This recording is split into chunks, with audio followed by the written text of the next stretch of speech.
Kodo Chinsawa has finally traversed through time and space. To be precise, she has been reincarnated, finding herself within the perilous realm of the Cursed Return film crew. On the very first day of her arrival in the world of curses, she realized her situation. Kodo Chinsawa exclaimed, "Hooray! I possess an extraordinary technique. Let me join the protagonist group." Upon entering junior high, Kodo Chinsawa lamented, "Why hasn't that white-haired and scrupulous teacher come to take me away? Hurry and enroll me in the Jujutsu High." Instead of receiving an invitation to Jujutsu High, Kodo Chinsawa found herself targeted and pursued by a curse user. "Wodo Wataru, where are you? If Tokyo Jujutsu High is an option, what about Kyoto's Jujutsu High? Someone, please come and rescue me." Kodo Chinsawa, entangled by curse users to the point of struggling to maintain a normal life, cried out in distress. The Cursed Return film crew is far too dangerous. Farewell, protagonist group. In her final moments, as she embraced the darkness to conquer it, Kodo Chinsawa cast a tearful glance back at the Tokyo Jujutsu High she had once dreamt of as a youth. She shouted into the void, "Wodo Wataru, do you even realize what you have lost?" Wodo Wataru, born the strongest, stood atop the pinnacle of jujitsu from the moment of his birth. Throughout his life, he felt the sting of inadequacy in the face of power only twice, as sand slipping through his fingers. One instance was when Fushiguro Megumi, with a treacherous strike, brought him to the brink of death. The other was the individual who rescued Fushiguro after he mastered the reversal technique revival. While jujitsu sorcerers inherently acquire their abilities through lineage, that individual dismantled and stripped jujitsu away through analysis and deconstruction. Whereas sorcerers attack with cursed energy, that individual rendered himself immune to such assaults. Jujitsu sorcerers uphold justice, while that individual indifferently turned and stepped into darkness. Kodo Chinsawa, to everyone, was perceived as a being inherently opposed to jujitsu sorcerers. Chapter 1. This reincarnation script seems fundamentally flawed. Kodo Chinsawa has been reincarnated in the Cursed Return world for 14 years. It is well known that this is a film crew where the mortality rate can nearly reach 50% in the later stages. Even those not on the main storyline may fall victim to cursed spirits, becoming mere cannon fodder in this extraordinary set. Fortunately, although Kodo Chinsawa's reincarnated body does not belong to one of the three esteemed families, she possesses a technique, and it is quite a commendable one at that. Her memories from her previous life as a manga reader have afforded her the experience necessary to hone her jujitsu abilities in this life. Before entering junior high, she frequently dealt with surrounding cursed spirits, and although she lacked a reference point from the jujitsu world, she believed she had grown into a capable jujitsu sorcerer. How naive! Unfortunately, she found herself in Osaka, a 2-hour and 40-minute JR train ride away from the narrative's setting in Tokyo. Despite her daily anticipation for a certain jujitsu high to whisk her away, she not only failed to attract the attention of a certain white-haired teacher lacking teaching credentials, but also became recognized for her talents by a curse user during a jujitsu incident years prior. Thank you, but I shall forego such fortune. Curse practitioners are the morally depraved scum of the underworld, and the individual fixated on Chizawa Nagashima is certainly not a paragon of virtue. He appears to possess the means to control or strip away one's curse techniques.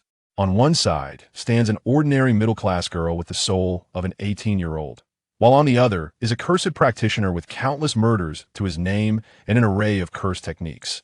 And she must also protect her parents. Ultimately, not only did she fail to gain admission to a prestigious academy, but in her attempts to outmaneuver the cursed practitioner targeting her techniques, she transformed herself into a half-member of the cursed practitioner faction shortly after graduating from junior high. Do you even realize what you have lost? Due to that cursed practitioner, Chizawa Nagashima found herself entangled in a desperate struggle. She reported the incidents to the police several times and urged her parents to move on multiple occasions, concocting excuses such as suffering from bipolar depression to skip classes and drop out, all while secretly negotiating with that half-baked, yet formidable curse practitioner who had her cornered. In summary, it was an incredibly arduous period of her life.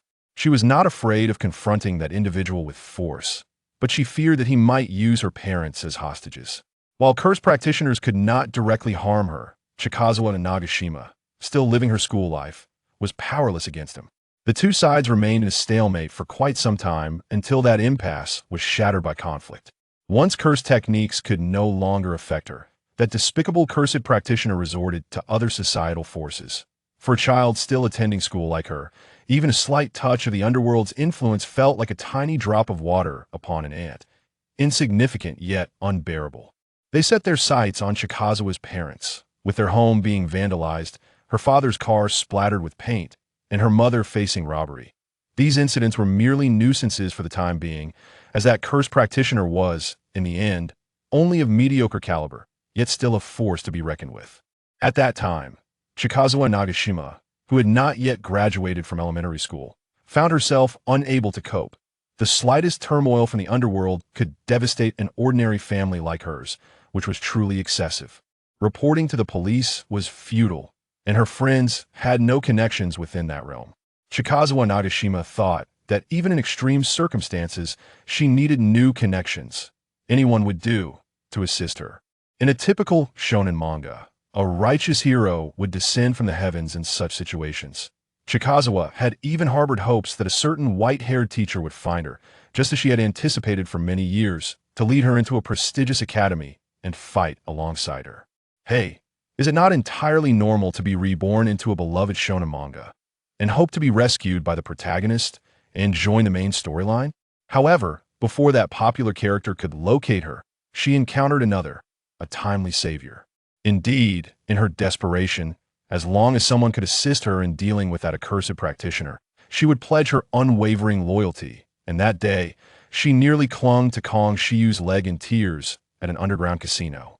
She expressed her usefulness, offering to serve as a bodyguard. As long as he helped her eliminate that vile cursed practitioner and his underworld influence, she would become a more valuable asset than any other. Though her rhetoric was somewhat exaggerated, persuading Kong Shiyu to strike a bargain took considerable effort, yet she ultimately achieved her goal. Perhaps for Kong Shiyu, that level of influence was merely a phone call away, but for Chizawa Nagashima, still dwelling in the surface world, any minor disturbance felt like a catastrophic disaster. Understanding that she still belonged to the surface world, Kong Shiyu ultimately did not sign a contract of servitude. Instead, they settled on a more tangible IOU. Each time she gazed upon the frightening figures inscribed upon it, tears would well up in her eyes. In conclusion, if Chizawa Nagashima did not wish for Kong Shiyu to confront her parents with the words, "Your child is in debt to loan sharks, and this is her liability," she had no choice but to diligently work off her debt. Furthermore, the amount owed should not diminish with each order. Otherwise, she would not hesitate to engage in a desperate gambit once more. The two entered into a binding agreement. Moreover, after working for Kong Shiyu, she unearthed crucial information. Tin and Curse Binding were still under Kong Shiyu's control, and Fushiguro Megumi was not dead. The current timeline was set before the incident involving the Star Plasma Vessel. Thus, a certain white-haired individual. Have you still not become a teacher? Since she could not infiltrate the protagonist's circle, Chizawa Nagashima resolved to withdraw from that world entirely. What does it matter to her whether that feudal and perilous cursed realm continues to rot or undergo reform? Such a dangerous world should be left for the shonen protagonist to navigate. She still possessed her own circle of friends as an ordinary person, and with her prior experience in academia, she could strive for admission to the University of Tokyo. Coupled with her relatively decent background, she could lead a life free from want, perhaps even ascend to the elite class. Her father, being of Japanese-British descent, could avoid danger by relocating abroad prior to critical plot points. After all, the scope of the Cursed Realm's worldview is primarily confined to Neon. Ever since she became aware of the timeline, even before she grasped the timeline, Chizawa Nagashima began planning her escape from Neon, determined to take her parents with her. Therefore, all she needed to do was repay her debts to Kong Shiyu, allowing her entanglement with that cursed practitioner to fade into obscurity, distancing herself from all matters of cursed techniques and the underworld. As for the events that followed, let the protagonist engage in such perilous matters on her own. I yearn to return to a stable and unremarkable life as an ordinary person. Thus, Chizawa Nagashima contemplated after her reincarnation. Following the incident with the Curse Master, Chizawa Nagashima devoted herself to self-study. an unsettling anxiety instilled in her a pervasive sense of urgency, as if she were perpetually nearing the brink of demise. This relentless pursuit enabled her to successfully advance a grade and obtain her junior high school diploma. For after all, the soul from her previous life had once aspired to enter the prestigious University of Tokyo. Therefore, in this life, no matter the esteemed technical school, none shall deter her from enrolling in university. Yet, she was soon called away by Kong Shiyu for a part-time job. Since she was perpetually in a state of repaying debts, and Kong Shiyu likely understood that she would not remain in this world for long, he treated her as a valuable, albeit temporary, resource, summoning her to assist with various odd jobs or tasks related to curses. Kong Shiyu appeared to be somewhat considerate of this minor. However, in his eyes, she was merely a tool with a clear price tag. By the way, hasn't little Chizawa already obtained her junior high school diploma?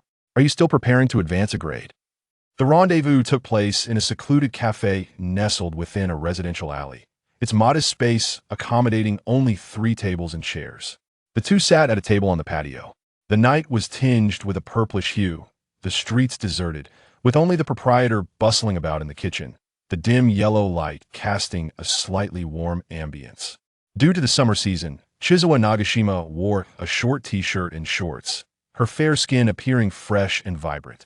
With her dark hair and striking green eyes, she exhibited a discernible mixed heritage, yet in a soft and endearing manner, her face still bearing the cherubic roundness of youth, resembling an innocent junior high student. With her black hair cascading over her shoulders, Chizawa's deep, emerald green eyes gazed calmly at the man opposite her. Indeed, I appreciate your consideration in not scheduling work during my preparations for advancing a grade. It has truly been a tremendous help. No trouble at all. It was merely a trivial matter. Little Chizawa has assisted me greatly over the years. Is there a job for me this time? If I tell my parents I'm taking a break for travel, I might manage to spare 4 or 5 days. Ah, but doesn't little Chizawa still owe 30 million? Upon hearing this figure, Chizawa Nagashima felt a darkness cloud her vision. Instinctively, she clenched the tablecloth. She pressed her lips together, looked up, and nodded with a smile. Yes. Here is a list. If little Chizawa undertakes this task, it will clear your debt. It's not particularly arduous. I already have someone working on it, and little Chizawa just needs to assist him. The employer is quite generous, so I want to approach this with caution. It's not a difficult task. Your technique is rather suitable for this assignment. This sounded somewhat ominous. Initially, Kong Shiyu likely approached her with a mindset of, since I've already helped, it would be a pity not to recoup my investment. But as she gradually demonstrated the uniqueness of her technique, the inherent danger of the task became increasingly palpable. Some tasks even posed a risk to life, indicating that she was not regarded as a minor. May I inquire about the nature of the assignment? It merely involves assisting that individual in abducting a girl. Her name seems to be... could it be? Speaking of which, Fushiguro hasn't died at this juncture. Tion Nairiko. Shit. A suffocating silence ensued. The ice cubes in the coffee cup were lifted by a spoon, only to plummet silently back into the liquid. Through her cascading bangs, the girl's voice, reminiscent of mint ice, eventually broke the stillness. This target must be someone from the surface world, correct? I initially mentioned my request to you. I do not wish to confront individuals from the surface world. If legal matters become involved, I may not be able to extricate myself as you can. Chizawa paused, lowering her head while her fingers gently tapped against the cup's rim. The man across from her appeared somewhat troubled, resting his chin on his hand and nodding his lips. I see. I won't force you, little Chizawa. It would simply be better if you could assist. I will waive your debts entirely. I've heard you wish to study abroad. This holiday could provide you with ample opportunity to earn some extra income for tuition, and in the end, we could part ways amicably. Chizawa instinctively tightened her grip on the coffee cup. How could she forget? The allure of having her debts entirely absolved while earning some extra cash through Kong Shiyu was indeed tempting. She truly longed to resolve everything and ensure her family's safe passage abroad. Kong-san, didn't we agree not to investigate me? Chizawa complained, elongating her tone as she bowed her head, her bangs obscuring her contemplative eyes. If she merely assisted Fushiguro, ensuring the protection of her personal information, it should pose no problem, right? Chizawa pondered, her fingers involuntarily loosening their grip on the cup's rim, her movements mimicking a delicate piano performance, as if a slender blade were dancing between her fingers, gliding from one digit to another. If I am to assist that teammate of mine, to what extent must I fulfill my role? She raised her gaze, the moonlight filtering through her dark hair, illuminating her green eyes as if reflecting the cold glint of a blade. Ah well. Chapter 2. The Self-Cultivation of a Tool. Thus, the man with black hair, just emerging from the racetrack, crumpled his ticket and casually tossed it into a trash bin. The corner of his mouth, marked by a vertical scar, twitched slightly, and his lazy gaze, obscured by his bangs, swept over the scene. This fleeting glance sent a shiver down Nagashima Chizawa's spine. Is this your reason for bringing a child to meet me? Huh? Chizawa observed Kong Shiu exiting the racetrack alongside Fushiguro Megumi, seemingly already having discussed matters requiring her assistance. Well, this child possesses considerable abilities, doesn't she? But what on earth? Interrupted as she was, Chizawa found herself moving closer to Fushiguro, who approached with the grace of a strolling cheetah. Standing beside Fushiguro, whose muscular form loomed like a mountain, she felt dwarfed, her height barely surpassing his waist. She tilted her head to gaze up, taking in the powerful lines of muscle that resembled the ridges of a mountain, while Fushiguro, looking down, exuded a languid yet dangerous air, reminiscent of a giant python lurking in the rainforest.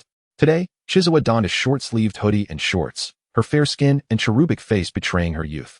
She mused that if not for her diminutive and innocent appearance, Fushiguro's words might not have been so gentle. When did you start hiring child labor, kid? Have you finished your homework, huh? Fushiguro, disinterested, barely lowered his head, his half-lidded eyes casting a languid and impatient glance in Chizawa's direction. As he looked her way, his eyelids seemed to lift momentarily before returning to their previous indolent disdain. Chizawa attempted to decipher whether he deemed her useful or not from that fleeting glance. The scent of sweat and smoke clung to him, a heady mix that evoked the chaotic atmosphere of the racetrack, exuding a perilous aura akin to gunpowder. She bit her lip, refraining from responding, the weight of her 30 million yen debt swirling in her mind. Raising her gaze, she revealed her striking emerald eyes and calmly looked at Fushiguro. So daunting, so frightening. Chizawa felt an unsettling chill, akin to being watched by a formidable beast lurking in her territory, instilling a primal fear of imminent attack. Yet, withdrawing her gaze from Fushiguro, she instinctively lowered her head to conceal her emotions before speaking again, her eyes betraying a flicker of eagerness. Such strength. For this mission, I shall not seek a share of the spoils. I shall merely assist you from the sidelines. Who needs your assistance, little brat? I can manage on my own. Fushiguro retorted, his voice dripping with derision. Do you think you can handle the scenario where you get half your body skewered, as depicted in the manga? His languid gaze swept dismissively from Chizawa's face to rest on Kong Shiu. I can manage alone. I have no need for such ridiculous child labor. Are you looking down on me? Chizawa noticed him cracking his knuckles. Though I was somewhat prepared for this. His oppressive presence is truly terrifying. However, my 30 million yen debt is even more formidable. My technique allows me to deconstruct the curse energy of any visible cursed entity, including the reserves surrounding a sorcerer, cursed spirits, and techniques. The composition of their cursed energy appears to me as a tangled mass of threads or a complex mathematical problem. Once my mind processes and my eyes gather the information to deconstruct their cursed energy composition, all that cursed energy becomes mine. That is my technique. Chizawa suddenly interjected, speaking with fervor, her green eyes fixed intently on Fushiguro, whose expression remained obscured in shadow, yet he at least turned his gaze toward her. I have heard you possess a cursed tool known as the 10 reverse spear. You may utilize me as such an instrument. In essence, once I deconstruct the cursed energy circuit of a sorcerer, I can completely absorb their cursed energy reserves, equivalently for cursed spirits. Moreover, if a sorcerer's technique exhibits distinct cursed energy circuit characteristics, upon successful deconstruction, their technique too will be reduced to cursed energy that I can absorb. Should the deconstructed technique lack learnable traits, the sorcerer may entirely lose their ability. My technique primarily relies on my eyes and brain to process sorcerous information and analyze cursed energy circuits. Although if I cannot analyze and deconstruct, most of my abilities remain unusable. Any previously utilized cursed energy, likely a single technique's worth, can be easily neutralized. While I may not completely deconstruct the technique itself, dismantling the cursed energy attacks it generates is generally not an issue. Chizawa summarized, you may regard me as a weapon with active magical damage immunity, and with a certain probability, capable of depleting an enemy's energy entirely or seizing their skills. After a moment's thought, she added, and it's free. Finally, Fushiguro turned his attention toward her. Hey kid, you, That day, outside the racetrack, after Chizawa publicly unveiled her technique and repeatedly expressed her willingness to be a free tool, Fushiguro finally relented. Well, your technique appears rather flashy. I hope you prove as useful as you claim. Should you hold me back, I won't hesitate to be unkind. Thus, Nagashima Chizawa promptly contacted her parents, informing them of her plans, before meeting Fushiguro at the station. As Fushiguro sauntered lazily to their designated meeting point, he nearly failed to recognize her. The original Nagashima Chizawa, with her black hair, green eyes, and fair complexion, embodied the image of a well-behaved schoolgirl, her youthful demeanor now transformed. The figure before him now sported soft, wavy golden hair, blue eyes, and a fair complexion, her features strikingly sharp and refined. Though her eyebrows and eyes still bore a hint of her former self, she now resembled a foreign youth. Dressed in an oversized gray hoodie and gray jeans, the young girl paused mid-sentence upon noticing him. I just made a slight disguise. Fushiguro noted that the foreign youth seemed to have utilized a well-crafted voice modulator. Whatever. He appeared uninterested in her disguise, casting her a cursory glance before turning to leave. Chizawa, dragging a small suitcase filled with cosmetics, clothing, contact lenses, wigs, and other necessities for her disguise, hurried to keep pace with Fushiguro. I will defer to your command. What shall we do next? Fushiguro, exasperated, raked a hand through his hair, muttering under his breath about the inconvenience. Just find some hotel to wait in. I'll call for you when I need you. However, he was boldly interrupted from behind. Mr. Fushiguro, will this accommodation be reimbursed? The clear voice of the young girl resonated, now devoid of the voice modulator, revealing her natural tone. You know I won't partake in the profits between you and Kong-san, but your 10 reverse spear was purchased with money, and I would appreciate a reimbursement for my lodging and food as your tool. The man ahead chuckled, as if he had heard something amusing, a snicker escaping his nose. You, kid, must have made some other deal with Kong Shiyu, right? If you truly didn't want to come, you shouldn't have. Ugh. But hotels in Tokyo are exorbitantly priced. Chizawa protested, the weight of her 30 million yen debt pressing down on her, and as an ordinary student, she couldn't help but voice her complaint. I'm still just a student, you know. A harmless slip of her true identity. The towering man before him finally turned around, bending at the waist, his face exuding an oppressive intensity as he fixated on Chizawa Nagashima. He had been meaning to say, regardless of how exceptional your techniques may be, you are ultimately nothing more than a mere child from the surface world, a realm outside the domain of sorcery. How did you end up mingling with curse users? And even taking on contracts? Chizawa discreetly stepped back a few paces, recounting the incident where he had been ensnared by a curse user and, after an unintentional encounter with Kong Shiyu seeking assistance, had accrued a significant debt. Oh, what a hassle. Do I really have to babysit this child while on a mission? You should just go stay on the streets. Staying on the streets would expose my whereabouts, boss. Chizawa casually shifted his address. What a bother. Fine, let us book a hotel together. But if you expose our location or slow down our progress, I won't go easy on you, even if you are a minor. Just try to be useful, will you? Kid. Chizawa Nagashima struggled to suppress a smirk. All right, boss. Don't worry about that 30 million deposit. Oh, of course I used it. Just a little bounty to lure in some fools. In a fast food restaurant, Chizawa and Fushiguro Megumi sat opposite each other on a plush leather sofa. Opposite them sat a robust man clad in a tight black t-shirt, his legs sprawled across most of the table. He tilted his head at an angle, wedging a phone between his ear and shoulder while chewing on a straw. Chizawa, positioned directly in line with the soles of his sneakers, remained remarkably composed, even as the waitress repeatedly attempted to admonish the man for his uncivil behavior, which Chizawa graciously halted with a smile. Until upon hearing the term bounty, Chizawa's eyes lit up as if a previously dim light bulb had been suddenly electrified. She jerked her head up, her eyes sparkling as she gazed at the languidly chatting Fushiguro Megumi. Hey, what's with that look? He asked, pulling the phone slightly away, raising an eyebrow, his lips curling into a sardonic smile. Is that so? Labor fees, promotional costs? What? The signal poor. Can't hear you, goodbye.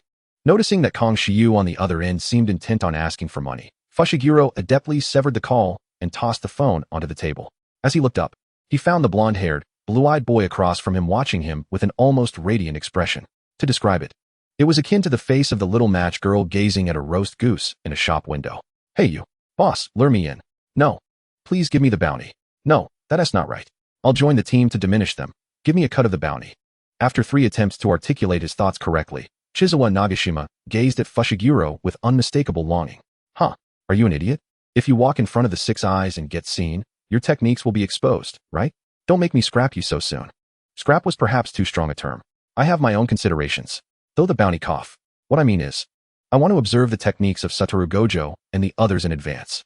Ideally, if I could disable his technique, that would be perfect, but it might be a tall order. Satoru Gojo's Limitless, being a pure bloodline technique, is rather tricky. I 1T easily discern its fundamental curse energy pathway. However, his usual technique, Blue, could potentially be deconstructed. But he is a learning type individual. Even if his technique is stripped away, he'll master it again in no time, perhaps even innovating new techniques. Therefore, even if I manage to observe and deconstruct Blue, it would only result in a temporary sealing of that technique. Moreover, Blue is not the primary concern. If it were you, boss, you could handle that yourself, right? The most troublesome aspect is Red. While I can dodge the curse energy attacks it produces, if positive energy from the reverse technique is added, I currently have no means to counter that. So what on earth are you trying to convey? Fushiguro, visibly impatient, shook the ice in his cup, producing a clattering sound before slamming it onto the table. So, the crux lies in the reverse technique. After you issued the bounty, I quietly followed to observe. Hey, don't look so terrified. I didn't reveal myself. Just as Chizawa adeptly caught the phone that nearly struck her head, she respectfully placed it back beside Fushiguro's leg resting on the table. My constitution, like yours, is devoid of curse energy, allowing me to absorb and store others' curse energy through techniques, much like a USB drive. Thus, by clearing the stored curse energy, I can become an undetectable target for the Six Eyes. I just need to conceal my whereabouts, eliminating any chance of exposure. Once she finished explaining, Chizawa resumed the previous topic. On the rooftop, I saw Satoru Gojo. Speaking of which, he is really tall. Are all of you that tall? Sorry. I want to change the subject again. Don't glare at me, it's terrifying. Satoru Gojo also failed to execute Red, which indicates two things. 1. He hasn't fully mastered the positive energy pathway of the reverse technique, and the other, the blonde boy, previously animated in his pleas, suddenly had his blue eyes turn cold, resembling clear ice cubes. This suggests he may indeed have a grasp of the reverse technique. By the way, due to my technique's slight ability to observe curse energy pathways akin to the Six Eyes, without this ability, my technique would have failed. Hence, I can acquire more information regarding the Six Eyes techniques and curse energy. The blue-eyed boy opposite squinted, reclining back into the plush sofa, his smile radiating warmth. Fushiguro lazily drooped his eyelids, his tone slightly impatient. We are on the same team, right? Sharing information is essential. Ultimately, this mission was one that Fushiguro himself had taken on, wasn't he it? I'm merely navigating through the murky waters, and in the end, Fushiguro can eliminate the starry mass and complete the task. Then I can settle my debts. But the real question is whether Fushiguro can escape unscathed from the Six Eyes, who might learn the reverse technique and continuously heal injuries or even resurrect. The blonde-haired, blue-eyed boy spoke slowly in an infuriatingly calm tone, when suddenly, his head was forcefully seized by his hair and lifted. The moment the grip was felt, the black-haired man seemed to realize something was amiss, and instead transitioned to grasping her collar, hoisting her half off the sofa. The sudden movement caused the cola to topple, and due to its swiftness, Chizawa didn't even catch a glimpse of the aftermath. It was only when the sticky, icy liquid began to spread across the table and drip onto her pant leg that she felt the reality of the situation. The observing waitress, who had been watching for some time, looked on in terror as Chizawa heard the sound of a plate shattering on the floor, followed by hurried footsteps.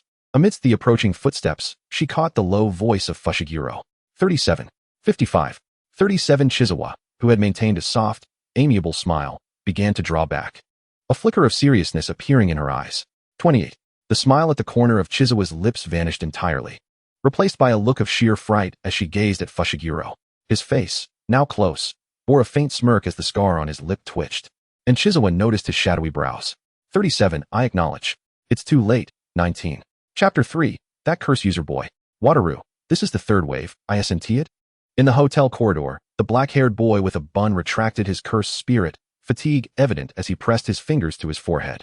Beneath his feet lay a pool of murky blood, with remnants of flesh scattered about. The body of the curse user had been mangled by the cursed spirit, barely recognizable as a corpse, sprawled at his feet.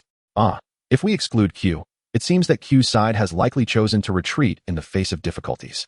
Yet, how is it that there are still so many insects around? How perplexing. The silver-haired youth, adorned with sunglasses, childishly raked his fingers through his hair. A visage of irritation etched upon his features. Aside from Q, the members of the Ponching sect should merely be ordinary individuals. Yet the presence of so many curse users is rather peculiar. Observing the more composed, dark-haired youth as he stroked his chin in contemplation, a sudden flicker of his elongated eyes unleashed a cold glint akin to a sharpened blade, the curve of his lips betraying an unsettling ferocity beneath his facade of calmness. Woo.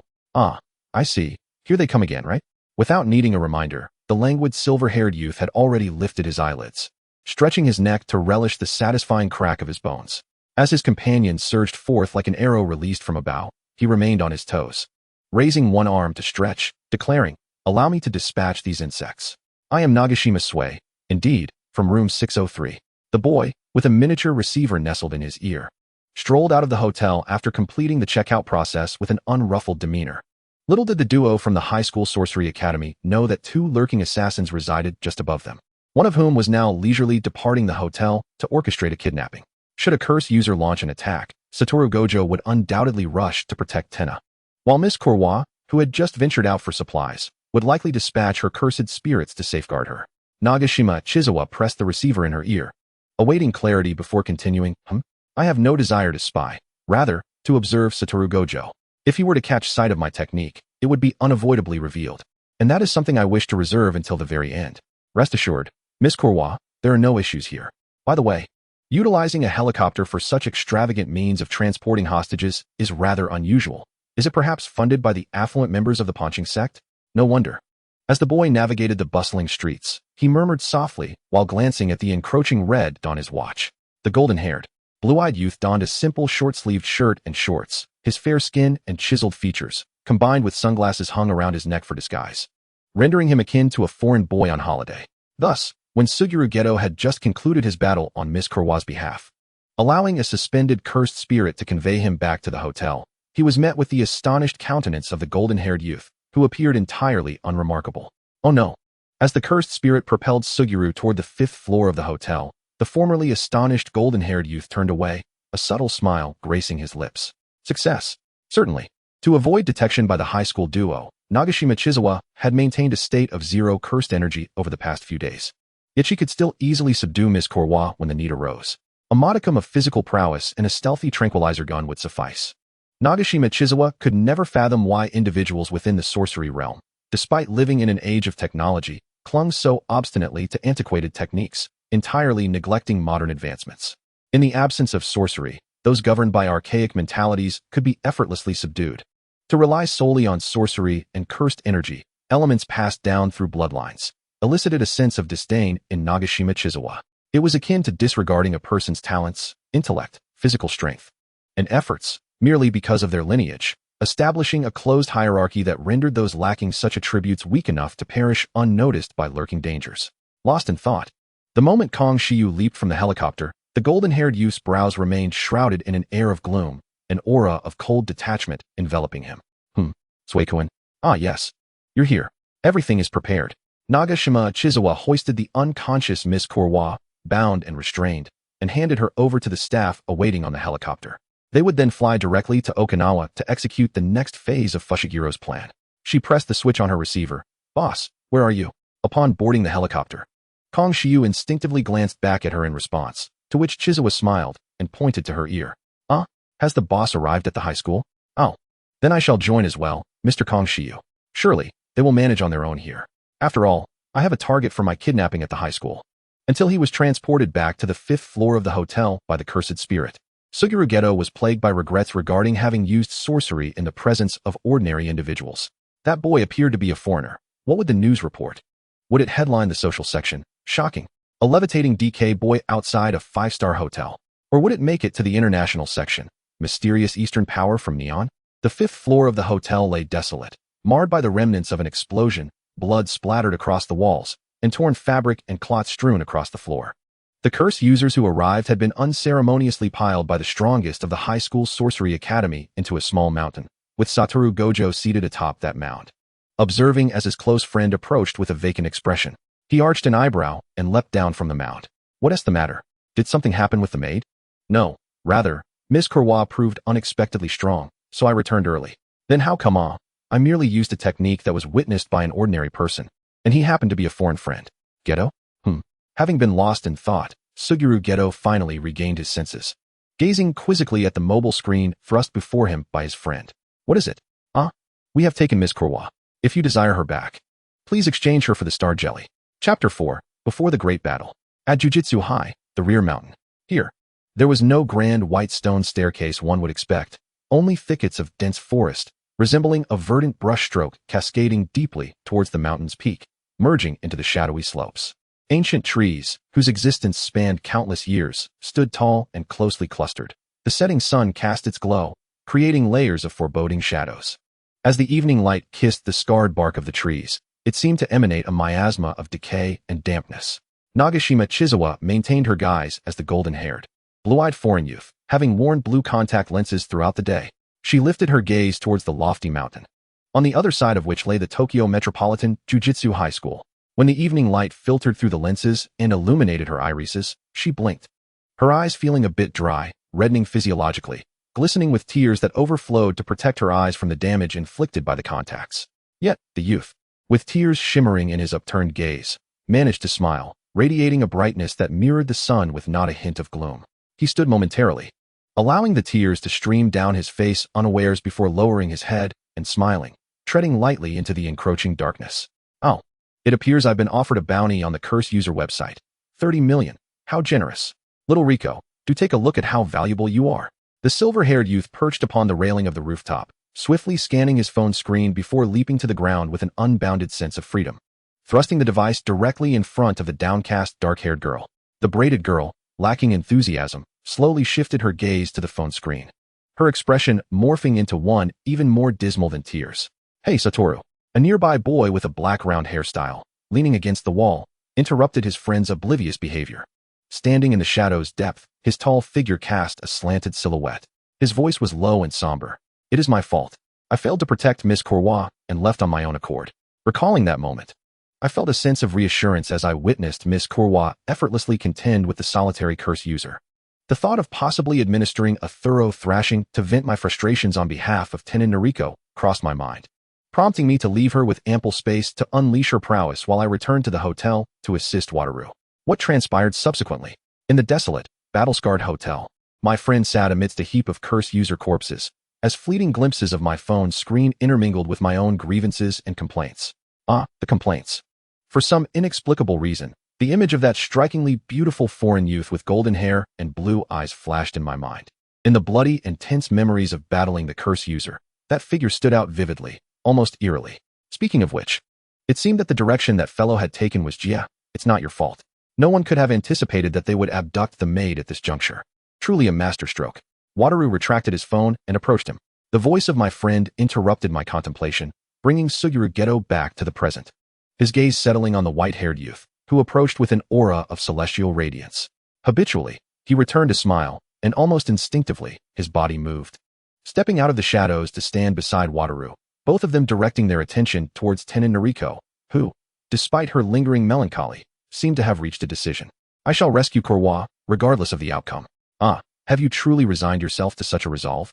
If you intend to proceed with this, know that should you waver midway, neither Jie nor I will bring you back. Do you need assistance? What are you saying? We have undertaken the task of escorting you. A mere abduction? Let us not forget, we are the white-haired. Wataru gestured with a finger to pull down his sunglasses, casting a sidelong glance at the dark-haired youth beside him. Suguru, receiving his friend SQ, broke into a confident smile that contrasted sharply with his typically composed demeanor. The strongest, after all. He is indeed the strongest.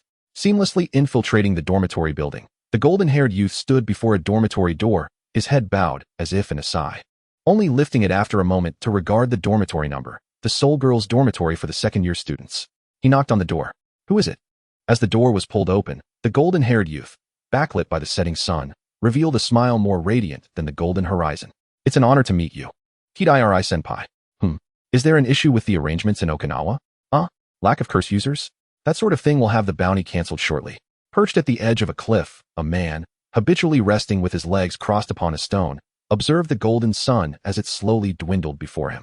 The summit, devoid of both shade and sunlight, cast an ambiguous line of light and shadow across his figure. Hearing the sudden elevation in pitch from the other end of the line, Fushiguro lazily moved the phone away, using his pinky to dig at his ear. Once the barrage of incessant inquiries subsided, he propped his hand against his ear once more. Are you joking? How could a bounty of 30 million be shared? That damned brat already took a cut. Of course, we must extract the full amount from them. Principal and interest. As the sun began to set, the sky transitioned between brilliant gold and magnificent purple hues, deep dark purples intermingling with hints of indigo, gradually consuming the golden rays as if an abyss were slowly devouring the last vestiges of light from the heavens. The lingering warmth of the sunset faded from Fushigiro's eyelashes, and his languid, dangerous eyes finally succumbed to the enveloping shadows. Chica, is that how you refer to that fellow? Ah, that brat is hardly obedient. However, he is somewhat useful. Where is she now? Probably studying, as that fellow's techniques demand rigorous study. If she doesn't study, she might die. That is what she said. Fushigiro's mind conjured the scene from when they convened at the foot of the mountain. The youth preparing to depart, after confirming the plans for the following day. His high-quality golden wig, paired with his alabaster complexion, resembled a mountain of snow encircled by golden radiance. The youth turned back, suddenly wearing a serious expression as he gazed at him. Not with a demeanor that conveyed calm or steadfastness, but rather the opposite. It was akin to a soft flurry of snow, indifferent yet pristine, as if merely stating a fact. We will not die, Mr. Fushiguro. What a bleak sentiment to express. Yet, observing that unfamiliar expression on the youth's face, Fushiguro found himself at a loss for any retort. Truly a perilous individual. Fushiguro unsheathed the dagger at his waist, the cold, sharp reflection illuminating the scars and calluses on his palms. What a useful fellow. Chapter 5, The Backstab. Following the successful rescue of Miss Korwa from her captors in Okinawa, Wataru and his companions spent a day indulging Tenin Noriko in playful activities. The next day, the four boarded a flight back to Tokyo, arriving at the Tokyo Metropolitan Jujutsu Technical School. It was the third day of their escort mission. At the foot of Mt. Yama, for hours past the expiration of the bounty on Tenin Noriko. Once we reach the school, we can finally breathe easy, the white-haired youth remarked, stretching his arms behind him, his face adorned with his characteristic, reassuring smile. Meanwhile, the braided girl walked with her head bowed. A mixture of confusion and youthful determination etched on her features, before suddenly raising her fists and proclaiming, "From now on, I shall be Lord Tenjin, and none shall offend me." Hi. Wataru's 6 eyes, concealed behind sunglasses, captured Tenin's shifting expressions, and as he exchanged a knowing glance with his friend, they shared a silent understanding. Suguru quickly scanned ahead, ensuring Tenin and her companions safely entered the school as protective barrier, before falling back to walk alongside Wataru. With his hands clasped behind his head, Wataru strode confidently ahead, exuding an air of nonchalance. The wind tousled Suguru's dark bangs, and despite their lack of deliberate eye contact, they maintained a half-step distance from one another as they walked in unison. Are you all right, Wataru? Since we noticed the bounty, your 6 eyes have yet to close. And you haven't slept a wink these past few nights. Aren't you the same? Whenever I was awake, you were too. Well, now that we're finally in the school, things should be fine. Ugh, that sounds like a terrible flag. Hey, let's not say such things at this late stage. Suddenly, Wataru withdrew a hand from behind his head to pat his companion on the shoulder. When Suguru looked over, Wataru lowered his gaze, allowing his sunglasses to slide slightly down his nose, revealing his eyes, reminiscent of naturally cut blue crystals, shining with a gentle and reassuring smile. It's going to be fine. Yeah, trust me. The day was marked by an ominous overcast. Heavy clouds loomed like condensed gray mists, pressing down upon them. Despite the daylight illuminating everything in a brilliant white, the world retained a cold, grayish hue, imbued with a sense of oppressive chill. Occasionally, an unwelcome mountain breeze swept through, neither sharp nor gentle, but rather an unpleasant, burdensome presence, akin to cold, dry hands uncomfortably brushing against the skin. The vast expanse felt desolate and aimless. The world was enveloped in a monotonous grayish white. It seemed an ordinary day, one fit to be sealed within the confines of memory. As they traversed the series of torii gates, it felt akin to ascending into a shrine, each step taken amidst the dry, chilling winds that swept across their faces and slipped down their necks. Before them lay the expansive white-bricked terrace atop the mountain, the architecture rising in layers, reminiscent of an entirely different realm. The quartet passed through the final torii gate and set foot on the terrace. Suguru Geto, accompanied by Tenjin Narito and Korwa, walked ahead, while Satoru Gojo trailed behind, appearing somewhat disheartened. At last, they had arrived. A request like this should never fall to me again. The long staircase leading to the terrace at the foot of the mountain seemed to have drained the strength of the 6 eyes, akin to the weary sigh of a marathon runner. As the muscles of Gojo's body relaxed, a fatigue-induced tremor coursed through him. Despite the exhaustion that lingered after an inhuman expenditure of energy, the 6 eyes remained upright, though a hint of youthful weariness was evident in his drooping brows and downturned lips, revealing a demeanor that, due to his usual eccentricity, took on almost a playful quality. 2 sleepless nights maintaining an unlimited curse technique had left his muscles and nerves trembling, and with a sigh, the technique faltered as well. caring for the little spirits. That's a task I shall never undertake again. Hey you. A voice, akin to fabric being severed by a blade, interrupted. It was a simple sound of flesh being pierced, blood gushing forth from the arteries. Unexpectedly, the grayish day was violently torn apart by a surging line of crimson. The group stood frozen, stunned by the sudden turn of events, as though their limbs had lost all strength. Blood trickled from the abdomen of the white-haired youth, and as his sunglasses slipped down, his blue irises sluggishly drifted to the side. Mere meters away, Suguru Geto wore a similarly bewildered expression. What on earth? The impact was so overwhelming that his mind struggled to process which message to receive first, that the one who had always stood atop had been ambushed, or that there was a dangerous man who had appeared unnoticed. Gojo's peculiar blue eyes finally regained some focus as he mustered a feeble smile. Haven T, I seen you somewhere before? Apologies, I'm not adept at remembering men's names. The dark-haired man spoke, his grip mercilessly twisting the blade within Gojo's body, blood pouring uncontrollably. Tenjin, Naruto, and the others stood as if their souls had been extracted, their faces devoid of color, while as fresh crimson continued to flow from Gojo's abdomen. Geto's pupils constricted, and his taut muscles propelled him towards Gojo with a terrifying urgency. Don't joke, boss. A sudden youth's voice caused Geto to instinctively halt. A blurred figure darted within the underbrush. When had another person arrived, and how had they been there unnoticed? Even Gojo's 6 eyes had failed to detect them. What on earth was happening? Emerging from the foliage was a slender, foreign youth with golden hair and blue eyes, an unforgettable visage of striking beauty. It's you. Geto almost instantly recognized the boy, as threads of connection pierced through the hazy fog like lightning, and faster than lightning, he summoned his hand, transforming into a shadow that charged towards Gojo. A massive cursed spirit, resembling a giant silkworm, suddenly manifested, its flower-like fangs bared, its colossal maw opening wide to lunge at the dark-haired man behind Gojo and the newly appeared youth. Whoa, boss. The newly introduced golden-haired boy let out a cry of despair, quickly crouching down and shielding himself behind Fushiguro Megumi. Megumi did not glance at Chizawa Nagashima. He focused intently on the terrifying maw that could engulf him whole.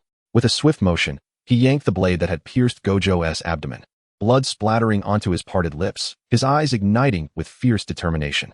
The nauseating, grotesque roar of the cursed spirit seemed to carry a foul stench and slime.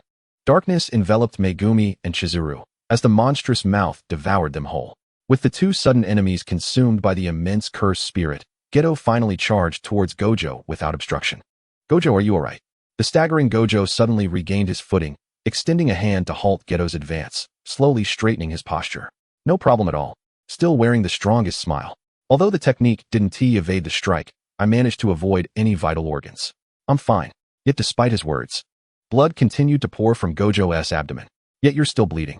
Blood flowed like a small stream from his wound, gradually dwindling until it ceased. This degree of injury, I can temporarily seal with cursed energy. Gojo snapped his fingers, grinning at Geto.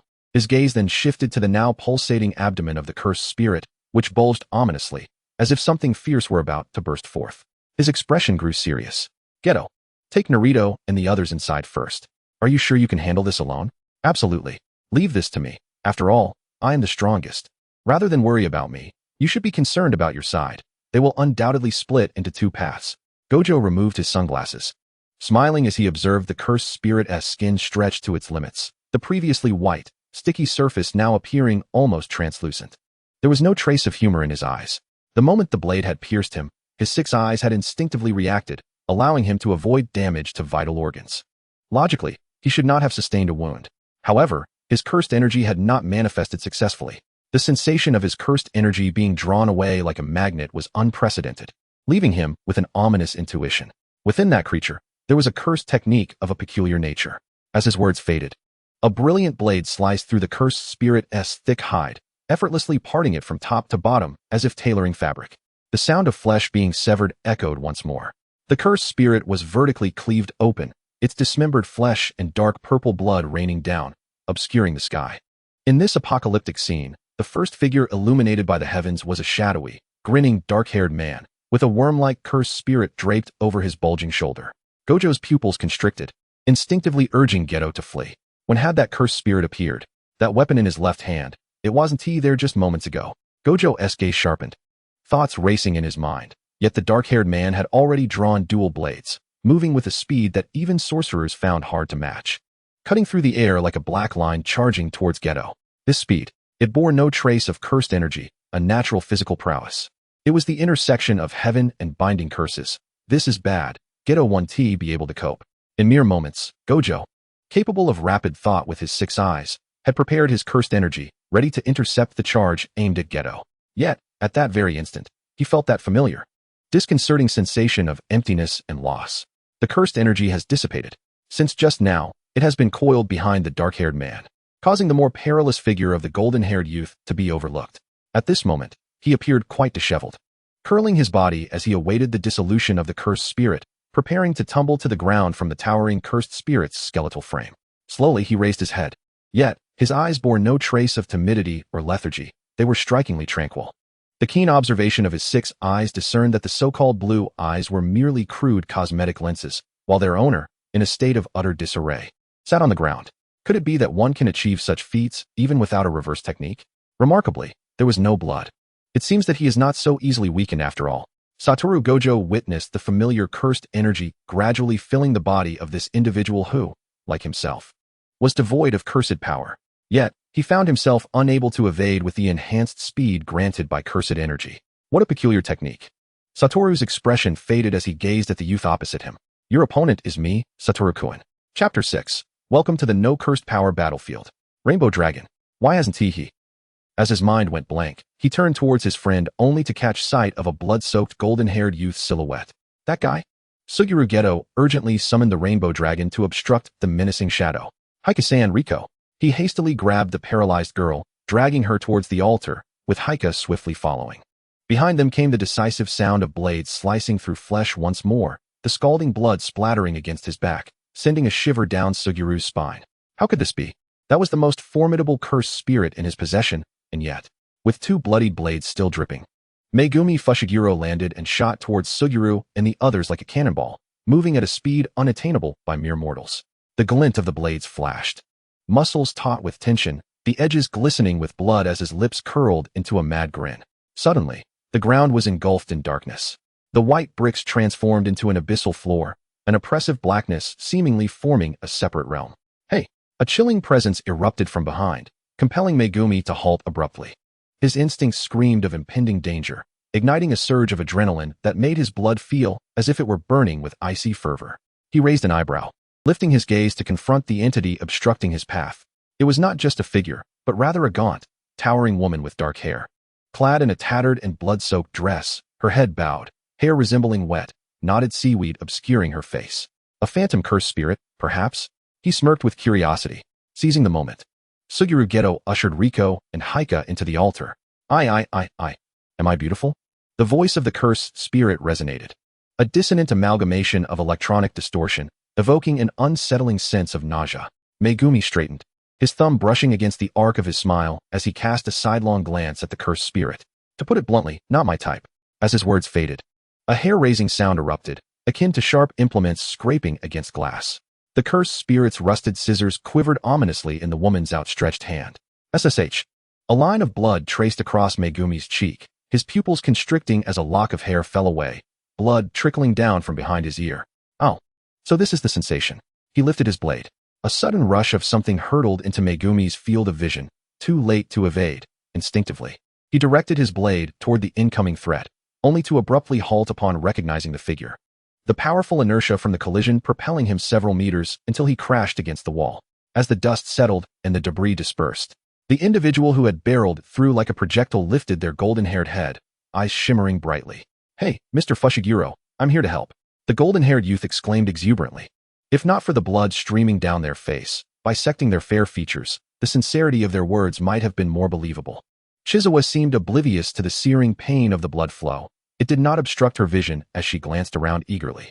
Beneath her blue cosmetic lenses, a glimmer of light flickered within her emerald irises, and the giant scissors, caught in the cursed spirit's grasp, simply disintegrated in midair, replaced by a gentle flow of blue cursed energy that surged into the boy's body. Hey, didn't you say you could neutralize Satoru Gojo's cursed energy? Don't distract me. Megumi felt no gratitude for being rescued. He shoved aside the youth who had collided with him, leaving a horrifying gash on his forehead. I just got kicked over by that guy who didn't even use a technique. Chizawa, pushed away, struggled to her feet. Her already bloodied form, now even more pitifully disheveled. She swayed unsteadily, grateful for the cursed energy she had absorbed from Satoru in advance. Otherwise, her ribs would surely have shattered. As she spoke, she coughed up a mouthful of blood. Chizawa wiped her thumb across her lips, the crimson streaks trailing from her mouth to the corner, culminating in a smirk-like blush. She cast a glance at the humanoid cursed spirit standing nearby. Having retained knowledge from her previous life's manga, she had researched the formidable cursed spirits under Suguru Geto and reviewed relevant footage, making her acutely aware of the potent and exposed cursed spirit in Suguru's possession, akin to encountering a previously studied exam question. Through thin, invisible lenses, the flow of cursed energy illuminated her gaze. As Chizawa rapidly recalled and contemplated, the cursed energy nodes instantaneously ignited and connected, much like Rupert's tear caught by the tail. Thus, from an external perspective, in a mere glance, this cursed spirit was violently shattered into pure cursed energy that surged into Chizawa's being. I've got it handled. No need to thank me, boss. Hurry and deal with your target. I'll take care of things here. Having completed her technique, Chizawa exhaled lightly. Since it did not require cursed energy to operate, she did not experience the fatigue typical of conventional sorcerers like Satoru Gojo. As she spoke, Chizawa casually removed her wig. Satoru's 6 eyes would undoubtedly see through her disguise. Blood and remnants of the cursed spirit that Megumi had torn apart clung to the wig, which she tossed aside. Beneath the wig lay hair carefully dyed golden with a disposable coloring agent. The golden-haired youth, no, it should be said, the girl, had blood streaming down her forehead, traversing her pale visage. Blood also trickled from the corners of her lips, her body coated in grime, making her appear astonishingly ragged, casting doubt upon her words. On her porcelain-like face, blood flowed from her nose down to her mouth, while her blue eyes, marred by the crimson streaks, radiated an unsettling calmness. Like a computer screen shimmering with azure light, exuding an almost inhuman gentleness. The juxtaposition of the blood cascading down her nose created a strikingly surreal image. Doesn't he seem reliable at all? Is this acceptable, little one? Even if it's not, it has to be. I can't overpower the cursed spirit user, so boss, hurry. Go resolve the situation and come back to rescue me. Chizuru shouted, her gaze fixated on the poised Wataru Fushiguro, who was observing her with his 6 eyes. Only after he vanished from her peripheral vision did she fully turn her attention to Wataru. Hey, I'm far superior to that guy, you know? Although cursed energy attacks were ineffective against Chizawa, the physical assaults stemming from the extraordinary acceleration and inertia caused by cursed energy's causality were something she had to endure. Had she not previously reinforced her body using the cursed energy extracted from Wataru, facing his deliberately controlled initial cursed energy, which induced an exceptionally high acceleration during his spinning kick, would have been significantly more disastrous. Wataru-kun has seen through my technique, hasn't he? It's quite evident why he's avoiding the cursed spirit manipulator. With a plethora of cursed spirits at his disposal, even if they were of a lower grade, Suguru Geto posed a formidable challenge to her, akin to a test paper brimming with complex problems. Although she had just effortlessly deconstructed the cursed technique circuit of the illusion cursed spirit, it was merely due to that spirit being well known and available in the black market video archives, akin to a problem she had studied beforehand. Geto, on the other hand, was like a walking repository of questions. While he might possess many low-level cursed spirits that were easily deconstructed, she would still require a certain reaction time, which would fatigue her brain, not configured for 6 eyes. In other words, facing Geto would mean she couldn't accurately estimate the prolonged cooldowns against lesser foes, and it would be incredibly draining on her cursed energy. Against a cursed spirit manipulator with formidable hand-to-hand combat skills and an abundance of cursed spirits, extended cooldowns would be tantamount to courting death. Meanwhile, Wataru had only a handful of techniques. While their quality was high, high quality did not equate to complex cursed energy circuits. Moreover, due to his previous life as an exceptionally powerful character, she was already well versed in the principles of each of his techniques, rendering them akin to a simplified test with minimal questions. Additionally, as a half-blood sorcerer accustomed to using cursed energy, even his physical techniques were augmented with cursed energy attacks. Chizawa, who could absorb Wataru's cursed energy to bolster her own, held a distinct advantage. Despite some disparities in physical combat, she could fully compensate with cursed energy. Reflecting on this, it seemed that Wataru, who had been dubbed a genius for continually suppressing others with cursed techniques, was now experiencing the absurdity of being restrained by someone using cursed energy and techniques. Now, let us engage in a cursed energy-free battlefield, Wataru-kun. As the sun descended, the sky was awash in hues of crimson and gold, casting a radiant glow upon the long hair of the girl standing amidst the blood-soaked ruins, her smile illuminating the declaration. Speaking of which, I didn't encounter any enemies in Okinawa. The sunset ignited the grayish-white sky outside the airport, transforming the previously dull expanse into a grand finale. With golden orange mingling with fiery red, resembling the flowing Baroque skirts of a dramatic play. Two boys clad in dark uniforms emerged from Tokyo Airport. The black-haired boy in front exuding vitality. Surely, the seniors have resolved everything, right? Although it's a pity I couldn't fight alongside Senior Geto. The boy, tired from observing his peers' chatter, pressed his temples and thought, as long as everything's fine, let's just head back to Jujutsu High. Oh, and Senior Yeri asked me to bring back a local shrine charm from Okinawa, the black-haired boy recalled, extending a finger in contemplation. What? What are you all treating this as, a vacation? The tall blonde boy stumbled slightly, gripping the handle of his suitcase tightly. Well, I did manage to catch the flight. So that's lucky. Can I go see Senior Yuri first? Ah, well, whatever. Let's just head back to Jujutsu High. I'm utterly exhausted from overtime. Chapter 7. The battle begins. Outside the altar, atop the open ground at the foot of the mountain, stood the bloodied blonde girl facing the white-haired boy. The setting sun cast a golden hue, akin to understated dark gold patterns on luxurious satin, imbued with a poignant beauty due to its vibrant colors. Wataru Fushiguro activated his cursed energy in advance. Although he lost his cursed energy the moment he summoned it, the initial acceleration provided by the energy still lingered. Propelled by inertia, he dashed towards the blonde girl, who, despite her provocative words, bore an unexpectedly tranquil expression, almost one of restraint. He raised his leg, employing the same technique to unleash a spinning kick at Chizawa. While the cursed energy he had just lost became the force she used to block. An invisible barrier halted Wataru's flying kick, causing his pupils to constrict. What does it feel like, having immense cursed energy yet being devoid of it? The girl inquired calmly, raising her hand as a reinforced wall of cursed energy propelled the white-haired boy backward. Honestly, it feels utterly dreadful. Such an assault could not harm Wataru, who had reactivated his limitless technique. Chizawa Chizuru was unable to analyze the cursed energy circuit of the Fushiguro family's inherited techniques. Thus, she could not inflict any damage upon him. Currently, Wataru could only utilize the technique, Blue, and his daily cursed energy enhancements, all driven by cursed energy. Any cursed energy attacks he had unleashed would be deconstructed and absorbed by the opponent. Even relying solely on physical techniques would be countered by the absorbed cursed energy. Consequently, both were locked in a stalemate. Chizawa hoped for this impasse. She had no intention of killing Wataru. She had deliberately sent Fushiguro to confront Suguru Geto, harboring similar thoughts about facing Wataru. After all, if it were Fushiguro, he would undoubtedly go for the kill, just as depicted in the manga. Knowing that Wataru might learn to reverse techniques at the last moment, he would likely stab Wataru in the throat before decapitating him entirely. Chizawa wished to prevent Wataru's death, even though she was currently opposing him within the ranks of the curse users. Spirits like Sukuna would never be her allies. Thus, if the strongest force on the protagonist's side were to fall, she lacked the confidence to assume Wataru's role in confronting the antagonist to maintain the balance and survival of the world. However, she also did not wish for both herself and Fushiguro to perish at Wataru's hands. Ideally, if they could simply hold their ground until she could persuade Fushiguro to retreat, that would suffice. She had been instilling in Fushiguro the notion that Wataru could potentially learn to reverse techniques and achieve an invincible state, all to encourage Fushiguro to choose retreat over confrontation. Another more perilous possibility existed, where both parties could emerge unscathed. But if Wataru mastered the reversal technique while she delayed until Fushiguro arrived, Fushiguro would undoubtedly forsake his intention to eliminate Wataru. In that case, she would have to devise a way to survive against Wataru's 6 eyes, a source of positive energy she could not deconstruct. Undoubtedly, this was the worst-case scenario, and she had been preparing for this potential outcome in the past few days. Wataru, having been rebuffed, lowered his stance and retreated, using friction to decelerate from the impact, eventually halting at a distance from where he had stood, facing Chizawa.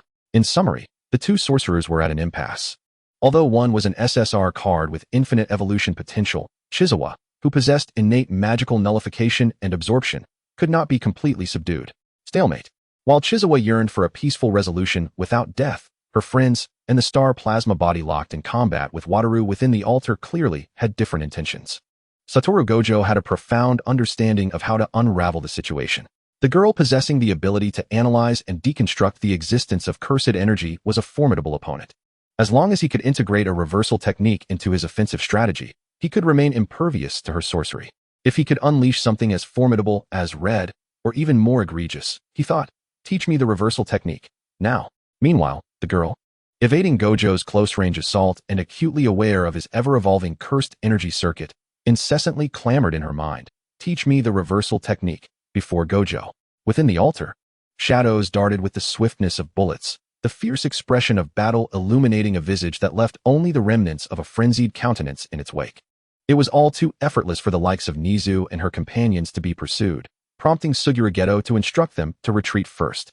He stood alone in the center of the circular corridor, surrounded by throngs of cursed spirits, akin to demons on the prowl, encircling him from every direction. If Chizawa Chitose were present, she would undoubtedly perceive the current Sugurageto as the harbinger of a future cult leader. In this macabre tableau, the statuesque youth stood at the heart of the grotesque assembly of cursed spirits, yet his face bore an expression of unwavering vigilance. His furrowed brows cast a shadow over his sharp, discerning gaze, starkly distinguishing him from the malevolent figure of a future cult leader. Of course, these thoughts were unknown to the two present. As Fushiguro rushed into the fray, intercepted by the cursed spirits, he merely raised an eyebrow at the unfolding scene. Is this all there is? How many cursed spirits do you possess, you nuisance? With the utterance of the word nuisance, a chilling blade of light sliced through the air, leaving behind only fleeting flashes of white. In an instant, a deluge of flesh and blood erupted. The man, akin to a predator, traversed through the cursed spirits with the agility of a cheetah, leaving a trail of gory carnage in his wake, as if a torrential downpour of blood had descended. The first drop of crimson landed on Geto's pale cheek, swiftly followed by a cascade, as if rain fell in a beaded curtain upon his visage. In a heartbeat, the once fair youth was transformed into a specter, his face smeared with the blood of the slain, eyes reflecting a steadfast yet bewildered resolve. Elsewhere, a taxi halted at the foot of the mountain, where two boys emerged from the trunk, dragging their suitcases up the lengthy steps of the esteemed academy. Well, the barrier seems to be functioning properly. Our seniors should have reached the academy by now. There shouldn't be any issues on that front, one remarked. Let's stow our luggage first, Nanami, and then seek out our senior, Iori. As the two youths melded into the academy's barrier, they vanished into the embrace of the sunset's golden rays. Gojo, I harbor no desire to take your life, the girl declared, her hair swaying as she deftly evaded Gojo's next strike. You need not worry about that cursed spirit, the boss won't kill him. Your injuries can be easily healed by Miss Iori, they are not fatal. While dodging his assaults, she calculated the potential for reconciliation. Therefore, Gojo, we need not clash. Chizawa, empowered by her cursed energy, bent backward in an astonishing arc to evade Gojo's swift spinning kick. The wind whipped across her face, nearly slicing past the tip of her nose, while a cold sweat formed on her brow. Yet, in this moment, her gaze remained unervingly calm.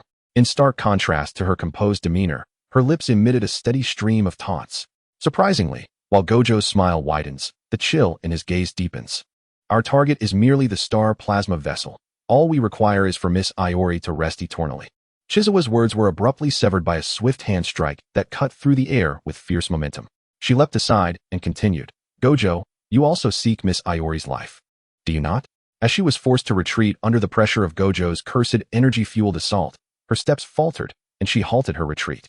A glimmer of icy determination flashed in her eyes. This was the moment. As Gojo's next blow approached, Chizawa barely managed to sidestep the gale of his punch, but unlike before, she did not leap away in time.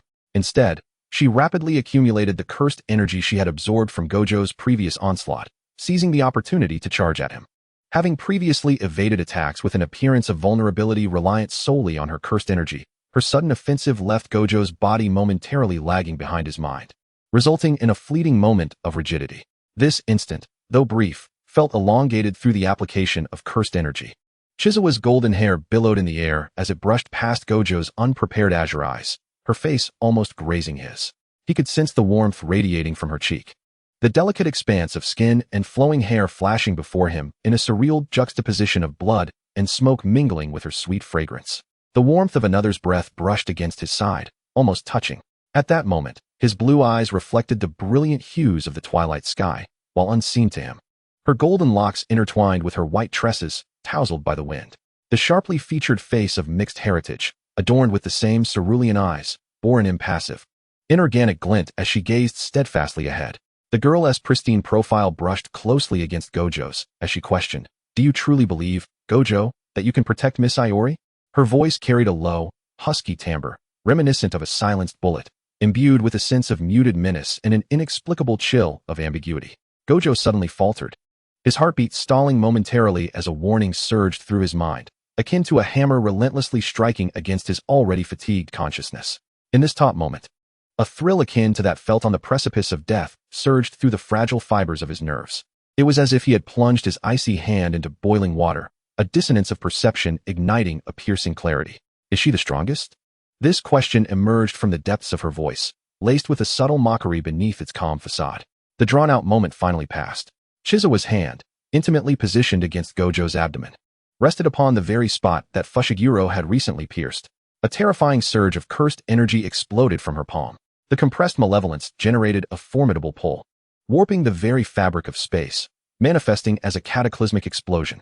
Brilliant light erupted before them, and due to their proximity, both were engulfed in a blinding radiance reminiscent of an apocalyptic dawn.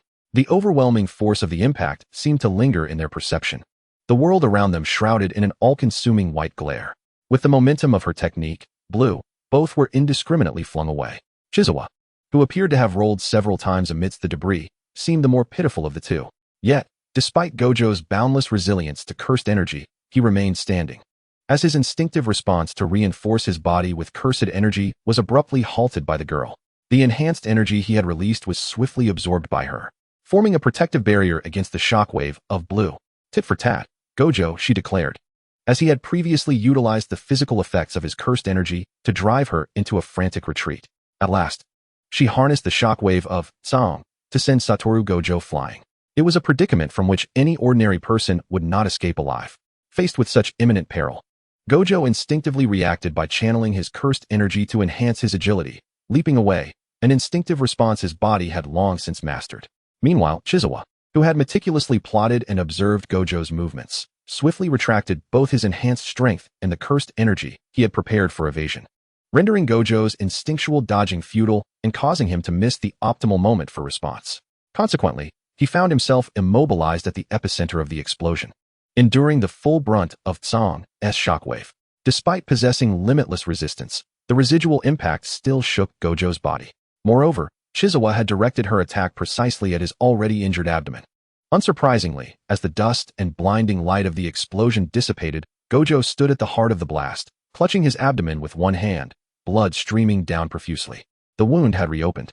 Opposite him stood Chizawa Nagashima, who possessed the ability to render cursed techniques ineffective upon sight. Gojo found himself unable to seal his wound with cursed energy, especially given his dwindling reserves. What a predicament! Clutching his wound, Gojo spat out blood, his white hair casting a shadow over his brows, obscuring his eyes. He gazed deeply at the figure before him, who, despite her own struggles and bloodied appearance, remained eerily calm, calculating his next move with a complex expression. To have reached such lengths, she truly was relentless. Does she delight in my technique so much? Having been pursued and struck by Gojo's Song multiple times, and with her thorough prior study of its principles, Chizawa managed to create a rudimentary imitation of Song. For her, this was also a gamble. Although Gojo was in a state of continuous injury, he had expertly controlled his cursed energy output. Chizawa, on the other hand, needed to accumulate enough cursed energy to utilize Song, which was why she had initially sustained so little damage when Gojo had kicked her away, sending her crashing into Fushiguro and several walls. In her effort to conserve cursed energy, Chizawa had endured quite a lot, barely maintaining her stance without collapsing. Thus, one could say this was a gamble of 10,000 against 1,000. The injuries she bore were as life-threatening, if not more so, than Gojo's continuously bleeding wound. After all, Gojo was the embodiment of a true sorcerer, while she was merely a regular human, barely clinging to life with a meager amount of cursed energy. Furthermore, her reserves were nearly depleted. If Gojo were to initiate another attack using even a modicum of cursed energy to accelerate his movements with enhanced physical prowess, she would find it exceedingly difficult to defend herself. This was why Gojo remarked on Chizawa's desperation. At that moment, Chizawa, barely managing to rise from the rubble, found her left eye completely tainted with blood. To prevent further contamination of her vision, she quickly removed her slightly dislodged contact lenses. Surely, being seen through this guise should not pose much of a problem. Her hair had also changed color. The girl revealed her green eyes, a stunning contrast to the 6 eyes, resembling the very Dresden green diamond itself, with ethereal wisps shimmering within the facets of the gem, radiant yet profound. Oh, this is splendid. There's no need to keep imitating me. With trembling resolve, the girl stood up from the debris, her left arm hanging limply due to a fracture, requiring considerable effort to rise. Opposite her, Gojo grimaced, clutching his wound, his pallor stark. He managed to smile. Ready for another round? The girl's calm demeanor shattered, her smile widening. Another round. Chapter 8. The battle commences. Hey, how did you all get up here? In the corridor of the altar, the bodies of cursed spirits nearly caused a blockade. Another cursed spirit was pierced through its skin by a gleaming blade, with a swift motion. The man shouldering the worm-like cursed spirit emerged amidst a torrential downpour of blood. The man with black hair casually rested the blade on his shoulder, a smirk playing on his lips. Ah, that's the thing. Cursed spirits and cursed tools can be quite troublesome. So I had the cursed spirit swallow the cursed tool, and then as he spoke, the cursed spirit on his shoulder shrank into a small orb, reminiscent of the cursed spirit jewels that Suguru Geto used to consume. The man tossed it lightly into the air before catching it in his mouth, his demeanor nonchalant, as if he were consuming mere air. Swallowing it like this, oh, as for me, due to my lack of cursed energy, it's entirely different from your experience. I find it tasteless. Suguru Geto's body tensed, his posture slightly hunched in a vigilant stance. Tengen, Riko, and the others had already made their way to the altar, presumably hiding. He needed to buy some time. You know I'm not referring to that. Well, you should have noticed by now. I am Tengen, the bound one, and that little brat is also without cursed energy. How is that possible? The blonde boy's mere glance had caused his imagined cursed spirit to vanish, possessing such a terrifying technique. Moreover, she had clearly displayed significant cursed energy fluctuations later on. A sudden thought struck Geto's mind. Gojo had mentioned a rather peculiar sorcerer present, but in the end, Gojo hadn't had the chance to relay the technique he had witnessed with the 6 eyes to Geto. How could someone possess a technique without cursed energy? Oh, I really don't want to contemplate such things. The man lowered the knife from his shoulder, and at the moment he raised it, the metallic scent of blood and a chilling aura of madness nearly suffocated the air. All I know is that this guy is a valuable weapon. Don't waste any more time. Are you waiting for that little brat outside to be dealt with by the 6 eyes before coming to assist you? Unfortunately, that little brat is thinking the same. The man's face lit up with a maniacal grin, his black hair billowing as he moved swiftly, fully revealing the fierce battle intent in his eyes. Outside the altar, atop the mountain, the deep purple sky was gradually consuming the brilliant golden radiance, presenting a terrifying gloom that heralded an impending storm. Blood continued to seep from the corners of Gojo's mouth, his white hair shimmering like snow beneath the rift light of the heavens. He raised one hand, his middle finger and index finger crossing. Shall we give this a try? What met Chizawa's gaze were the divine blue eyes of the youth and the confident smile gracing his lips. The instinctual dread of the unknown sent chills coursing through her body, her throat tightening painfully, yet her gaze remained fervent, her lips curling into a parched smile akin to a blade's cut. A brilliant void, consuming all colors, transformed into a shockwave that surged forth. For heaven's sake, the girl's form was utterly obliterated in the all-consuming white light. Ida Junpei, Sr.? It's me, Haihara. Meanwhile, in the Jujutsu High dormitory, a black-haired youth repeatedly knocked on a certain dormitory door, clutching an amulet. Hey, Nanami, Ida-senpai hasn't opened the door yet. And I didn't see him in the infirmary just now. Isn't it inappropriate to come to the girls' dormitory directly? Perhaps he has stepped out? No way. Although Haihara appeared innocently naive, he possessed a sharp intuition and furrowed his brow slightly, voicing his thoughts. In this situation, the school wouldn't allow him to wander around. It's far too dangerous. That's true, but could it be that Ida-senpai Hey, Haihara, what are you doing? As Haiba was deep in thought, he was suddenly startled by the reliable classmate, who impulsively delivered a forceful kick to the tightly shut dormitory door. Although he felt a twinge of regret, concern gnawed at him. Hey you! Haiba's hand faltered momentarily at Haiba's resolute action, and by the time he managed to intercept her, the door had already been forcefully kicked open by a foot imbued with cursed energy. Kaido-senpai, are you there? As the door swung open, bright daylight flooded into the dim room, prompting a sudden shift in Haiba's expression as she dashed inside. Haiba, realizing he had no time to remind her that this was the girls' dormitory, quickly followed, recognizing the urgency. As he saw Haiba's expression, something had happened to Kaido Shirako. In the brilliant light streaming in, they beheld Kaido Shirako, bound by thin iron chains, slumped against the bed with a cloth stuffed in her mouth. Scattered nearby were several empty syringes. Haibara rushed forward to remove the cloth from Kaido's mouth, attempting to unravel the chains with her cursed energy while calling out to the seemingly unconscious girl. Meanwhile, Haiba, with a grave demeanor, crouched down to examine the discarded syringes. After Haibara's third call, Kaido slowly began to regain consciousness, her face etched with profound fatigue, her eyelids drooping as if weighed down by exhaustion. Don't look. She turned her head, her voice hoarse, addressing Haiba, who was still scrutinizing the syringes. It's merely a muscle relaxant and a nutrient solution. Haibara successfully freed Kaido from the chains, withdrawing her hands to stretch her sore wrists. Who did this? What happened, senpai? Kaido lowered her head slightly, revealing bruises on her wrists where the chains had constricted. If I use a reversal technique, I could eliminate this in an instant. It was someone who claimed to seek my guidance on reversal techniques. You must quickly find Gojo and the others. The situation has changed. Outside the altar, the summit of the mountain had been reduced to a literal flat expanse, swirling dust casting a grayish filter over the bright sky, resembling a thick fog that coiled in the air. Before them stood a structure with a large gaping hole, and from this aperture, each wall bore a corresponding breach. Peering through the void, they could see, behind the final wall's ruins, a bloodied hand clawing its way out from beneath the rubble. Fushiguro, could you hurry up? Thankfully, Chizawa Nagashima's response to the pressure exerted by Gojo was not akin to the life-threatening moments depicted in the original narrative. The technique Gojo awakened was merely an incomplete version of Red, a technique he had experimented with numerous times before, rather than the pure reversal technique, Purple. It was a semi-propulsive technique that incorporated some positive energy from the reversal technique. Due to the amalgamation of cursed energy, Chizawa could only withstand the positive energy component of the reversal technique. Even so, she had exhausted all her stored cursed energy to protect her vital organs. Crawling out from the stone pile, bloodied, as she stood unsteadily on the flat ground, Chizawa felt akin to a fool who had just cleared the beginner zone and was now challenging the final boss of a dungeon. Shaking off other thoughts, she concentrated all her mental faculties to recall the positive energy circuit of Gojo she had glimpsed moments ago. This is only fair, she muttered softly.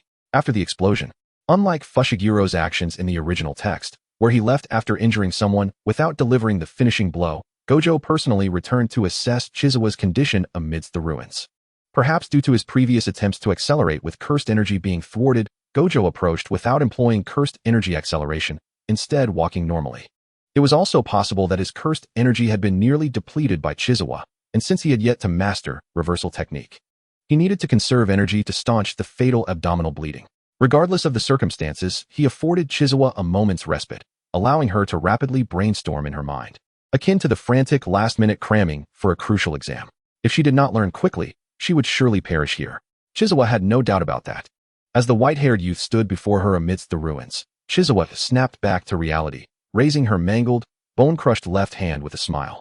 The pain and overwhelming fatigue clamored for her attention, yet within this impending death, she felt an exhilarating thrill akin to the rush after consuming a box of alprazolam.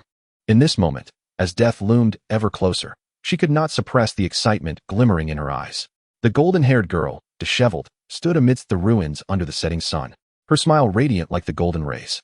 Where even now, her hand, sustained only by the muscles in her upper arm, dripped blood continuously, her joints now devoid of movement. You're still alive? Gojo raised an eyebrow, though the smile that lingered at the corners of his mouth indicated that this was not unexpected. A hint of genuine admiration flickered in his eyes. Your technique is the most troublesome I have ever encountered. Is that so? Chizawa replied with a smile. Feeling the pain slicing through her nerves, she fixed her gaze firmly on Gojo as he raised his hand again. Perhaps the pain had dulled her cognitive faculties, but his slow-motion gesture seemed deliberate to her. As his hand ascended, her heart instinctively raced, and in the midst of overwhelming tension and fear, she could hear the rapid beating of her heart, as if the blood coursing through her veins was roaring. Give me a little gratitude. For this is the highest form of praise. Is that so? She echoed, her gaze unwavering. The madness born of pain and exhilaration compelled her to fixate on Gojo's hand as he formed the seal once more, her smile widening. Indeed, like Fushiguro and Gojo, she was of the same ilk, though she had no desire to die, in moments teetering on the brink of death. She was imbued with a pure excitement for life and the will to fight. Something felt amiss. Gojo sensed an unsettling dissonance within her radiant, almost eerie smile. Yet he pressed his index finger against his middle finger, his mouth slightly parting. Then let me tell you, Gojo-kun, your technique is the worst I have ever encountered. As the final syllable escaped her lips, a brilliant white light coalesced at Gojo's fingertips, pure and terrifying in its luminosity. It pulsated and expanded, bursting forth in Chizawa's blood-tinged vision like a divine flower blooming in the air, followed by a flurry of feathers.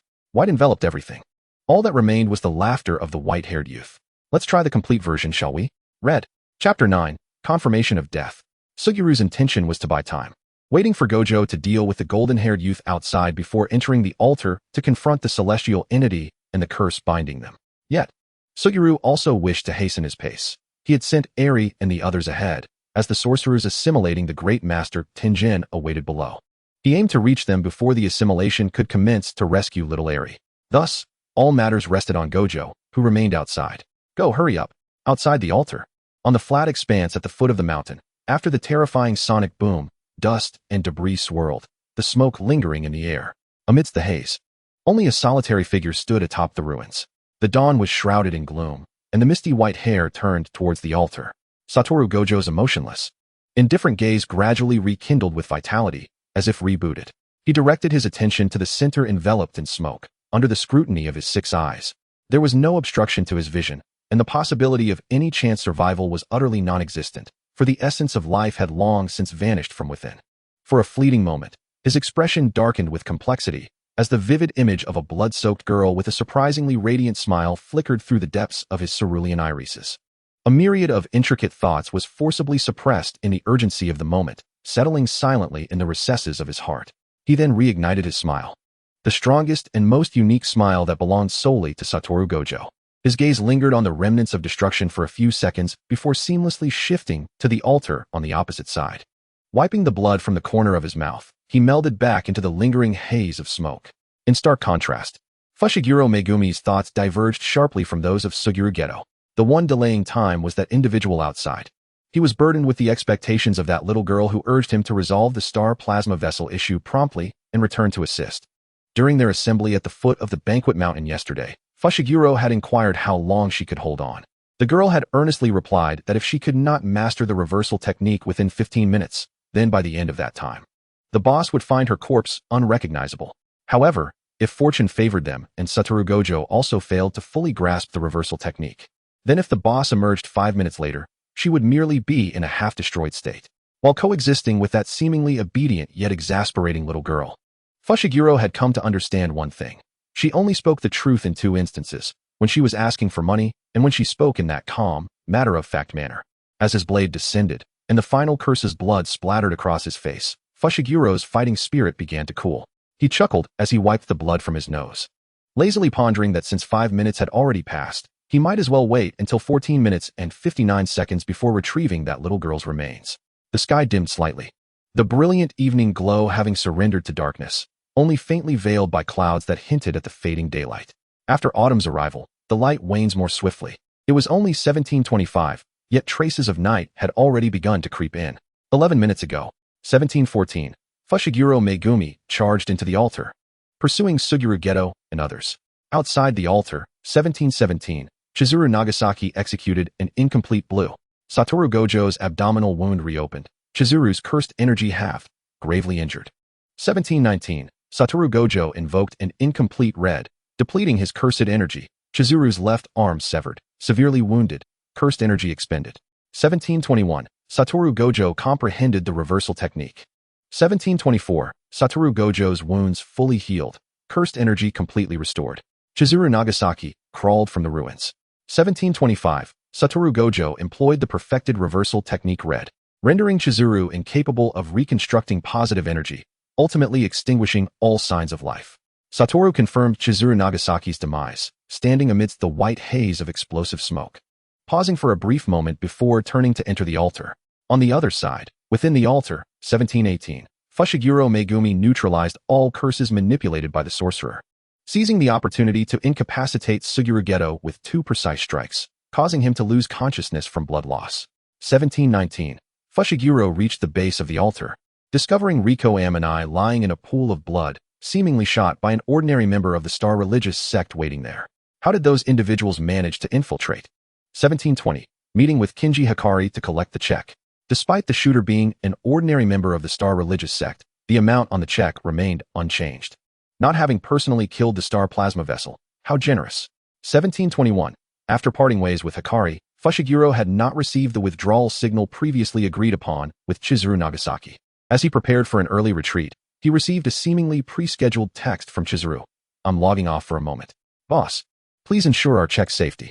1730, upon reaching the altar's exit, he encountered a bloodied Satoru Gojo. Ah, what a coincidence. Outside the exit, in a clearing before the dense forest, stood a boy leaning against a tree. Dim light faintly illuminated his pallid face, his black uniform stained with blood and dirt, the fabric around his abdomen tattered and torn. Satoru Gojo slightly bowed his head, his sunglasses slipping down to reveal blue eyes glinting with a hollow smile. Is your companion's bond so fragile? Has she departed on her own accord? Otherwise, the money is secured. If I don't leave, I cannot invite you for a meal. Can I? The money is secured, and little Riko is already dead. This anticipated outcome caused a flicker of darkness to cross Satoru Gojo's lowered gaze. His muscles gradually tensing as a killing intent began to coalesce. Fushiguro, already perceptive, gripped his blade, although leaning casually against the wall of the exit. Every muscle in his body remained coiled and ready to spring into action. Indeed, what about that Geto? Have you eliminated him too? That fellow? His cursed technique is a nuisance. I merely knocked him unconscious. Truly, he has inherited quite the gifts from his parents. Ah, speaking of troublesome sorcerers. You must be referring to your side. Satoru Gojo's posture suddenly relaxed, yet his murderous aura remained unyielding. He removed his sunglasses, smiling as he remarked, remarkable indeed. To have uncovered a prodigy with such a technique. She is quite mad, nearly causing her own demise at my hands. Fushiguro sensed the underlying message in his words. His expression remaining impassive. Observing Fushiguro's unchanged demeanor upon hearing of Chizawa Nagasaki's death, Satoru raised an eyebrow and continued, that child appears merely to be in middle school, yet possesses such talent. If she were to attend our Jujutsu High, I would almost be tempted for teacher Yaga's sake. Speaking of which, sending a child into the fray truly. As Satoru paused, Fushiguro's killing intent surged sharply, akin to a languid panther suddenly arching its back, muscles coiling in readiness. Satoru, too, prepared himself for any sudden aggression. Yet unexpectedly, Fushiguro restrained himself. Although the murderous intent lingered, he remained slouched against the wall, his gaze obscured. Don't mention that disgusting surname.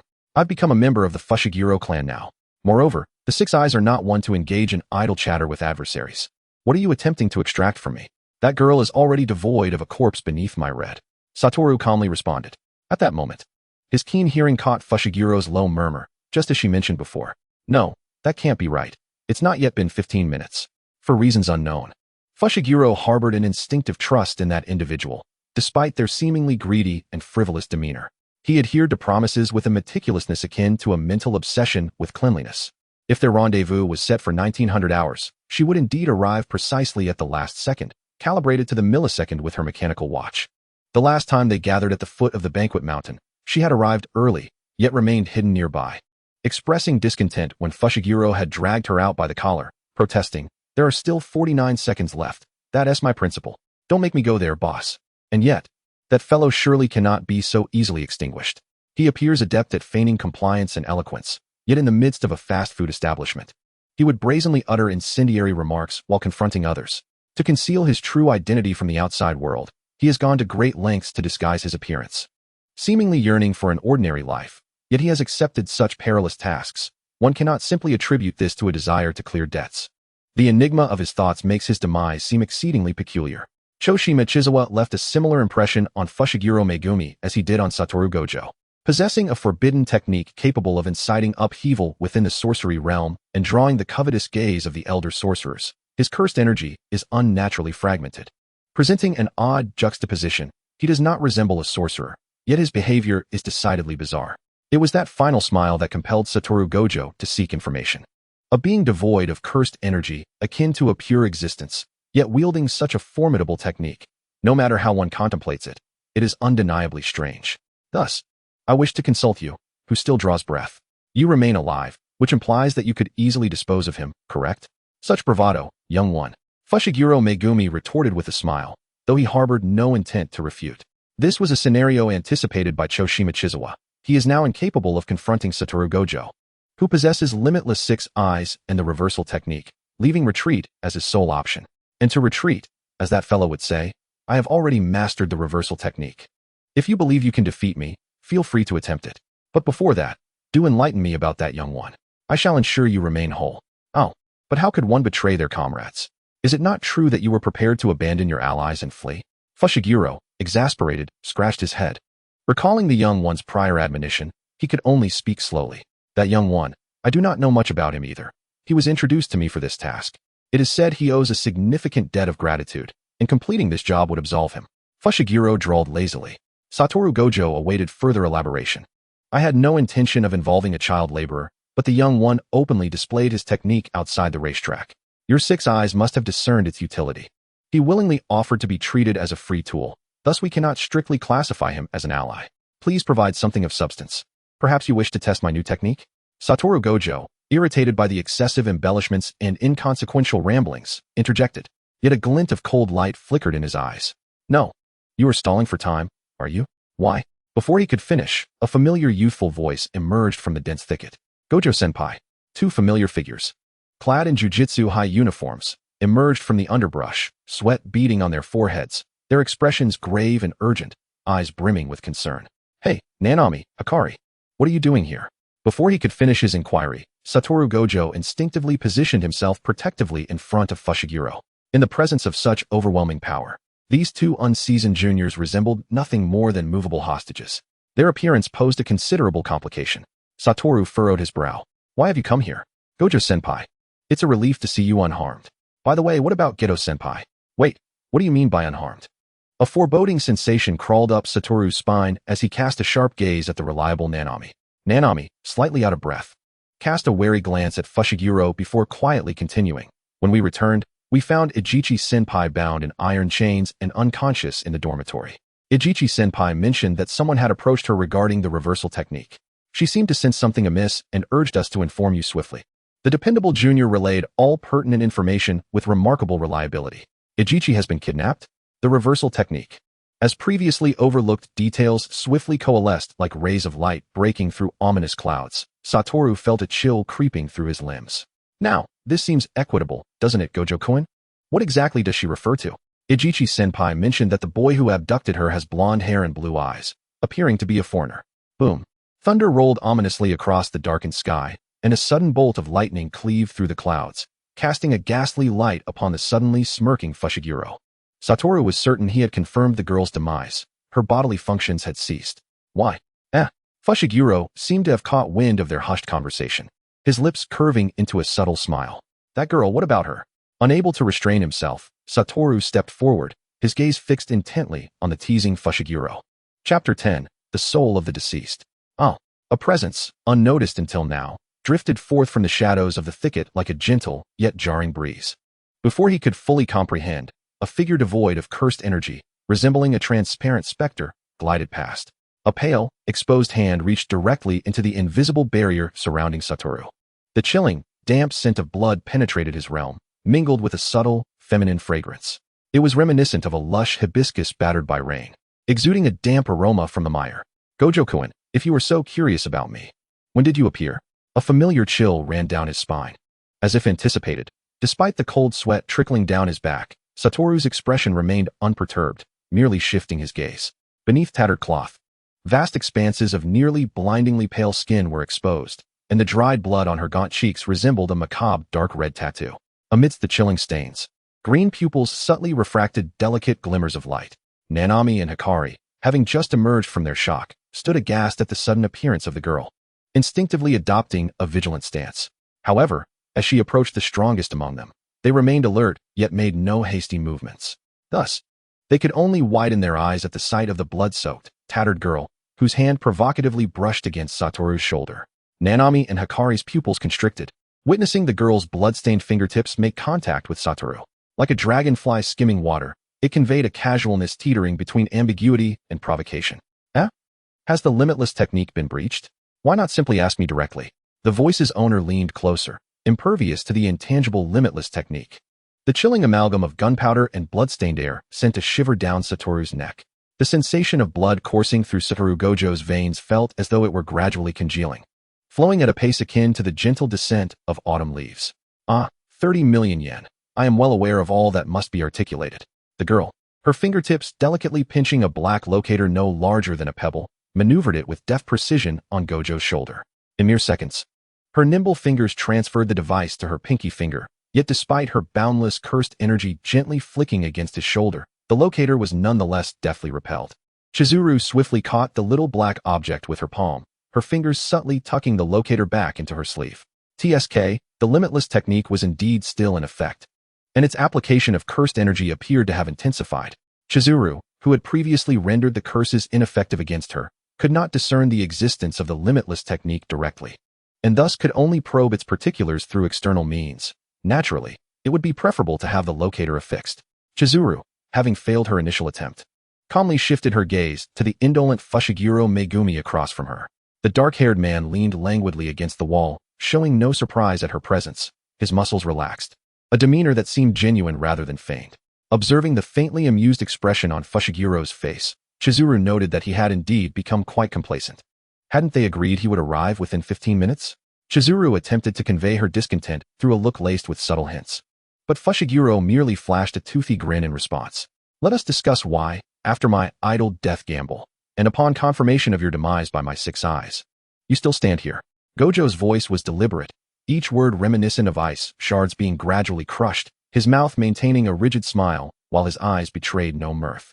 Noticing Gojo's muscles tautening and cursed energy coalescing, Chizuru patted his shoulder once more. In that fleeting moment when she lowered her head to glance at him, the intangible cursed energy that had been gathering around Gojo dissipated instantaneously. Gojo-kun, this information comes at a cost of 10 million yen. Chizuru lowered her gaze.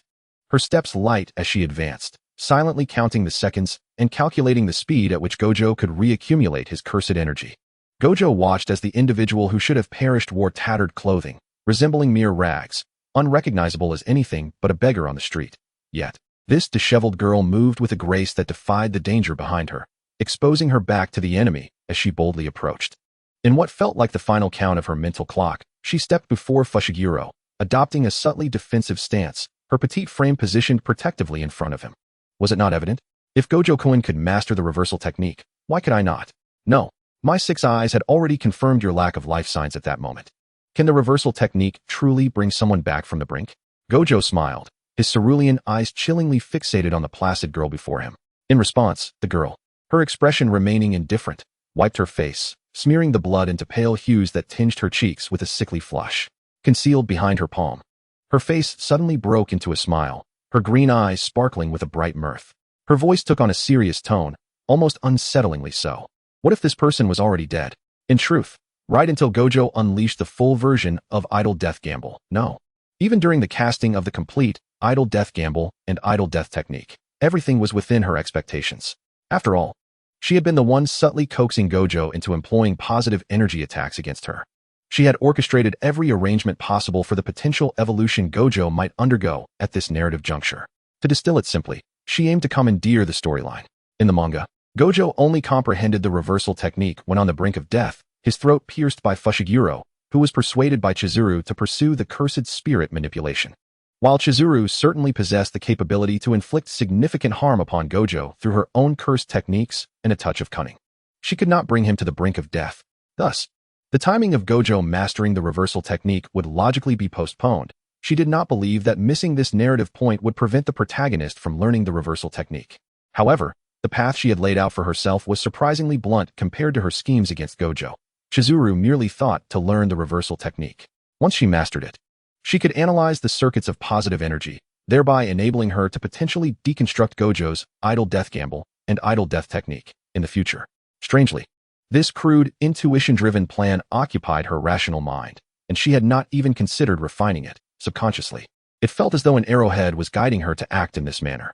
Thus, in reality, she learned the reversal technique far earlier than Gojo anticipated. She was not observing his battle to glean insights into the reversal technique. Instead, it occurred even earlier, just the day before, amidst the cursed spirits. She had been observing Gojo's incomplete Idle Death Gamble. The previous day, she had located Shoko Yeri, and through her own technique of deconstructing the site, she had fundamentally grasped the circuitry of the reversal technique's positive energy. Everything was progressing smoothly. All that was required was for Gojo to utilize Idle Death Gamble, or Idle Death Technique, a few more times, granting her the opportunity to observe and deconstruct them. Indeed, this was precisely what transpired. Gojo, under her verbal prodding, released an incomplete version of Idle Death Gamble, marking her second observation of it. Should he attempt the complete version once more, she would undoubtedly be able to analyze and deconstruct it on-site. This thought simmered beneath her manic smile. However, as the explosive energy erupted in a blinding flash, illuminating her surroundings, her vision was swiftly enveloped by the searing brilliance, overwhelming in its intensity. The breath of death, like a vast net, constricted around her, and she suddenly sensed something amiss. So fast, her eyes could not react. There was no time for deconstruction or analysis. There was no bitterness or regret, only a hint of confusion. Why had she chosen such a dangerously reckless method? How peculiar. The last vestiges of her life were consumed in the white light, and as her vision was completely obscured, those green eyes, once filled with a chilling madness, now bore a flicker of uncertainty. Why had she opted for this method?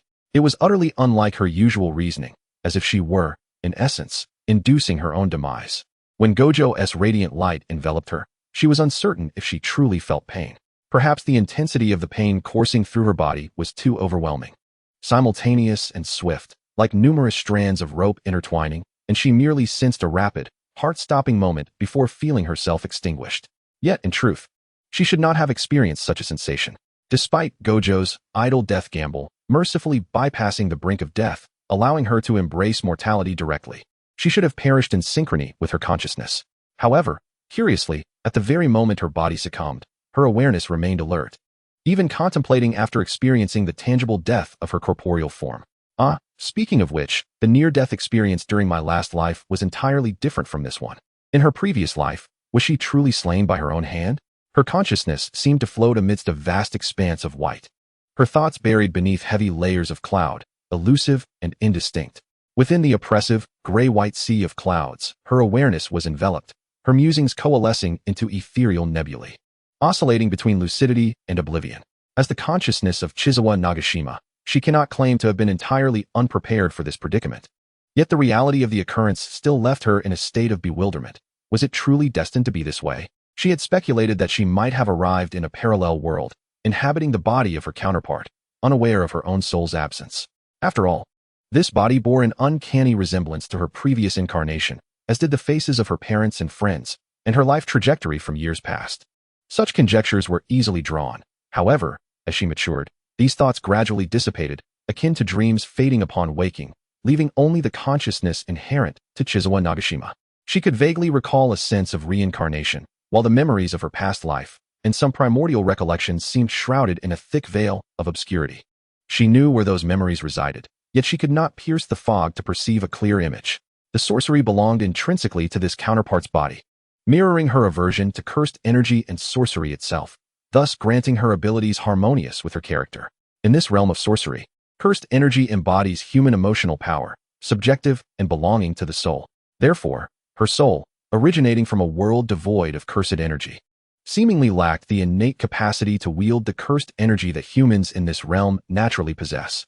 Unlike the Ten and Cursed Binding, which exchanged a deficit of cursed energy in the body for enhanced physical prowess, her body was capable of harboring cursed energy, yet her foreign soul appeared incapable of generating cursed energy, at least not spontaneously at present. When Satoru Gojo's scarlet surged forth, her body could not react swiftly enough. In that fleeting moment, as her body teetered on the brink of annihilation, her wandering soul detached from the corporeal form, akin to the superego within a hyperbody. Her spirit, akin to a second eye, fixated on the blinding white light, allowing her to think more clearly after temporarily disengaging from her body. In those brief seconds of separation, she finally found the clarity to respond, activating the reverse technique.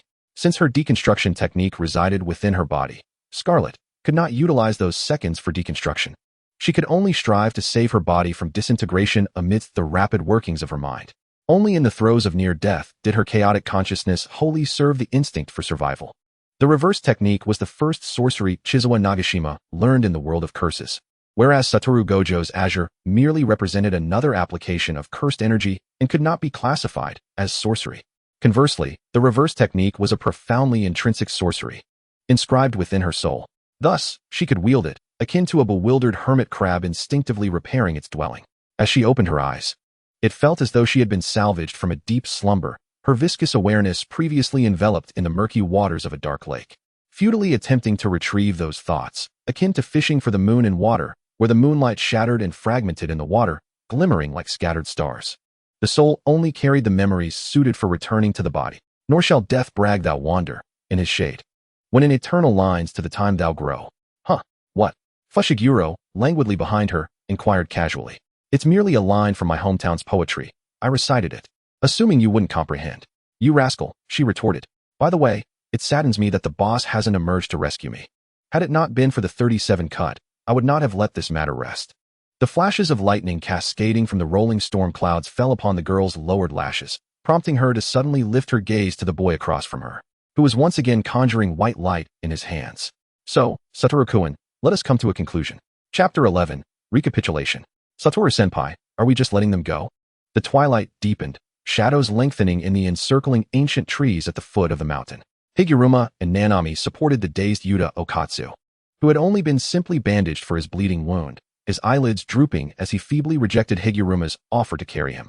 Ahead, Satoru Gojo's previous attire had been reduced to tatters, now wrapped in a uniform jacket he had pilfered from Nanami, his upper body tightly swathed. Hands tucked into the fabric of his shirt as he lowered his head, clearing obstacles with cursed energy, grumbling, "What else could I do? Didn't you see that my violet was ineffective against that guy?" Gojo's white hair swayed with his long strides, barely revealing the tense line of his lips.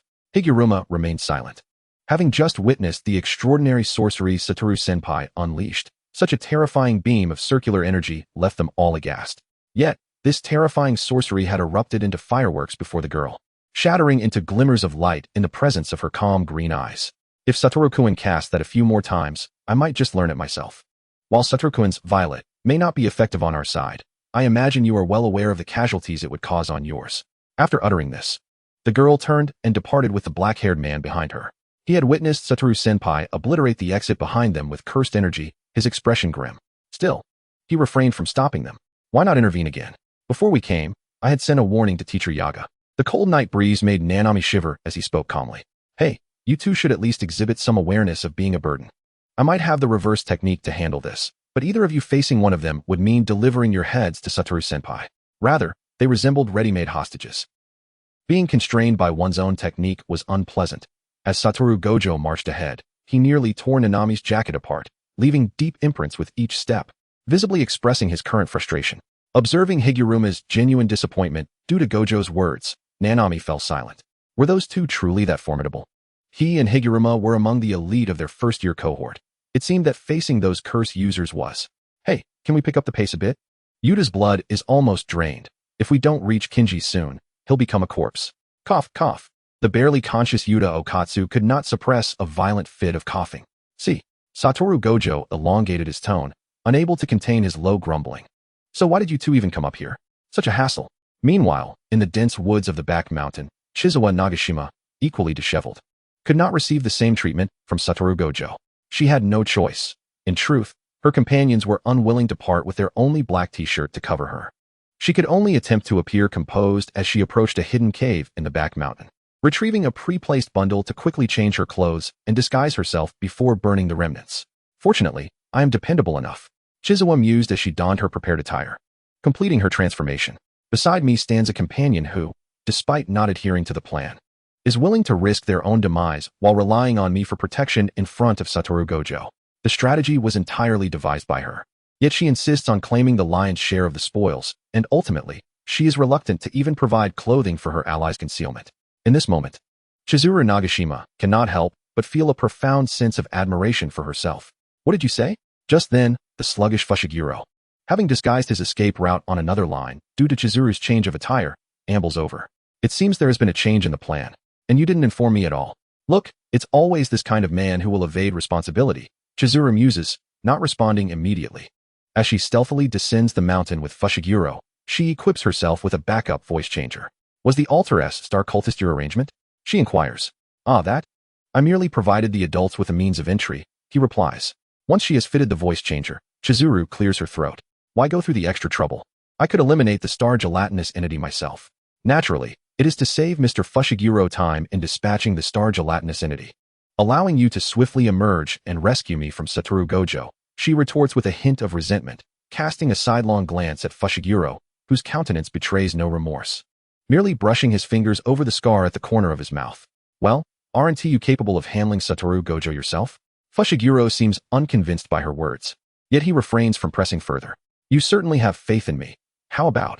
Chizuru begins, only for Fushiguro to deftly sense her intent to negotiate and swiftly interject. "Were those two little brats who just came up also part of your arrangement?"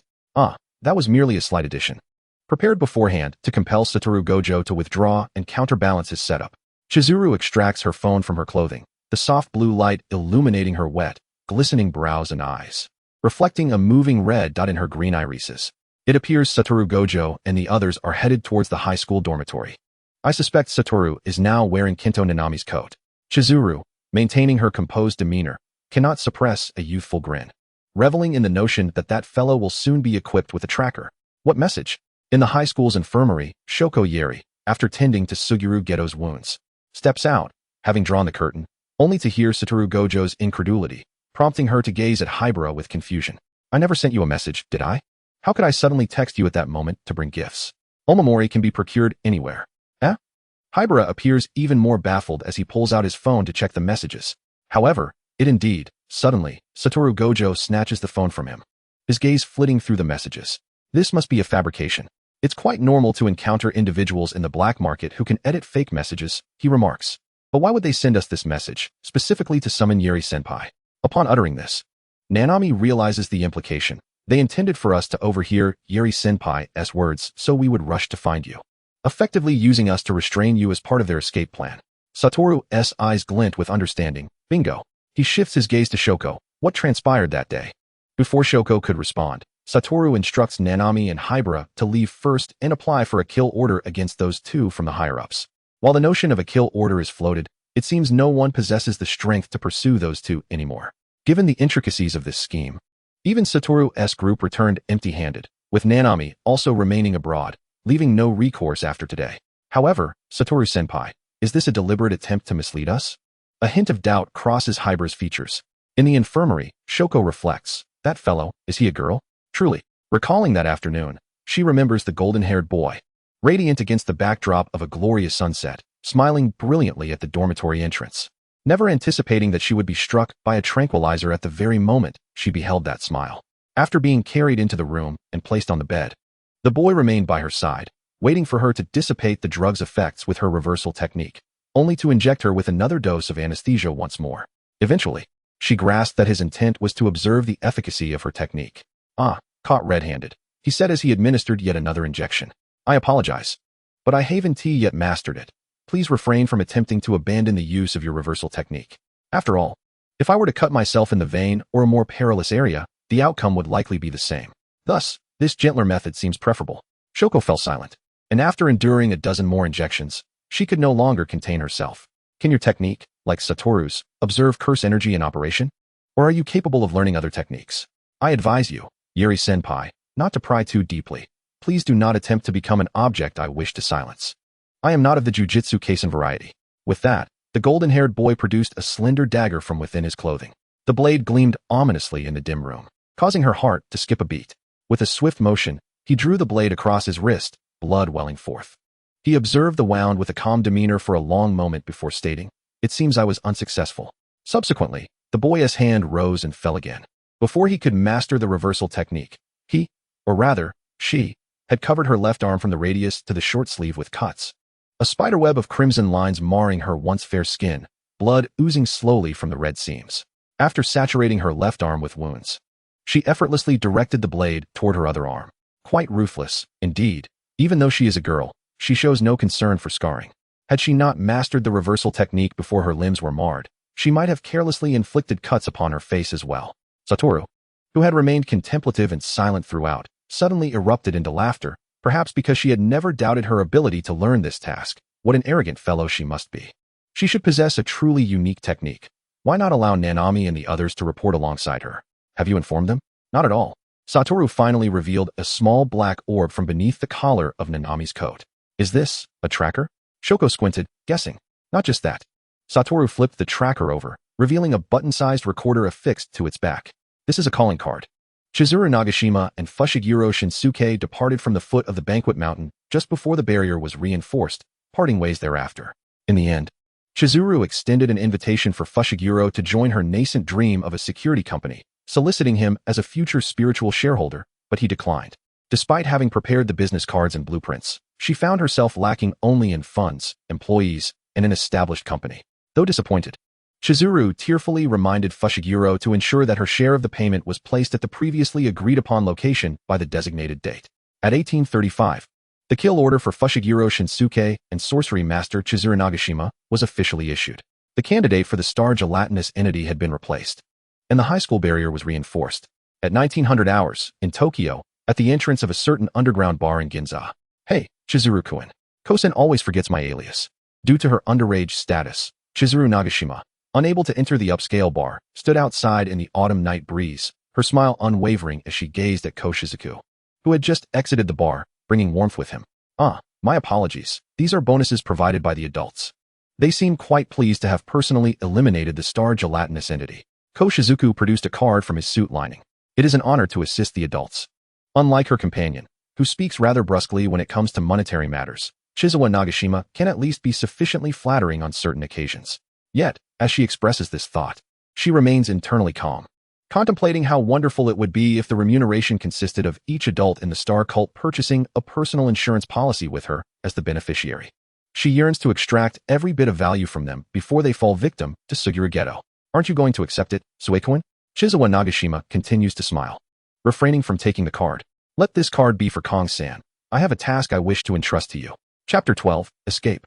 Was Riko killed by that curse user?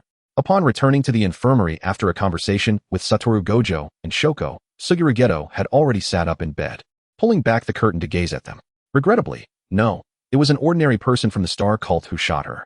Ordinary person. Suguru Geto recalled the scene vividly. After being struck down by Fushiguro, he had lost consciousness from blood loss.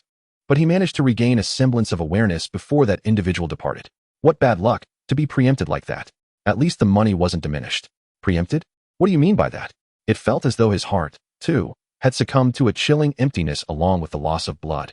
A creeping coldness akin to ants crawling upon his skin.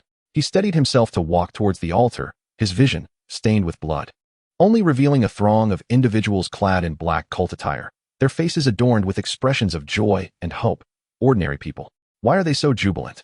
They encircled the lifeless girl, who just moments ago had clutched his sleeve with vibrant emotion, now transformed into a rigid, pallid form. How could they smile so broadly? It felt as if a gaping wound had been inflicted upon his heart, draining the warmth from within, while the blood around his eyes had already congealed. His unsteady gaze passed over each smiling face and their hands, searching for the pair that bore the bloodstains, devoid of calluses. Is it Geto?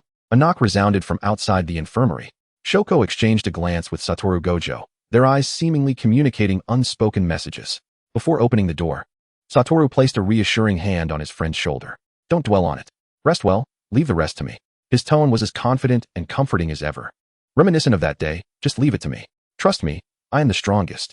However, he did not receive the anticipated arrival of the strongest. The bloodied ground seemed to taint his vision anew, leaving only a pale hue of crimson. Satoru Gojo was oblivious to his friend's despondent expression, his gaze fixed on the door that had been knocked upon, a flicker of contemplation in his eyes. He fidgeted with a button-sized recorder in his pocket before turning to step out into the night. Teacher Yoru said you need to promptly submit a report regarding this star plasma incident. At the entrance stood Nanami and Hajime, returning. Under the moonlight, Satoru complained while fiddling with the recorder in his pocket. What a nuisance. Why must they rush us for a report at this hour? Because a portion of the executioners will be dispatched tomorrow, and we need to know some information about them and their techniques in advance. What? Geto just woke from a coma, and his mind isn't even back to normal yet, still lost in his thoughts within the infirmary. Suguru Geto was abruptly pulled from his reverie by Satoru's loud exclamation. Geto, Satoru, I could fall asleep with just a touch. To validate his own statement, Satoru exaggeratedly yawned, though there was a hint of genuine weariness in his demeanor, with tears of fatigue welling in the corners of his eyes. But that's enough. Satoru interjected decisively, pushing the two juniors toward the exit. Geto needs to rest. Come back tomorrow, he firmly declared. Don't expect me to write a report today. Even if those old-timers begged at my door, it wouldn't happen. I need a good rest. Nanami and Hajime had never encountered such an unreliable senior before, their bodies stiff with reluctance as they were pushed back several steps. And you two had better switch off your phones. Make sure to rest well today. But the two were visibly reluctant, their expressions conflicted. Satoru sighed, swaying slightly before leaning in closer to Nanami and Hajime, wrapping an arm around their shoulders and whispering in a lowered voice, if you trust me, let us postpone the report until tomorrow. Hajime appeared somewhat bewildered, while Nanami sharply turned to regard him.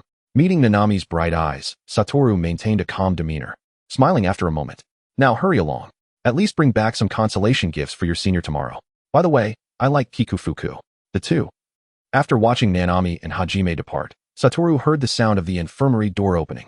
On such a cold day, isn't Shoko going to rest? Taking a few steps forward, Satoru moved toward the door from which Shoko had emerged, her hands clasped as she exhaled a breath of warmth. However, she suddenly noticed a blue cursed energy barrier enveloping the two of them. How cautious. So, what is the reason for your insistence on withholding the information about those two curse users? Satoru did not respond immediately, instead stating, Shoko. Let us hold off on reporting that blonde-haired boy's information for now. Why? Shoko looked at her peer, her calm expression illuminated by the moonlight, revealing an unfamiliarity. That guy's technique is too peculiar. I have a gut feeling that it wouldn't bode well for the upper echelon to know about it. This was precisely why he had separated Nanami and Hajime earlier. The more people who knew about that individual's technique, the worse it would be. Moreover, based on Shoko's description, that person had indicated she was not the type to disclose her technique.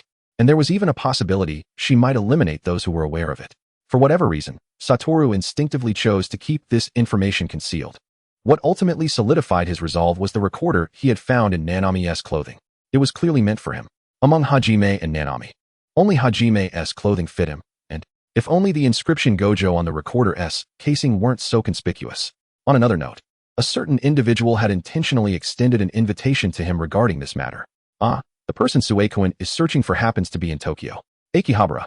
Kong Shiyu scrolled through a page on her phone, its dark background and simple layout familiar to her, a forum typically utilized by curse users for communication and bounty postings. Due to her invisibility, she could see Kong Shiyu's phone interface quite clearly from this distance. She squinted her eyes with a smile, quickly scanning the text that rapidly reassembled in her mind. Yoshida Masashi, a surprisingly mundane name. Yet this individual was exceptionally cunning, even within the world of curses. He was capable of creating cursed objects for mental manipulation. Chizawa Nagashima had heard of such a person shortly after beginning her work for Kong Shiyu. Though she did not know his full name, it sounded like an urban legend, selling cursed objects that could impose mental suggestions. Yet he was so sly that no one had ever seen his true form. Even the locations of his dealings were perpetually shifting, as if he possessed some form of escape skill. If Nagashima were to seek out this individual herself, it would be nearly impossible, but with an informant like Kong Shiyu. If Tsuken merely wishes to purchase items from there, I can promptly place the order on my end, and afterward, she can collect the goods from the designated location in Akihabara. Is that correct? Kong-san is indeed very reliable. Now, please assist me with the order. By the way, that fellow has a rule stating that only 2 items can be purchased at a time. Is that permissible?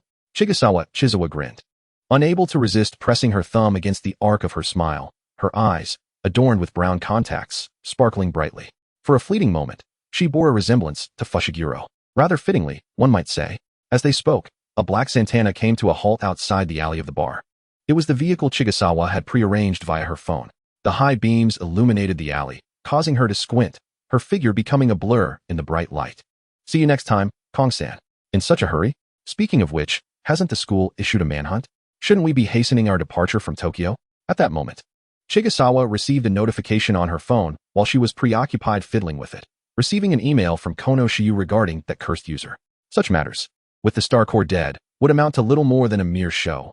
Even if approved, they wouldn't send anyone until tomorrow. No, it would definitely be tomorrow. What you say makes it sound as if you have inside information from the school. I don't. It can develop naturally. Don't try to pry information from me. Thus, they bid each other farewell. In Akihabara, she indeed did not encounter the cursed user in person. Instead, she discovered the transaction package that had been pre-placed behind an agreed-upon building in a small alley amidst a heap of discarded items. Without prior guidance, it would have been quite challenging to locate such a concealed spot. After briefly scanning its cursed energy circuit and confirming its accuracy, she prepared to return to the waiting Santana. However, just as she was about to exit the alley, she habitually glanced at her phone and suddenly halted, her fingers swiftly typing a message to the driver. It was 21:30, and the streets of Akihabara, a tourist hotspot, were bustling with evening activity. The alley where Yoshida Masashi had chosen for the transaction was also home to a dimly lit izakaya, signifying that there were ample hiding spots. Her cursed energy reserves were maintained at a level typical of an average person, which should, in theory, suffice. Yet, this was not a moment governed by theory. She quickly removed her two-tone jacket, draping it haphazardly over her, and retrieved a simple hair dye spray from her pocket, hastily transforming her hair into a scruffy, half-faded, dirty blonde reminiscent of a delinquent. After completing her series of disguises, she mingled into the izakaya, awkwardly carrying a bento box as she exited the alley, stealthily blending into the throngs on the street. By the time she circled around and re-entered the vehicle, it was already 2300 hours. Chizawa, somewhat fatigued, settled into the back seat, her head lolling against the car window. The temporary hair dye faded quickly, and her roots had mostly revealed their natural black color. Within the window's reflection, her brown contacts appeared slightly askew, faintly revealing the green iris beneath. Thank you just now, Tanaka-kun. No problem. It's rare to encounter such a generous employer as Tsukun. If you were being followed, it would pose a significant inconvenience for me as well. The small talk came to a halt. The driver in front was originally connected through Kono Shiyu. They had collaborated frequently during missions, and regardless of other factors. Their confidentiality was commendable. Chizawa nestled in the back seat, her windbreaker enveloping her, her eyelids drooping slightly, yet she dared not succumb to sleep. Her gaze remained somewhat lost, fixated on the ever-changing scenery outside. I'm so tired, no one responded. Only the warm breath she exhaled fogged the window into a misty white. Suddenly, her phone within the windbreaker buzzed. Her smartphone was in the left pocket, so when the special-use flip phone in her right pocket vibrated, she immediately recognized the caller's identity. Despite her weariness stripping her expression, she instinctively forced a professional smile. Moshi Moshi, is this Gojo-kun? Chapter 13, the phone call in the ring. How audacious. Having just escaped from my grasp, you leave such a message. Back in his dormitory, Gojo stood on the balcony, his cursed energy isolating the space, thwarting any possibility of eavesdropping. Even the night wind could not penetrate. Only the dim light of the stars and moon cast a cold glow upon his white hair. The voice on the other end was somewhat distorted, seemingly interwoven with the sounds of a fierce storm. What else would it be, Gojo-kun? The aim is to capture us, is it not? But what purpose does that serve? The voice on the other side lacked the excessive jest of earlier. It seemed weary, exuding a hint of nonchalance. Gojo-kun, are you the type to annihilate hazardous materials, overseeing them, like the heaven-reversing blade and myself? But what if I were to voluntarily hand over control to you? Let us forge a bond, Gojo-kun. Like a signal finally becoming coherent, the other side lazily threw out their chips in one go, and Gojo could even faintly hear a yawn. Outside, the rain had begun to pour heavily, the frantically descending droplets meeting his barrier only to be deflected. White beads dancing in the night. Distant thunder rolled within the thick clouds, and Gojo raised his head just as a flash of lightning illuminated his upturned face. What benefits do I gain from this? Handing you over to the higher-ups for execution seems the righteous course. Although he uttered these words, he did not immediately check the phone signal's IP. His azure eyes reflected the astonishing white light of the lightning. Are you in a vehicle leaving Tokyo? If I were to give the command now, I could swiftly locate and seal off the nearest intersections. Spare me your futile threats, Gojo-kun. As the strongest, you are not grieving for the death of the Star Core at this moment, are you? Of course, if you could behead me and the heaven and cursed binding, I believe you would be quite willing, given the animosity towards someone who can threaten you. Regrettably, that cannot be done now, since it cannot. There is no need to expend too much energy on us. After all, we are merely hired scum. The calmness in the voice that unflinchingly labeled itself as scum seemed merely an objective analysis. So, Gojo-kun, you merely seek leverage then. Such greed, Gojo-kun. The voice on the other end was hazy, the tone of complaint remaining flat even amidst distortion. In my willingness to bind myself as your temporary tool. What more do you desire? My technique's information is off limits, of course. Your confidence is remarkable. Why are you so certain that I have not already issued orders to investigate you? While I might evade the higher-ups of the school and sorcerers, the Gojo clan is my own power, after all. Gojo referred to her unique and perilous technique, the one that naturally countered him. The girl seemed to sense that he would not report her technique to the upper echelons of the sorcery world, nor would he disclose it to those at the school as higher levels. After all, if that group of old-timers who had always disdained him were to learn of someone possessing a technique that could counter him, it would surely complicate matters for him. Oh, I apologize, Gojo-kun. I believe I also included an apology in the previous recording, did I not? Huh, which part? The one where you said, I am merely a tool for hire. Rather than blaming the tool for injuring your hand, perhaps you should consider how to target the user behind the tool or seize control of the tool itself. For a moment, even the esteemed Gojo could not discern whether this was a threat or a surrender. Surrender. Yes, it is indeed a surrender. The voice on the other end feigned defeat, its tone still marked by lethargy, suggesting that the consistently hazy signal was likely a specially prepared anti-surveillance phone. The recording had captured the phone number, indicating it was deliberately devised for such purposes. Please, find a way to persuade me further. If you were to rush over now, tearfully kneeling before me, I might consider it. However, it is more likely that I would simply break your limbs and imprison you for a decade or more to quell my anger. Watanabe Satoru replied with a languid smile. You must understand, my cursed techniques are rather unique. Individuals like myself and Amini Rika, whose existence poses a threat to you, are best kept known to the fewest, wouldn't you agree? My demands do not infringe upon your interests, rather, they align with them. You're quite peculiar.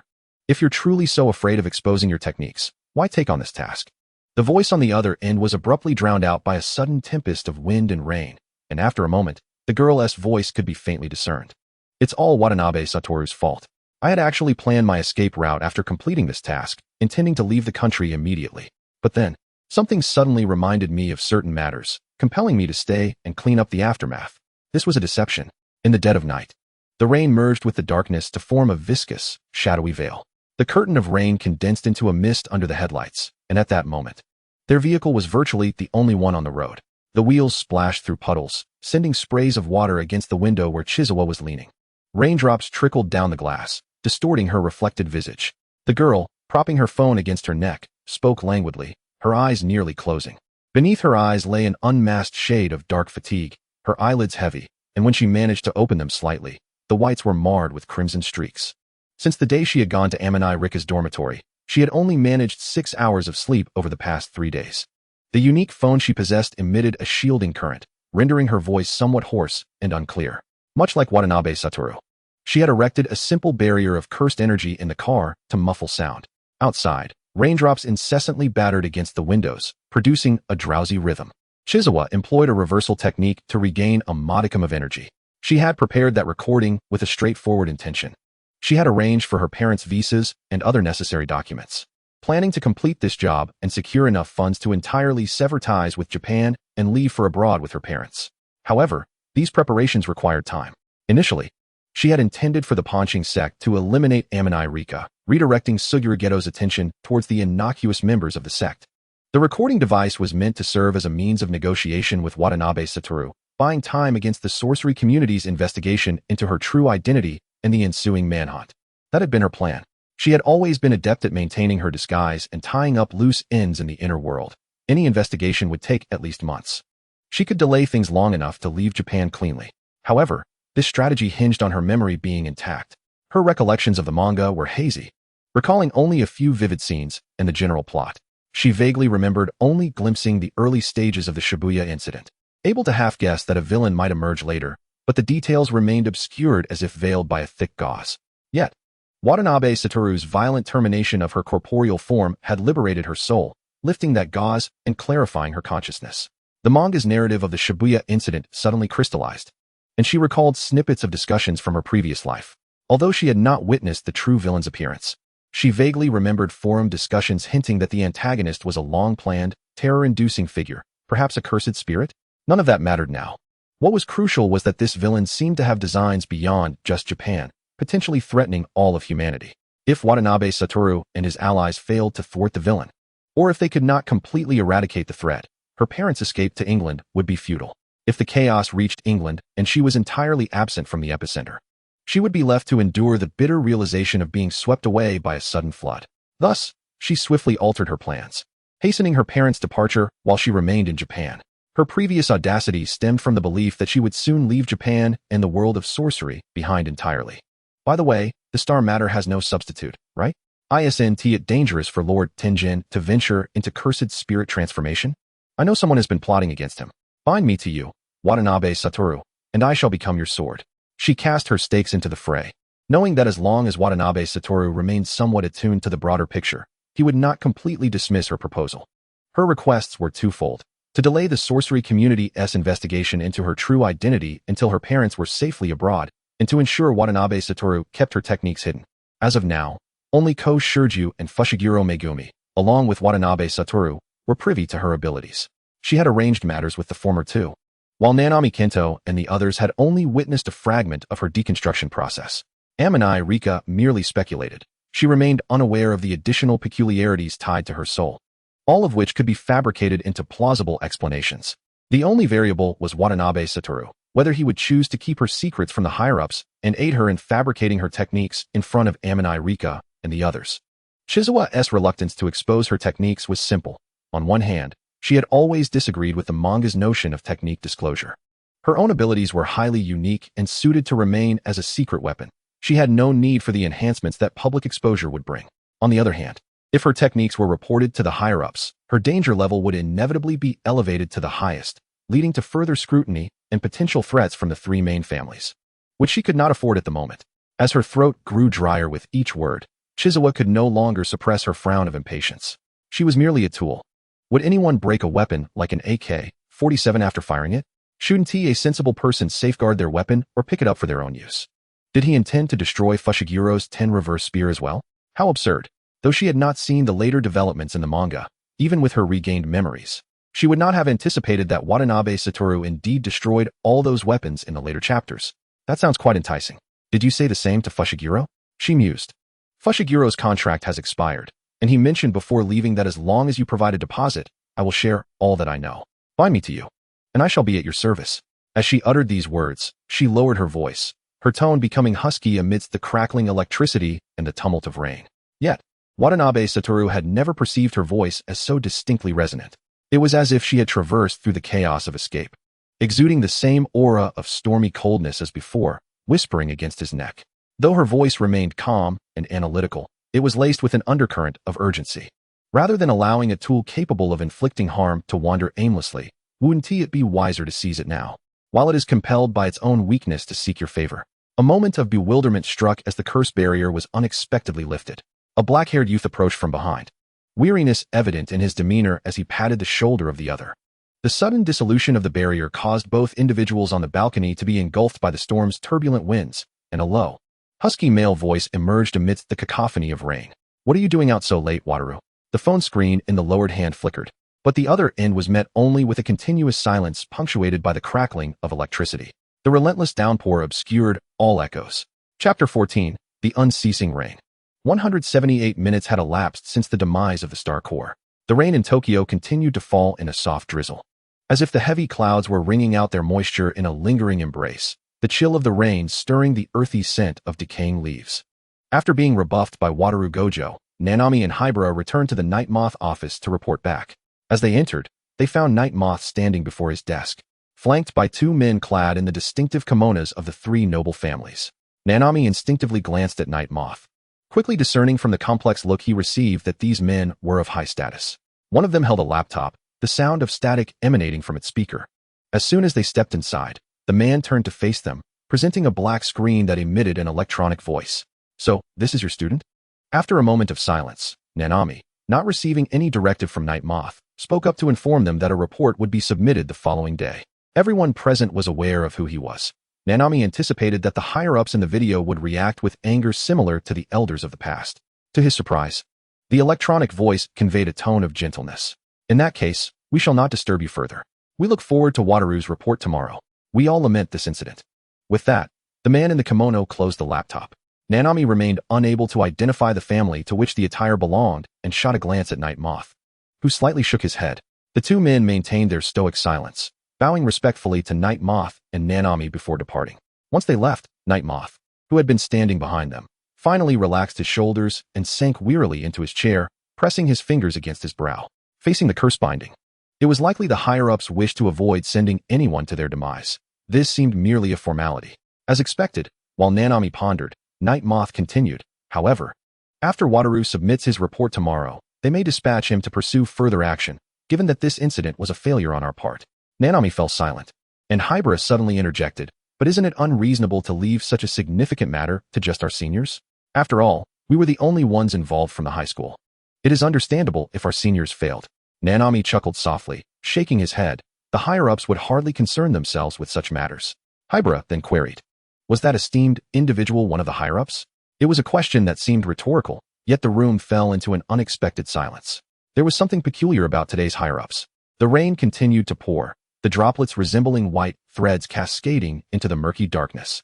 Elsewhere, in Akihabara, the once bustling streets grew sparse, as if the dark rain had scattered the pedestrians. The streetlights dimmed gradually, leaving only the sound of rain tapping against rooftops in lonely cadence. The dense curtain of rain was abruptly torn asunder by a slowly moving silhouette. A young man, enveloped in an invisible curse barrier, stepped into an alley. A gentle smile graced his lips as he walked through the filthy alley, exuding an air of tranquility as though he were strolling through a cathedral. The ability to craft curse-controlling artifacts? How intriguing. As he entered the alley, the warm orange glow from a lantern outside an izakaya illuminated the young man's handsome face, revealing a stitched scar beneath his bangs. He raised a finger, and all the residual curse energy in the alley coalesced at its tip. Huh. Is that a curse energy that resembles the six eyes? How fascinating. A puddle at the alley's mouth suddenly splashed as a man rushed in, fluidly kneeling before him as if he had done so countless times before. The rain-soaked fabric of his knees betrayed his reverence as he bowed his head before the young man.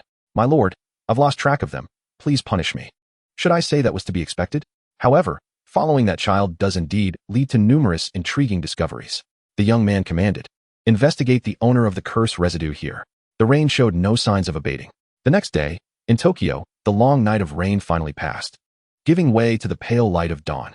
Despite a night of torrential downpour, a persistent drizzle continued, the heavy clouds casting a dreary shadow over the sky, leaving a damp chill that clung uncomfortably to the skin.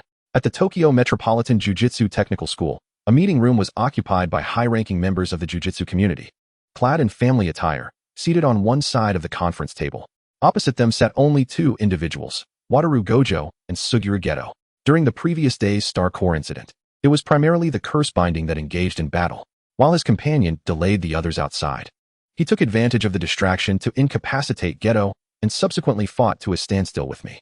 As Nanami and the others were drawn into the battlefield, he threatened them using their lives as leverage, thus allowing them to escape. The Star Core was ultimately slain by a member of the Panstar cult who had infiltrated amidst the chaos. You let them go just like that? Interrupted a short, elderly man across the table. Do you have any means to stop him? If the curse binding were before you, I would hope you wouldn't soil yourself right here in this office. The elderly man belonged to the Zenin family, and Wataru Gojo retorted without mercy, you are the head of the Gojo clan, yet you would release them for the sake of two ordinary students? Beside him, Suguru Geto suddenly straightened, narrowing his eyes. While Wataru leaned forward, his hand propped against the table, revealing his cold, pale eyes beneath his sunglasses. Don't speak ill of my beloved juniors. After all, that Fushiguro Megumi is one of your Zenin clan, correct? Wouldn't it be fitting for you to kneel and apologize?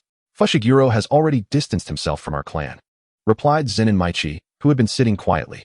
Who was that companion of the curse binding? An unknown curse user, apparently hired by the curse binding, Wataru stated nonchalantly. Well, his abilities were rather mediocre. The curse binding certainly has poor judgment. Humph. The elderly man, previously derisive towards Wataru, swallowed his mockery in light of the intense aura emanating from the two men across the table, merely emitting a cold grunt. However, it was Geto who interrupted next. Having allowed Wataru to take the lead in the discussion until now, he had lost consciousness early in the encounter with Fushiguro, and many subsequent details were relayed by Wataru. Initially, he had intended for Wataru to lead the discussion, but he suddenly recalled a crucial point. After the curse binding pursued us into the altar, I noticed something. Although that outsider managed to infiltrate the high school due to his complete lack of curse energy, he possesses jujutsu. Like the curse binding, he is devoid of curse energy. Yet he can wield jujutsu. It is quite peculiar. Wataru's expression faltered, his hand on the table stiffening involuntarily, unexpectedly betrayed by his own companions. He was also taken aback by the sheer lack of discretion displayed by that fellow's ally. He suppressed the urge to call and question these two about their unreliable notions. This was due to that individual's unique technique, which allowed him to manipulate his own cursed energy. Since Yuta had only witnessed that person's previous demeanor, he mistakenly assumed he was a mere boy. Satoru Gojo, playing along with the misunderstanding, remarked how peculiar it was. Despite lacking cursed energy himself, his jujutsu could absorb that of others. This was indeed the reason he had been delayed outside, which was quite troublesome. Such a technique. The other side quivered in astonishment. Was there truly no limitation? Could any jujutsu sorcerer absorb his innate cursed energy? This technique was exceedingly perilous. Satoru paused to contemplate. Yes, he could directly absorb the cursed energy of any sorcerer the moment they invoked their jujutsu. No wonder. Suguru Geto recalled the scene from earlier, when Satoru had been stabbed. His movements had been sluggish, and he had struggled to staunch the bleeding. It now appeared that his cursed energy had been abruptly siphoned away. Was this phenomenon exclusive to jujutsu sorcerers, or could it encompass all forms of cursed energy, including cursed spirits? A sharp inquiry was suddenly posed from across the table. Geto, lost in thought, instinctively turned to look. What is it? Only jujutsu sorcerers can be affected. Hence, he chose to delay against me to avoid confronting Geto directly. Suguru nodded, recalling the scene where he had unleashed cursed spirits while Satoru remained hidden behind the barrier, suggesting he was ill-equipped to deal with them. Satoru Gojo, with his 6 eyes, could discern the true nature of that individual's technique. Was it possible that she simply relished the theatrics? By now, no one harbored doubts about Satoru's 6 eyes ability. They did not question his capacity to overlook the curse user's technique. Was there truly no restriction on such a technique? Well, while it sounded impressive, that individual's cursed energy absorption had its limits. Once he reached a certain threshold, he would meet his demise, which is why he ultimately succumbed to me, saved only by the intervention of the barrier. His capacity to absorb cursed energy was likely half of mine, allowing him only to prolong the inevitable for a few minutes. Apologies, I have yet to finish my thoughts. Satoru abruptly shifted topics. However, the individual who had posed the question visibly relaxed, and indeed, everyone present seemed to exhibit a sense of relief, even condescension. This technique, while novel, paled in comparison to certain cursed tools that could achieve similar effects. It seemed clear that a secret execution would not be forthcoming. Given that this was a lapse on your part, Zen and Masamichi spoke up, suggesting they pursue those two individuals as a means of atonement. The deadline was set for 7 days. Chapter 15, Marigold. Meanwhile, in Osaka, an exceptionally rare clear day unfolded. The sunlight was pure and refreshing, the sky devoid of clouds, resembling the perfect backdrop for a Hayao Miyazaki film. Chizawa Nagashima stood before a tidy, attractive detached apartment, clutching a gift bag filled with flowers. She retrieved her key, turned the handle, and as she pushed the door open, a warm voice greeted her. Welcome back. A handsome European man leaned out from the kitchen doorway. Adorned in a pink lace apron, his long black hair tied back, revealing a charming face with playful green eyes that winked. Ah, Chizuru.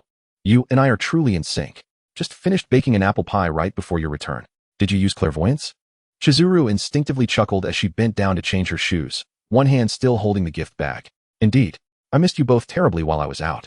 I figured dear father must be in the kitchen at this hour, so I hurried back. She replied cheerfully. Her urgency was genuine. The ends of her hair were still damp, and her eyes glistened with moisture. She had dashed back after quickly showering at the safe house in Tanaka following a night of sleeplessness. She had returned to Osaka at 2 in the morning after testing a cursed item for a transaction, and by the time she finished, dawn had already broken. Back at the safe house, bloodshot eyes and hair disheveled from multiple uses of temporary dye, she felt a sharp ringing in her ears, a remnant of the intense battle. And an iron taste lingered in her throat from injuries that had yet to be fully healed.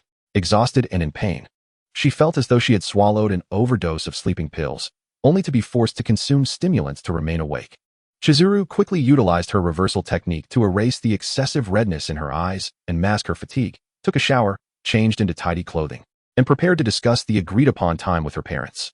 With her hair still damp, she smiled up at her father, her eyes now free of redness and dark circles, resembling a fresh bouquet of flowers in the morning light. Yet, internally, the metallic taste still burned in her throat, and her insides felt as though they were seared by a hot iron. Upon stepping into the house, Chizuru felt a weight lift from her shoulders. The relaxation of her facial muscles allowed a lazy smile to emerge, her eyes half closed, filled with exhaustion. Where's mother? Is she busy preparing for the exhibition in England? Yes.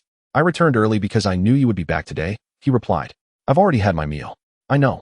But there should still be a welcoming ceremony for your return, she quipped. Sachiko will be back soon. A man in his 30s, who still exuded a youthful and romantic aura, cheerfully answered from the kitchen as he opened the door. Chizuru sat on the sofa, extracting the flowers from the gift bag and placing them into a vase on the coffee table. The dewdrops on the bouquet trembled with her movement before coalescing and falling from the petals. Almost instinctively, she reached out to catch the droplets before they could land on the tablecloth, which was a patchwork creation by her father. The droplets from her hair fell into her palm as well. Father, you can rest assured and return to England for the exhibition tour. There's no need for you to remain in Japan. The long-haired man who had just emerged with the apple pie lowered his gaze, revealing that familiar look of resignation that Chizuru knew too well. Masamichi Nagashima set down the plate and crouched to meet Chizuru's gaze, his green eyes deeper and more serene than hers, slightly crinkling as he blinked, revealing a mixture of exasperation and playful affection. We can't be without you, Chizuru. When you travel, both Sachiko and I miss you terribly. Chizuru met her father's gaze, contemplating. Those eyes conveyed a different message altogether. She couldn't help but fidget with the flower petals on the coffee table, her lips pursed slightly. We cannot bear to be apart from you, nor can we let you go. During those days of harassment from cursed users, she had concealed her anomalies by feigning psychological distress to shield her parents from any contact with the jujutsu world. Consequently, they believed her truancy and dropouts were rooted in psychological issues. Her solitary travels, undertaken several times with consent, reflect a concession to her psychological state. Ever since she set foot in the realm of sorcery, or rather, since her parents, who genuinely cherished this world, became aware of its cursed nature, she has lived in a constant state of apprehension. Her parents loom over her like the sword of Damocles, perpetually keeping her nerves taut to the brink of breaking. It's no wonder that her visits to various psychologists have yielded a plethora of diagnoses, all likely stemming from this underlying tension. As Chizawa navigates the precarious tightrope between the world of sorcery and ordinary life, Her gaze remains perpetually fixed ahead, neglecting the fact that her parents share an equal measure of concern for her well-being. Turning her eyes away, she feels the turbulent currents beneath the deliberately frozen lake's surface, restrained by a thick layer of ice. The yellow sap of the petals is crushed beneath her fingers as she continues to slowly grind the delicate blossoms. I would miss you both, she muses, her thoughts drifting like a mountain breeze through the forest, leaving no trace behind. Does father fancy this bouquet? I chose these flowers quite well, don't you think? Oh, and I remember to bring you both some souvenirs from my travels. 2 gifts, in fact. On the tea table, her hands hesitantly caress the petals of the marigold, the flower language speaking of farewells. In Tokyo, the sorcery conference concluded under a relentless drizzle. The fine mist tapped against the narrow windows of the Tokyo Metropolitan Technical School's surveillance room, a chill seeping through the cracks into the space. Jia, you've been sitting for an entire afternoon. Would you like some water? The question was accompanied by the swift arc of a sports drink, landing precisely on the table before the large monitor. The boy, deeply engrossed in the surveillance screen, was momentarily startled by the trajectory, his concentration momentarily shattered. Yuta Suguru lifted his head, taking a moment to rub his sore eyes before responding in a hoarse voice. Thanks. Though Suguru had intended to tease his friend about his prolonged focus, his limited sensitivity prompted him to refrain from jesting at that moment. He instead remarked directly, at this rate, you won't glean any insights. The surveillance here is the antiquated relic of a bygone era. To expect to track them down through this is rather underestimating the sorcerers, isn't it? The old fool who suggested this is truly, rather than pursuing this, it would be wiser to engage in other endeavors, he concluded. Yuta rested the back of his hand against his eyes, the coolness offering slight relief to their fatigue. His dry throat produced a low, muffled question. Although there's no surveillance in the altar, I have found evidence. We can send those cultists who killed Riko into custody. As ordinary people, they should be judged by ordinary laws. Shouldn't they? Send them to prison? Ordinary people? The upper echelon doesn't seem to think Yuta's words were not a denial. They slipped out unconsciously. The elders in the upper echelons must know that lives cannot be reclaimed, right? It would be better to imprison those guilty individuals first. What do you think, Jia? The silver-haired boy dragged a nearby swivel chair over, leaning back with a slouch and glancing up at Yuta, his sunglasses slipping down to reveal eyes illuminated by the monitor's glow. Yuta instinctively tightened his grip on the mouse, feeling a gritty pain in his throat again. The vast altar, the blood-stained floor, the heavy black robes they got ahead of us, he muttered, all for the glory of Lord Tenjin. How splendid, Lord Tenjin. The pale face of the girl, along with the hands emerging from those drooping black robes, ordinary people must be protected, even if they are guilty. Yuta heard his own voice, dry and hoarse. His eyes, red from fatigue, gazed vacantly at the surveillance screen. The paused image displayed those cloaked, ordinary cultists, leaving the mountains with smiles on their faces and blood on their hands. Good. Meanwhile, in Osaka, Chizawa stood atop a building, ostensibly watering flowers. Yet feeling the cool evening breeze wash over her, she continued to mindlessly rub the crushed marigold petals between her fingers, the sap trickling down unnoticed. Her reverie was abruptly interrupted by the vibration of her phone in her bag, displaying a bold number and an equally audacious message. Hey, send me that evidence. Damn it. I'm at home. This is my personal time. Yet, did Yuta choose to agree? As expected, ordinary people must be dealt with using ordinary methods. The torn, decayed marigold petals lingered in her fingers, ultimately drifting down. Chapter 16. Encounter in Saitama Prefecture. Chizawa had integrated the mental suggestion talisman obtained through Kong Shiyu into the souvenirs she brought back for her parents, ultimately leading them to consume it. That very evening upon her return to Osaka, she had already analyzed its properties and safety. This talisman allows the user to impose suggestions through words imbued with cursed energy before the talisman is fully digested, achieving the effect of pseudo-spirit speech. In simpler terms, before her parents completely digest the talisman, she can issue them suggestions that they will automatically fill in with the necessary context. For instance, should she suggest to her parents, "You will move to England for permanent residence," they would accept the suggestion, seamlessly completing the narrative surrounding that event. Since she intended to simultaneously suggest to both parents, she needed to ensure the details were sufficiently explicit to prevent any discrepancies in their memories. Mother has decided to support Father's artistic endeavors by resigning as his exhibition manager, and because you have decided to settle in England, you believe that Chizawa Nagashima is capable of living independently in Japan. You will embark on your return flight. In this manner, the Nagashima couple, who had long contemplated settling in England, finally made their resolute decision under the talisman's influence, completing the necessary arrangements for their assets and visas in Japan over the course of 4 days. Thanks to Kong Shiyu's efforts, These processes went remarkably smoothly. At the airport, the couple, preoccupied with their daughter, waved cheerfully at Chizawa, who merely offered them a smile. Alone, she stood outside the airport, watching as the jet trails of their plane faded into the sky, then expressionlessly discarded the bouquet of marigolds she had held into a trash bin. The Nagashima couple left Chizawa some pocket money, and combined with her earnings from the cult, she planned to relocate to Saitama, a place conveniently distanced from Tokyo. At this moment, the traces of the Nagashima family had entirely vanished from Japan. The neighbors were aware that the family and their reticent daughter had flown to England. The remnants of their life in Osaka, along with Chizawa Nagashima's existence, were slowly being erased by an invisible hand, akin to rain-soaked glass being wiped clean. Due to Kong Shiyu's new identity not being fully cleared, Chizawa currently possessed only a usable identification card. She utilized this ID to acquire a property in Saitama and, after her parents' departure, prepared to take the train to her new home. Having sold off her previous furniture, she rented a fully furnished apartment. After finalizing arrangements with the agency online, all that remained was to be present for the deposit and other formalities. Thus, she boarded the train, much like during her mission, with only a small suitcase and wearing a loose-fitting windbreaker. It hardly resembles a relocation. Rather, it feels akin to a journey or a wandering, as if one could simply set forth with only their personal belongings. She donned a hood, her head bowed, gripping the top handle of her suitcase, her brows and eyes shrouded in shadow. Beside her stood a lone suitcase, barely reaching her knees, representing the entirety of her possessions. Damn, the journey seems interminable, she mused with a low sigh. The serenity reflected in her eyes appeared more like a suppressed tempest, akin to the rumbling of thunder cloaked in ominous clouds. Unbeknownst to her, those dark emotions were brewing and roiling in the shadows, igniting a searing bitterness that she was left to swallow alone. The carriage was enveloped in silence, save for the sound of the train's engine and the vibrations that caused the glass to tremble. As they entered the tunnel, darkness engulfed the entire carriage and her drooping line of sight.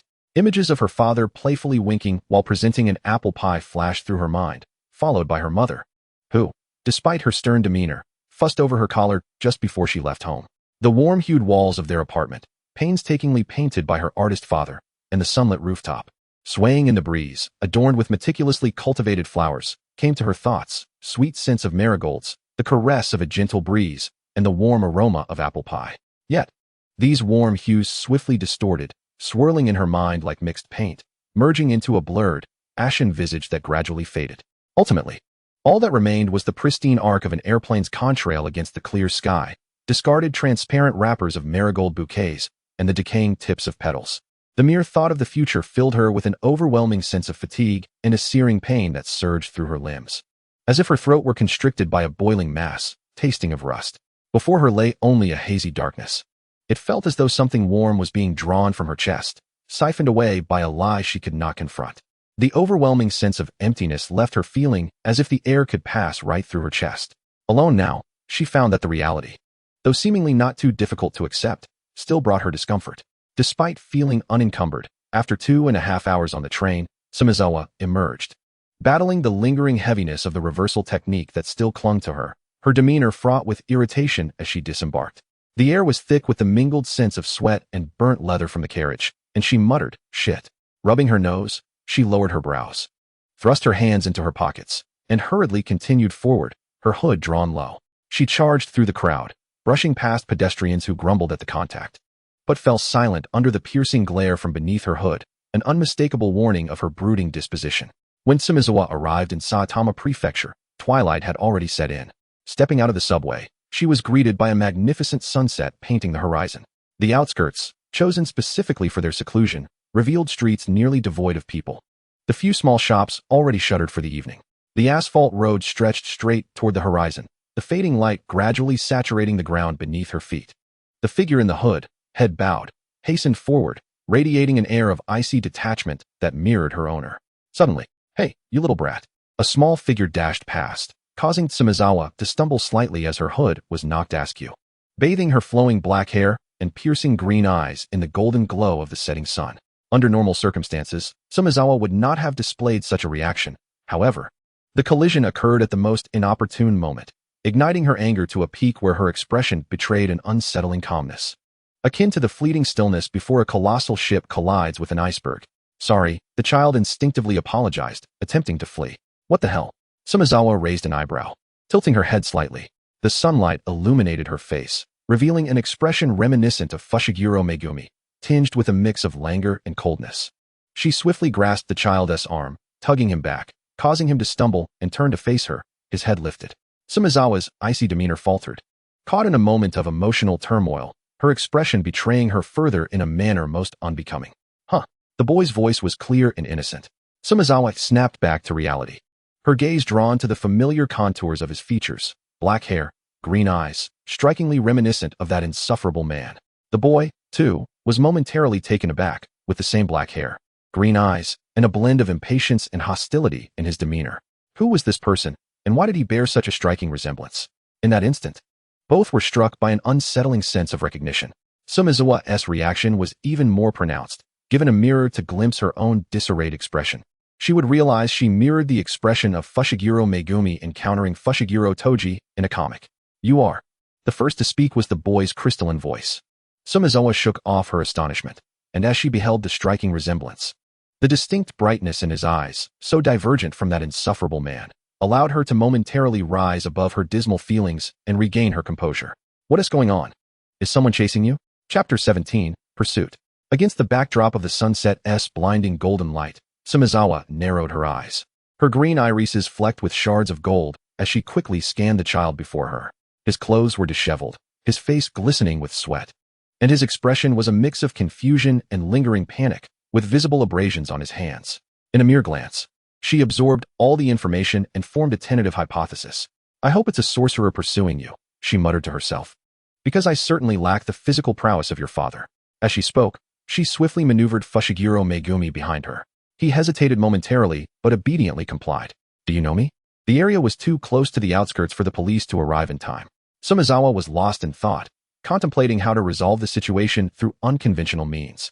Moreover, if the pursuer were indeed a sorcerer, engaging them would leave her no chance of survival should she reveal her own techniques. What a nuisance. Huh. Of course I know you, Sumizawa replied, unable to restrain her thoughts. With a face like yours, even the most face-blind person would recognize you as Fushiguro Toji's child. The words slipped out before she could catch herself, and she lowered her head, raising her hand. Sumizawa typically maintained her cursed energy at a level indistinguishable from that of an ordinary person for the purpose of concealment. However, due to recent unusual circumstances, she had made some preparations akin to Fushiguro Toji. As she slightly squinted, focusing on the movements on the horizon, she covered her mouth with her hand and, in the periphery of Fushiguro Megumi's wide eyes, expelled a small mass of cursed spirit. Fushiguro Megumi's pupils constricted, his expression a mixture of shock and complexity. Hey, how can you see this at such a young age? He was somewhat taken aback by her unexpected familiarity. He had previously seen Fushiguro Toji expel a similar writhing mass of cursed spirit. You know my father, he stated, his voice barely above a whisper. Interrupted by her continued musings. It would be a sin to frighten a child. Though she held no fondness for Fushiguro Toji, she instinctively felt a sense of responsibility toward this young Fushiguro. The cursed spirit expelled from his palm gradually swelled into a grotesque mass of flesh, only to shatter abruptly before it could fully revert to its original form, caught in the chilling gaze of those piercing green eyes. As the cursed energy surged into Chizawa's body, a voice, laced with malice, echoed from above. Hey, have you found a stronghold?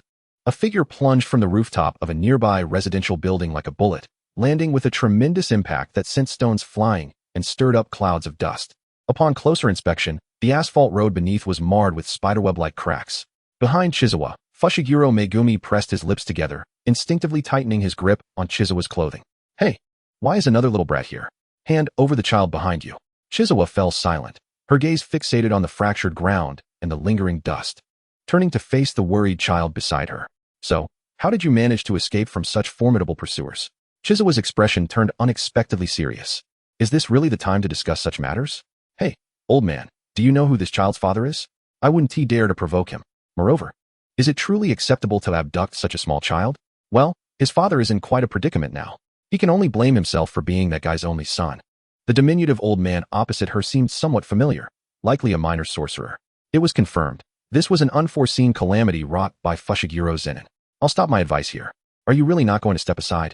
It would be a shame to ruin such a lovely face.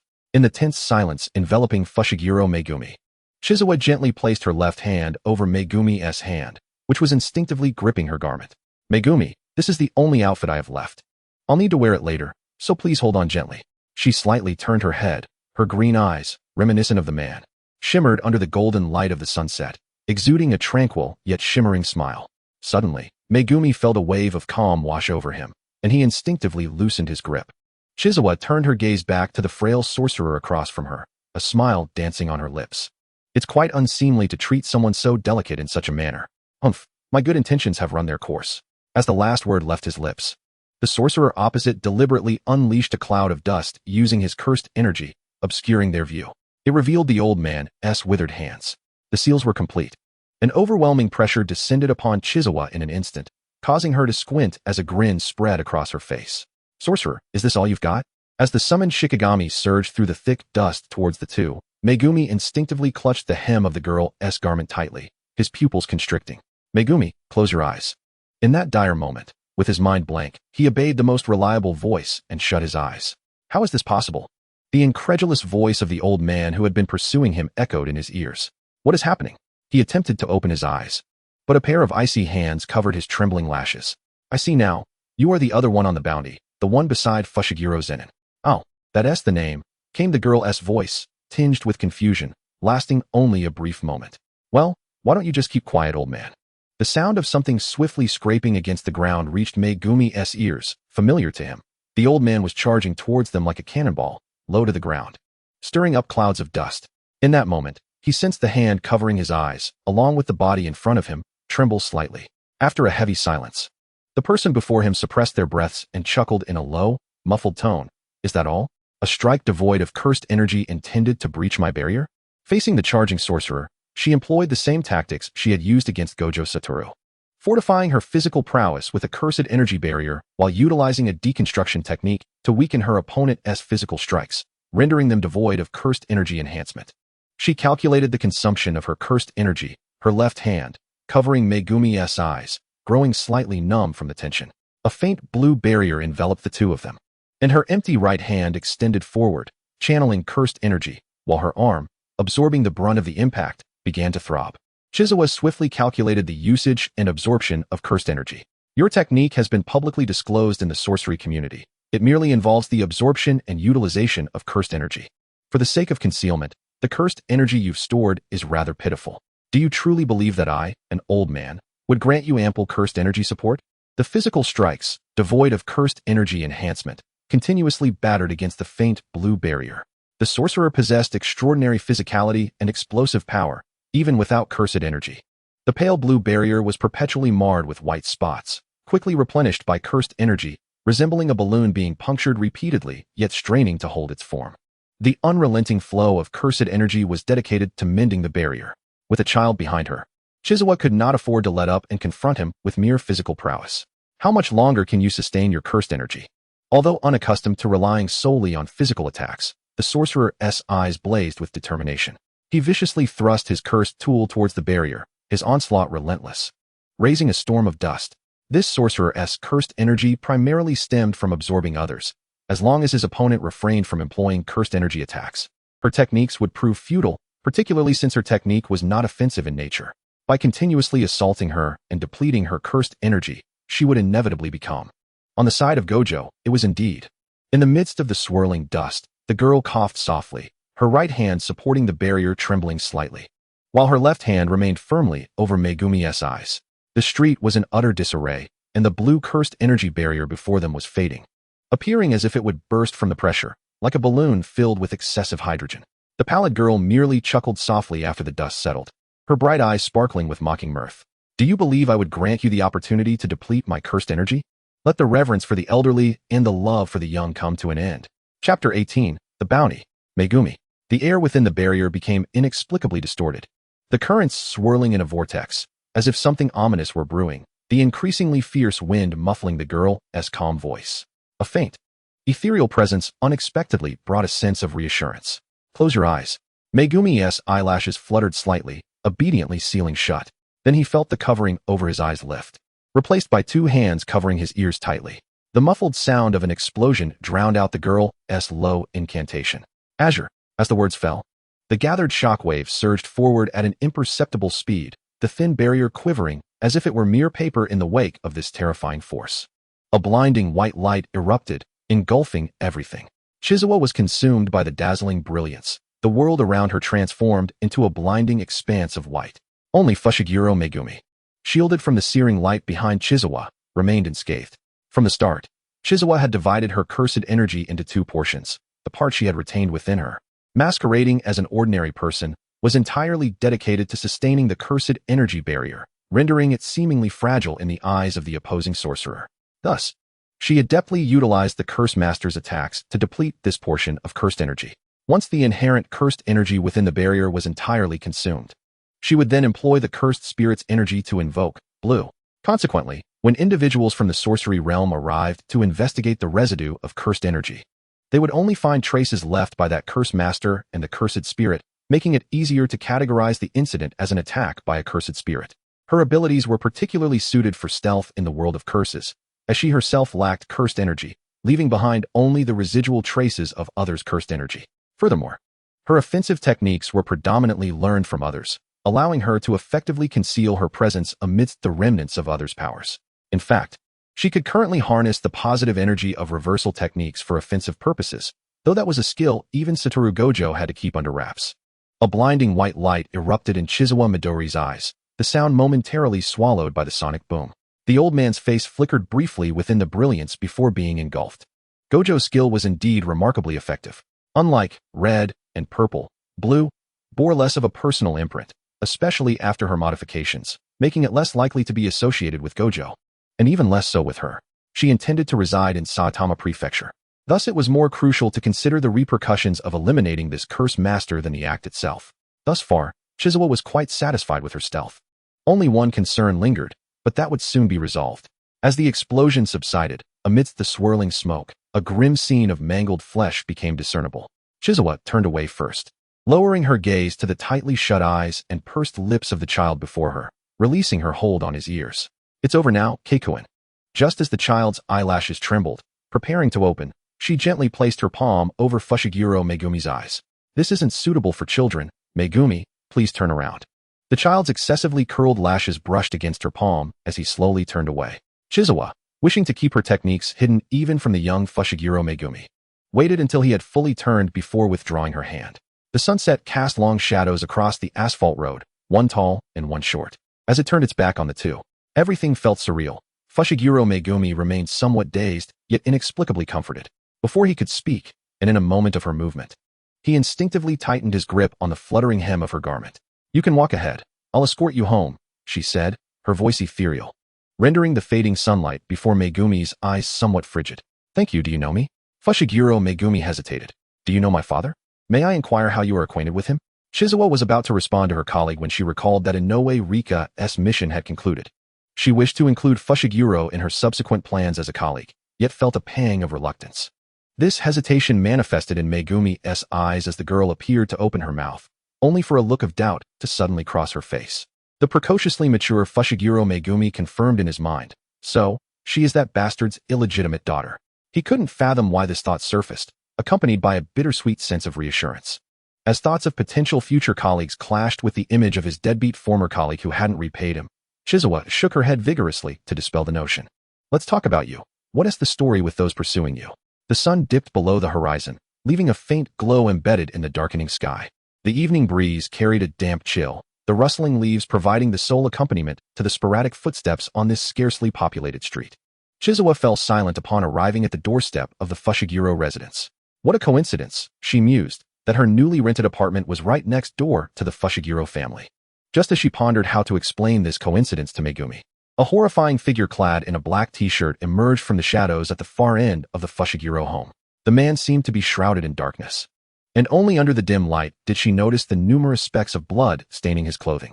Fushiguro Toji ran a hand along the scar at the corner of his mouth, and upon catching sight of Megumi looking back at him, his posture stiffened. Before he could speak, he noticed the figure beside Megumi. The girl's expression shifted as she displayed a sudden transformation. "Hey, didn't I tell you not to look for me?" he exclaimed, his tone incredulous. Fushiguro Megumi regarded his father, who had abandoned his illegitimate daughter for years, with the disdain one reserves for a deadbeat who had been found out and was now dodging responsibility. "No, Nagasaki-san is," but before he could clarify for Chizawa, a heavy hand pressed down on his shoulder. Looking up, he saw a striking face wearing a calm demeanor, those shadowed eyes hinted at an undercurrent of darkness. Mr. Fushiguro, have you forgotten that my payment is already 3 days and 6 hours overdue? Chizawa said, her smile not quite reaching her eyes, suppressing the anger that had been building. And what about the promised 30 million reward? Turning his head, Megumi observed his father's familiar nonchalant expression, a mixture of guilt and defiance evident on his face. No way, thought Megumi, having just believed he had gained a reliable older sister. Chizawa, unaware that the child had suddenly loosened his grip on her garment, seamlessly transitioned past the painful topic, recounting Megumi's earlier narrative. Essentially, Fushiguro Megumi had noticed he was being followed on his way home from kindergarten, as his older sister Tsumiki had started school later. Initially thinking he was being pursued by human traffickers, he had taken a few detours to crowded areas, believing he had evaded them. However, he was soon pursued by a curse master, and in a moment of crisis, it seemed he had summoned something to block the attack before fleeing in haste, only to collide with a displeased Chizawa, who rescued him. Megumi appeared to have awakened his techniques earlier than the main storyline. Chizawa pressed her forehead thoughtfully. Shouldn't you at least send someone to pick up the child? Mr. Fushiguro, don't you realize how dangerous your profession is? It's quite normal for enemies to retaliate against children. Noticing the familiar expression of her former colleague darkening, Chizawa shifted her tone to a serious one. So, this should be a targeted assassination against Mr. Fushiguro, who issued the bounty on the curse master. Fushiguro Toji, half shrouded in shadow, casually wiped the blood from his collar, smirking as he replied, haven't you seen? I'm not the only one on the list. Chizawa was already aware. As she pulled out her phone, she remarked, I know, it should be from the sorcery realm. Her voice trailed off as her gaze fell upon the phone screen. Beside her, Fushiguro Megumi noticed the chilling change in Chizawa's expression, instinctively curious. He stood on tiptoe to catch a glimpse of her screen, but she swiftly flipped the phone, leaving only a fleeting shadow before it turned off. When he looked back up, Chizawa's demeanor had returned to normal. Let us have you go inside first. Keikuin, you've endured quite a bit today due to our boss's troubles. Let's discuss the rest between us. Chapter 19, Clouds of Suspicion. When Chizawa returned to her residence, the night had deepened. Entering through the door, drenched in the chill of the night and the dampness of dew, she flicked on the light and was taken aback. The real estate agent had mentioned that some furniture might require personal acquisition, but she never anticipated such a complete misrepresentation. The room was starkly empty, so vast that one could see from end to end with a single glance. It was merely a space defined by floor and ceiling, illuminated only by the pallid glow of a bare bulb and the swirling dust within. It was truly just a house. Chizawa pressed her throat, suddenly feeling as though the cold winds of midnight had lodged themselves in her throat, rendering her parched and uncomfortable. Her gaze traversed the expansive living room, where the floor-to-ceiling windows, devoid of curtains, offered a clear view of the Fushiguro residence across the way. The lights were ablaze in that domicile, the warm orange glow spilling through the curtains, as if one could almost feel the inviting warmth and dryness wafting over. Despite Fushiguro Megumi's disdain, even he would have a family member leave the lights on for him to return home to at such an hour. Damn it! Chizawa tightened her collar, an unsettling feeling creeping up her arms as the damp, cold night air clung to her sleeves, raising goosebumps on her skin. She hastily closed the door, withdrew her gaze, and moved to draw the curtains. After May left, she seized the opportunity presented by today's event to once again propose collaboration. Fushiguro Megumi was not one to willingly serve the underworld. He merely possessed such talents by chance. If she could offer him a clean identity to utilize those talents, he would be skeptical, yet not inclined to refuse. In Japan, such affiliations with the underworld could engender numerous complications, prohibiting entry to public baths, denying access to insurance, lacking welfare benefits, and making it difficult to secure housing. For Fushiguro Megumi, these concerns might not weigh heavily, but with May involved, the stakes changed entirely. Although he might not outwardly acknowledge it, he indeed required a clean identity to establish himself. Chizawa's proposition was straightforward, to involve the well-connected and resourceful Kong Shiyu, who could help him register a legitimate security company. This company would serve as a means to gradually cleanse their identities while also laundering the money they had previously earned, ultimately steering the enterprise back onto a legitimate path.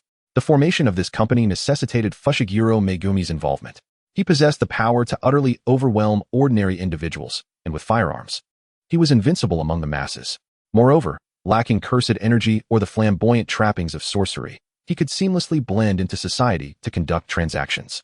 Chizawa envisioned him as the cornerstone of the company's primary operations, a labor force that, while not entirely free, would be invaluable.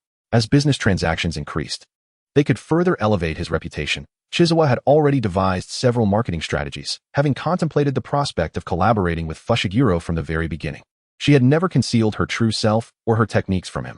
Initially, she felt indifferent as she was bound to leave Japan, but later, she resolved to recruit Fushiguro into her plans. Following the conclusion of the Star Plasma Vessel incident, she had jokingly extended an olive branch, showcasing her capabilities for the first time, both in sorcery and strategy. The early promises and the subsequent determination to see them fulfilled were all aimed at instilling in Fushiguro the belief that she was indeed capable of honoring her word. We will not perish. In 15 minutes, I will intercept Satoru Gojo. These reassurances were intended to deepen Fushiguro's impression of her reliability and competence. Over the following 4 days, while preoccupied with her parents' travel arrangements, she also had Kong Shiyu scout for a new identity while simultaneously organizing the details of the company. By the time she relocated to Saitama Prefecture, she had already drafted a preliminary blueprint, and coincidentally, upon her arrival in Saitama, she encountered the incident involving Fushiguro Mei. Seizing this opportunity, she once again extended the invitation for a fresh start to Fushiguro Megumi. After Mei's situation unfolded, the two deliberated on various details within Chizawa's cursed energy barrier for quite some time. Chizawa casually leaned her suitcase against the wall and sat atop it. The stark emptiness of the room rendered her sleepless, and though fatigued, she simply utilized a reversal technique to dispel her physical weariness. Her gaze wandering aimlessly through the air for a moment. The incandescent light overhead flickered, casting a pale glow, the air damp and cold. Chizawa bit her lip, swiftly retrieving her phone from her right pocket and dialing a number. Gojo, the phone rang. I know, why so late? Satoru Gojo emerged from the bathroom. A towel draped over his head, his irritation momentarily suspended as his eyes fell upon the phone screen. After a brief pause, he resumed his casual demeanor, rubbing the damp hair atop his head with the towel, picking up the phone from the table as he stepped onto the balcony. Once connected, a familiar voice emanated from the receiver. Gojo, you really hold a grudge, don't you? The hour spent discussing matters with Fushiguro Megumi had dulled the initial anger Chizawa felt upon seeing the bounty notice. Now, sitting on her suitcase, she surveyed the stark, desolate living room, her voice tinged with fatigue and a hint of coolness, rendered somewhat indistinct by the receiver. On the balcony, Satoru Gojo paused. Isn't this what you called an eye for an eye? Chizawa's voice faltered momentarily, then a suppressed, husky tone mixed with static echoed back to her. Does this include using your magnificent work as my bounty notice? Her voice, intertwined with the crackling static, swept through his ears like coarse sandpaper. Each time such a tone resonated, Gojo found himself momentarily caught off guard, instinctively tuning into the female voice amidst the static. Indeed, not many can claim to have been depicted by the illustrious Gojo Satoru. You really ought to compare the high-definition images of Fushiguro Megumi, resembling a photo collection, with your own simplistic sketch that looks like a child's drawing. If your intent was to have me mocked by Fushiguro, then you have succeeded. He has ridiculed me on several occasions. The bounty notice on the Curse user website featured detailed information seemingly provided by the Zenin clan.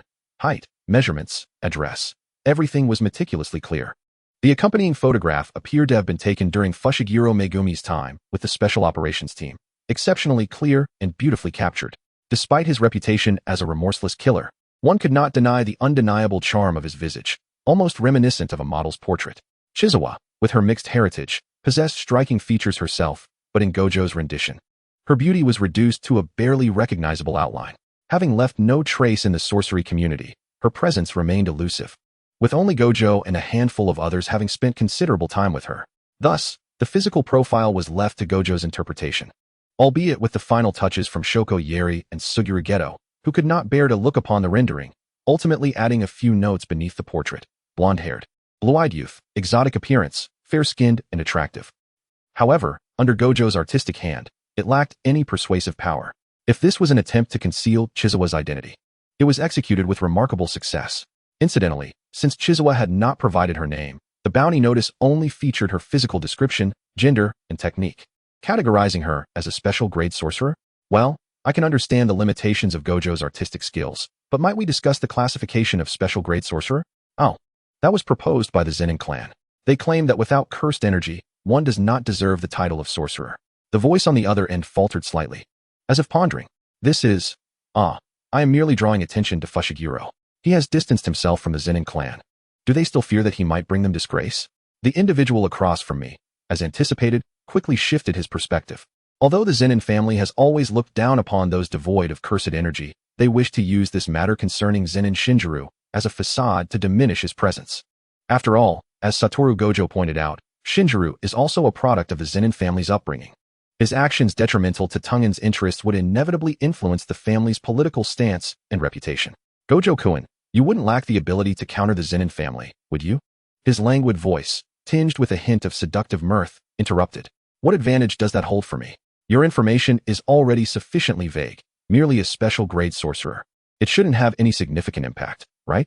Surprisingly, it was the other party that first conceded. Very well, all is acceptable now. One last question. On the other side.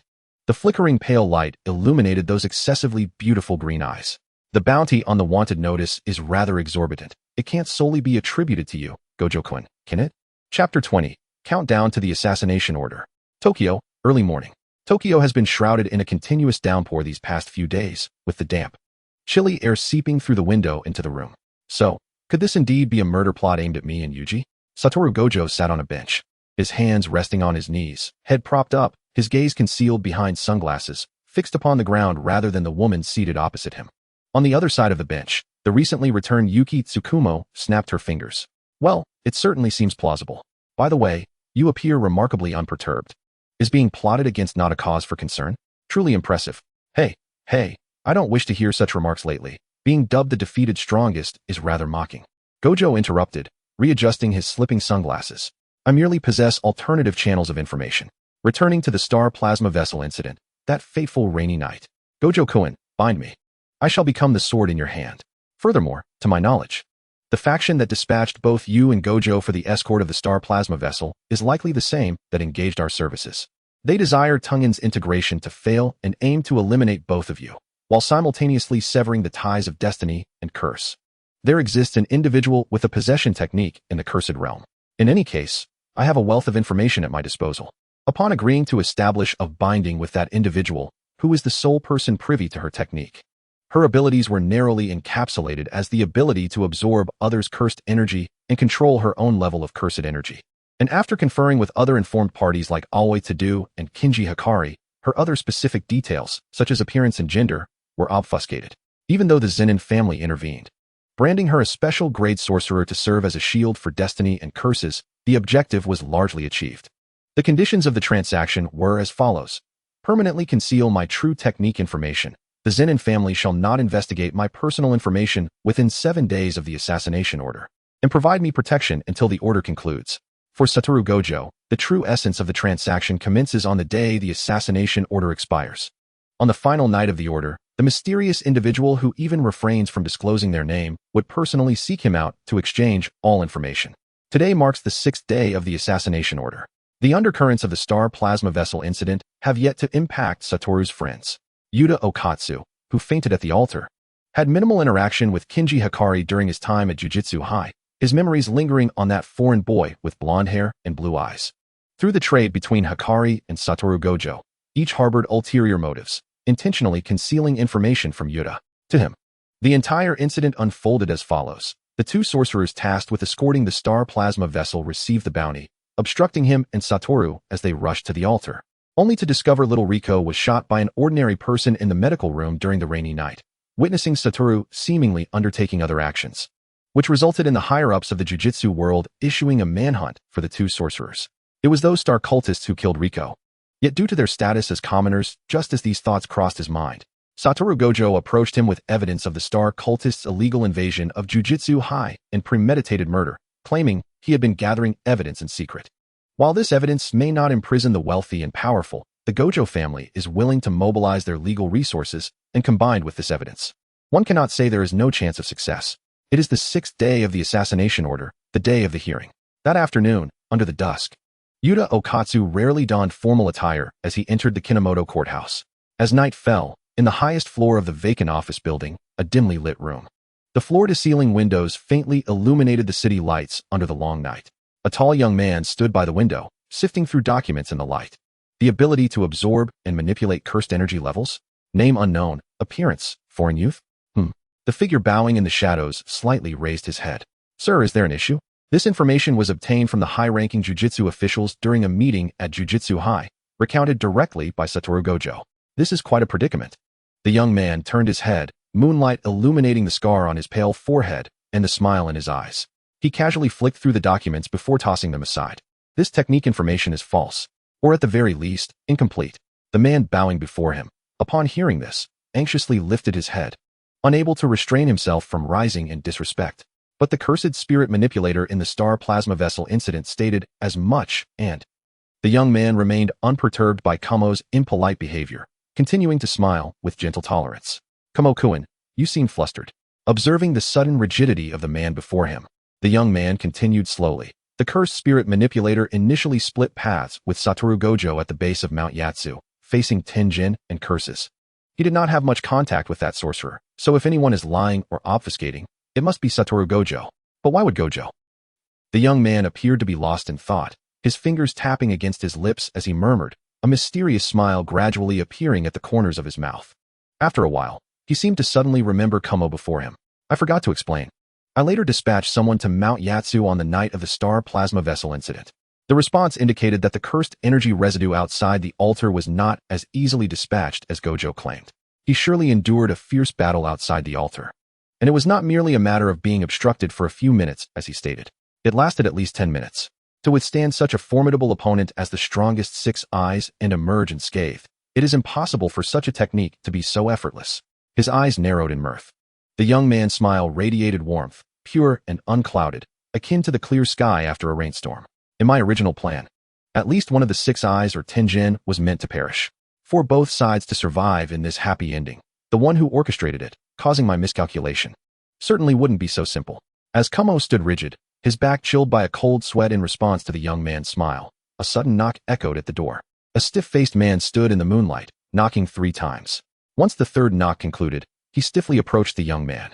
Information from Kong Shiyu, came the emotionless voice. You've worked hard. The young man took the envelope, his fingers caressing the seal, and raised his gaze towards the still-standing Kumo, as if suddenly awakening. Kumo excitedly grasped the hem of the young man's garment. This information of mine must be of some use, right? It must assist you, yes? His voice trailed off abruptly as the young man gently brushed aside his hand. The motion was tender, yet upon contact with the cold skin, a shiver coursed through him, his pupils constricting as he trembled, gazing uncertainly at the man before him. You've been a tremendous help, at the very least.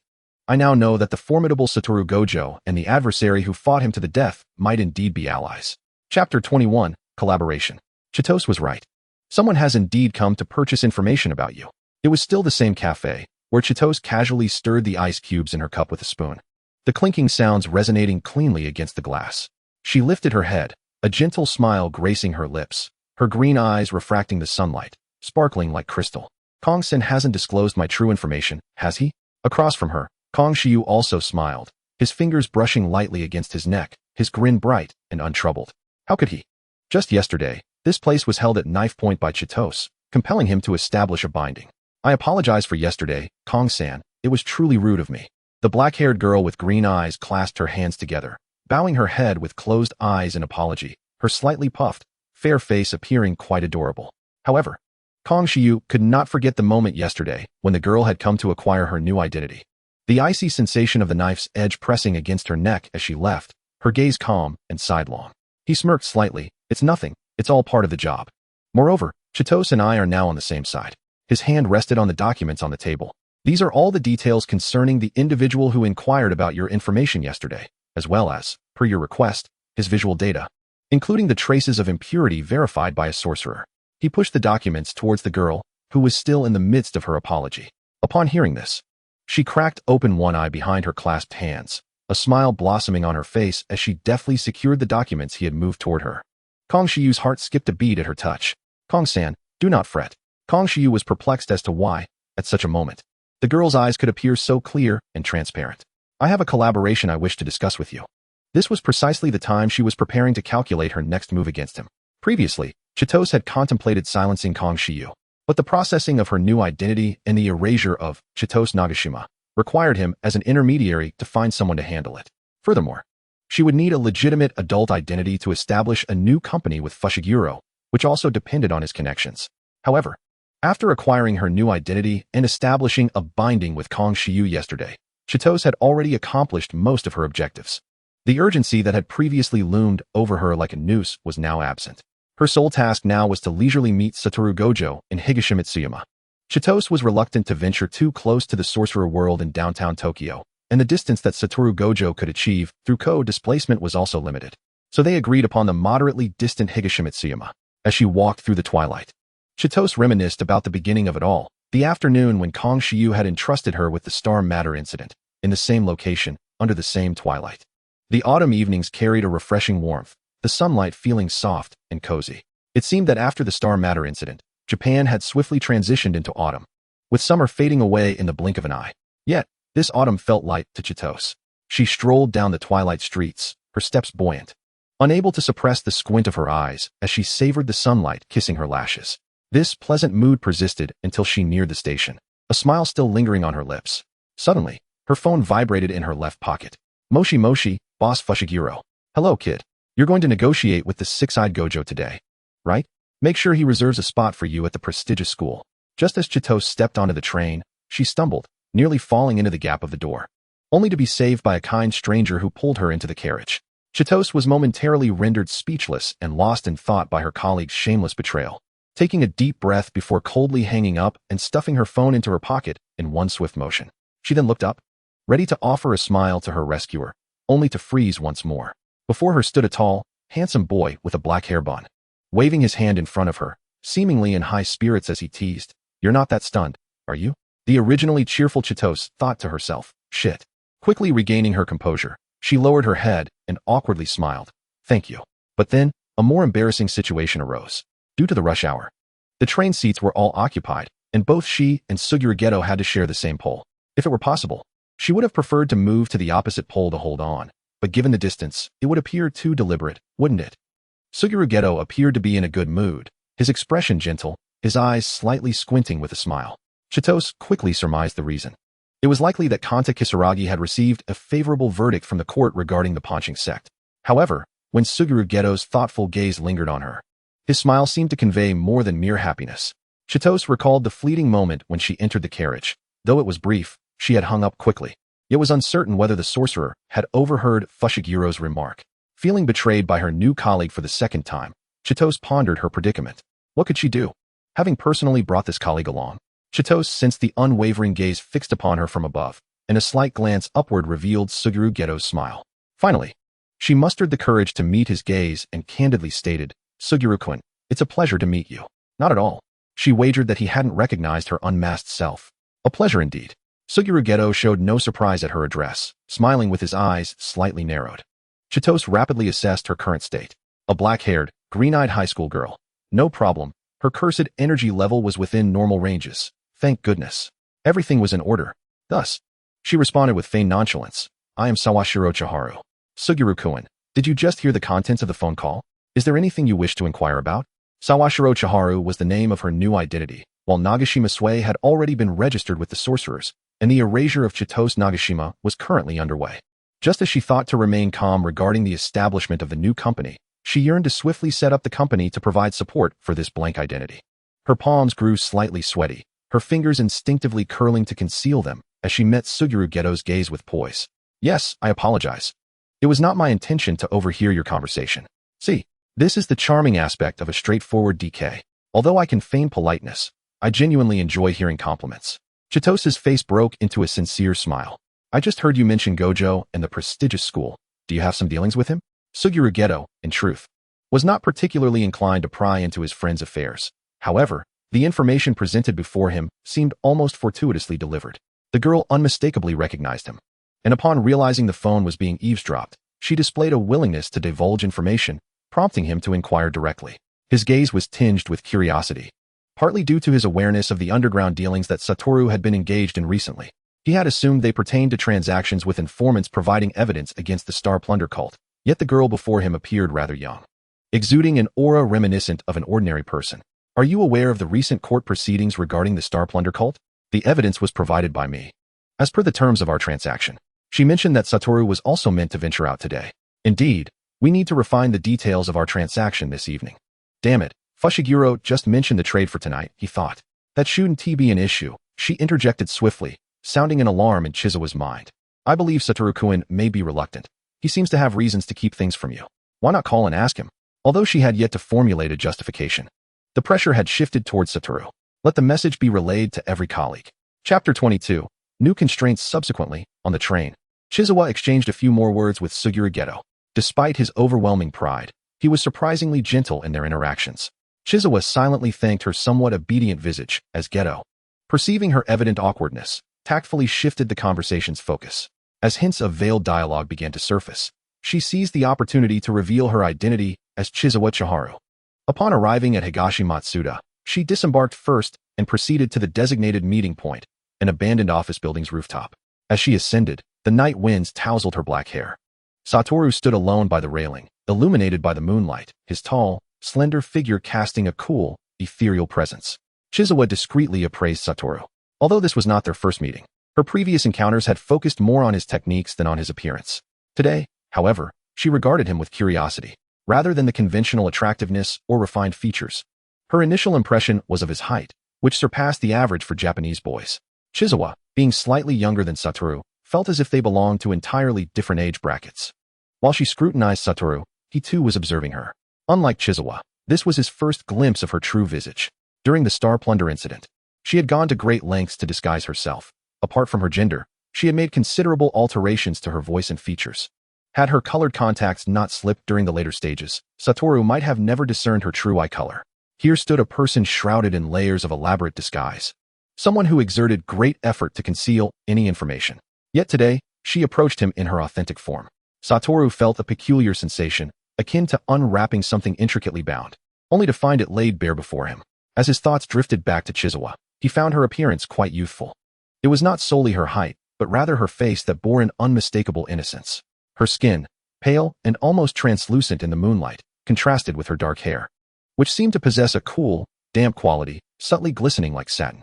Her eyes, a deep green, stood in stark contrast to her hair and complexion, reminiscent of the green diamonds he had once seen in Dresden, striking and vibrant, with a lively sparkle that appeared almost ethereal. "Have you graduated middle school?" Satoru inquired. Chizawa, having received this question before, felt an impulse to turn it back on him, given that he was a high school student. However, in the presence of her future superior, she exhibited admirable restraint, opting for silence as she approached him. Satoru, receiving no response, continued, "So, how did you happen to meet Geto on the train?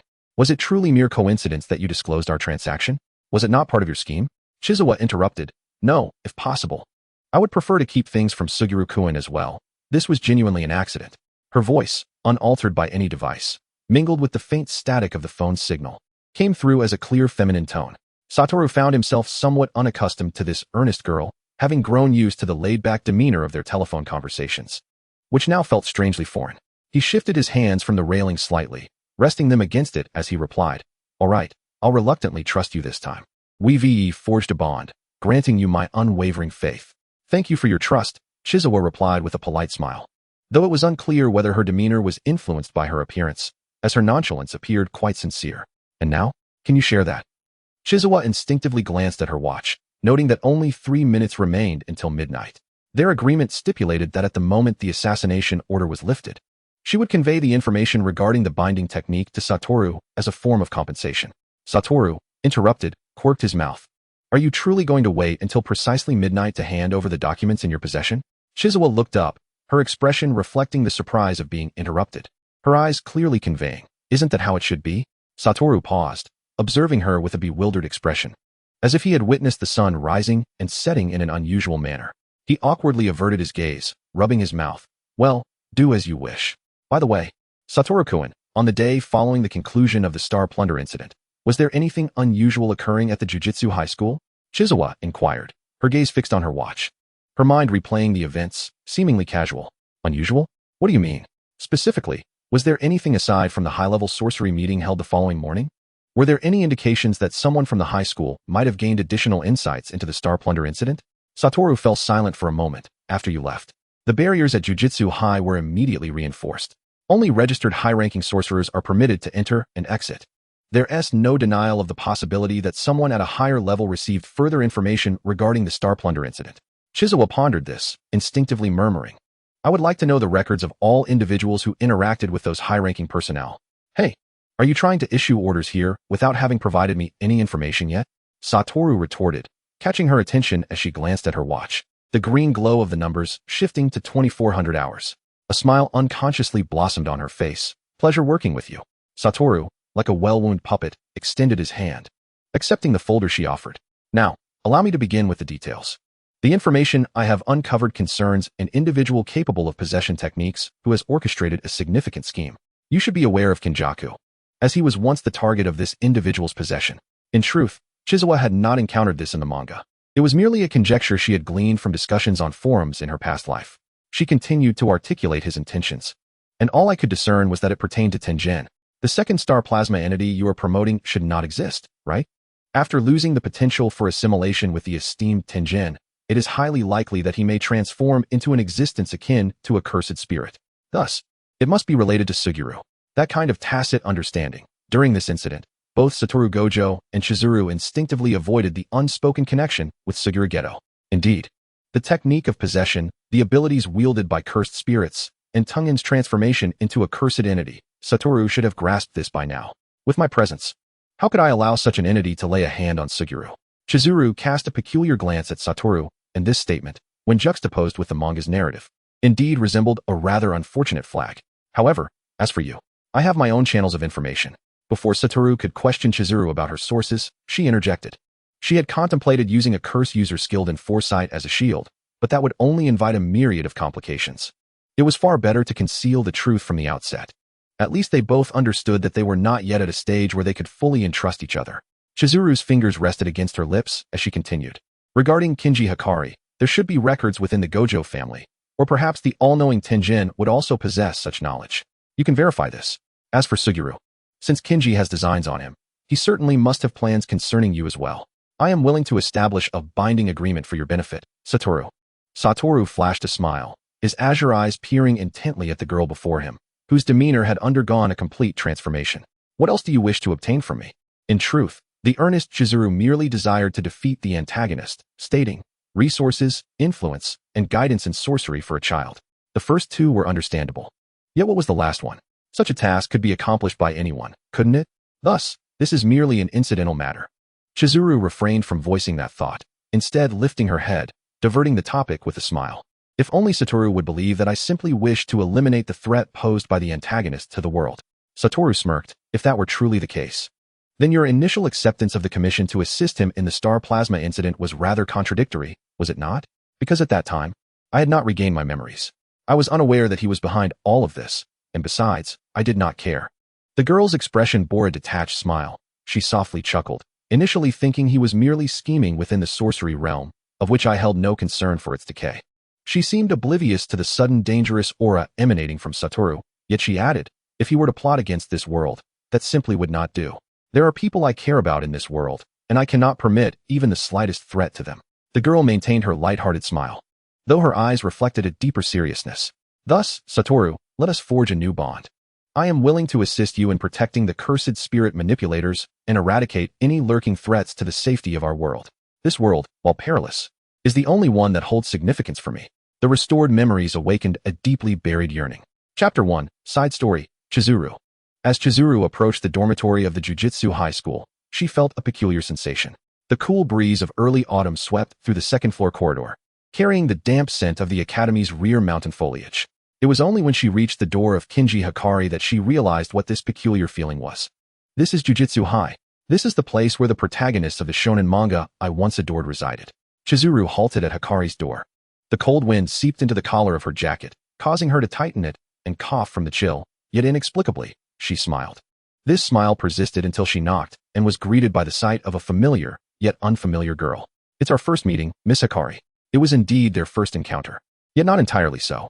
Having once cherished the characters from a shonen manga, she found herself unable to dwell too deeply on such thoughts. And as Kinji's startled expression registered in her eyes, Chizuru swiftly drew her tranquilizer gun and incapacitated her. After all, becoming the adversary of the protagonist was rather intriguing. Would you not agree? The night air bore a hint of autumn's chill as Chizuru carried Kinji into the room, tightening her collar while suppressing a cough. The cold crept along her exposed neck and spine, making it difficult to suppress a shiver. She treated the girl with utmost gentleness, though at that moment, her instinctive, gentlemanly gestures were merely a facade of hypocrisy. As she half-embraced the girl, her movements were decisive, yet she maintained a courteous touch, gently resting her hand against Kinji's head before gradually laying her against the bed's edge. Sometimes, she was excessively attentive to detail in such matters. While uttering what appeared to be threats, The sincerity behind Chizuru's words was surprisingly genuine. Observing Kinji as she employed her reversal technique, Chizuru opted for tranquilizers to study how she would negate their effects, rather than resorting to the more obvious method of inflicting cuts. She could easily draw blood from her own hand. Advising Kinji not to pry too deeply was also sincere. Chizuru was indeed capable of being ruthlessly pragmatic for more significant gains. Perhaps she wished to avoid applying such decisiveness against Kinji. What does this even amount to? Kinji, unable to withstand the effects of the tranquilizer, gradually slipped into slumber. In her half-closed, hazy vision, blood flowed before her. Meanwhile, Chizuru gazed down at the crimson staining the floor of Kinji's room, pooling ominously. The discomfort of blood loss clung to her skin, and the sharp sting of her wound was impossible to ignore, as though ants were crawling within her heart. Chizuru should have concentrated her thoughts on deeply comprehending the application of the reversal technique at that moment. Perhaps due to excessive blood loss, her mind wandered. How troublesome. It seems I have sullied the floor of Kinji's room. Dried blood would be challenging to cleanse.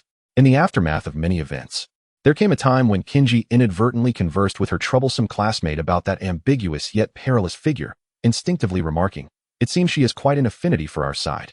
Ironically, during that time, the one who had the deepest connection with that dangerous figure was Satoru Gojo, followed closely by Suguru Geto. Despite their multifaceted identities as allies, collaborators, and rivals, they remained unaware, while Kinji inexplicably articulated this sentiment. Perhaps it was merely because an observer possesses greater clarity? Yet, she likely did not recall that the morning after that fateful day, the floor of the female student dormitory at Jujutsu High was already spotless. Morning light streamed in through the window, the fresh mountain breeze still carrying a chill, and there was no trace of blood in the air. Someone had burned the incense she often used to mask the scent of blood in the dim corner of her nightstand. However, this fragrance was soon whisked away by the mountain wind, becoming indistinct and hazy. When she was abruptly awakened, the only scent in her nostrils was that of her junior's sweat and warmth. There was no lingering trace of the vague incense. It felt crisp and cool, as if whispering of someone's superfluous and ill-timed tenderness. Chapter 23, The Name. The purpose of forging this bond is not for me to gain anything further, but rather, Satoru, it seems you cannot trust me. By offering my life as the condition for this binding agreement, I believe I have fulfilled the requisite extent. Would you not agree? Satoru Gojo fell silent. He had not anticipated such a stringent commitment. Each time unfolds in a similar manner, whenever he exhibits even the slightest hint of doubt. Perceiving a crack beneath the girl's heavy facade, she retaliates with a more ferocious demeanor, exposing her vulnerabilities with ruthless precision. Flawlessly impeccable, without a trace of weakness. Satoru Gojo pressed his lips together, his fingertips drumming against the railing. With his head bowed, his sunglasses slipped slightly, revealing the cerulean depths of his eyes, obscured previously by long lashes. I have no desire for the life of a minor. If you wish to bind me with words that foster trust, then grant me your name. The girl before him displayed a rare moment of blankness. After a lengthy pause, a sound of confusion, devoid of meaning, escaped her lips. It felt as if, just as she was prepared to relinquish everything, the other party merely plucked away an inconsequential piece from the top of the stack. What? Is that not permissible? Having established two bonds yet still unaware of the other's name, it seemed rather lacking. Gojo adjusted his sunglasses, casting a playful smile toward Chizawa. Admittedly, that smile was quite charming. No, that's not it, Chizawa replied, somewhat flustered. Aside from Ko Shiyu and Fushiguro Megumi, the only two allies she had drawn into her camp, she had not disclosed her true name to anyone else. For a true name signifies a connection to one's parents, potentially leading others to trace it back to her family abroad. Logically, Ko Shiyu should have erased Chizawa's identity by now, yet there remained a possibility of being tracked down. Moreover, given the influence of the Gojo clan, it would be reasonable to assume that alarm bells would be ringing at full volume. I am Chizawa Nagashima. Amidst a tumult of chaos and ominous signals in her mind, Chizawa's brows knitted together, her lips pursed repeatedly, ultimately allowing her words to escape faster than her thoughts could coalesce. A wave of mild panic washed over her, akin to a roller coaster soaring through the air, uncertain of where it would land. Yet, having taken that step, her internal conflict settled. She sighed, inhaled deeply, and continued. Chizawa Nagashima, this is my sole and authentic name. The repetition echoed like a solemn pact. Observing the girl's earnest expression, Gojo couldn't help but chuckle instinctively. A glimmer of light pierced through her heavily wrapped cocoon. The meeting concluded well past midnight, and with no trains running at that hour and taxis being scarce, Chizawa sought refuge in a modest inn in Higashimitsuda for the night. The following morning, just as she boarded the train, she received an email from Satoru Gojo. It contained records of the recent entries and exits from the barrier at Jujutsu High. Skimming through the information on the students, she noted that the current cohort resembled protagonists from a manga, recalling that Koshiyu did not seem to have infiltrated this batch. She focused intently on the records of the higher-ups in Jujutsu. Most of their activities coincided with the day after the Shocho incident, the timing aligning with the morning meetings. Beyond that, on the night of the Shocho incident, as she had anticipated, someone indeed approached Gojo for her Jujutsu information that very night. Originally, she had theorized that the Jujutsu community was acting to avoid missing the optimal 24 hours for hunting her and Fushiguro. However, given the subsequent meetings and developments, it appeared that without Gojo's cover, they were not particularly eager to pursue the matter further, instead delegating the task to the two students at Jujutsu High. The assassination order was issued only after a lengthy series of procedures following the meeting. If there was no urgency, why demand a report that very night? The time frame she was primarily concerned with was the one she had previously discussed with Gojo, encompassing the night of the Shocho incident and the following day. The residual traces of cursed energy have a time limit. The closer one is to the moment of usage, the clearer the remnants become. Thus, this time frame was exceedingly delicate. Moreover, on the night of the incident, she had been followed in Akihabara, indicating that someone must have known everything in advance and lay in wait near Jujutsu High. Additionally, under normal circumstances, after Gojo had protected her at the Jujutsu meeting, why would someone choose to investigate her a day before the assassination order was lifted? It was highly plausible that someone had infiltrated the site of their battle at Inzen and examined the remnants of their fight. This faction must have begun to suspect that Gojo was shielding her, thus turning their gaze upon her. This faction was most likely Koshiyu. Being targeted was merely a matter of time, with her parents sent abroad and Chizawa Nagashima's identity gradually erased. It was time for her to slowly emerge in the narrative. Now, Chizawa returned to review the email, confirming that no information was overlooked before deleting it and calling Gojo. Hello, is this Gojo-kun? I received the email. Please investigate the two individuals who visited Jujutsu High on the evening of October 6th. It was crucial to seize the opportunity to uproot Koshiyu's influence in the Jujutsu community while he was investigating her. Megumi. Upon returning home, Fushiguro Megumi found his younger brother, Fushiguro Yu, practicing his recently awakened jujutsu at the doorstep. The Shikigami, Tamaki, lay beside the child's feet. What appeared to be practice resembled more of a playful romp, with the child's face buried deep within Tamaki's fur. Following those events, Yu had awakened a technique that could surely astonish the Zenin clan, a tenfold shadow technique. However, the fewer individuals who were aware of this technique, the better. After all, the possibility of encountering a curse user capable of stealing techniques like Chizawa Nagashima still loomed, and the Zenin clan would undoubtedly seek to take him away if they learned of Yu's ability. Both he and Chizawa could not constantly monitor Yu. Moreover, it was not feasible to simply find someone proficient in jujutsu to teach him. To be frank, tenfold shadow techniques, being a pinnacle of familial inheritance, were not something an ordinary person could impart.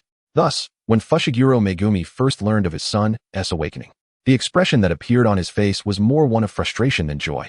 A curse bound by the heavens, devoid of cursed energy. Meanwhile, Chizawa Nagashima, beset by Fushiguro Megumi's incessant meddling, found herself in a predicament, a soulless entity from another realm capable of borrowing others' cursed energy. Neither of them possessed their own cursed energy or a normal technique, until she heard that Chizawa Nagashima was seeking to make a final deal with the Six Eyes. Oblivious to the fact that he had unwittingly thrust a dagger into someone else's back, Fushiguro Megumi mused, the Six Eyes should be able to teach my son, right? Without hesitation, he offloaded the responsibility of Yu's training onto his new colleague. What if someone grabs him while waiting outside? What then? It is vital to clarify that Fushiguro Megumi did not voice this with genuine concern. Rather, it was laced with a languid sarcasm and mockery. He stepped forward, hesitating briefly before ruffling Yu's hair. As Yu endeavored to summon his Shikigami beyond Tamaki, the moment his father's hand tousled his hair, his body visibly stiffened before gradually relaxing. I'm waiting for Nagashima-san to return. She said she would come back after school today. After addressing the first inquiry, Yu continued. After that incident, Nagashima-san hired an uncle to escort me. Tamiki has one too. According to Nagashima-san, someone will always be there to protect me from the shadows until I fall asleep. Initially, the frustration that bubbled within Fushiguro Megumi due to Yu's wait for Chizawa Nagashima, which made him want to poke fun, turned into inexplicable irritation upon hearing this. When Chizawa Nagashima had mentioned ensuring someone was there to escort Yu, he had thought that, with the bounty order now passed, there was no need for concern. Yet, somehow, he felt even more vexed now, and he suppressed a grimace as he rubbed the scar at the corner of his mouth. This sense of suffocating frustration was overwhelming. Ultimately, he lifted the child by the collar, advising against adding to the workload of the uncle lurking in the shadows. Let us head home for dinner. Who knows when that fellow will return? Better yet, perhaps he won't return at all. Fushiguro Megumi was utterly unconcerned about revealing his true feelings in front of the child. Unfazed by Fushiguro Yuta's disapproving gaze and his subtle struggle, he strode forward, intending to take the child for dinner. As for that Nagasaki-san, who cares? Yuta, a girl's voice called out from a distance, inappropriate for the moment. How infuriating. After Yuta shot him a pointed glare, he loosened his grip, allowing the child to dash towards the gate to greet the newcomer. Nagasaki Chizawa had an aversion to carrying luggage. Even after a day and night trip to Tokyo, she returned looking fresh and unburdened, as if she had just strolled back from somewhere. In the twilight, Chizawa crouched down, tousling Yuta's hair as he approached, visibly relaxing and brimming with joy. At the entrance stood Fushiguro Megumi. Here's a little something for Yuta, a sweet treat. This one is from Tsumiki, and there's one from Fushiguro-san as well. Remember to brush your teeth afterward. Chizawa affectionately ruffled Yuta's hair again, ushering him inside. Holding a few gift bags, Yuta glanced back several times, reassured by Chizawa's warm smile before he couldn't help but return her smile and scampered indoors. Once Yuta had entered and confirmed he wouldn't turn back, Chizawa's expression fell in an instant. The only one in the Fushiguro family who hadn't received a gift was touching the tip of his nose. Fushiguro Megumi leaned against the wall, feigning ignorance to the resentful gaze directed at him. Fushiguro-san, you really have a vivid imagination. You want me to bring Rokugan to teach Yuta? Isn't that a simple task? Wow, I can't believe someone could be so insufferable. Chizawa opened her mouth, but ultimately closed it weakly. After a long pause, she sighed. The matter is settled. Gojo Satoru will find time to teach Yuta, but don't expect too much. You know how busy Rokugan is. He might only be able to spare a few sessions a month, and too many could attract unwanted attention. My suggestion is to let Yuta attend a regular elementary school and middle school first, and after he graduates from middle school, Rokugan can recommend him for high school. By then, you and I should have our own influence, and we won't need to fear the Gojo family coveting Yuta's techniques. What do you think? Standing at the gate, the girl was silhouetted against the fading sunlight, her pale face framed by deep, emerald eyes, exuding an aura of reliability whenever she presented herself in such a manner. Fushiguro traced the corner of his mouth, his eyebrows shadowed, observing her languid demeanor while swiftly replaying every word Chizawa had uttered in his mind. Once he confirmed his understanding, he casually nodded. Have you contacted Rokugan yet? Chizawa discerned the underlying implication in Fushiguro Megumi's words and nodded. I can provide you with Rokugan's contact information as well. However, Fushiguro-san, be somewhat aware that you might be stabbing others in the back. Try not to act too brazenly. The man beside her, who had been quite boastful after battling Rokugan, frowned and offered a serious suggestion. Well, I understand. Thanks. After expressing his gratitude, Fushiguro Megumi did not turn immediately to enter the house. Having developed a certain rapport with the child, he simply lingered in the shadows, waiting for the other party to speak. As expected, the girl in the evening light smiled as she heard his conclusion, her face illuminated by the faint glow of twilight, revealing a familiar smile to Fushiguro. Now, let me discuss the compensation I desire. Chapter 24, Teacher. Following the end of the assassination order, Chizawa gradually fell into a routine, establishing a company while using the identity of Sawashiro Chiharu to complete her studies and enrich this new persona. Simultaneously, she carved out time to learn martial arts from Fushiguro Megumi. The primary exchange between them revolved around her learning combat techniques. Chizawa was entirely specialized in her studies, while Gojo Satoru, being of the same sorcerer class, could still hold his own against Fushiguro, who had kept his cursed energy at a low level for the sake of concealment. Chizawa, whose cursed energy could only be drawn from adversaries, was predominantly on the receiving end of attacks.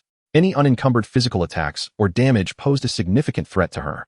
On the other hand, Fushiguro was distinctly specialized as a pure warrior, solely reliant on physical assaults and able to withstand magical injuries through sheer strength. Thus, the consideration of collaborating with Fushiguro stemmed from this mutual complementarity. The combination of two individuals with extreme specializations was simply superlative. Their training took place in an abandoned dojo, where Fushiguro's teaching method naturally aligned with his personality, practical combat. Before the fight began, Chizawa cheerfully waved her hand, declaring, I have reverse technique, so you needn't worry, Fushiguro-san. However, just before the signal to start was given, she was swiftly displaced behind him and struck down face first into the ground, causing the wooden floor of the dojo to splinter and crack. Chizawa barely managed to use reverse technique to heal her damaged organs as she staggered up, bloodied and battered. Fushiguro-san, I feel that your punch has some personal vendetta behind it. Chizawa sensed that Fushiguro Megumi seemed somewhat displeased, likely due to Yuta appearing to be closer to her. The man standing nearby merely wiped the blood from his hands and lazily remarked, "You're just too weak, kid," as Chizawa struggled to sit up and heal with reverse technique. He continued, "Your reactions are fine, but your body can't keep up, and the cursed energy attachment is too slow." Seeing him analyze her with such rationale, Chizawa dismissed her doubts, contemplated seriously, and nodded, then let us go again. It seemed that he had been awaiting this affirmation for quite some time. As soon as the words left her lips, he unceremoniously delivered a flying kick that bent her back, forcing her to kneel once more. Chizawa coughed up blood again, and as she focused on recuperating with reverse technique, Fushiguro leaned against the wall, arms crossed, idly observing. "See, I told you, you still need practice." Just as his words finished, Fushiguro's next attack came barreling toward her. For over 10 minutes, she endured a relentless barrage of blows, finally managing to establish a cursed energy barrier to block a few strikes before being forced several meters back. Given the martial arts training and considering the dojo's longevity, she refrained from employing excessive cursed energy attacks. After being pummeled and bloodied, with her limbs protesting in pain, she began to feel something was amiss. This man was not practicing with her. He was merely intent on beating her to a pulp. "Fushiguro-san, you're undoubtedly seeking personal revenge." After changing into prepared spare clothes, Chizawa went to pick up Yuta. Initially intending to invite Fushiguro Megumi along, she sensed an inexplicable reluctance from him regarding such activities. "Really? You are the one unwilling to engage closely with Yuta, yet it's you who's taking out your jealousy on me, beating me mercilessly." After picking up the exuberant Yuta from kindergarten, Chizawa habitually bought him a crepe before discreetly administering eye drops. As she handed him the crepe, she feigned a trembling hand, naturally eliciting a concerned inquiry from the perceptive child. "Are you hurt, Chizawa-san?" "Ah, this was an injury sustained during practice with Fushiguro-san. I feel like he might be a bit dissatisfied with me lately. He has been hitting a bit harder." Noticing the child's serious expression, she added, "Haha, I'm just joking. Fushiguro-san isn't that kind of person. He has probably just really invested in teaching." Seeing the child's brow furrowed, Chizawa thought to herself, plan successful. The reason for not accompanying Mizuki this time was that she intended to take Megumi to meet Satoru Gojo. The appointed hour was precisely 6 o'clock, and all the while, Chizawa casually glanced at the time, arriving at the designated spot right at 6. Satoru Gojo was already there, leaning against the wall in the same training ground as before, where remnants of the morning's sparring session with Fushiguro Megumi still marred the floor with dents and bloodstains. Gojo appeared somewhat nonchalant, dressed unusually in his regular attire. "As expected, you always arrive exactly on time. Fortunately, I too arrived just around 6, he remarked, walking over to Megumi as his sunglasses slipped down, revealing azure eyes that sparkled with astonishment, strikingly reminiscent of that other fellow. Chizawa, who had yet to disclose Megumi's identity to him, thought to herself, just as I suspected. Although she had not endured the life and death battles depicted in manga alongside Fushiguro, Gojo's expression mirrored that of a comic book character, marked by a distinct lack of decorum. How unfortunate. Chizawa felt an inexplicable sense of relief, perhaps because she had anticipated a similar reaction upon seeing Megumi. Noticing the child's growing discomfort, Chizawa adeptly ruffled Megumi's hair. "Don't be fooled by this seemingly unreliable older brother. His cursed energy and sorcery skills are among the finest. He may not be the most competent teacher right now, but he is undoubtedly the strongest." Chizawa had a habit of squatting down to meet children at eye level, yet with Gojo nearby, she merely bent slightly forward, her gaze gentle and reassuring. "So, Megumi, if you have any questions about sorcery, feel free to ask him. He knows everything, and there's no need to worry. I've hired him for a fee, so you can confidently utilize him as a valuable resource." Gojo, initially amused by her previous statement, retorted, "So your philosophy is to view people as tools?" His eyes narrowed, landing on the child who bore an uncanny resemblance to a certain unsavory character. 10 shadow techniques? Impressive. With his 6 eyes, he effortlessly perceived Megumi's techniques. Chizawa placed her hand on Megumi's head and smiled at Gojo. "Isn't it remarkable? With a student like this, you've struck gold, Satoru." "Save such flattery," Gojo interjected, his azure eyes shifting to Chizawa, his demeanor cool and composed. "I've already informed you of my availability for teaching. Today, I'll give him a look, but after today, you'll have to wait until at least the end of next month." Chizawa met Gojo's gaze, her expression turning solemn as her mind raced to comprehend the implications. "Is there an issue?" "Indeed, the assassination order has caused both me and Yuta to fail, leading to a significant increase in our workload. However, Yuta and I are assigned solo missions, and I've taken on all the tasks requiring individual deployment. You understand the rest, right?" Chizawa quickly grasped the situation and smiled at Gojo, her green eyes sparkling with clarity. ever since the termination of the assassination order. The mysterious depth previously present in her gaze had faded, revealing a youthful exuberance more fitting for her age, a clean, bright, and sunny demeanor. I'm aware that in the Tokyo region, no harm will come to Suguru. I promise. Gojo hesitated slightly, averting his gaze awkwardly to the bewildered Megumi beside him. Well then, you there, kid, come with me. Chapter 25. Jujutsu High. Once Chizawa had settled matters concerning Megumi, she planned to head to Tokyo, specifically to Jujutsu High. Gojo was about to embark on a business trip, and under his guidance, the tasks assigned to Suguru were all located near Tokyo. According to their arrangement, Chizawa would seamlessly take over the protective duties for Suguru afterward. Before that, she thought it prudent to inform Suguru of Kenjaku's plans to prevent any discrepancies caused by a lack of information during their collaboration. Gojo had designated their meeting point as his and Suguru's apartment. After some contemplation, Chizawa decided to hunt nearby cursed spirits to replenish her cursed energy, preparing to store the maximum capacity of cursed spirit balls as a reserve source of power. Additionally, she borrowed use cloud technique and ensured she was well equipped with essential devices such as listening devices, trackers, mini explosives, silenced firearms, and disguising tools. Having meticulously checked for any omissions, she arrived at Gojo's apartment at the agreed time, slightly furrowing her brow as she pushed the door open. Wow, look at that move. Hey, Suguru, that was a double jump. You overdid it. Hurry up and defeat the monsters. The first thing to burst through the door was a dazzling burst of lights, filling the room like light pollution, accompanied by the familiar sound effects of a video game. The vibrations of the speakers almost palpable. Chizawa was momentarily blinded by the brightness, her mind bombarded by the overwhelming volume of the game. She lingered at the entrance for a moment, still processing the scene, her expression a mix of confusion and hesitation as she knocked on the door. Excuse me, do you need to change into slippers? Naturally, Gojo did not relinquish his game controller, while Suguru swiftly set his down to greet her, placing the spare slippers out and smiling warmly. Miss Chizawa, it's nice to see you again. Satoru has already informed me about everything. Suguru's voice was gentle, his demeanor equally soft. Yet, amidst the cacophony of game sound effects, Chizawa's brain felt somewhat sluggish. Ah, that is good. Thank you for remembering my name. What? What was she saying? This social template has malfunctioned. Chizawa instinctively donned the slippers and made her way toward the source of all evil.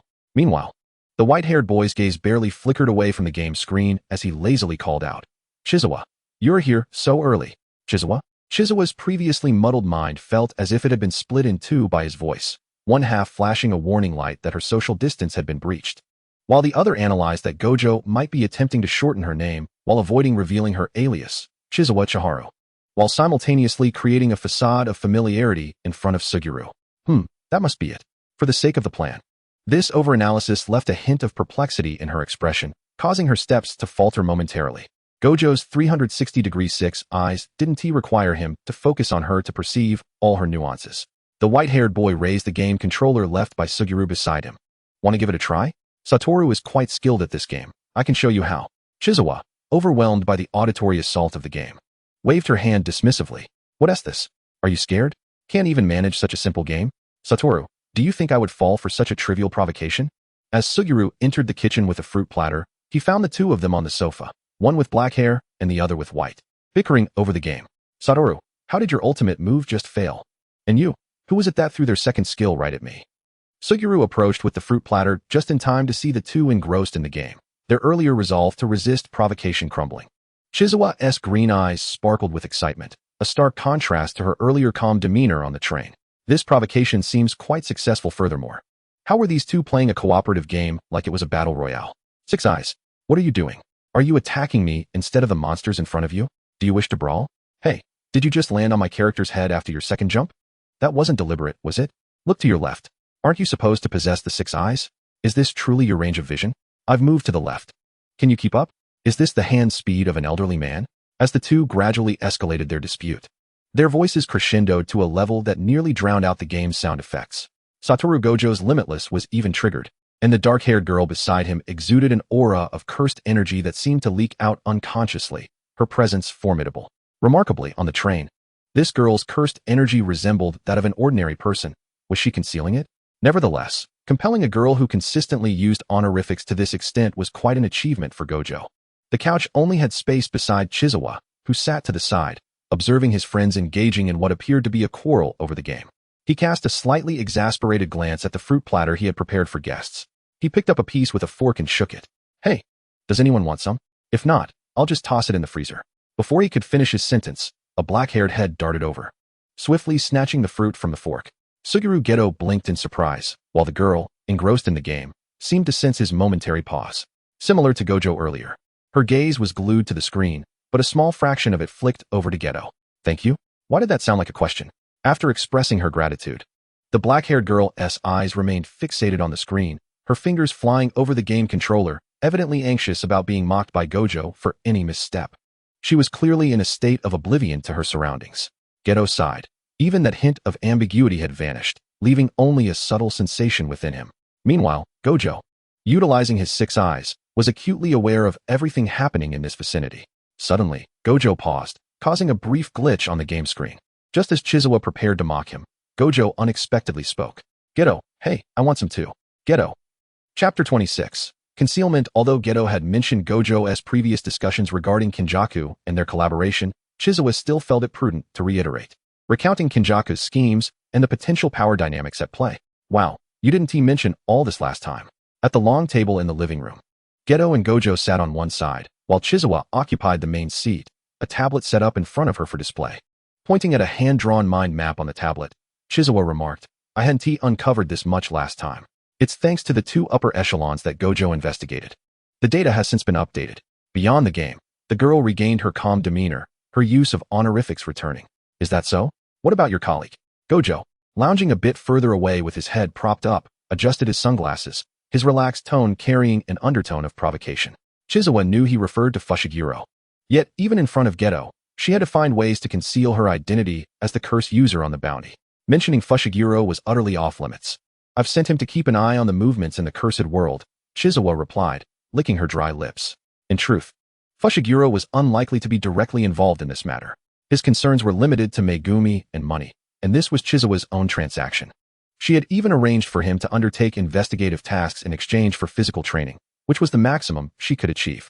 Moreover, the bounty on the 2 of them had yet to be rescinded, so Fushiguro couldn't stray far from Saitama Prefecture while she was unable to watch over Megumi. Oh, is that so? Gojo suddenly stood up and walked over to Chizawa, patting her shoulder. He grinned at her instinctive frown. I'm catching a flight tonight, so I'm leaving Geto in your hands. Hey Gojo. Geto, who had always appeared affable, now exhibited a clear expression of concern. Being entrusted with a task by his friend seemed to evoke more irritation than embarrassment, as his tightly pressed lips and furrowed brows indicated his annoyance at the jest. Chizawa adjusted her mockingly oversized glasses and replied earnestly, Geto, we certainly trust in your abilities. I'm merely your second line of defense. Besides, my technique is more supportive in nature. I'll be relying on you from here on out, please. After her initial statement, Chizawa quickly feigned submission, much like before. Bringing her hands together as if in prayer, her gaze imploringly fixed on Geto. The girl's emerald eyes were deep and clear, their gem-like sheen sparkling like the light upon water. As she observed the gradual transformation of Geto's concerned demeanor into one of rigidity and helplessness, Chizawa inwardly chuckled. Gojo truly was socially inept. The social strategy of retreating to advance a plan. Before she could finish her thought, a hand pressed down on her head. Chizawa furrowed her brow, ready to resist, when another hand unexpectedly brushed against her cheek. She froze momentarily, her glasses having been swiftly removed. Hey, that's mine. Consider it a parting gift. Are you a thief? Standing behind Chizawa, the white-haired boy held her down, suppressing her futile struggles due to their height difference. Gojo grinned at his friend. Geto, just treat her as a useful tool. Think of it as me gifting you a cursed tool to use. That sentiment seemed all too familiar. A personal vendetta, perhaps? Chizawa glared up in indignation, her view once again forced downward. Geto wouldn't he do that? Okay then. A cheerful male voice chimed in, with Gojo rushing off to catch his flight. Only Chizawa and Geto remained at the long table. The warm indoor light meandered through the spacious room, and a cool night breeze slipped through the gaps in the living room windows, rustling the drapes with a gentle sound. With the noisy fellow gone, the atmosphere felt considerably more subdued. Yet Chizawa clearly did not share this sentiment. Geto noticed that the girl's smile had brightened since Gojo's departure. Geto, allow me to introduce myself once more. My name is Chizawa Chiharu, and my technique enables me to nullify any anomalous energy attacks that can be perceived, including cursed energy attacks. Isn't that impressive? Chizawa paused mid-introduction, tilting her head and winking playfully. With Gojo gone, she needed to reintroduce her new identity to Geto. And this time, the technique she disclosed was a mere fragment of her own abilities. The attribute of being able to absorb others' cursed energy for her own use was a crucial part that she must conceal. It was the technique of the curse user Nagasaki Suichi, and she could not expose it to Geto. Any cursed energy attack? Geto blinked, instinctively questioning her. If it's a physical attack enhanced with cursed energy, I can only nullify the cursed energy attached to the opponent and not the physical damage caused by their attacks. Chizawa replied, contemplating for a moment before adding, moreover, I cannot nullify causal-type curses. Well, as Suguru Geto slightly widened his eyes, a gentle smile, infused with surprise, graced his features, one that even Chizawa had to acknowledge as remarkably congenial. He patted Chizawa's head, eliciting a moment of bewilderment as she instinctively looked up at him, her expression a mix of confusion and delight. This is an extraordinarily cool technique. Indeed, it has proven to be immensely helpful. The initial bewilderment in Chizawa's eyes dissipated as she gazed at the smiling Suguru Geto, feeling an unexpected radiance emanating from him, so dazzling it was almost blinding. Could this be the perfect colleague bestowed upon me by the heavens? Suguru's first mission was to exorcise a grade 1 cursed spirit from an abandoned school district in Akihabara. Chizawa did not follow him directly. Instead, she concealed herself in a nearby location, close enough to reach Suguru with a single ko technique. Her watch transformed into a familiar directional compass, with a red dot steadily moving within a designated area. It was Suguru. Previously, with Suguru's consent, she had equipped him with a modified alarm that included a tracking feature. When he pressed the button, the red dot on the dial would turn green, signaling her to provide assistance. Chizawa, who had long wished to install trackers on all acquaintances, had successfully achieved her aim with a most cooperative subject. The reason she chose to remain hidden rather than assist him directly was that they required someone to maneuver in the shadows, and her technique was ill-suited for being detected by lurking adversaries, rendering her vulnerable to preemptive countermeasures. In truth, she feared revealing her unique abilities before Kenjaku. When Satoru Gojo had previously helped her conceal her powers, he had not fabricated a new technique. Rather, he had isolated a characteristic from her technique that allowed her to absorb others' cursed energy for her own use, while concealing another vital aspect of her abilities. If Kenjaku recognized her identity and became aware of her current technique, he could potentially piece together the entirety of Chizawa's capabilities.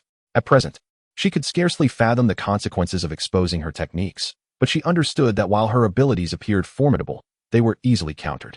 She could hold her own against pure sorcerers like Satoru Gojo, as she would always have cursed energy to draw upon.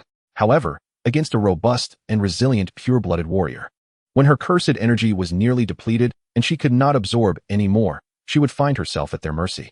Since her abilities did not rely on cursed energy for defense or offensive techniques like ko, if her full capabilities were revealed, Chizawa would be quite vulnerable, especially given that she had yet to address her shortcomings. Her technique had always been her trump card in this world. Thus, it was imperative to keep her identities as Nagashima Sui and Chizawa Chiharu distinctly separate. The rays of the setting sun painted the exposed half of the girl's cheek, casting a gentle green hue beneath her lowered eyelashes. Half in shadow and half in sunlight, the ambiguous interplay of light and dark delineated the girl's fair visage, creating a striking yet serene aura amidst the extreme contrast. As the red dot on her watch inched closer, Chizawa's eyelashes fluttered, her lips curling into a smile once more, her vibrant green eyes reflecting the luminous glow of the dusk outside the shadows. A figure gradually approached, and she called out, Suguru, you've worked hard. Come, tonight. I shall treat you. Chapter 02. Side story, Suguru Geto. While Suguru Geto executed his mission, Chizawa took the opportunity to engage in a bit of light-hearted banter. She conversed with local delinquents, extracting information, and when Suguru expressed a desire to go for drinks after the task was complete, she expertly led him to a place where underage drinking was discreetly permissible. It is a common occurrence for adolescents to yearn for forbidden experiences, especially for someone like Suguru, who, despite his gentle demeanor, shared a prideful and audacious spirit akin to Satoru Gojo. He had often procured beer under the pretense of bringing it to an elder at home. However, his closest friend, who thrived in rebellion, was utterly inept at this particular endeavor, resulting in Suguru's actual outings for drinks being rather infrequent, let alone finding establishments willing to serve alcohol to minors. Chizawa herself had not indulged in alcohol before, yet due to her father's more liberal views, Masahiro Nagashima had even mixed drinks for her to sample. Thus, when 2 glasses of draft beer were presented before her, she merely wrinkled her brow at the unfamiliar taste, though she adapted quickly enough. Is this your first time drinking? Suguru chuckled as he observed her slight grimace. Chizawa, known for her adeptness at deflecting questions she preferred not to answer, seemed to have met her match in Suguru, who appeared quite skilled at navigating such dialogues. Her gaze fell upon the golden liquid shimmering in her glass under the light, momentarily transporting her back to her family's cocktail station. However, she swiftly pulled herself away from that nostalgia, smiling at the realization that this was hardly the ideal place for a drunken escapade. Chizawa quickly took a sip of her drink, her expression remaining unchanged, as she pondered whether her reversal technique could mitigate the effects of intoxication. To her surprise, she effortlessly downed the first glass. "Hey, Suguru. You're laughing at how you've contradicted yourself," he remarked, amusement coloring his voice. At his teasing, the cursed energy within Chizawa dissipated, allowing the effects of the alcohol to drift through her, akin to rising steam, causing her eyes to glisten slightly. After a moment of clarity returned, she relaxed and responded with a light-hearted grin, "I want to get drunk." Previously, her father had stumbled upon a news article that sparked his curiosity, leading him to concoct various alcohol concentrations for her to try. As she began to feel the slightest tipsiness, he had earnestly told her, "Little Chi, this is your limit. Remember this range when drinking with others. Do not let yourself get inebriated." However, it was indeed her first experience with draft beer from an izakaya, and as she strained to recall the taste and sensation of drunkenness from that day, Sugiru's light laughter jolted her back to the present. "Perhaps it's been too long since you last drank? You say you're not tipsy, yet your mind wanders," he teased, his tone casual. Chizawa, who generally abhorred deceit, found herself unable to restrain her thoughts about her parents, and her words slipped out before she could catch them. As soon as they left her lips, she felt as though her heart had been struck twice. The haze in her eyes cleared, and she quickly forced a smile, saying, "My father used to love mixing drinks. And I was just thinking that sneaking out to drink today shouldn't earn me a scolding." Presenting a facade of nonchalance was her best defense. However, her fingers tightened around the glass, unsure whether the moisture on the exterior of the glass was condensation or her own perspiration. Suguru, who appeared genuinely tipsy, paused momentarily at the mention of her parents, then joined her laughter. Who would be at ease knowing their daughter is out drinking with strangers? Chizawa chuckled in return. "Suguru, it's a bit harsh to say we're strangers now, I assent it, though my father sometimes asks me to bring him alcohol, and we've shared a few secret drinks behind my mother's back." Chizawa squinted at Suguru, observing the freshly filled glass before him, and she mused that perhaps he was indeed truthful. He seemed genuinely comfortable discussing his family. It seems Suguru has a good relationship with his father. Boys tend to be more familiar with their fathers, don't they? This thought momentarily distracted Chizuru, but she quickly regained her composure. With a hint of alcohol on her breath, she mumbled, "But at home, I'm actually closer to my father as well. My mother always returns home too late, making it hard to see her." Her words, half-truths, were a response to the half-drunken youth, but she was more interested in prying information from Suguru Geto. It seemed he had a rather amicable relationship with his parents. As Chizuru engaged in the ensuing conversation, she propped her slightly flushed cheeks, her green eyes shimmering with the warmth of the alcohol, shifting between haziness and clarity. It was hard to imagine that he ultimately killed his own parents, not out of hatred, but merely for that so-called greater good. What a painful feeling. Chizuru found little empathy for many characters in the original plot of Jujutsu Kaisen, but thinking of this matter allowed her to resonate with Suguru. No, merely contemplating this issue was enough to evoke profound anguish. Just the thought of those two familiar faces disappearing forever before her was already heart-wrenching. If their blood were to be on her hands, she felt she would suffer enough to wish for her soul to be condemned to eternal damnation. Such sensations led her to empathize painfully with the thought that other parents could also endure similar fates. It was unbearable. Although she preferred to remain indifferent to the affairs at Jujutsu High, as long as the world didn't collapse and her parents could live happily, that was enough. However, if it were possible observing Suguru, who was slightly tipsy while engaging in conversation, Chizuru turned to the boy, her gaze penetrating through his hazy eyes, revealing a flicker of clarity.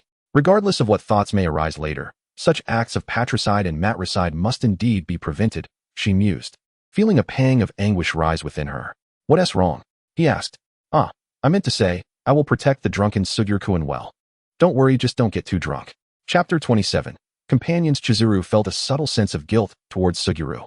She did not regret her involvement in the incident that led to the death of the star plasma vessel. Given the chance to choose again, she would still make the same decision. Yet, she felt a twinge of guilt for the unintended consequences her choices had on others. In contrast to her, Wataru Fushiguro, due to his somewhat extraordinary techniques and the standing of the Fushiguro clan, did not mourn the passing of the star plasma vessel greatly. Perhaps the notion of failure weighed more heavily on him than the loss itself. Suguru, however, was genuinely affected by this incident, descending into a state of melancholy. Chizuru's complicated feelings towards Suguru were reminiscent of her middle school days, when she skipped classes. She still chose to skip due to the reasons concerning sorcerers. and would dare to do so again, yet she felt guilty for the impact on her teacher's feelings and performance. This subtle guilt manifested in her unusually friendly demeanor towards Suguru. This izakaya was recommended by a food blogger. Their steamer soba was truly exceptional. Chizuru couldn't directly order his favorite dishes, revealing the fact that she had researched his preferences. Instead, she brought Suguru to establishments known for their excellent cuisine, allowing him to place the order. Suguru quickly glanced at the menu but pushed it back to her, saying, "You order first." Chizuru blinked and smiled. "Today, it's my treat. Don't worry, Wataru provided me with funds. I'll deduct it from the budget." "Is Wataru's budget really being spent like this?" Suguru chuckled, pressing his forehead, his smile appearing more relaxed yet tinged with a familiar hint of exasperation. Overall, he seemed far more at ease than before, which eased some of Chizuru's tension. With a gentle smile, she nudged the menu back towards him. This time, Suguru accepted the menu without further hesitation, sweeping through the list of expensive dishes. Wait, do you want to drain my finances, or Wataru's?" Chizuru exclaimed, feeling somewhat implicated. Suguru felt as though his life had been fast-forwarded after the incident involving Narita. First, the girl he had resolved to rescue was killed. And just as he began to feel hatred and confusion, his friends pulled him away to legally punish those from the Star Cult. Soon after, he learned from his friends that this event was part of a grand conspiracy, aiming to eliminate Wataru or Tenjin while causing Tenjin to fail in his assimilation and seize his techniques. It felt like just yesterday he was laughing and joking with Wataru, the strongest at Jujutsu High, under the clear summer skies, where he and his friends could frolic without a care, basking in the unclouded sunlight.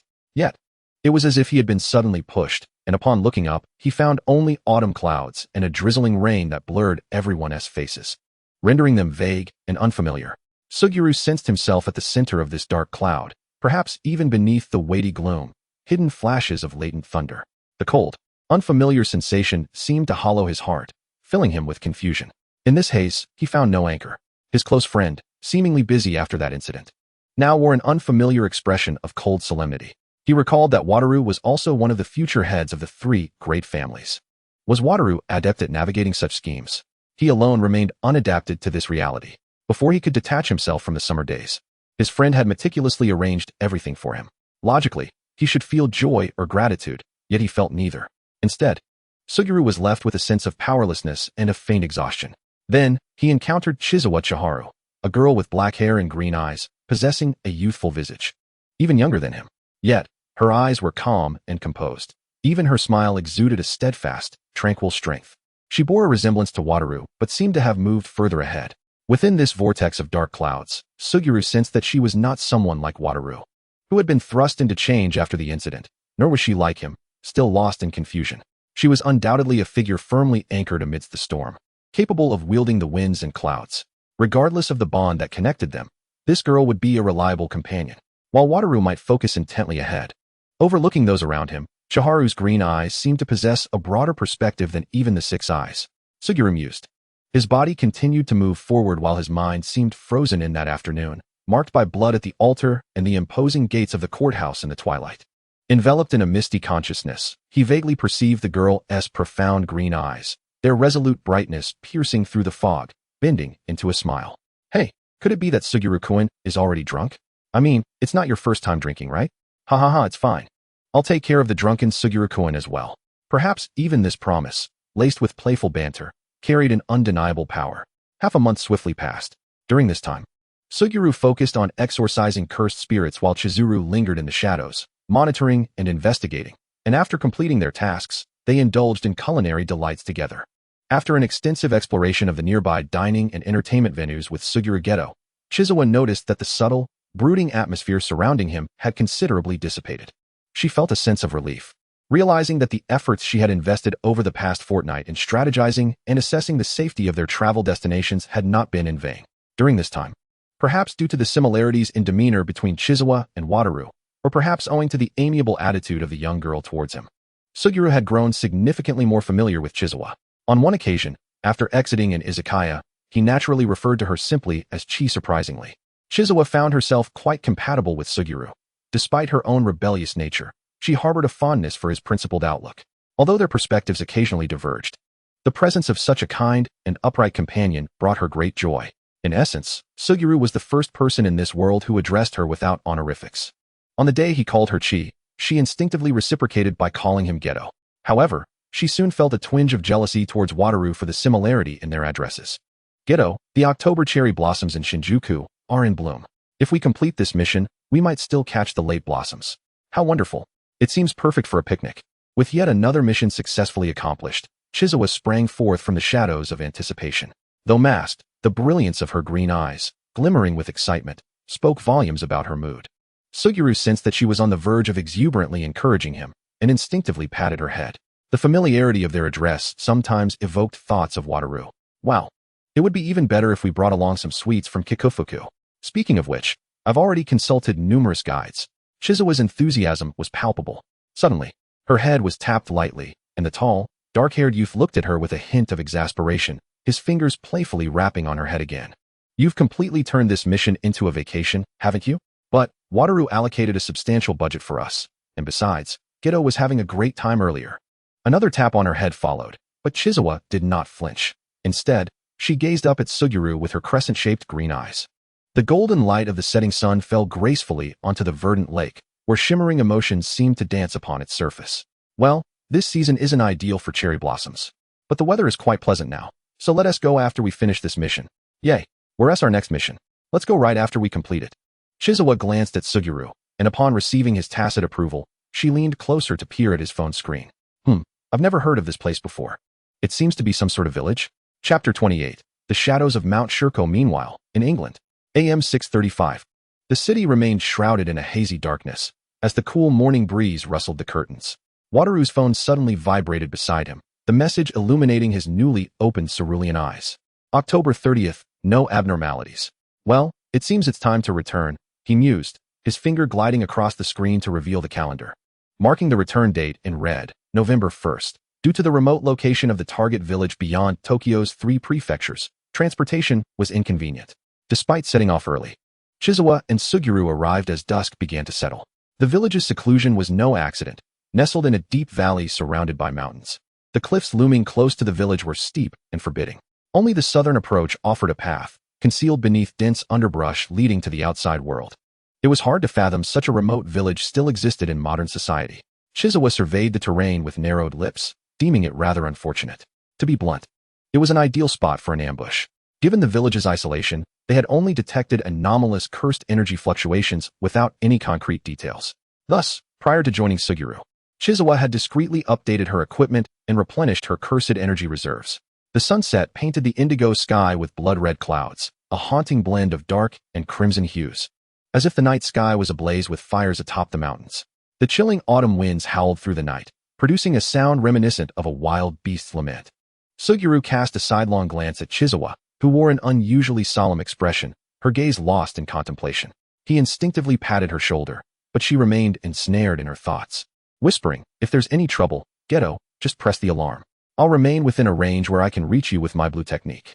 Chizawa had previously disclosed her ability to utilize a technique similar to Wataru's Bluin. They were still getting to know each other, and Suguru had not pressed for further details at the time. "Are you frightened?" As Suguru's hand moved to ruffle Chizawa's hair like one would a small animal, she finally lifted her head.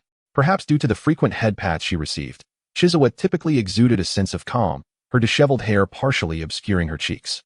When her clear green eyes peeked through the strands, they appeared more youthful than usual. Though her eyes remained as bright as ever, the usual sparkle was absent. She placed her hand on Suguru's outstretched arm, stating, "We are comrades. You can rely on me for anything."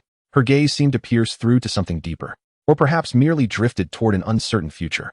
Suguru was momentarily taken aback, staring into her eyes, which seemed younger than his own. In that moment, it felt as though she was the one to be relied upon. "All right," he replied, shaking off the momentary daze and returning her a warm smile. He gently patted her head again, and Chizawa did not withdraw. Instead, she regarded him with a hint of curiosity. "Isn't today your birthday? We should celebrate as soon as the mission is over." Chizawa was the one left speechless, her expression turning blank for a moment. It took her a while to gather her thoughts, reflecting back. November 1st? I suppose that is true. She had been so preoccupied lately that she had not taken the time to consider such trivial matters, and with her parents absent, no one had reminded her of her birthday. "Geto, how did you know?" Sorry. I saw a birthday greeting email pop up on your phone while you were napping on the train." Chizawa thought it might have been a message from her parents. She suppressed the urge to check her phone, her hand frozen in her pocket before it slowly fell to her side, curling into a fist. She lifted her head and offered a faint smile. Then let us enjoy ourselves properly after we safely complete our mission. Sugiru's figure quickly disappeared into the narrow mountain path ahead. Chizawa clenched her fist, her hand lingering in her pocket where her phone rested, pressing her fingers against her forehead. The lush trees cast a shadow that seemed to swallow the young man's silhouette. Chizawa felt an unsettling chill, as though she could sense some decayed dampness emanating from the shadows. However, there was no foul odor in the air. On the contrary, she faintly caught a whiff of a rich, sweet fragrance, like a potent sandalwood scent mingled with the aroma of incense. It reminded her of a former female teacher, whose sweet scent was similar, yet this overwhelming fragrance was elusive, leaving Chizawa to question whether it was merely a figment of her imagination. Chizawa's eyes. Her deconstruction technique derives from the perception of cursed energy circuits. Although perception can be achieved through various organs, she predominantly relies on her eyes, allowing her to visualize cursed energy. However, unlike Satoru Gojo's 6 eyes, she is primarily inclined to observe the structural layers within the cursed energy, enabling her to deduce its condition. The cursed energy present here appears peculiar, as if a faint circuit of cursed energy hovers in the air, subtle, akin to a quivering, fragmented spider's web suspended in all directions, easily blending with the light of day. Lacking formal training in sorcery, Chizawa finds it difficult to ascertain whether this is a normal occurrence or merely a byproduct of the cursed spirit she intends to expel. If only Satoru Gojo were here. Meanwhile, as the sun descended beyond the horizon, Suguru Geto arrived at the village entrance. A few men, equipped with iron hoes and wicker baskets, were making their way into the village. Despite it being autumn, these villagers, appearing to have just completed their agricultural tasks, donned comfortable, practical short attire, their faces glistening with sweat. The man at the back was the first to notice Suguru Geto, his expression momentarily startled as he nudged his companion with his elbow. The elder who first spotted Suguru possessed a simple, unassuming face. Scratching his head, he inquired, "Young man, what brings you here?" "Ah, I am merely a student seeking inspiration," replied Suguru. "The cursed energy here seems rather strange."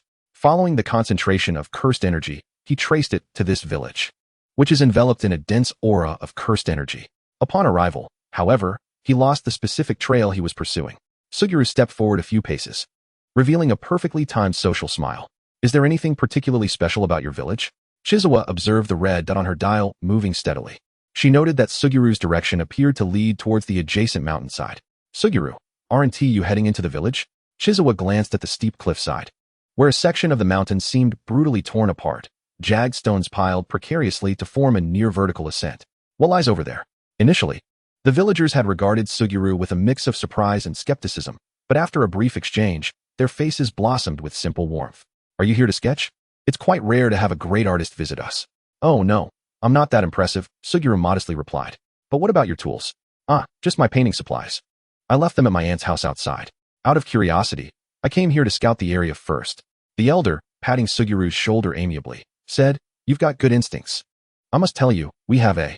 Just as Suguru prepared to listen intently, a tall, slender man among the companions interrupted, locking eyes with the elder.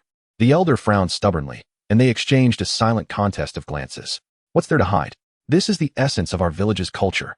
It's right there on the mountain to the left," the tall man interjected. "On the cliffside?" Suguru asked, taken aback. The very spot where he and Chizawa had stood earlier was indeed a cliff's edge, clearly illustrating its steep and perilous nature. It seemed the tall man, realizing he could not suppress the elder's words, stepped forward and explained, "Indeed, there lies the idol we worship in our village. Every year, we hold a festival to pray for favorable weather and a bountiful harvest. It has become our custom. However, I worry that the younger generation might find such superstitions unappealing." "Ah," that blabbermouth elder interjected again, visibly agitated. "Those youngsters disdain our traditions regarding mountain deities, deeming them superstitions, completely forsaking our cultural heritage. They fail to recognize that our village's prosperity each year is due to the mountain god." Before Suguru could fully comprehend the elder's words, the tall man placed a hand on the elder's shoulder, causing his voice to diminish. The tall man's timing was natural. He wore a resigned smile, his head slightly bowed as if reminiscing, shadows of melancholy cloaking his features. "Even if they label our beliefs as superstitions, these practices are a long-standing part of our cultural heritage. Losing them would mean losing a part of ourselves. Indeed, traditional culture is a vital aspect of our identity." Suguru felt compelled to interject, sensing the weight of the atmosphere. As soon as he spoke, the elder's face radiated warmth, and he patted Suguru's shoulder enthusiastically. "Young man, don't you wish to sketch? We can take you up to see it." Chapter 29. The Mountain of Four Harmonies weaves its web. Is this the place? Suguru inquired. The path was undeniably treacherous, with the near-vertical mountain face strewn with jagged rocks, barely allowing for a foothold. It appeared as though a narrow passage had been painstakingly carved into the cliffside by human hands. The trail was rife with gnarled tree roots and stones, with every step sending sand and pebbles cascading down the cliff. It was a perilous ascent, unable to summon a cursed spirit for transportation in front of ordinary villagers. Suguru struggled, dutifully following in their footsteps. Perhaps these villagers indeed frequented the mountain deity, moving with a steadiness and familiarity despite their tools. Almost there. It is indeed a challenging trek, the tall man remarked, glancing back at Suguru, a hint of sheepishness crossing his face. Indeed, Suguru replied with a smile, carefully gripping the cliff and easing his steps. Hey, young man, do you see that cave up ahead? The elder, who had been jovial earlier, slightly turned against the cliff to grant Suguru a clear view. Suguru focused on the direction indicated, spotting a dark cave nestled between two mountain ridges, obscured by underbrush, but evidently passable. Ah, that. Before Suguru could respond, the stones beneath his feet suddenly loosened, causing him to stumble. The scenery around him blurring as a rush of wind whipped past. In the fleeting moment, he caught a glimpse of the elder's serious expression, the robust hands, calloused from farming, grasped his arm, steadying him as he began to fall. Young man, are you all right? Suguru's heart raced, but he managed to calm himself, offering a faint yet genuine smile. I'm fine. Chizawa stood atop the mountain, her gaze fixed on the red representing Suguru, meticulously scanning the area within a manageable range. An inexplicable sense of unease lingered in her heart as the sun dipped below the horizon. The wind blowing from the fissure in the Four Harmonies mountain resembled the subdued wail of a beast, swirling through the valley. The night air was chilling, and Chizawa, dressed in her customary multi-pocketed jacket, felt the biting wind against her exposed hands. Her hair, tousled by the fierce mountain gusts, obscured her vision, prompting her to bite down on her hair tie and swiftly tie her hair into a ponytail. With her face now unobstructed, her fair complexion emerged, pristine and clean. In that fleeting moment, click, hey! Soon after, a distinct shudder sound echoed. The blinding white light of the flash flickered across Chizawa's face. The surge of anxiety within her reached a crescendo at the sudden sound of the shudder, compelling her to resist the overwhelming urge to leap to her feet. As she hurried toward the source of the noise, the night breeze billowed her clothing, curling in through the cuffs and neckline to cling to her warm skin. Chizawa's heart froze inch by inch, a chilling sensation seeping from her core to her extremities. As she approached, she noticed a small, black object affixed to a shrub in the thicket. It was a miniature camera, one with which she was all too familiar. It seemed she had inadvertently entered its line of sight. No, there must be many such devices in this vicinity. If it were her, she would never execute such a precise maneuver. It was likely that this area was rife with electronic eyes and listening devices. Chizawa's numb fingers turned the black surveillance device over several times, feeling its texture. High-definition pixels, remote connectivity, real-time monitoring. Destruction would serve no purpose. The images had already been transmitted. The glaring flash and the sound of the shudder echoed in her ears, heralding the commencement of the plan. What audacity! Such a malicious contrivance. Chizawa felt the urge to laugh, yet her face was stiffened by the mountain wind. She clenched her chattering teeth, striving not to dwell on the other potential electronic eyes and listening devices that might be scrutinizing her. Her thoughts swirled like a tempest, as she strained to discern the expressions on the faces of those across the chessboard, separated by a millennium of experience and preparation. He held the pieces. Where did he intend to place them? Despite her efforts to maintain composure, the image of Kinson's face flickered incessantly in her mind. It must be a smile, narrowed eyes concealing an inscrutable grin. Was it him truly? What plans did he have? Would he be present today? A dangerous alarm blared incessantly in her mind, reminiscent of the near-fatal encounter with Gojo Satoru. It felt as though Kinson had tightened his grip around her throat, rendering her breathless, her throat parched, her entire being chilled to the point of near collapse. Chizawa's hands, cold and trembling, quickly retrieved her phone from her pocket. Her fingers glided swiftly, searching for the webpage that matched her intent. Indeed, this was the step she needed to take. The dark screen of the Curse User Bounty Network fell into her green gaze. Under the detailed information and striking photograph of Fushiguro Megumi, the once obscured identity of the Curse user had been updated. Name, Sawashiro Chiharu. The photograph below, no longer the crude stick figure reminiscent of a kindergarten drawing of Gojo Satoru, had been replaced with a newly uploaded high-definition image. The net was now unfurling. Suguru Geto followed the villagers into the cave. Contrary to his expectations of a site overrun with weeds and scattered stones, the cave had been meticulously paved with stone tiles, even its walls bricked up. Understanding how treacherous the mountain path was made the decor all the more impressive. The entire cave exuded a sense of cleanliness and order, with candle lamps illuminating the corners, yet a damp chill pervaded the air, sending shivers through one's very soul. As Geto ventured deeper alongside the villagers, the coldness intensified, a heavy, oppressive chill weighing upon him. He could perceive the malevolent curse energy, almost palpable, seeping from the depths of the darkness within the cave. The flickering flames cast distorted shadows against the dim walls, twisting and contorting in the wavering light. "Brother, isn't it a bit cold?" The tall, thin man in front suddenly turned to smile. Lost in thought, Geto noted the peculiar nature of this curse energy, which seemed to emanate from multiple sources, fluctuating in intensity. Even now, he could not ascertain its origin. No. Instinctively, he raised his head to respond. A sudden gust of wind swept past his ear, and before his heightened sense of caution could react, a searing pain shattered his words. A bloodied iron hoe arced through the air before coming to rest beside him. Blood splattered onto the wick, causing the flame to flicker violently, and the shadows on the cave wall writhed in response. At last, the tallest shadow, after swaying twice, abruptly fell to its knees. Scalding blood cascaded from its forehead, flowing like a stream. Geto, in a daze, instinctively reached out to catch the blood that was spilling. He fought to maintain consciousness, but his mind became increasingly muddled, like a blender gradually losing coherence. Blood continued to drip, saturating the neat black tiles beneath him. His blurred vision seemed to register the indifferent pairs of feet surrounding him. "No, Chiharu." His faltering hand ultimately failed to grasp his pocket, hanging limply at his side. The unconscious boy did not notice the small alarm device within his pocket, its red, warning light incessantly blinking. Chapter 30. The Festival of the Mountain God. When Suguru Geto regained consciousness, the first sensation was a cold that was both damp and the result of excessive blood loss. The moisture was due to his confinement within a wooden cage. It appeared he was in a place even deeper than the cave entrance, spacious yet devoid of sunlight. Shrouded in shadows, with only the flickering torch held by the villagers providing a semblance of light. The villagers were gathered together, and it seemed there was a staircase. The silhouettes appeared numerous, densely packed. It seemed the entire village had converged. Why? A sharp pain throbbed in Geto's head. Each thought felt like an exposed wire, crackling under the burden of overload. He gently shook his head, attempting to regain some clarity amidst the sharper headache and biting cold. He blinked, trying to separate his blood-matted eyelashes, and gradually, the blurred colors began to crystallize into focus. Geto slowly shifted his gaze toward the villagers. Their expressions were peculiarly strange. His eyes moved upwards. The staircase was tiered. Oh, that resembled a platform. What was that shadow? Geto squinted, trying to sharpen his focus for a clearer image. No. A jolt of realization struck him like a bolt from the blue. He widened his eyes.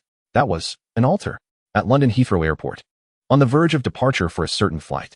In first class, the flight attendant, with an Asian countenance and a sweet smile, addressed the white-haired boy in fluent Japanese. "Sir, the plane is about to take off. Please switch your mobile phone to flight mode." "Sure, just a moment." At the instant Gojo Satoru activated flight mode, a message abruptly popped up, eclipsing the settings page. A red dot, only that guy's message, with the flight attendant's unwavering gaze upon him. Gojo quickly opened the message, absorbing every word before finally switching to flight mode and closing his phone. He raised his head to the now stiff smile of the flight attendant, his eyes already gleaming with realization. N3440, 391961, 34E13969, 39. A grand altar. A frenzied crowd, densely packed. Shadows and blood. The chaos in his mind resurrected memories from over half a month prior. It took Geto a while for his disordered thoughts to finally notice the statue atop the altar. The statue of the great Yama Tsukame loomed, shrouded in an eerie and cold black curse power invisible to mere mortals. The pulsating curse energy encircled the idol, momentarily transforming into a swirling black mist that undulated above the villagers, whose expressions undoubtedly grew more fervent. Among them, Suguru Geto recognized several familiar faces. One was the affable older man, whose eyes sparkled with excitement, a testament to his uncontainable enthusiasm. He had once rescued Suguru from a near fall down the mountainside, only to later render him unconscious without hesitation. Another was the reserved, lanky man, whose expression was tightly restrained, yet his strikingly bright eyes seemed foreign, the corners of his mouth twitching in suppressed agitation, lending an air of unsettling peculiarity. Suddenly, the lanky man spoke. He appeared to hold great sway among the villagers, for as his voice resonated across the desolate altar, all murmurs of excitement fell silent. "Today, following the guidance of the mountain god, we have finally found another offering." His finger shot out, pointing directly at the recently awakened Suguru Geto. Suguru stared blankly at the finger that indicated him. Offering? What does that mean? Indeed, I was an offering. I had shown no mercy in my actions, yet I survived. Offerings possess such capabilities. They are all special. The male offering had also been located. Was the sacrifice to commence at last? After such a lengthy wait, it was finally happening. Surely, the mountain god would be satisfied. The great Yamatsu came. What was this? Gradually, the recovering sorcerer's senses absorbed the hushed whispers of the crowd. Ominous conjectures began to surface in his mind, akin to vultures circling in the sky, poised to strike. Suguru instinctively averted his gaze from these foreboding thoughts, as if doing so might prevent the vultures from stripping away the facade, revealing the bloody and sinister truth beneath. He heard his own voice, low and unfamiliar. What? An offering? No one acknowledged him. The lanky man continued speaking, the fervent expressions and voices around him fading into a bizarre pantomime that rapidly passed before Suguru's eyes.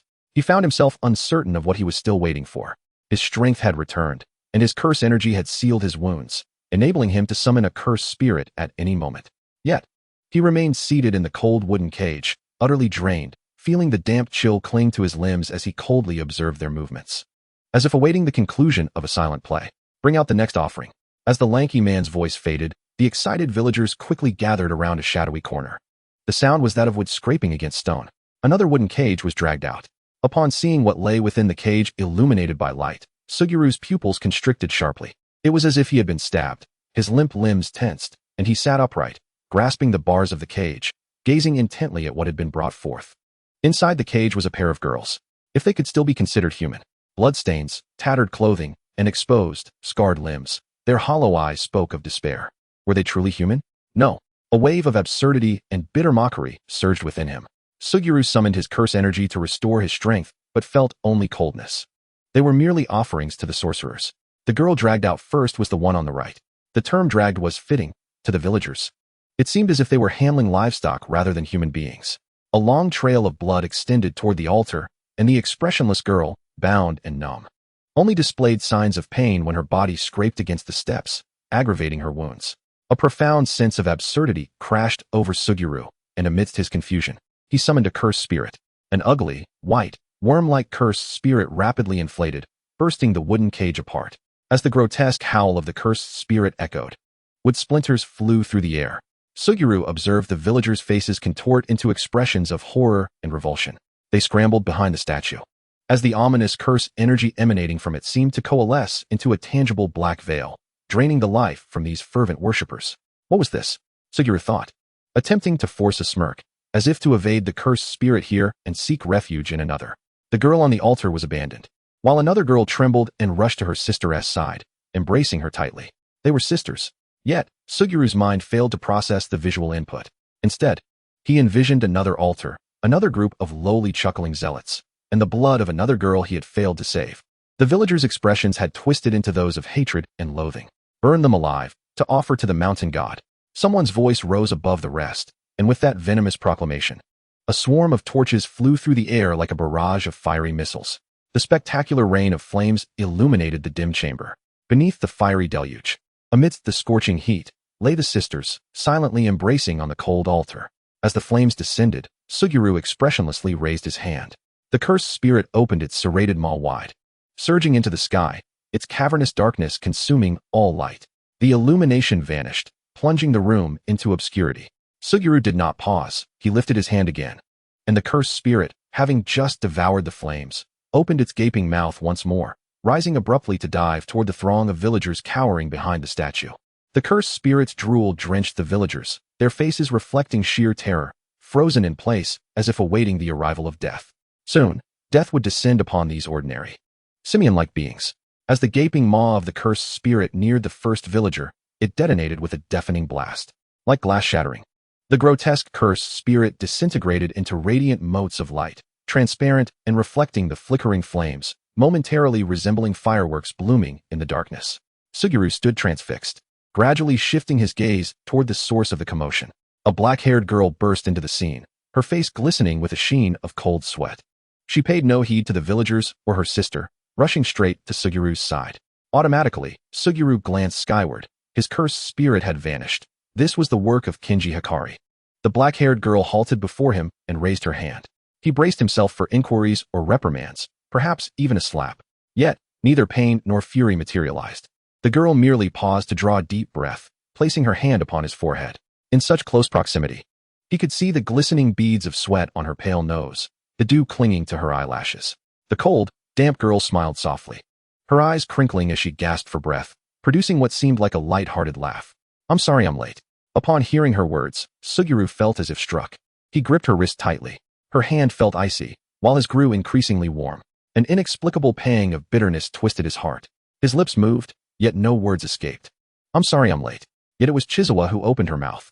She seemed indifferent to the fact that she had not actually received a distress signal, continuing to utter apologies as her gentle, sorrowful eyes cast downward. Suguru Geto remained half kneeling on the ground, nearly burying his head in the girl's shoulder. The positive energy from the reversal technique flowed into his forehead, alleviating the pain that had previously gripped his mind.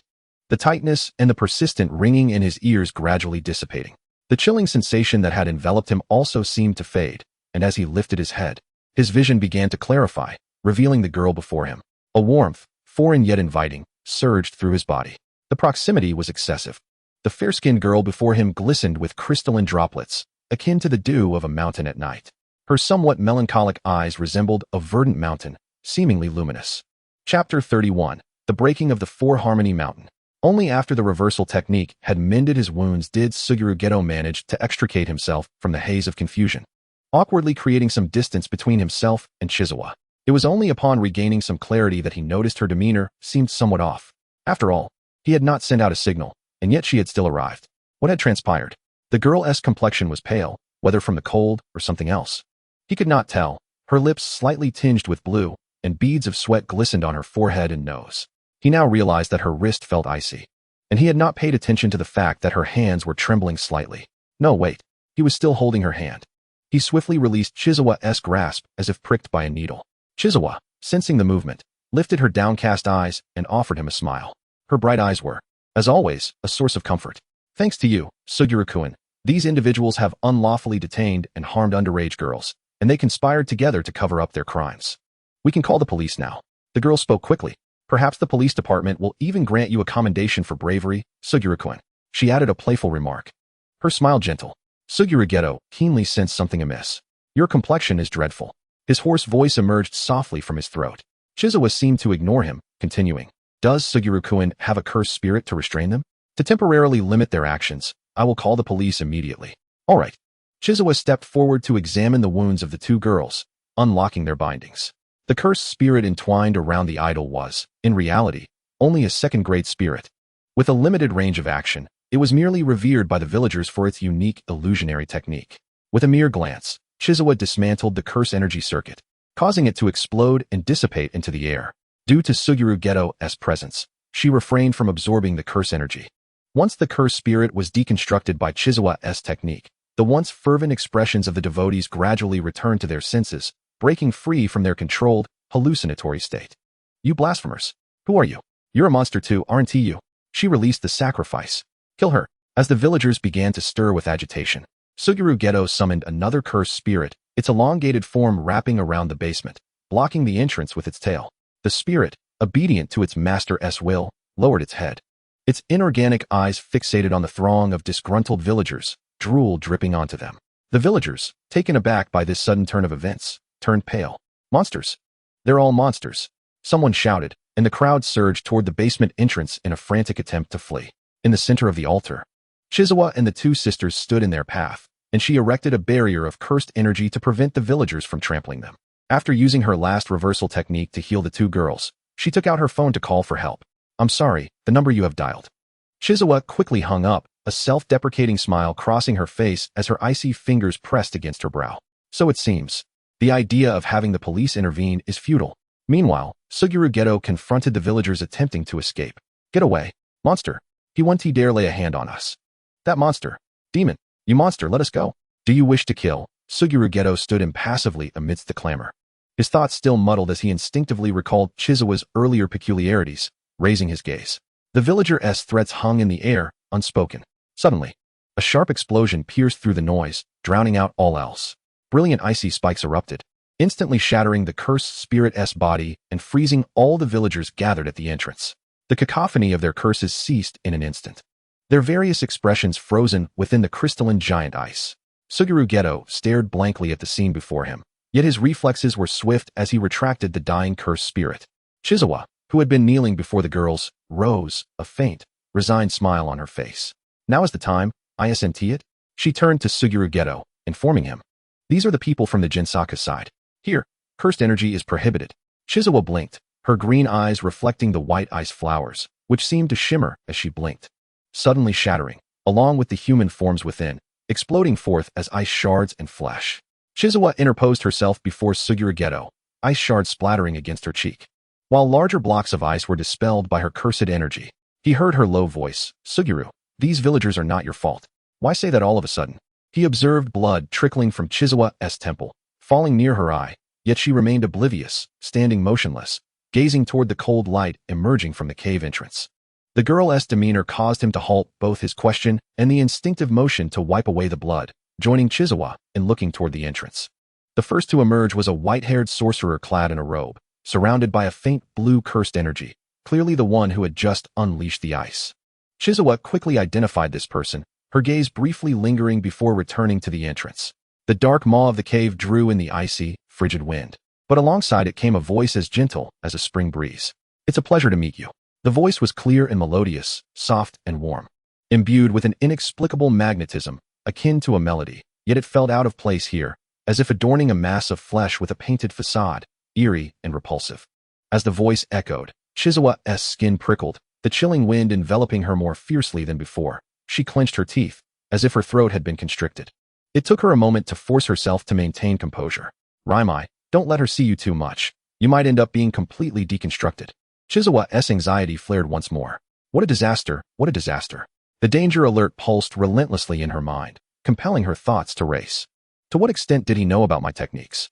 Why say such a thing? Was it a test or a declaration? He could have refrained from making unnecessary remarks on the bounty for cursed sorcerers. Was it merely to unsettle me? What kind of person is he? What is he thinking? What abilities does he possess? And whom has he contacted? Chizawa felt her body grow colder still, and amidst the chaotic thoughts, a tinge of self-mockery arose, manifesting as a faint smile at the corner of her lips.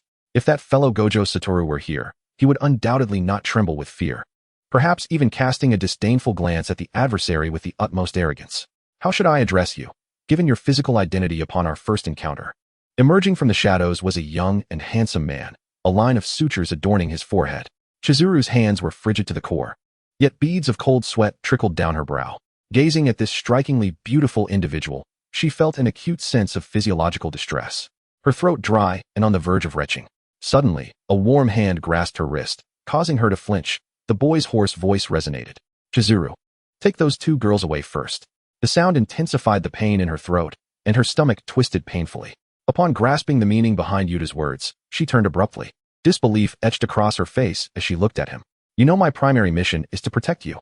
She noted the determination in Yuta's eyes, yet she quickly insisted. I cannot leave you alone. Chizuru. He interjected, and for the first time, she witnessed such a fierce expression on Yuta's face. It resembled a sharp-edged mountain, abruptly obstructing her path and rendering her unable to articulate the choice she had intended to make. She swiftly recognized the divergence in their priorities. To her, Yuta's life held precedence over the two girls, and had the situation not been so dire, she would have been more than willing to safeguard the two. However, should the slightest threat to Yuta's life arise from them, she would regard their existence as an impediment. Yet, evidently, Yuta did not share this perspective. He remained an excessively righteous and gentle soul. If Yuta were merely Yuta, she would not need to concern herself with his expressions as long as she fulfilled her mission. You are the only one among us capable of signed teleportation. Only you can ensure their safe relocation. Chizuru rapidly contemplated the feasibility of using Cyan to send the two girls away before returning. A bitter heaviness swelled within her heart. The expenditure of Cyan was indeed considerable. Having already utilized it once today, employing it again would severely deplete her cursed energy. Furthermore, she could not afford to expose her technique of absorbing others' cursed energy for her own use in front of Yuta. A predicament, indeed. Amid her thoughts, a sudden sound of slicing air echoed, and as she faced Yuta, there was no time to turn and cast a spell. The space before her abruptly emptied, a swift gust of wind brushing past her face. The boy's figure surged away, a flash across her vision. She comprehended his choice. Her mind raced with tumultuous thoughts. She could not leave. What if using cyan to return took too long? This was something she could accomplish quickly, compressing 2 cyan to return immediately. Yet, employing 2 more cyan would leave her cursed energy critically low, placing her in a precarious situation. Furthermore, she might be forced to confront her ability to absorb others' cursed energy. Kamo might also have devised additional plans targeting this very trait of hers. But Yuta wished to save them. That was not the optimal choice. Yet, he was Yuta. Yuta dashed towards the altar like an arrow loosed from a bow, swiftly freeing the 2 girls. As he stood before the altar where the girls had lingered, a barrage of blood arrows pierced through, sending stone fragments flying. Blood manipulation? Is there truly no one on Kamo's side? To send someone destined to expose their lineage? Amid her inner turmoil, Chizuru grumbled silently, her heart racing steadily calming. Chizuru. She lifted her gaze to meet the bright eyes of the boy, who suddenly stared back at her. The brilliance in his eyes extinguished her urge to refuse, leaving her resolute. Understood. Chizuru swiftly dashed to Yuta's side, exchanging positions and gripping the collars of the 2 girls. Cyan. As the white light of cyan erupted, Chizuru caught a glimpse of a subtle smile at the corner of Kamo's lips. The dread that had once gripped her heart dissipated, replaced by weariness as she gritted her teeth and muttered, "Why must you choose the inferior option?" The white light exploded, completely engulfing the 2 expressionless girls and the unwilling young woman. Meanwhile, after the 3 vanished, Yuta snapped his fingers, summoning a horde of diverse cursed spirits before him, squinting at the young man across from him. So, do tell, how did you manage to frighten Chizuru so? In Chapter 32, The Game of the 4 Peaks, Chizuru landed on one of the mountaintops with the 2 girls in tow. As she set them down, a quick glance revealed their striking resemblance. Yuta, the 2 girls. The altar. Could it be that these were the same 2 girls who later accompanied Yuta in his manga? The girls clung tightly to Chizuru's sleeve, gazing up at her with inscrutable expressions. Chizuru hadn't anticipated the unfolding of a pivotal plot point from the manga today. An ironic smile graced her lips. Will you freeze to death here? The mountain's night breeze howled fiercely, and the girls, having just emerged from a wooden prison, appeared pale and their lips tinged with blue. Nonetheless, Chizuru's gaze briefly skimmed their faces as she murmured to herself, "You won't die. But I may not be so fortunate. Be careful." With one girl's hoarse scream, a resounding bang erupted, the acrid scent of gunpowder filling the air as gunfire rang out in rapid succession. A flurry of white impact points suddenly appeared on the pale blue barrier that Chizuru had swiftly erected. An ambush here, with ordinary bullets devoid of cursed energy. Had they anticipated her arrival? Chizuru recalled, swiftly aligning her thoughts.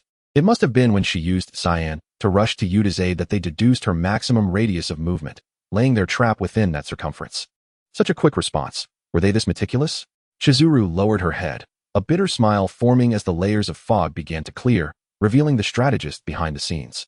The young man, marked by a line of sutures upon his forehead, held his chess pieces aloft and gazed at her, a smile gracing his lips. What truly heralded Chizuru's sense of impending failure was not her fear or horror, but rather the burgeoning feeling of respect that welled within her. Come on. With a millennium of experience and preparation, what kind of chess player was he? Throughout the entire star fragment incident, he left minimal traces. Kamo must have dispatched those 2 high-ranking sorcerers on the night of the incident to gather the remnants of their presence, thereby identifying and suspecting her. With such scant clues, he had swiftly deduced her collaboration with Gojo Satoru, subsequently concluding that she was the one covertly protecting Yuta. Chizuru raised her hand, complying with Kamo's narrative, using cursed energy to eliminate the debris. The 2 girls beside her, possessing their own techniques, provided meager assistance in vanquishing the enemies that flickered between the trees. Yet, Chizuru's mind was elsewhere. She remained fixated on tracing Kamo's strategy. The ambush among the treetops was entirely tailored to her, with the unenchanted bullets targeting her. Erecting a barrier would deplete her cursed energy, while launching a counterattack would also consume her reserves. These were all Kamo's designs, and she had come to understand this. Half an hour earlier, atop the mountain, Chizuru had discovered a miniature camera left behind by Kamo. She swiftly recalled the images from the Cursed Sorcerer website and, upon logging in, confirmed that her information had indeed been added to the site. In truth, she was not overly concerned that Suguru Geto would immediately associate her with Nagai Suzu, thanks to the bounty on the Cursed Sorcerer website. After all, she had previously corroborated her identity with Satoru Gojo, and the 3 of them were aware that the funding behind this bounty on Nagai Suzu and Megumi Fushiguro was none other than Kenjaku, with the information being disseminated by the villain himself, thus lacking any substantial evidential weight. Chizawa was not troubled by this. However, when an opponent moved a pawn on the chessboard, it was only natural to ponder the purpose behind that move and how it would affect subsequent actions. Kinjaku undoubtedly had other methods to unveil her identity as Nagai Suzu, and sow discord between the two. She had previously harbored concerns about this, fearing the uncertainty of Kinjaku's next move. The only two elements that could definitively expose Chizawa as Nagai Suzu were Satoru Gojo's testimony and the ability to absorb others' cursed energy. Kinjaku's current maneuver was glaringly evident: to deplete her cursed energy, compelling her to resort to the absorption of cursed energy ability during the upcoming battle. This was reminiscent of Fushigiro's master strategy. Chizawa genuinely wished to evade these bullets and attacks with her agility. However, with two girls that Suguru Geto needed to protect behind her, she was forced to maintain a cursed energy barrier and engage in energy-draining ranged attacks to eliminate the enemies concealed among the trees. Perhaps these foes were as foolish as those who had been deceived in Fushigiro's time. Chizawa muttered softly, a faint smile gracing her lips as she focused intently on replaying Kinjaku's setup in her mind. This was a choice that Kinjaku could not afford to lose. Without employing the absorption of cursed energy ability, Kinjaku would surely have a targeted plan to counter her, preventing her from safeguarding the cursed spirit manipulator. Conversely, utilizing this ability would inevitably create a rift between her and Suguru Geto, altering the dynamics of the battle. Moreover, the individuals sent to wear her down did not even need to be dispatched by Kinjaku himself. Those mercenaries and cursed sorcerers had come running, drawn by the enticing bounty.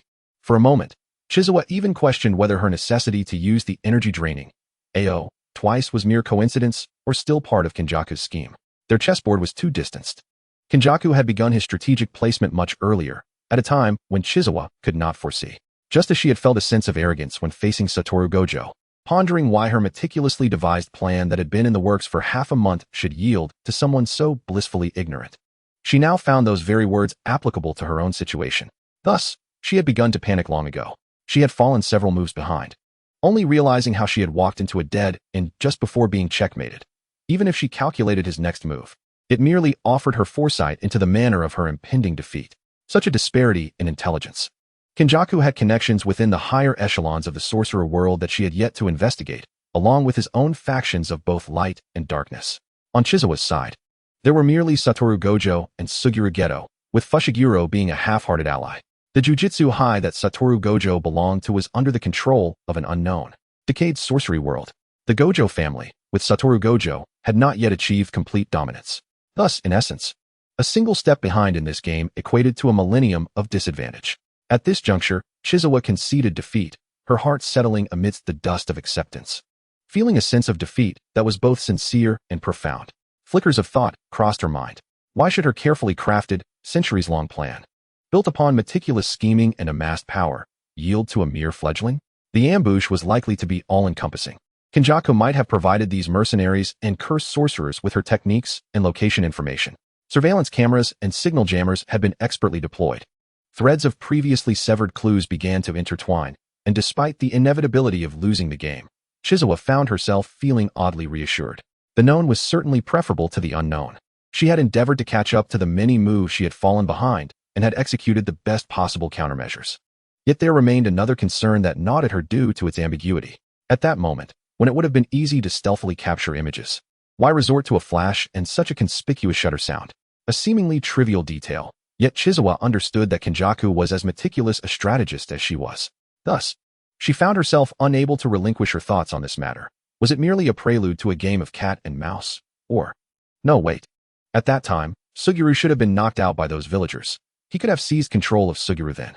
Was it due to uncertainty about the nature of my connection with Suguru? Was he maintaining caution? This awareness only alerted me to rush to Suguru's side. Suddenly, a cold light flashed through Chizawa's mind. Her hand, which had been gathering cursed energy, froze, a chill seeping into her bones. Amid the perplexed gazes of the two girls still striving to assist her, Chizawa lowered her head and broke into a smile, the corners of her mouth stretching wider despite her coldness, unable to suppress her laughter. Could it be that he intends to ensnare us all? Aside from Suguru, he also desires my uniquely cursed body? To be honest, I would genuinely love to collaborate with Miss Nagai. I wonder if that is indeed her true name. The youthful-faced man pondered with a gentle smile, refraining from directly answering Suguru Geto's earlier inquiry. What are you talking about? Suguru mused, realizing that he knew nothing at all. The man lifted his gaze, casting a slight smile at Suguru Geto, his index finger resting against his lips. Raimai and the enigmatic member of the Kumo family stood beside him. The individual seemingly from the Kumo family wore a tense expression. while Raimai casually surveyed the cursed spirit before Suguru with a sense of ennui. Kinjaka glanced at Suguru once more before lowering his gaze again. If anyone could simultaneously observe the mountaintop and the circumstances in this basement, they would be astonished to find Kinjaku's contemplative demeanor strikingly similar to Chizawa's. Both were deeply engrossed, calculating. Separated by a great distance, the two individuals meeting for the first time were both bowed in thought, evaluating each other's strategies. I've heard. No, rather, it was I who deduced. Miss Nagai seems to know quite a bit about me. Perhaps that is why you switched allegiances to a former enemy. How peculiar. I couldn't comprehend a single word. Who is Nagai? Speaking of which, why does Chizawa possess so much information about Kinjaku? He was aware of the collaboration between Satoru and Chizawa, and despite having been fully informed, he still felt as though something was being concealed. Did Chizawa hide something as well? The strange expression she had previously displayed flickered through his mind. However, these were not the focal points. Suguru Geto gazed at the man before him, whose demeanor appeared so nonchalant, and suddenly felt a wave of coldness wash over him. A face adorned with a gentle smile, yet enveloped in layers of repugnant, malevolent mist. Suguru Geto sensed a dissonance that screamed danger to his very mind. Why? Shouldn't he have acted immediately while Chizawa was absent? With neither Satoru nor Chizawa present, he should have at least sought to deplete his cursed spirit at this moment. Did he not intend to seize his body? If he harbors such enmity towards me, it seems inevitable that I am inescapably ensnared.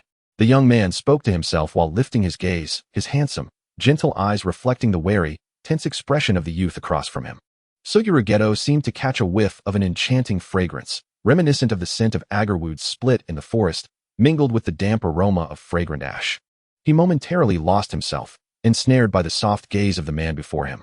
His lips parted slowly, articulating the subsequent words, during Miss Nagahama's lifetime collaboration. Chapter 33, The Battle of Mount Shio. That should suffice. As winter approached, darkness enveloped the sky early. It was barely 1845, and night had already fallen. The tempest was imminent. Thick clouds laden with moisture rolled across Mount Shio, accompanied by flashes of lightning, while the trees were relentlessly bowed by the ferocious mountain winds. Shrouded in mist. From this plateau, only the haze of gunpowder was visible, with flickering flames occasionally breaking through the hazy white smoke. Bullets rained upon Chizawa from all directions. Dust and debris swirled as gunfire and explosions echoed, the plateau marred with craters and scorched earth. The place where Chizawa stood had become synonymous with a hailstorm of bullets, the flames and smoke obscuring most of her vision, but she could barely see that no one was charging at her. People were concealed among the trees within shooting range. It seemed excessively orderly. Did they not worry about someone seizing her life to claim the bounty? It appeared they were merely intent on wearing her down. Bullets, grenades, and an array of exaggerated long-range weaponry emerged in rapid succession. The mountaintop was soon charred and flattened, and even through the cursed energy barrier, the acrid scent of gunpowder mingling with the damp, cold air was palpable. Chizawa placed her hand on the heads of the two girls, signaling them to cease their curse attacks. Her gaze swept over the figures lurking among the trees, feeling that they were all ordinary people, likely mercenaries. Accepting such a perilous assignment, I think, I have resolved to place my life on the battlefield. Surely, you have too. My apologies. The cursed energy, channeled through the circuit of reversal techniques, was compressed into a terrifying wave of energy in Chizawa's hand. She slightly lowered her eyes, the light in her hand coalescing within her slightly flickering green irises, resembling a crescent moon descending into a verdant pool, which then shot forth like a meteor from the depths of her emerald gaze. In that instant, the vortex of air formed by the gathered power pressed down on the trees, bending them as if a bowstring was drawn to its breaking point. However, there was no need for concern. At the moment this power was unleashed, the blinding light rendered all color indistinguishable, and then everything was annihilated. The deafening sound of the sonic boom drowned out the fleeting cries of despair and the gruesome sounds of shattered flesh and bones. The howling wind swirled with a sudden burst of blue light. After that luminous flash erupted from Chizawa's hand, it rolled outward with her as the epicenter. She seemed like a thunderstorm on the ground, resonating with the oppressive thunderclouds above. It took a while for the tempest to dissipate, and as the dust settled, the mountaintop lay leveled. This was a mimicry of Satoru Gojo's technique, attempting to incorporate aspects of reversal techniques into the assault. Area attacks were indeed effective, though they still drained cursed energy. The pungent, iron-like scent of blood mingled with the moist aroma of soil, creating a nauseating stench that was forcefully blown towards her by the mountain breeze. Chizawa's expression remained placid, devoid of emotion, as she swiftly tossed a cursed spirit orb from her clothing, no longer needing to disguise herself as an ordinary person in Suguru Geto's presence. She did not conceal the orb within her body again. The cursed spirit orb spun in the air, the blue label attached to it fluttering past. And as the orb shattered abruptly, it drifted in the wind. Chizawa, without a moment's pause, used Cyan to teleport to the basement. As the tempest subsided, only the silence of the plateau, burdened by the thunderclouds overhead, remained. The stench of blood was overwhelmingly sharp, and the ground, now flattened, was stained a dark crimson. The label fluttered in the air, finally landing in the outstretched palm of the bewildered Miko Kakahashi, still unaware of her name. Meanwhile, with a resounding boom, Suguru Geto soared out of the dust atop a floating cursed spirit, his clothing marred with numerous scratches, each a testament to the preceding peril. The smaller wounds merely dampening the surrounding black fabric with blood. Behind him, the mountain where the divine statue's cave once stood had been cleaved in half. And amidst the colossal cloud of dust, the faint glimmer of ice crystals could be seen, magnificent transparent ice blocks clinging to the mountain's cross-section with a chilling aura. Geto wiped the blood from the corner of his mouth, deftly maneuvering his cursed spirit to evade the ice arrows pursuing him from behind. That sorcerer, known as Raimai. Chizawa had mentioned his techniques before. Ice manipulation techniques, indeed quite extraordinary. His cursed spirit had already suffered significant losses against Megumi Fushiguro, and in the days since, he had scarcely had the opportunity to replenish it, and the recent battle with Raimai had further depleted it. However, it was still manageable. Suguru Geto instinctively cast his gaze toward the young man, standing at a distance. This individual, seemingly a member of the Kumo family, had yet to engage in combat. Remaining beside the ever-watchful Kinjaku on the cliff's edge, Geto sensed the presence of several sorcerers atop the cliffs on either side of the valley. Yet they did not join the fray. The concealed aura of cursed energy enveloped him like a dense dark web, manipulated as though toyed within the palm of his hand. His apparent ease in handling the situation was due to Kinjaku not unleashing his full power. What was he waiting for?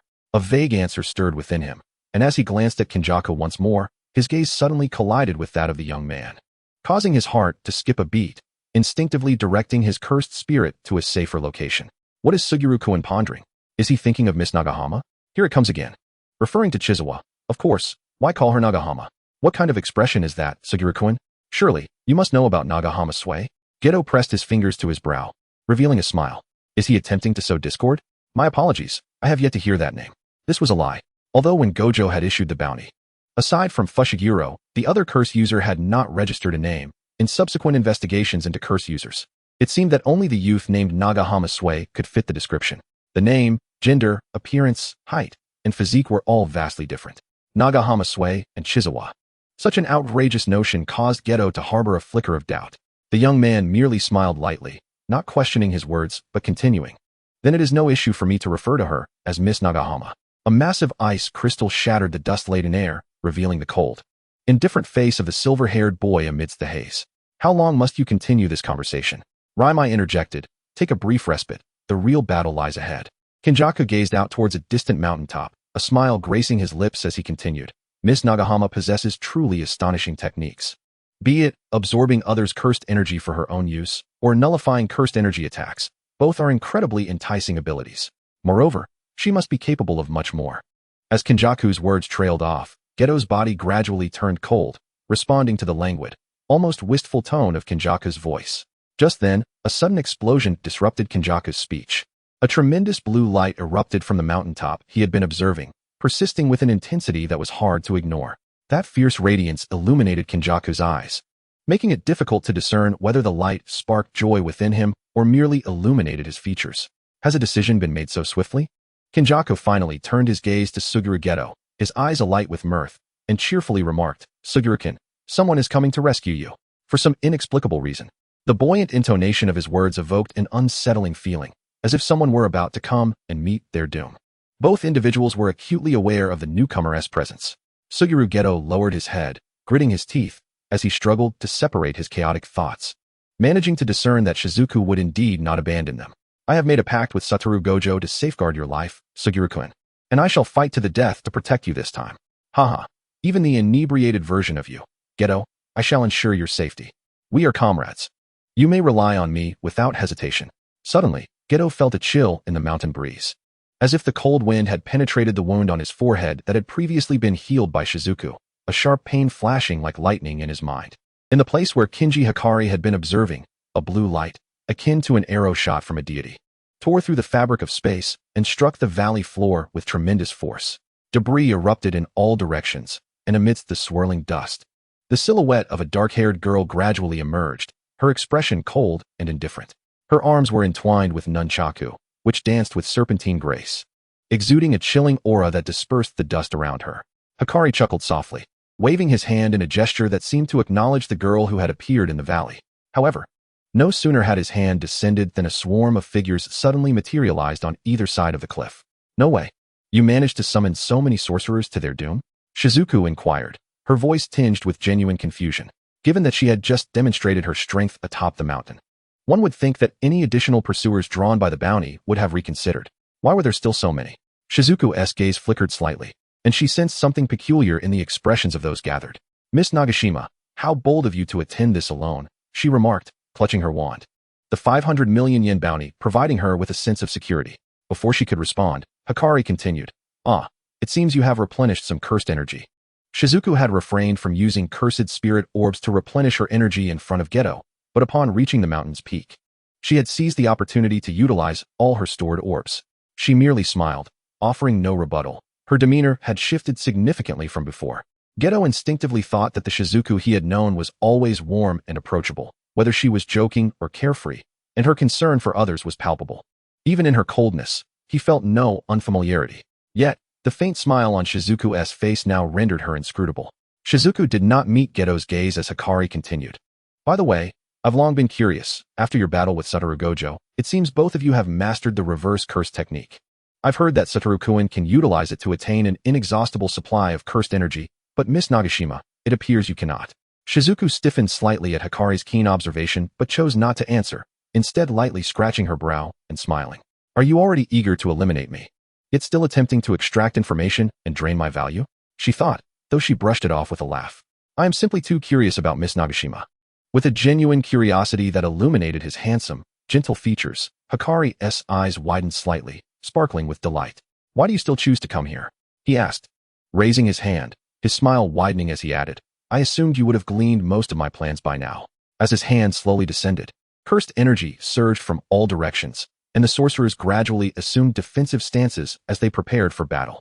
The four-cornered mountain resembled a net, and beneath it, Shizuku looked up, not at the hovering Geto beside her, but at the dark clouds that hinted at impending thunder.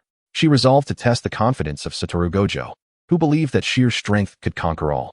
Chapter 34, The Four-Cornered Mountain, A Glance. Regardless of the circumstances, Shizuku thought, she tightened her muscles, gathering energy as cursed power coursed through her body. Exchanging positions with Geto was paramount. Her technique was most effective against sorcerers like Rhyme. No, as long as she could reach Geto's side, that would suffice. She would serve as a buff, capable of exerting a superlative effect merely by being present. Thus, she must reach Geto's side. No matter what, regardless of the obstacles, at this moment, just at this moment. Geto's tumultuous heart was startled into a rapid beat by her call, and he turned abruptly to face Shizuku. Her eyes radiated an intense light, green like the facets of numerous emeralds, shimmering brilliantly under the light, a brightness that momentarily scorched his heart.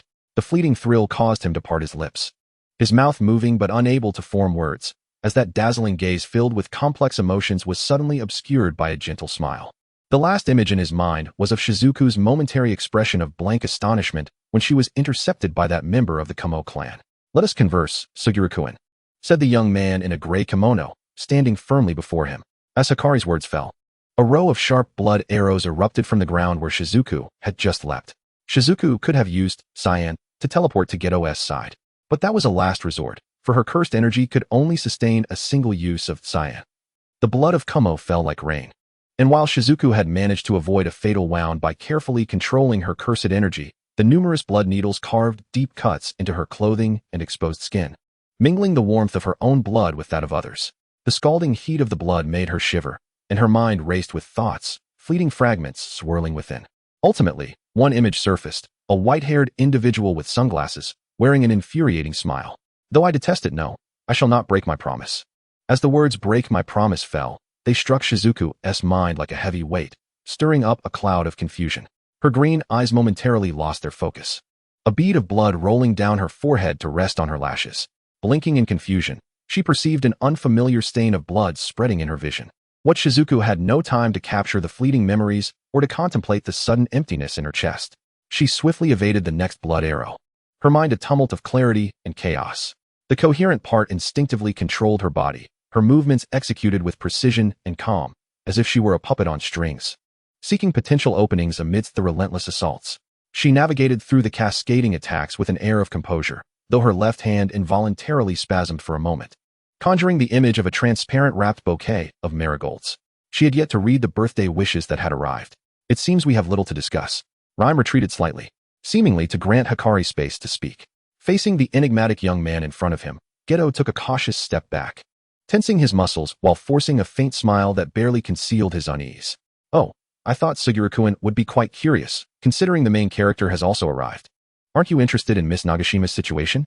Hikari squinted slightly, the dense shadows cast by his long lashes deepening the mystery in his smile.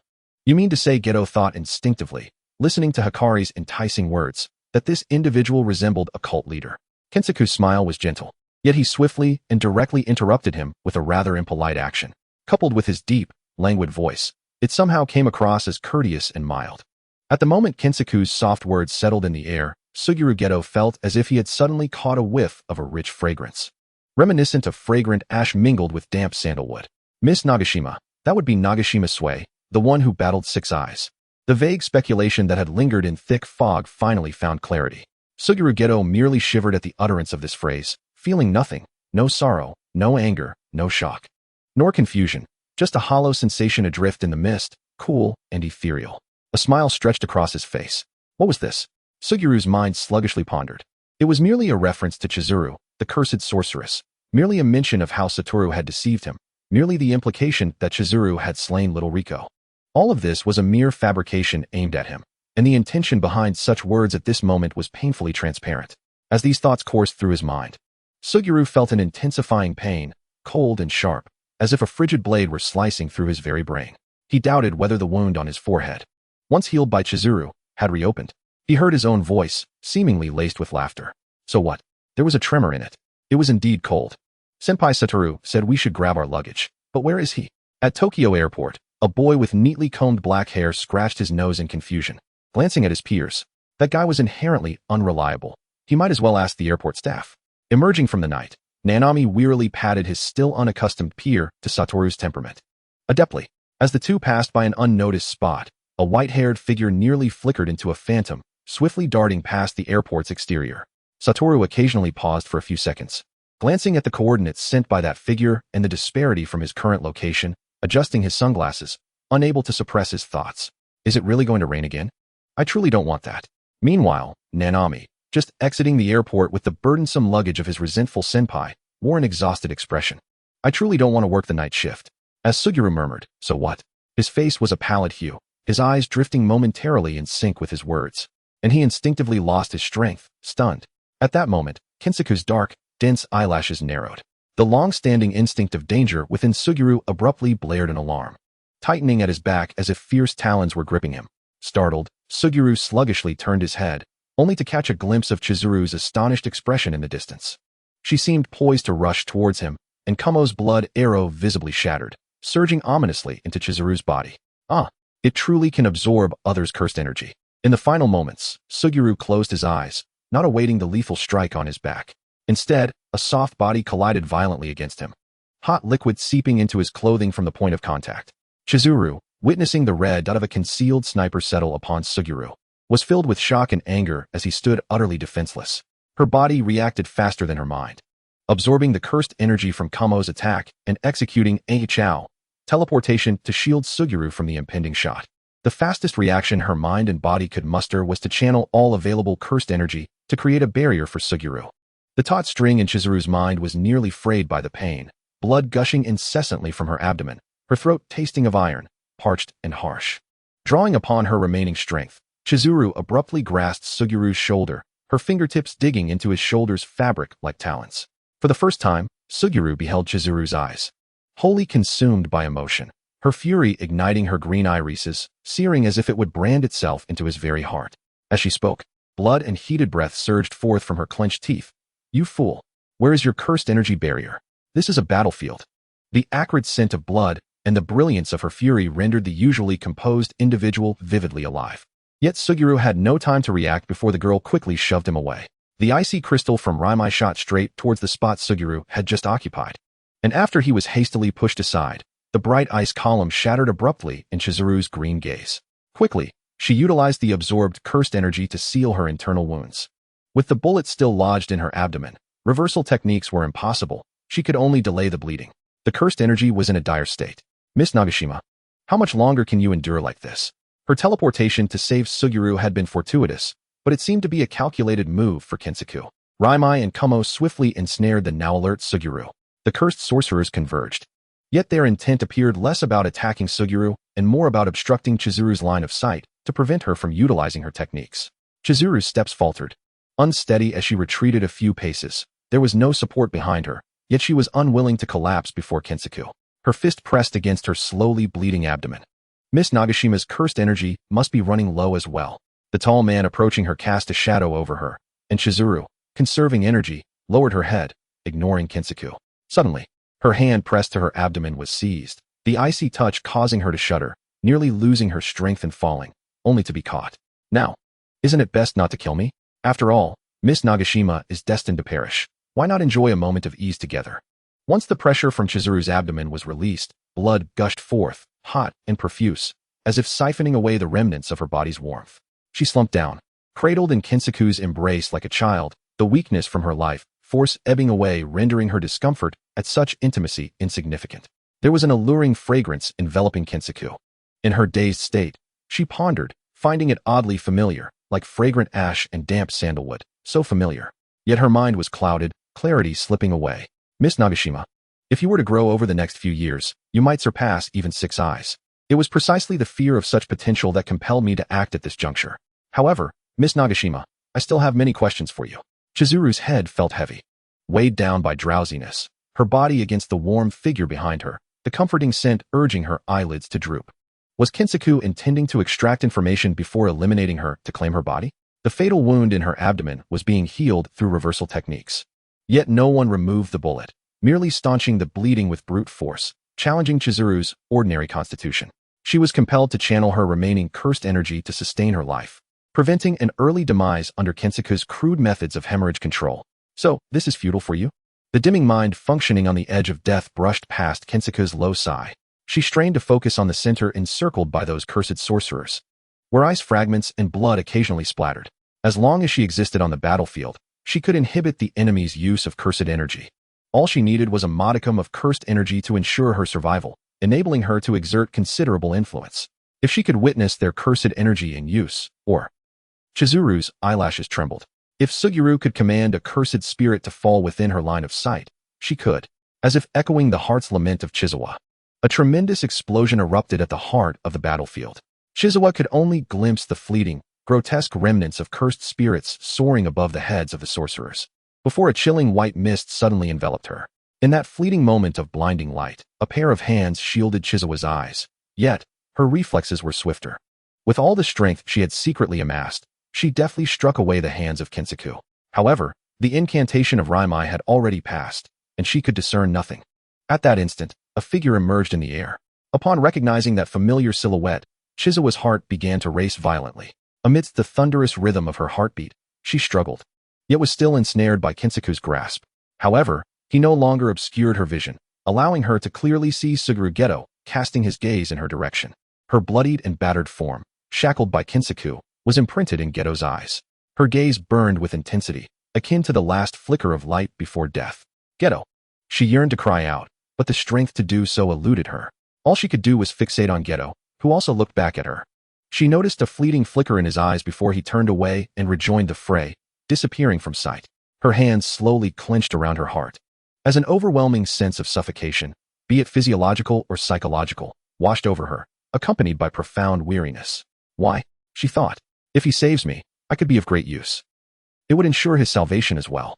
Why? The reversal of the incantation quietly dissipated under Chizawa's bewildered gaze, and the girl, drained of her sorceress energy, could no longer stem the torrent of blood surging from her abdomen. In a fragrant embrace reminiscent of sandalwood, Chizawa's gradually fading green eyes were ultimately shrouded by a pair of hands. Chapter 35. the enigmatic fragrance of Mount Shirko. Kensaku lifted the utterly exhausted girl's limp body, which, though losing its warmth, had yet to grow cold in his embrace. To prevent decomposition, he employed reversal techniques on the corpse while carrying the girl toward the battlefield ahead. The young man's eyes, hidden beneath stitched lines, curved gently as he tenderly drew her dangling arms back into his hold. He observed the battlefield before him without lowering his gaze, his fingertips caressing her fully closed eyelids with a tenderness that suggested deep affection. How pitiful, he mused, that the last sight she beheld was such a scene. A smile graced his lips, softening the creases of his brow. The dense, dark lashes obscured the emotions swirling within his eyes. In truth, everything had been meticulously orchestrated.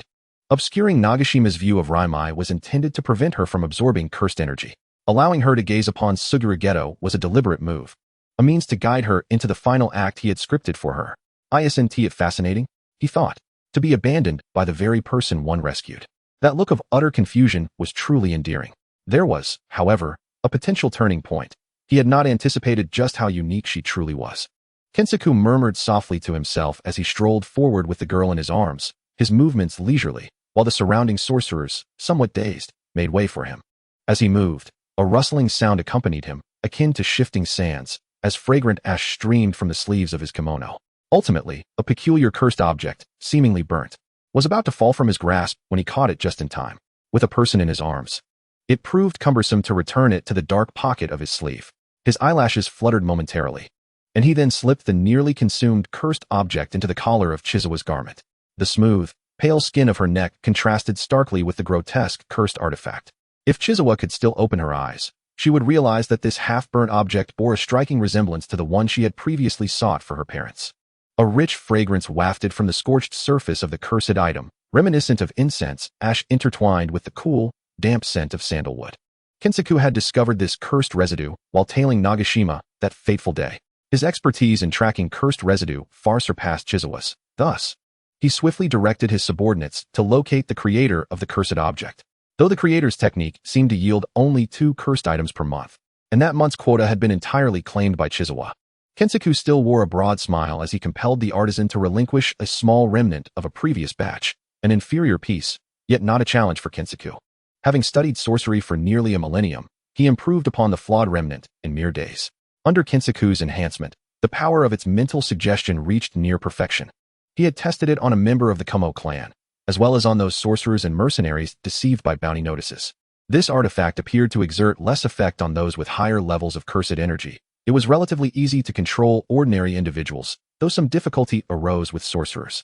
Nevertheless, employing certain tactics for mental suggestion proved effective, especially when an individual's psyche was fragile. The member of the Kumo clan had already been frightened by Kensaku once, their unstable mental state rendering them susceptible to complete erosion of consciousness.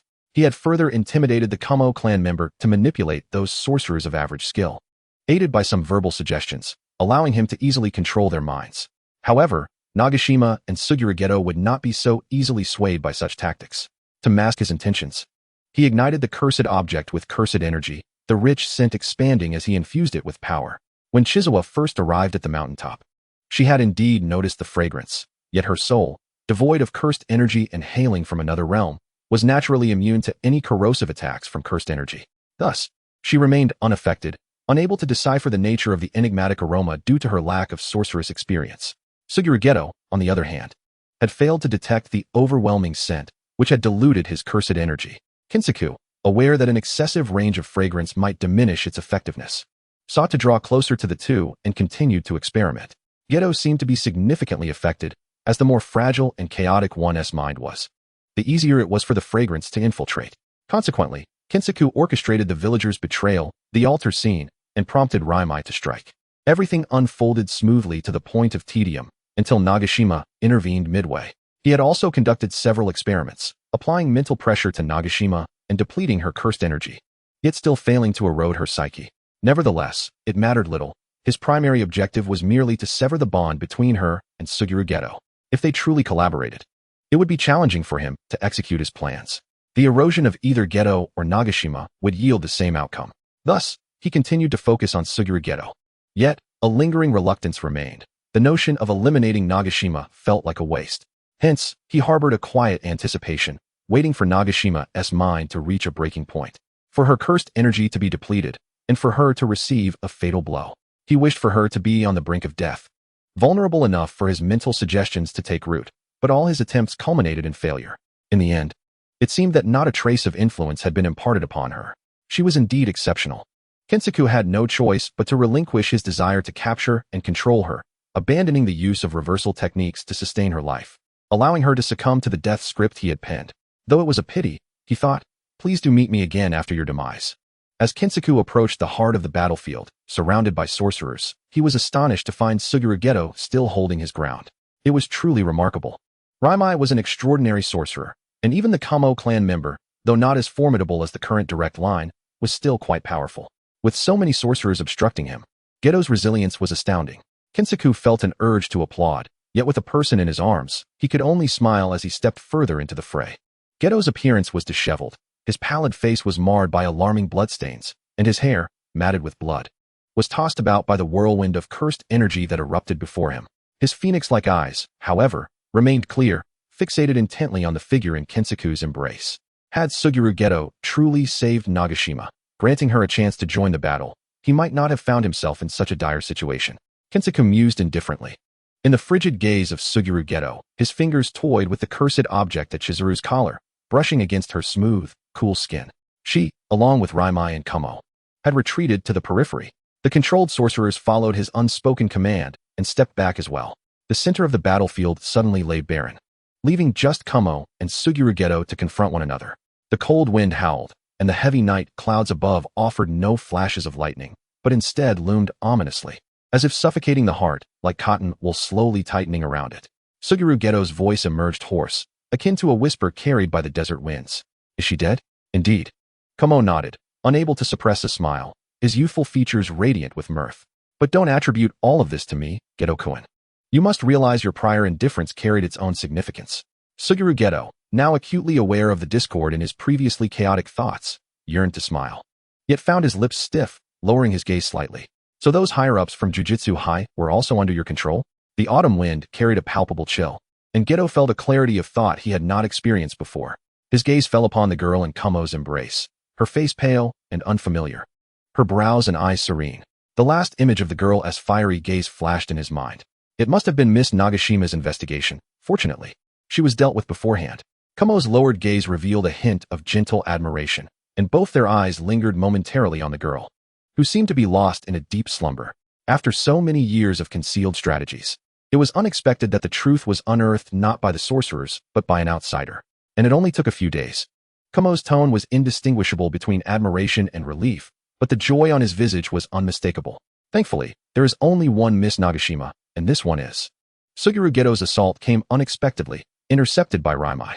Kamo stifled a chuckle, poised to command the sorcerers again, but hesitated, his gaze momentarily diverted by the cursed object nestled within Chizuru's garments. Before you attempt to kill me, might I ask, Geto-kun, will you return to Jujutsu High afterward? Upon hearing this, Geto's body visibly stiffened.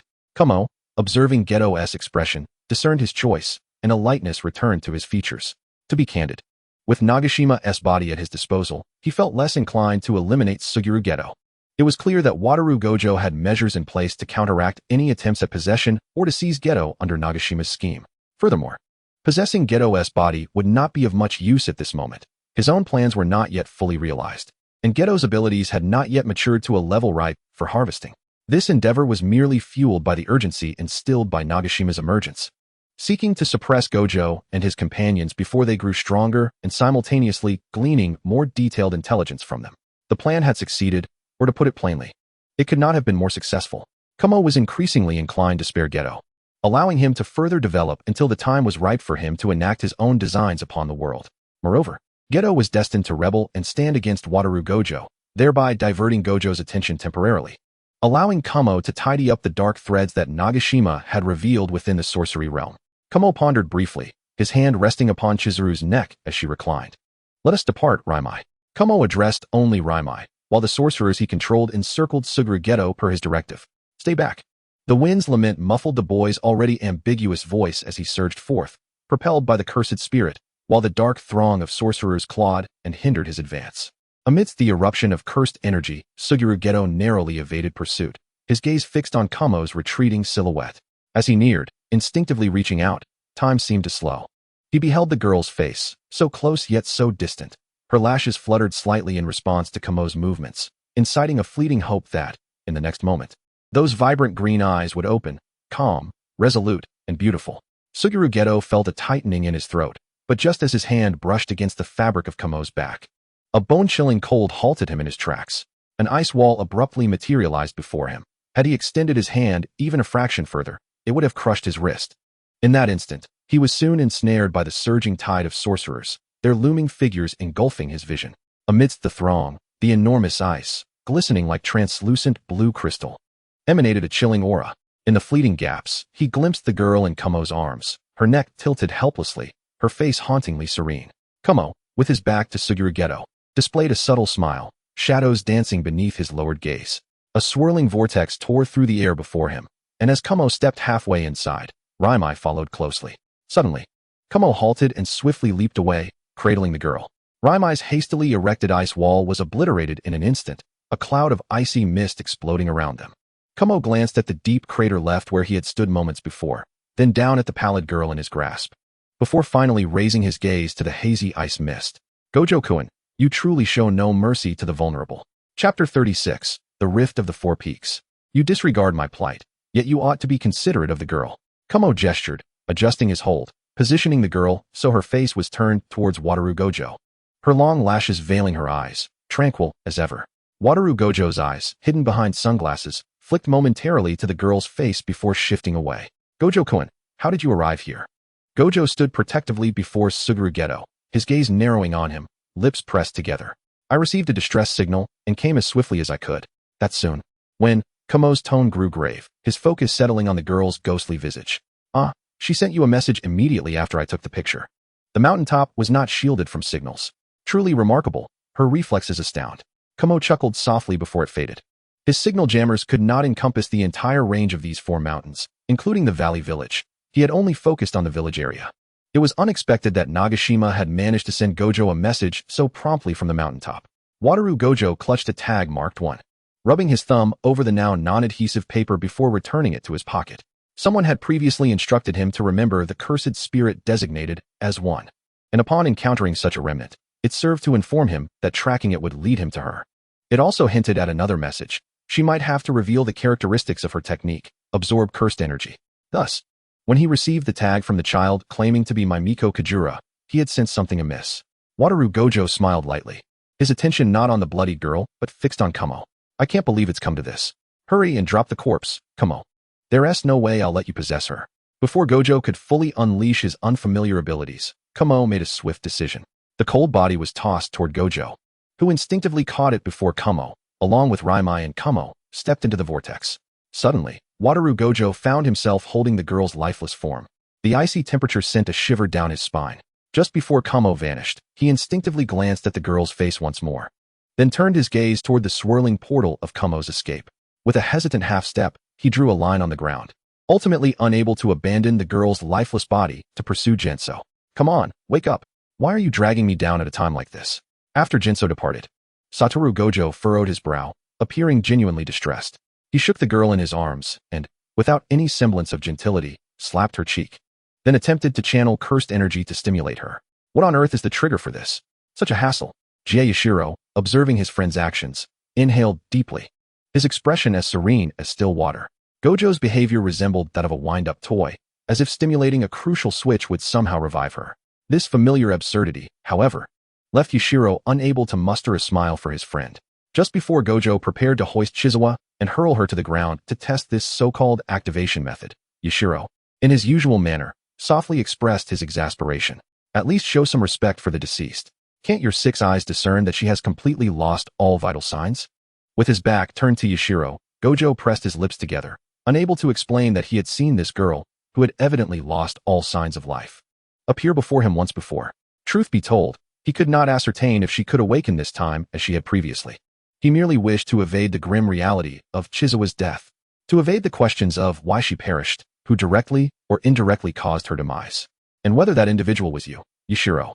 Gojo remained resolutely himself. Yashiro, however, had effectively sealed off any escape routes for Gojo, patiently awaiting his inquiries. Gojo was undoubtedly aware of the circumstances, Chizawa's Tag 1. Implication: the remnants of cursed energy at the scene, and the absence of all her backup cursed spirit orbs. The facts were simple and clear. Both parties awaited the other to voice the questions. The moment Yashiro awaited Gojo's inquiry instead of the reticent Yashiro posing a question to Gojo spoke volumes. Did Chizawa betray you in this incident? Yashiro quickly answered, no. The next question, however, took a while to surface, and it was the first time Yashiro heard Gojo's voice falter. Was she killed by Ujiya? No. As the tension in Gojo's shoulders eased, Yashiro honestly replied, she sacrificed herself to save me. I could have saved her, but I did not. The brevity of the statement allowed it to swiftly penetrate Gojo's ears, each word familiar, yet collectively perplexing. The chill emanating from the lifeless body in his arms pierced his fingertips, sending a jolt through his heart. Gojo's throat felt parched, and before he could voice a response, Yashiro's words pressed back down his throat. She has a bullet inside her. Remember to retrieve it.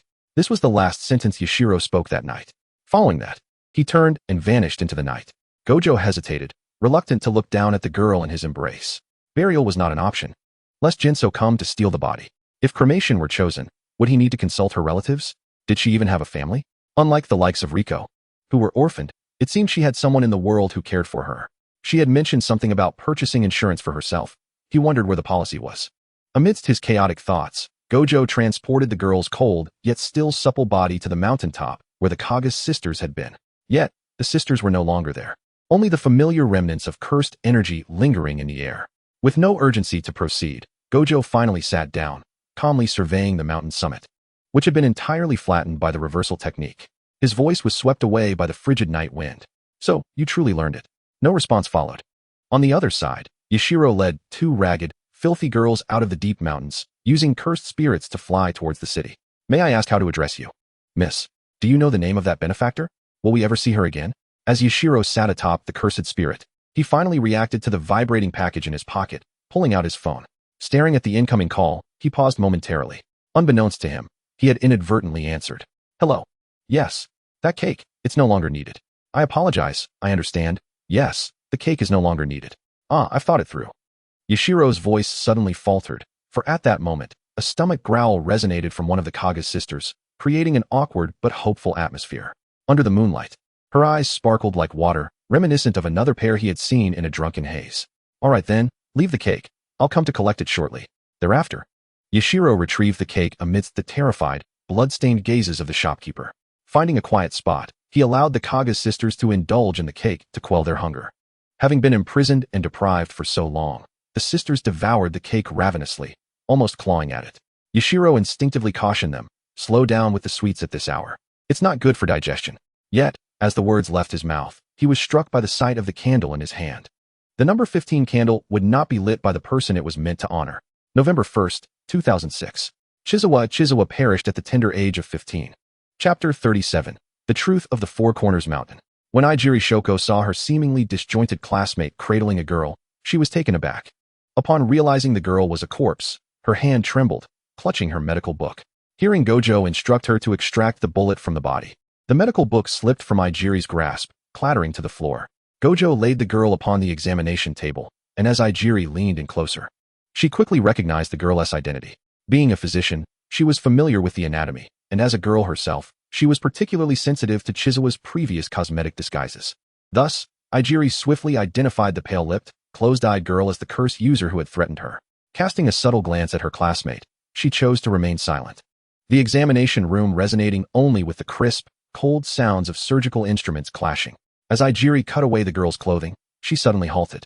Although the girl's outer garments were shredded and bloodied, beneath them, her skin remained smooth and unblemished. Ijiri sensed the familiar scent of a reversal technique and raised an eyebrow. Her teasing demeanor fading upon noticing her classmate's tightly pressed lips. Gojo, don't you know where the bullet is? Ijiri shifted aside slightly. In the eyes of a doctor, gender held no significance, and there was no need for the 6 eyes to conceal themselves. The girl's skin was pristine beneath the torn clothing. Had it not been for the absence of warmth and heartbeat, anyone would mistakenly believe she was still alive. So, do you expect me to dissect her entirely? Having been standing dumbfounded, Gojo finally seemed to snap back to reality, turning to step outside and call Yashiro. Fortunately, Suguru Geto had yet to block him. Just as he and the Shikigami sisters had found a place to stay, he received a phone call from Satoru Gojo. Rain once again fell over Tokyo, accompanied by thunder. The long dormant lightning finally struck, its fierce brilliance flashing as if to cleave heaven and earth amidst the tempest. The voices of the two were distorted and wavering, carried by the wind and rain, both indoors, yet somehow feeling the penetrating chill of the storm. Hey, where's her bullet? Using a reversal technique, Kinji Hikari bore no wounds. Perhaps due to the ferocity of the downpour, the voice on the other end sounded as if it were transmitted through a different channel, crackling with static. It's in her abdomen. You can tell by the bullet holes in her clothing, right? Suguru Geto's voice carried a hint of fatigue, laced with growing doubt as he spoke. Satoru Gojo responded swiftly, there are multiple bullet holes in her clothes. Then, a silence enveloped them, punctuated only by the cacophony of the storm.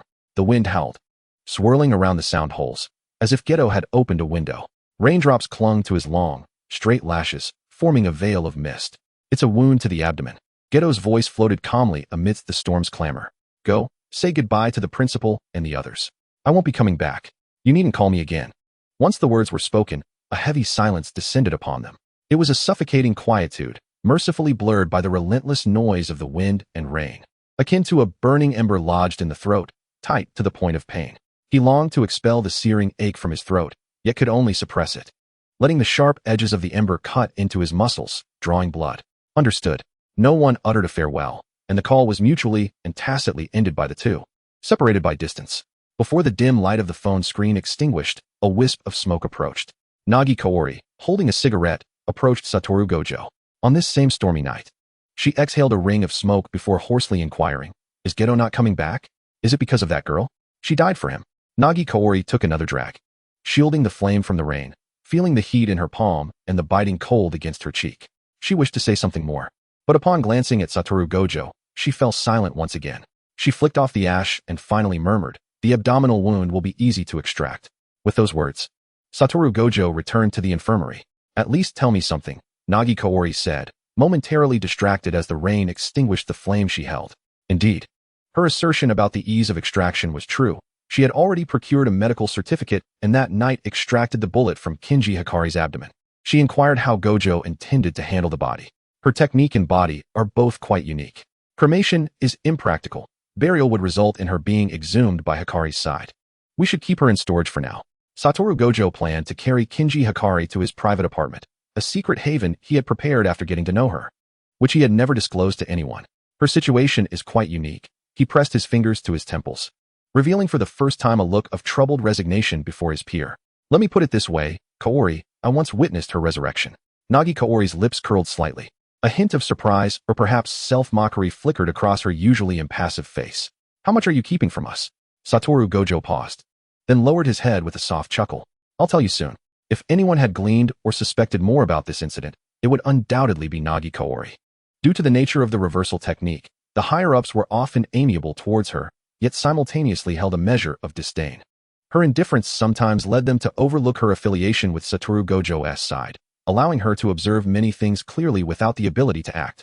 During the star plasma vessel incident, she had sensed something amiss, yet was isolated from the event under the guise of protection. It's indeed strange.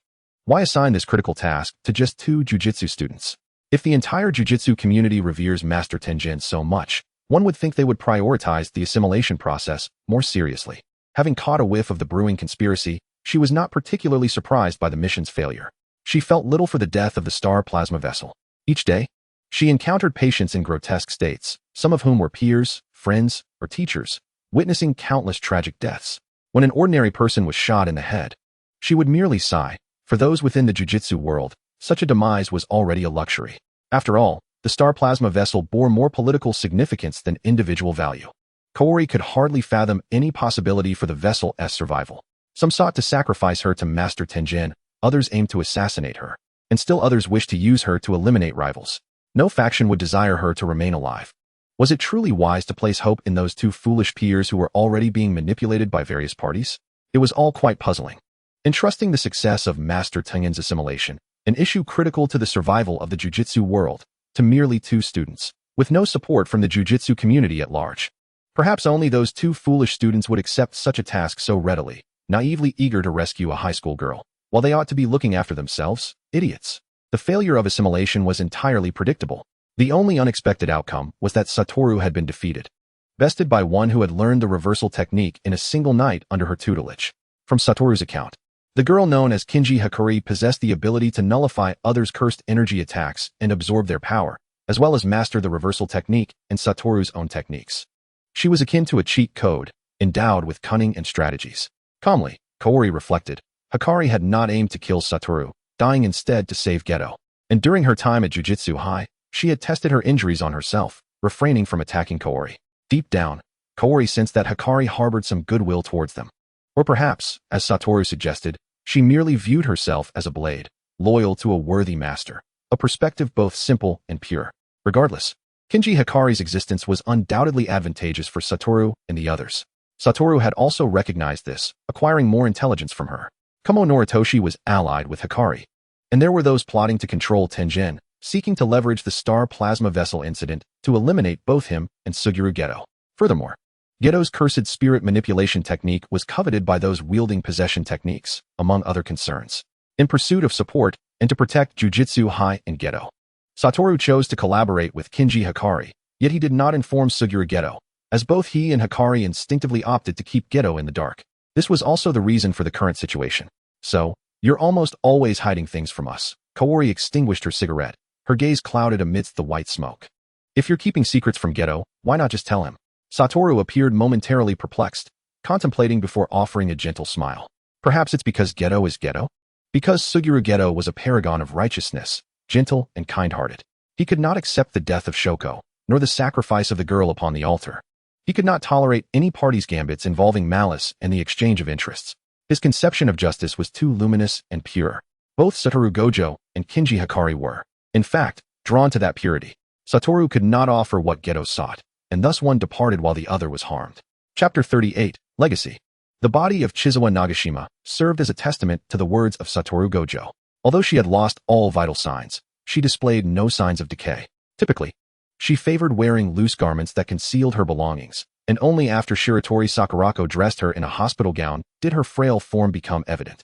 The gown, adorned with blue stripes, was buttoned at the cuffs, encircling her slender wrists, while her skin, pale and cold, resembled that of a frozen doll, exuding a serene and ethereal beauty. The following day, Satoru Gojo carried her back to his private apartment, shedding the astonishing meticulousness and overwhelming vitality that had characterized his demeanor. The girl, now peacefully resting in his embrace, appeared delicate and exquisite. As he held her, his body stiffened, and amidst his bewilderment, an inexplicable sense of disbelief washed over him. Satoru Gojo also brought along a box organized by Shiratori Sakurako, containing Nagashima's bloodstained clothing, alongside various devices unearthed from her tattered garments, including listening devices and miniature explosives, which he placed in a case with Yuta Okatsu. One could say these items were remnants of her existence. Additionally, there were 2 mobile phones. It seemed that Nagashima had been using both, one for professional communication and the other seemingly personal. Both devices remained intact and charged. Satoru Gojo had previously tested Nagashima's fingerprint and effortlessly unlocked one of them. He was somewhat surprised by how easily it opened, only to find the interface alarmingly pristine, filled with complex English applications. The documents within were a jumble of gibberish. Fortunately, after getting to know Nagashima, Satoru had interacted with various connections, and a hacker had informed him that the contents of the phone were merely encrypted with a simple Caesar cipher, and there was a hidden program within the phone that contained a password converter. The hacker candidly remarked that, rather than genuinely concealing anything, it merely served as a superficial obstacle. The hacker also unlocked the second phone, which appeared no different from an ordinary device, yet its encryption earned the hacker's commendation. The documents on Nagashima's work phone were categorized summaries of various intelligence reports, but the specifics seemed to be stored on a computer that Nagashima had not brought with her. Satoru contemplated whether he should search for her remaining information at her residence. Suddenly, the second phone pinged with a message. If the first was her work phone, then this one must be personal. Satoru's heart skipped a beat. An inexplicable tension and bitterness made his throat dry as his gaze slowly descended. Did you enjoy your birthday yesterday? Don't drink too much. By the way, my gift for you and your mother should have arrived at the usual place. Remember to pick it up. Satoru stared at the message, momentarily stunned, unable to react. The phone then automatically generated a reply. Yes, I had a great time. I won tea drink. Got it. Satoru quickly realized that Nagashima had pre-programmed this response, allowing for a simple automated reply triggered by key ID keywords. Had she anticipated the possibility of not being able to respond in time? Did she wish to avoid any unforeseen circumstances disturbing her parents? Forcing himself to disregard the fact that yesterday was her birthday, Satoru felt an ominous premonition that perhaps Nagashima had indeed devised contingencies for them in her absence. He resolved to find her residence, beginning with seeking out Fushiguro. Just as he prepared to set out, he received a call from Megumi Fushiguro. The voice on the other end was drawn out, exuding a nonchalant demeanor. "Hey, Six Eyes, you're back in the country, right? When are you coming to teach my son?" Fushiguro had never reached out to him directly before. Their relationship was not as straightforward as his with Nagashima, where transactions had been clearly delineated. The betrayal that Fushiguro had inflicted lingered between them. He usually contacted Satoru through Nagashima, and it seemed today he had directly called because he could not reach her. Satoru paused, tightening his grip on the phone. After a moment, he forced a smile. "You really have no sense of camaraderie, do you? Did you not know something happened to Chizawa? Well, that bounty will eventually show her real face, right? That girl always had plans, so when are you coming over?" Fushiguro assumed Satoru was referring to the bounty that had appeared on the website yesterday, which featured her photograph. Responding in his usual languid manner. "You really?" Satoru felt it futile to engage in banter with him and directly stated, "I'll come by this afternoon. By the way, that girl is in trouble. She's as good as dead now, so I want to see if she left any information behind." Satoru briefly outlined the situation regarding Nagashima. There was an unusual silence on the other end. Then, Satoru heard Fushiguro's voice. "That girl, I know her." Satoru's heart tightened. "What?" "She seems to have bought herself a lot of insurance. Can I claim it?" Upon arriving in Saitama Prefecture, Satoru's displeasure was palpable as he saw Fushiguro leaning against a wall. "That girl is with you now?" Yet, it was Fushiguro who spoke first. Scratching the back of his head, Satoru paused. Fushiguro's mannerisms bore an uncanny resemblance to Nagashima's. As Fushiguro led him to Nagashima's residence, he asked, "Did she arrange this?" "No," Satoru replied, slightly impatient. "Are you planning to take her away?" Fushiguro quickly retorted, "No, I think it's better to leave her with you." When Satoru reached the building adjacent to where Nagashima and Fushiguro resided, he raised an eyebrow. Using the key he had taken from Nagashima, he smoothly entered the building and opened the door to her room. The moment the door swung open, both men, previously lost in their thoughts, froze in unison. This hardly resembled a place that anyone inhabited. The living room was stark and vacant, cluttered with a few cardboard boxes and dusty suitcases, as if someone had just moved in yesterday. Yet, Fushiguro had mentioned that Nagashima had been living here for over a month. There was no furniture. Only a slightly crumpled box suggested that the owner had casually used it as a seat. Upon closer inspection, the boxes contained an array of practical items, from bandages and medications to bewildering electronic devices. It appeared they were frequently accessed, as the items were haphazardly organized, some boxes left wide open. Aside from that, the place was so immaculate that even a thief would question whether it had just been renovated. Satoru momentarily hesitated, recalling his purpose, and glanced around, noting the absence of any large equipment, before preparing to head to Nagashima's bedroom. Fushiguro, trailing behind, curiously began to rummage through one of the boxes. As Satoru lingered at the threshold of the bedroom, hesitating to enter the girl's room, a loud crash resounded behind him. He turned to reprimand Fushiguro, only to find them both stunned amidst the swirling dust. Fushiguro had knocked over a box that had been hidden behind the large box they had overlooked. Standing amidst the various boxes, it was not tightly sealed but rather half open, appearing unremarkable and easily disregarded.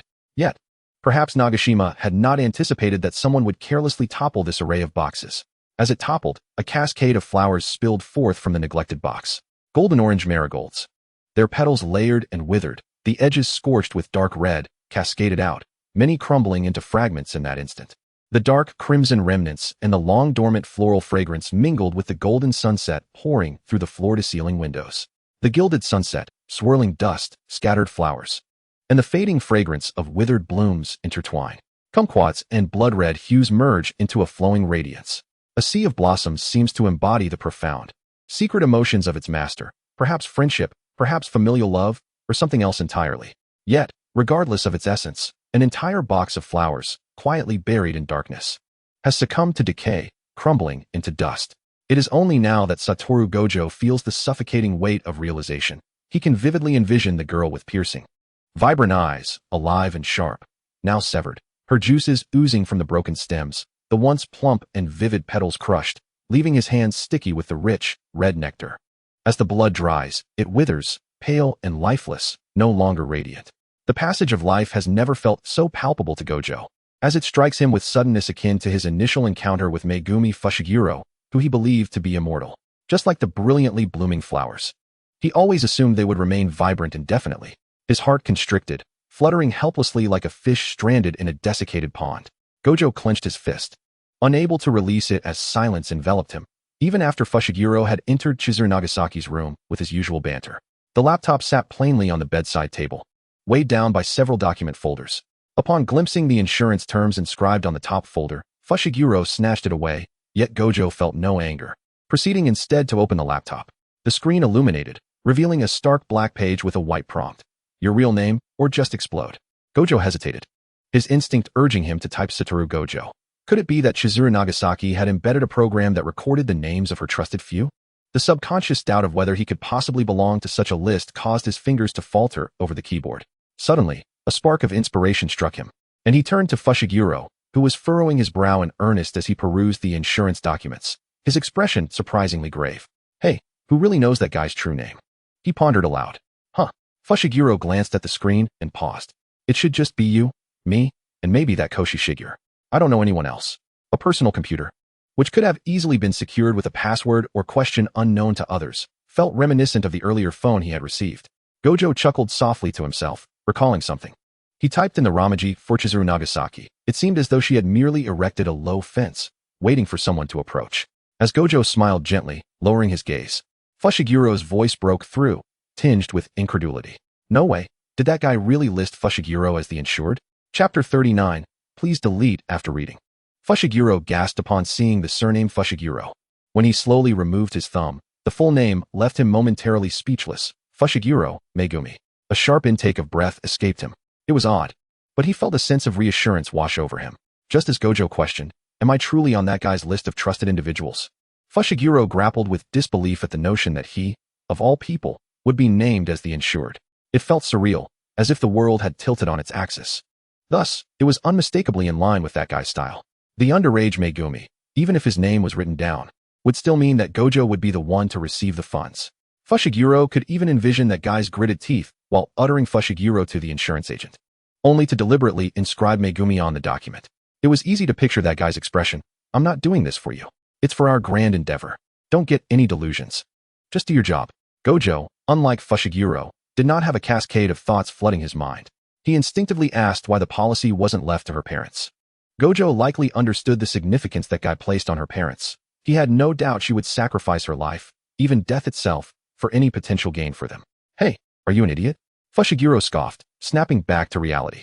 If the insured were her parents, they'd find out she died. She clearly wanted to conceal that from them.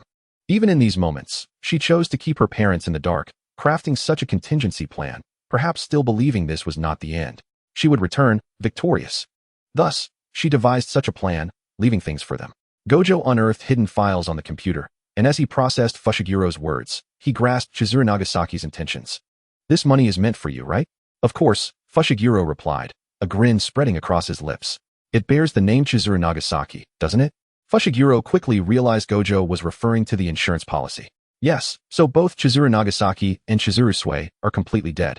That was her goal, when she awakens next. Only Sawachijo Chiharu will remain. I really want to know how that guy can resurrect without limits. I envy that. Gojo stretched his arms back, yawning lazily, his expression not entirely at ease as his gaze lingered on the computer screen. The file he had retrieved was an audio recording, its title a jumble of gibberish. However, with the skills of a hacker and the knowledge of Caesar's cipher, Gojo quickly rearranged the letters. The last words. After stretching, he paused, gently clicking to open the audio. A familiar female voice resonated in the room. Though they had only been apart for a few days, the voice felt like a long-lost melody. The lively and bright tone allowed one to almost envision the girl's mischievous green eyes, sparkling with pride. Is that you, Satoru-kun, in front of the screen? If luck is on my side and my comrades find these things before Kinjaka does, or if Kinjaka never comes looking, then my wish will be fulfilled. Lucky. And if the one in front of the screen is Kinjaku, then fine, I concede. I am of no value to you now, but you must still listen further. Yet, I firmly believe that if Satoru-kun and the boss aren't that foolish, then the one before the screen should indeed be you. After all, the boss will definitely check the insurance policy. Though reluctantly, the money must go to the boss. Please treat Megumi well, at least for the sake of this money. Damn. I really wish I could have it for myself. The girl's voice trailed off into low murmurs, barely decipherable. Satoru-kun, don't be angry. You don't lack for money, right? I imagine you wouldn't want to fund the boss either. Thus, I must take it upon myself. After all, we have a company, and the boss needs this clean money. If the boss is willing to share the specifics later, let him do so. But, Satoru-kun, I have also left you an inheritance. Do you remember the place we promised to meet? That rooftop, based on the trajectory of the cursed spirit residue number 1. You will find a USB drive. Doesn't it feel like a maze adventure? A perfect plan, right? In the realm of curses and sorcery. Even if the name Kinsaku is now whispered in hushed tones, he would be unable to uncover these truths. Within this compilation lies all the intelligence I have amassed regarding potential infiltrators within the sorceress community, encompassing both confirmed and suspected agents. I also took the liberty to investigate some financial misconduct associated with family-owned enterprises. Allow me to share that the Kumo family possesses a shell company that, upon examining its financial statements, reveals rather dubious cash flow. Cough. It's best if you scrutinize it yourself. Do not underestimate the societal connections of these families. Adeptly wielding the weapons of legalities and finances is of paramount importance. Additionally, I have uncovered a plethora of intriguing matters, though time is of the essence, and most are merely hints at larger issues. However, I am confident that the astute Gojo Satoru will delve deeper and utilize this information to his advantage. I have also included some of my personal insights and recommendations for you, Gojo-kun. To be honest, I have written dozens of pages as if composing an academic paper. With utmost diligence. You must read it thoroughly. I sincerely hope that when we meet again, Gojo-kun will have ascended to the esteemed position of a formidable head of the clan, at the very least, capable of commanding the sorceress world. After all, I have entrusted my employer with the objective of mastering the gray areas between the righteous path and the realm of curses. At that moment, the usually taciturn Fushiguro Megumi suddenly choked and coughed a few times. Hey, that sounds quite melodramatic. Alright, that's all. I'm done. Oh wait, I suppose you're wondering when we can meet again. To be honest, I'm uncertain. If you are hearing this audio, it implies I have succumbed to an uncontrollable demise. Otherwise, I would certainly have hidden this embarrassing message in a timely manner. Haha. Just like those who feel compelled to erase computer files before death, I am that type of person. The fact that you are listening to this means I have initiated the worst contingency plan, rooted in my death and unrevived state. I ponder why I might find myself in such a predicament, and while I am curious, I believe I am a person of my word and have not breached any agreements with you. Therefore, I should not have any enmity with you, right? The girl's voice took on a hesitant tone, while Gojo Satoru pursed his lips, his expression concealed beneath his eye mask, making it impossible to discern his feelings. Fushiguro Megumi, too, fell into a rare silence, thoughtfully stroking his chin. If our relationship can still foster cooperation, may I make 2 requests? I can easily envision that individual adopting a submissive pose, hands clasped in supplication. Regardless of whether you agree, I will express them. After all, only the 2 of you are listening to this audio. The first request is to completely obliterate the identity of Nakashima Chizawa, ensuring her absence and preventing her exposure. The girl's tone immediately grew somber. To say it became solemn would be an understatement. It lost its lively quality, replaced by a chilling clarity that felt desolate. The second request involves specific matters that remain on the USB drive I provided to Gojo-kun. I implore you, if I do not awaken for an extended period, please shield my parents from the truth, avoiding any meetings with them. However, if possible, keep a watchful eye over them. I have prepared the necessary arrangements. Should 3 years pass without my revival, the curse's power will likely dissipate, signaling the gradual fading of its influence. At that juncture, if absolutely necessary, do reveal the truth to my parents. During this moment, the girl's tone became markedly earnest, a rare sincerity permeating her voice, albeit obscured by the computer's audio device. That concludes my message. A brief separation is not the end. We shall reunite in a better light. Please delete this after reading. In the wake of this recording, Gojo Satoru ventured to the rooftop in Higashimitsuda City where they had once convened, seeking the remnants of the cursed spirit linked to the designated number 1.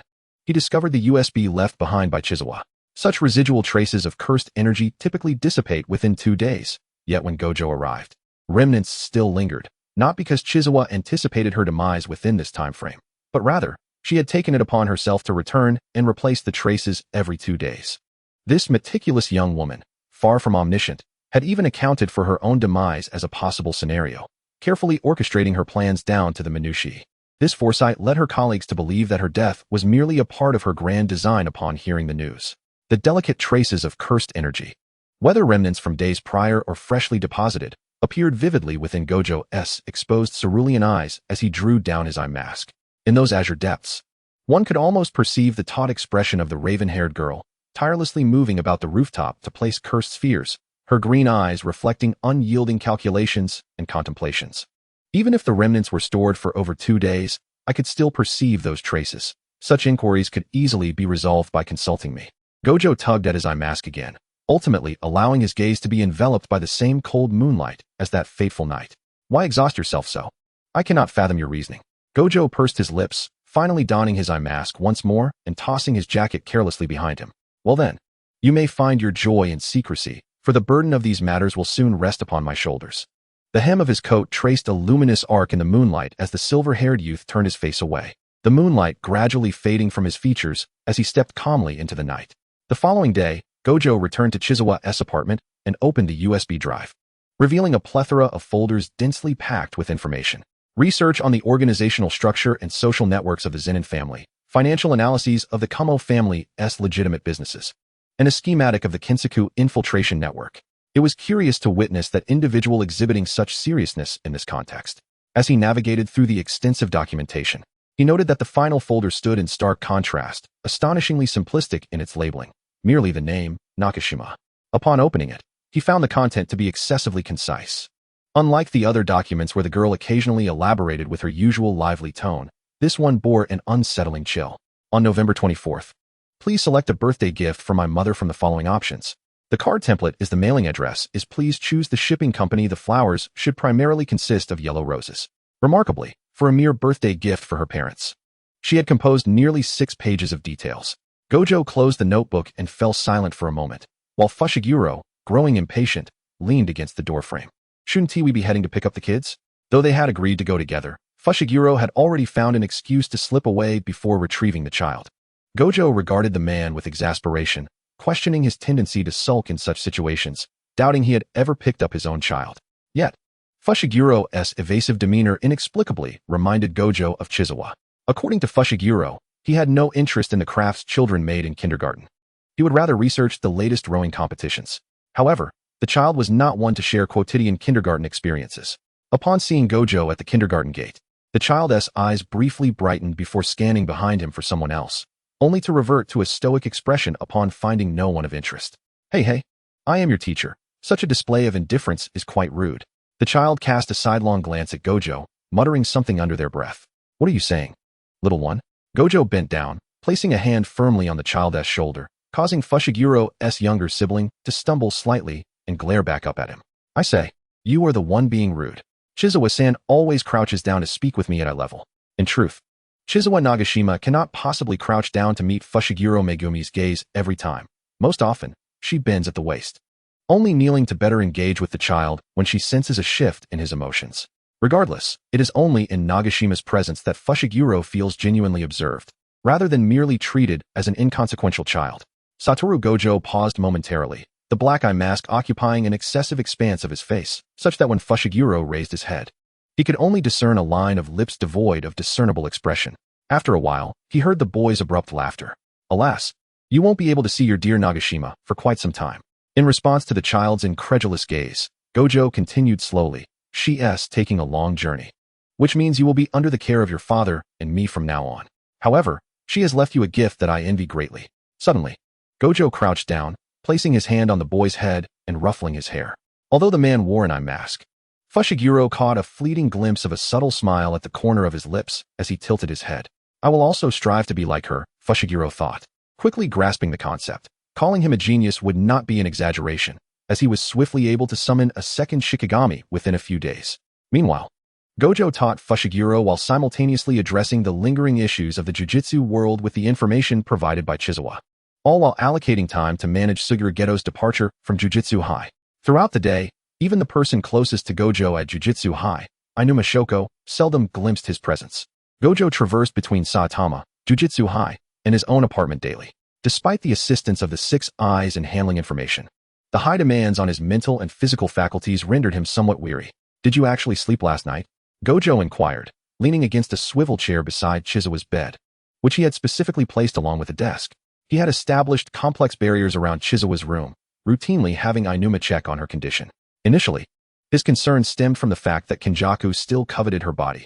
Thus, Gojo had moved a stool to rest beside her at night. Later, when sleepless, he found himself watching her out of boredom and brought his computer to work. Ultimately, Gojo had furnished Chizawa's room with a desk, chair, and a single bed, effectively moving in. After all, you're dead now. You surely have no objections, he quipped, taking advantage of Chizawa's inability to open her eyes.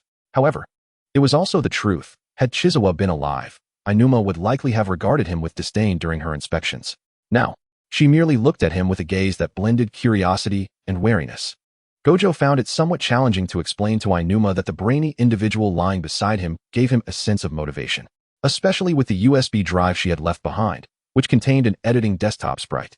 When he accessed some documents on the USB, a black cat sprite would occasionally scurry across the screen, interspersed with chat bubbles like, "You idiot, you can't possibly not understand this, right? And after staying in the Gojo family for so long, you must know these rumors. Wow, how lame, haha. Or let me tell you about this. This guy has a pair of mistresses who are sisters.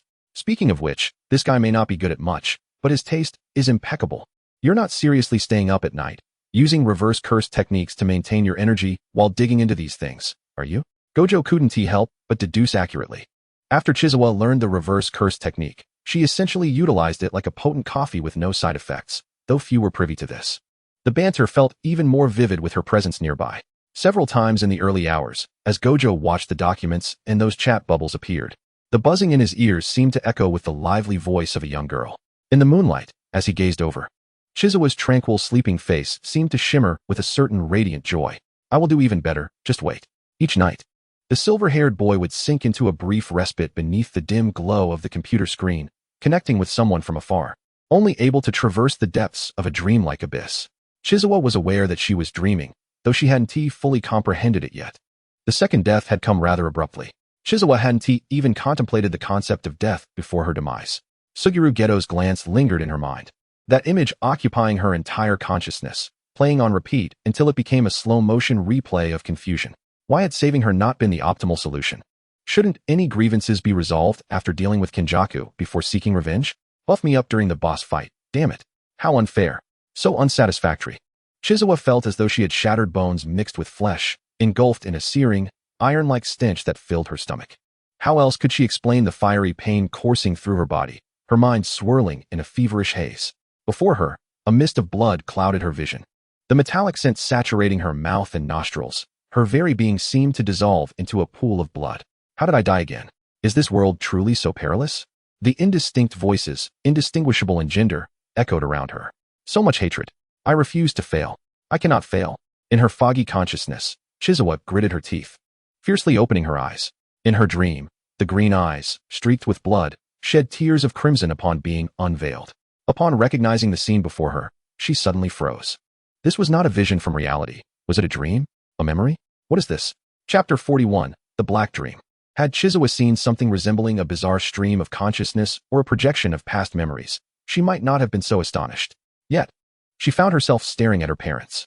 In that moment of shock, her gaze met the cold expressions of two faces. Those were her parents, looking at her with a detached, unfamiliar gaze. As she felt the chill envelop her, Chizawa's heart raced with an unsettling familiarity. This dream, perhaps, was yet another dark night. The night had fallen upon Jujutsu High. Beyond the mountain ridges, outside the barrier, shadows intermingled with the night, the contours of human figures blending into the thickening darkness, their expressions obscured. It was an opportune moment and setting for clandestine discussions. Gojo leaned against a tree, while Suguru stood on the opposite side, slightly turned away, their faces hidden from one another. Your student records and such are contained within this. A hand emerged from behind the tree, extending a leather pouch, which Suguru accepted with a nod, followed by an extended silence. He did not step away, nor did Gojo move from behind the tree. After enduring more than half a month of drudgery, the weariness had dulled Gojo's pride, transforming it into a subtle aura that drew attention. Suguru retrieved something from his pocket. Gojo's 6 eyes discerned it to be incense ash, which fell in a gentle cascade from Suguru's fingers into the palm of Gojo's outstretched hand, filling the air with a rich aroma reminiscent of cursed energy being consumed. Gojo furrowed his brow. This seems to be. Sukuna spoke first, noting that you might not have noticed when you left that day, but Kenjaku had dropped something. He utilized this cursed object to manipulate the sorcerers present, as well as the individuals from the Kamo family. It appears that he can control or suggest actions through the burning of this cursed item. Sukuna's voice grew somber, and after a brief pause, he continued, stating that those present were all under his control, and I suspect he has numerous such items to command his subordinates privately. This seems reminiscent of Chizu's situation. What? The high-pitched exclamation, instinctively triggered, was abruptly silenced as the youth cloaked in shadows lowered his head. his brow obscured in an indistinct gloom. Wataru Satoru mused to himself that he had also discovered something resembling this aura at Chizu's residence. She mentioned in the documents she left behind that it was likely created by a sorcerer capable of crafting items for mental suggestion, stating that this individual could produce only 2 cursed objects per month. The cursed item from last month had already been acquired by her. This revelation bore significant weight. Did Chizu leave you any documents? What was the nature of your relationship? Did she mention anything else? The figure in the shadows pressed his dry lips together. So, was it Kenjaku who stole it? Or did she have some connection with him? The calm, rational voice pondered. No, Wataru interrupted Sukuna's further speculation. Last month, Chizu utilized both of those cursed objects. She had placed them in her parents' food to suggest they leave the country. Consequently, they have all been expended. Hearing Wataru mention Chizu Nagashima's parents, Sukuna momentarily lost focus, quickly lowering his head and pressing his lips tightly together, moistening his chapped lips. Wataru continued, noting that this one was somewhat different, bearing another aura from Kenjaku. It should have been modified by Kenjaku after he located the cursed object creator independently. Wataru's 6 eyes serve as the most proficient analytical tool in the realm of sorcery. Chizu, who had sensed the peculiar fragrance on that mountain, had lamented the absence of Wataru, acknowledging that despite her many contingency plans and ample intellect, her lack of experience in the sorcery world would still pose significant constraints. Even until her last breath, she remained oblivious to the origins and effects of that scent. Wataru tapped his fingers against the cracked bark of the tree behind him. Previously, Chizu had requested a detailed itinerary of personnel commuting to and from the Jujutsu High on October 6th, and he initially believed he had provided sufficient detail. Little did he know, the review of his itinerary contained within the USB drive Chizu had left behind would reveal to him what true detail entailed. She meticulously chronicled her activities during the Star Plasma Vessel incident, right up to the final day, including any suspicious individuals she encountered, the precise times of meetings, their reasons, and their identities. She recorded everyone she met and every event she experienced in a database. Among the comprehensive data, it was noted that she had been briefly followed when retrieving that cursed object. It was likely during that time that Kenjaku set his sights on her and subsequently located the creator of the cursed item. Sukuna had much to say, his thoughts entangled in a web within his mind. Yet, what escaped his lips was a mere inquiry about that individual. The moment the words left his mouth, he was taken aback. His tightly wound tension momentarily veered off course, leading Sukuna to entertain the idea of simply letting things be. But he instinctively sought to amend his statement, only for Wataru to swiftly interrupt, as if anticipating his intent. I'm sorry, Sukuna. Before Sukuna could process the astonishment stemming from this rare apology, his thoughts were swept away along with Wataru's narrative. Chizu had left behind contingency plans regarding her death, providing intelligence about Kenjaku to her colleagues, including myself, as well as a meticulous log detailing her own experiences. Unbeknownst to him, Sukuna was already holding his breath, listening intently, the only sound in the silence being the rhythmic beating of his heart. Chizu's true name was not the one associated with Sawashiro. It merely pertained to her parents' side, which is why she endeavored to erase her original name and identity. Wataru recalled the last entry in Chizu's documents, a plea to erase the existence of Chizu Nagashima, ultimately swallowing her name before continuing. For over a decade, she had lived alongside her parents under the guise of a well-behaved student. The calm and formidable facade of the black-haired girl gradually unfurled. A youthful girl with delicate features and somber eyes stood shrouded in shadow, her attire dark and muted, juxtaposed against the vibrant memories of a green-eyed girl radiating joy. From the moment she became aware of her sorcery, worry began to etch itself into her brow, and she would awaken each night from nightmares threatening her parents. Resolute, she confronted the unknown world of sorcery, forcing herself to delve into the realm of cursed spirits, facing the grotesque and repulsive entities therein, ultimately honing her abilities through the hunt. By day, when teased by classmates about her late-night escapades, she would muster a smile that wouldn't invite disdain, employing playful banter to navigate through. She had to maintain her academic performance and social relationships while clandestinely hunting cursed spirits, spinning a web of lies to deceive her parents each day. Under immense pressure, she struggled to master various disciplines, resorting to sleep aids at night to attain a semblance of rest. The emerald hue of her eyes gradually dulled, akin to a gem losing its luster, revealing a profound and tranquil darkness. Perhaps such experiences did not inflict upon her any true anguish. Rather, they were like embers extinguished by water, merely a sense of weariness. Perhaps the only sorrow she felt was the necessity of sacrificing some moments spent with her parents, alongside the pain of realizing they worried for her. Yet, she awakened to her sorcery early, exhibiting exceptional talent. enabling her to wield her abilities with remarkable proficiency from a young age. Judging by her disdain for the sorcery world, one might surmise she initially sought to live as a normal person, concealing her powers from her parents.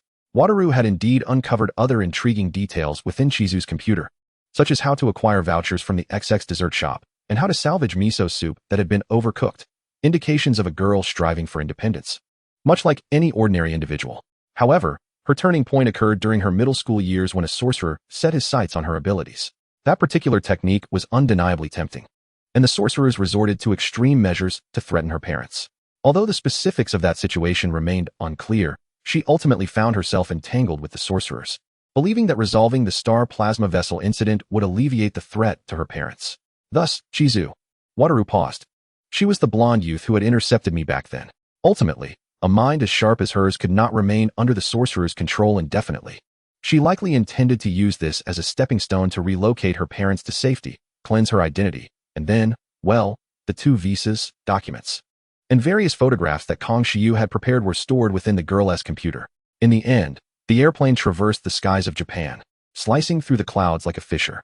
She engaged in a trade with Kenjaku, providing me with information to delay time so she could transfer her parents. This was the initial agreement we reached. I would provide her cover among the higher-ups in the sorcery realm, prolonging the exposure of her abilities and refraining from taking action against her. However, it seems she later became aware of deeper machinations involving Kenjaku, recognizing that his schemes posed a threat to the world and her parents, prompting her to return, albeit after sending her parents away. Yet, only two individuals boarded the departing plane, while the one who chose to remain behind merely glanced at the sky before discarding the bouquet in hand. Although the veracity of her records remains uncertain, they largely align with the present circumstances. Even in such moments, one cannot help but instinctively ponder whether her revelations serve some ulterior motive or grand design. Wataru Fushiguro, unable to resist the impulse, engaged certain influences of the Fushiguro clan to investigate Chizawa Nagashima. It must be said that the matter was handled with remarkable thoroughness. However, in the haste of the young girl, some details were inevitably overlooked. Among them was a photograph capturing her youth, in which she was featured for receiving a citywide writing award. Due to its age and the subsequent closure of the publication, it appears that the individual tasked with the cleanup neglected this particular piece. The image, a candid shot, depicted the girl descending from the podium in a rush, resulting in a somewhat blurry capture. In her hand, she clutched the award certificate as if it were mere scrap paper. It seems that in that fleeting moment, upon noticing the flash, the girl cast a furtive glance, her free hand slightly raised in an instinctive gesture to halt.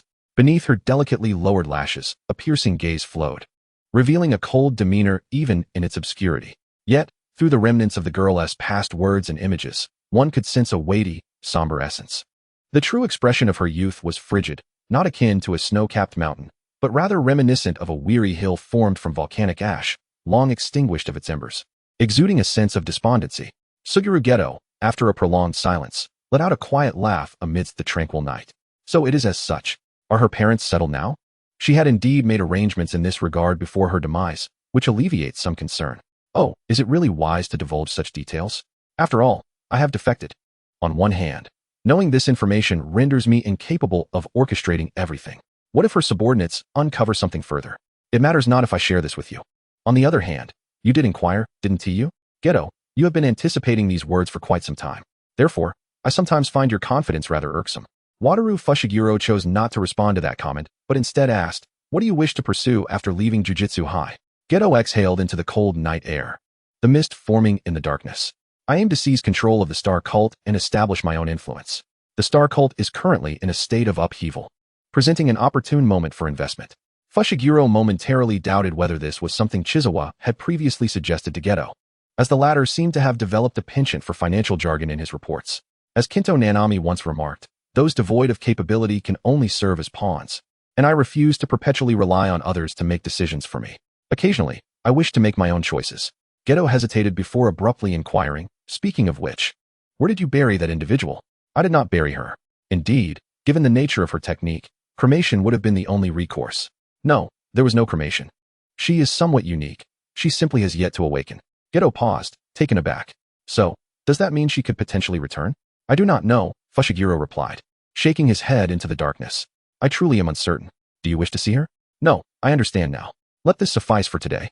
Farewell, Wataru. May I pose one last question? Ask. Geto halted his departure, his back turned, while Fushiguro leaned against a tree, his features shrouded in shadow, his gaze averted. Your final choice regarding Chizawa, was it influenced by the curse's suggestion, or was it your genuine intent? Fushiguro in the stillness of the night, Geto's soft laughter echoed. You too would ask such questions. Regardless of who made the choice, one must bear the consequences of their actions, correct? The inability to make one's own choices is, in itself, a form of choice. Moreover, as the night breeze swept through the trees, producing a rustling sound, Geto's voice carried a hint of lightness. Even if that individual awakens, I doubt she would forgive me merely because I was under the curse's control. What has transpired cannot be undone. Perhaps she would only lament having overlooked the fact that Nanami employed that cursed object, which seems far more fitting of her character. Fushiguro paused, then chuckled, the previously suppressed tension in his brow dissipating as his expression softened. Indeed, it is as you say, the night wind whispered gently, passing through undeterred. Chapter 42, Truth and Falsehood.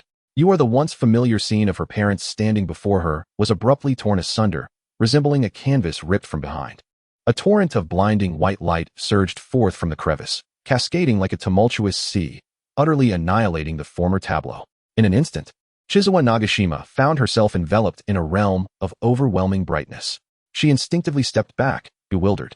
The whiteness was so pervasive that it obscured even her shadow, rendering the space devoid of any distinction. In this vast expanse of blinding white, it seemed inevitable that she would encounter you. How arduous it is to suppress your memories, especially when you yourself have forgotten, yet continue to subconsciously seek them. Truly, it is quintessentially you. Chizawa, regaining a semblance of composure, pressed her lips together, striving to avoid pondering the eerie emptiness of this surreal white space. She was aware of the incompleteness of her past memories. More unsettling was the realization that the simple acknowledgement of my memories are incomplete had long been obscured, as if invisible walls confined her recollections while simultaneously stifling her cognition. The sensation of her thoughts being manipulated and guided weighed heavily upon her. In that fateful encounter with Wataru Fushiguro, when she perished, she gleaned a fragment of her past life's memories. Yet, this recollection was peculiar. The memories she received were disjointed, entirely fragmented, devoid of any linearity. As though meticulously excised from the narrative concerning the cursed manga. It was inconceivable that she had not recalled other memories at that moment. Those peripheral fragments had undoubtedly been deliberately severed. Each time she neared such a life-threatening moment, the constraints binding her mind seemed to weaken, allowing her thoughts to crystallize with unprecedented clarity. Thus, Chizawa was able to discern her thoughts with startling lucidity. So who are you? The one manipulating my memories. Are you not? Perhaps she had often reflected upon her past life, particularly in moments of near death or unconsciousness, only to have those thoughts systematically erased. Perhaps at some point, she herself had left behind a subconscious imprint, compelling her toward death to attain authenticity. The insatiable yearning for her memories had subconsciously propelled her toward death, leading her to unwittingly choose the most perilous course of action during her battle with Wataru Fushiguro. Consequently, she found herself on the brink of death, potentially even experiencing genuine mortality. Though she had acquired memories, they remained intentionally confined to fragments solely related to the manga's information. Even the understanding that one might gain memories in the face of death was being obfuscated. Why am I only allowed to recall those fragments of my past life concerning the manga? Do you possess the ability to alter my memories, even my cognition?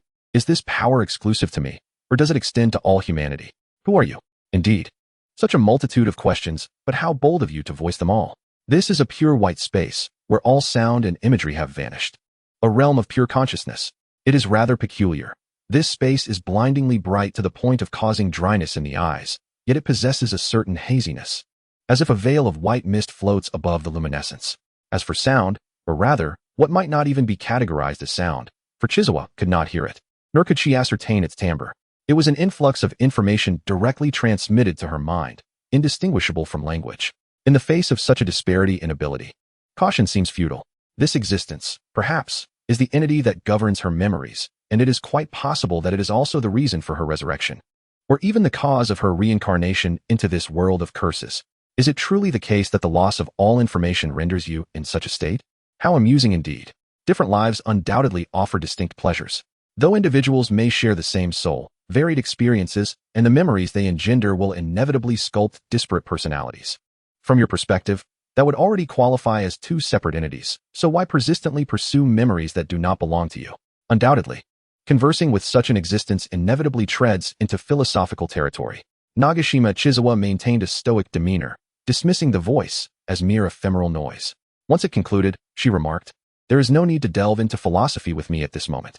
I cannot believe in things that cannot be understood through practice. So I would rather embody a shallow mayfly. What occupies my thoughts now is simply the desire to know. I wish to unravel everything. My memories, the reason for my resurrection, the cause of my reincarnation, and so forth. I seek to comprehend the truth." Although the undulating flow of information lacked discernible tone, for some reason, Chizawa could sense the human-like despair within it. "If we were to adhere to your assertions from your previous life, we could be considered friends," it stated. Chizawa, unable to suppress her reaction, raised an eyebrow and let out a soft chuckle. "Is it because you witnessed your parents that you remain discontent? Try not to harbor such bitterness. By the way, I did not anticipate that you would die again, awakening memories from your past life while on the brink of death, compelling me to intervene. Your current circumstances are entirely of your own choosing. Just as you once articulated, circumstances arise from connections and karmic laws. You did not find yourself in this world due to some transcendent force or compulsion. Rather, everything is a result of your prior choices." Chizawa's mind raced. For the version of herself who possessed current memories harbored a disdain for religion and identified as a materialist. It was almost unfathomable to conceive that she once uttered such Buddhist phrases. "You once made a bargain with me, and as one party to that agreement, I fulfilled your choices." Bargain? Chizawa swiftly absorbed the information, inquiring. "So you erased my memories from my past life, but inadvertently retained the portions of the comic's plot. Was that also due to the bargain?" The entity did not respond, but instead posed, "Do you wish to know the truth at all costs?" Chizawa hesitated for a moment. "Yes. As a former friend, I can grant your wish. However, upon your return to the world, I will still erase the memories that should not exist in this realm."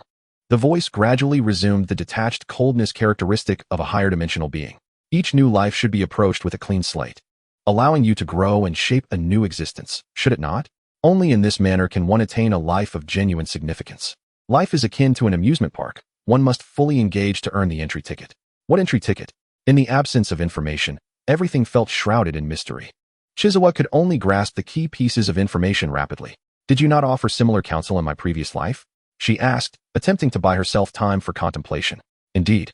As the counterpart to your bargain, my hope has always been for you to let go and simply exist as a soul in the present, relishing your new life. Whether in this life or the last. This was a life philosophy that both you and I once acknowledged." Chizawa instinctively sensed that the letting go it spoke of was not merely the pursuit of memories from her past life.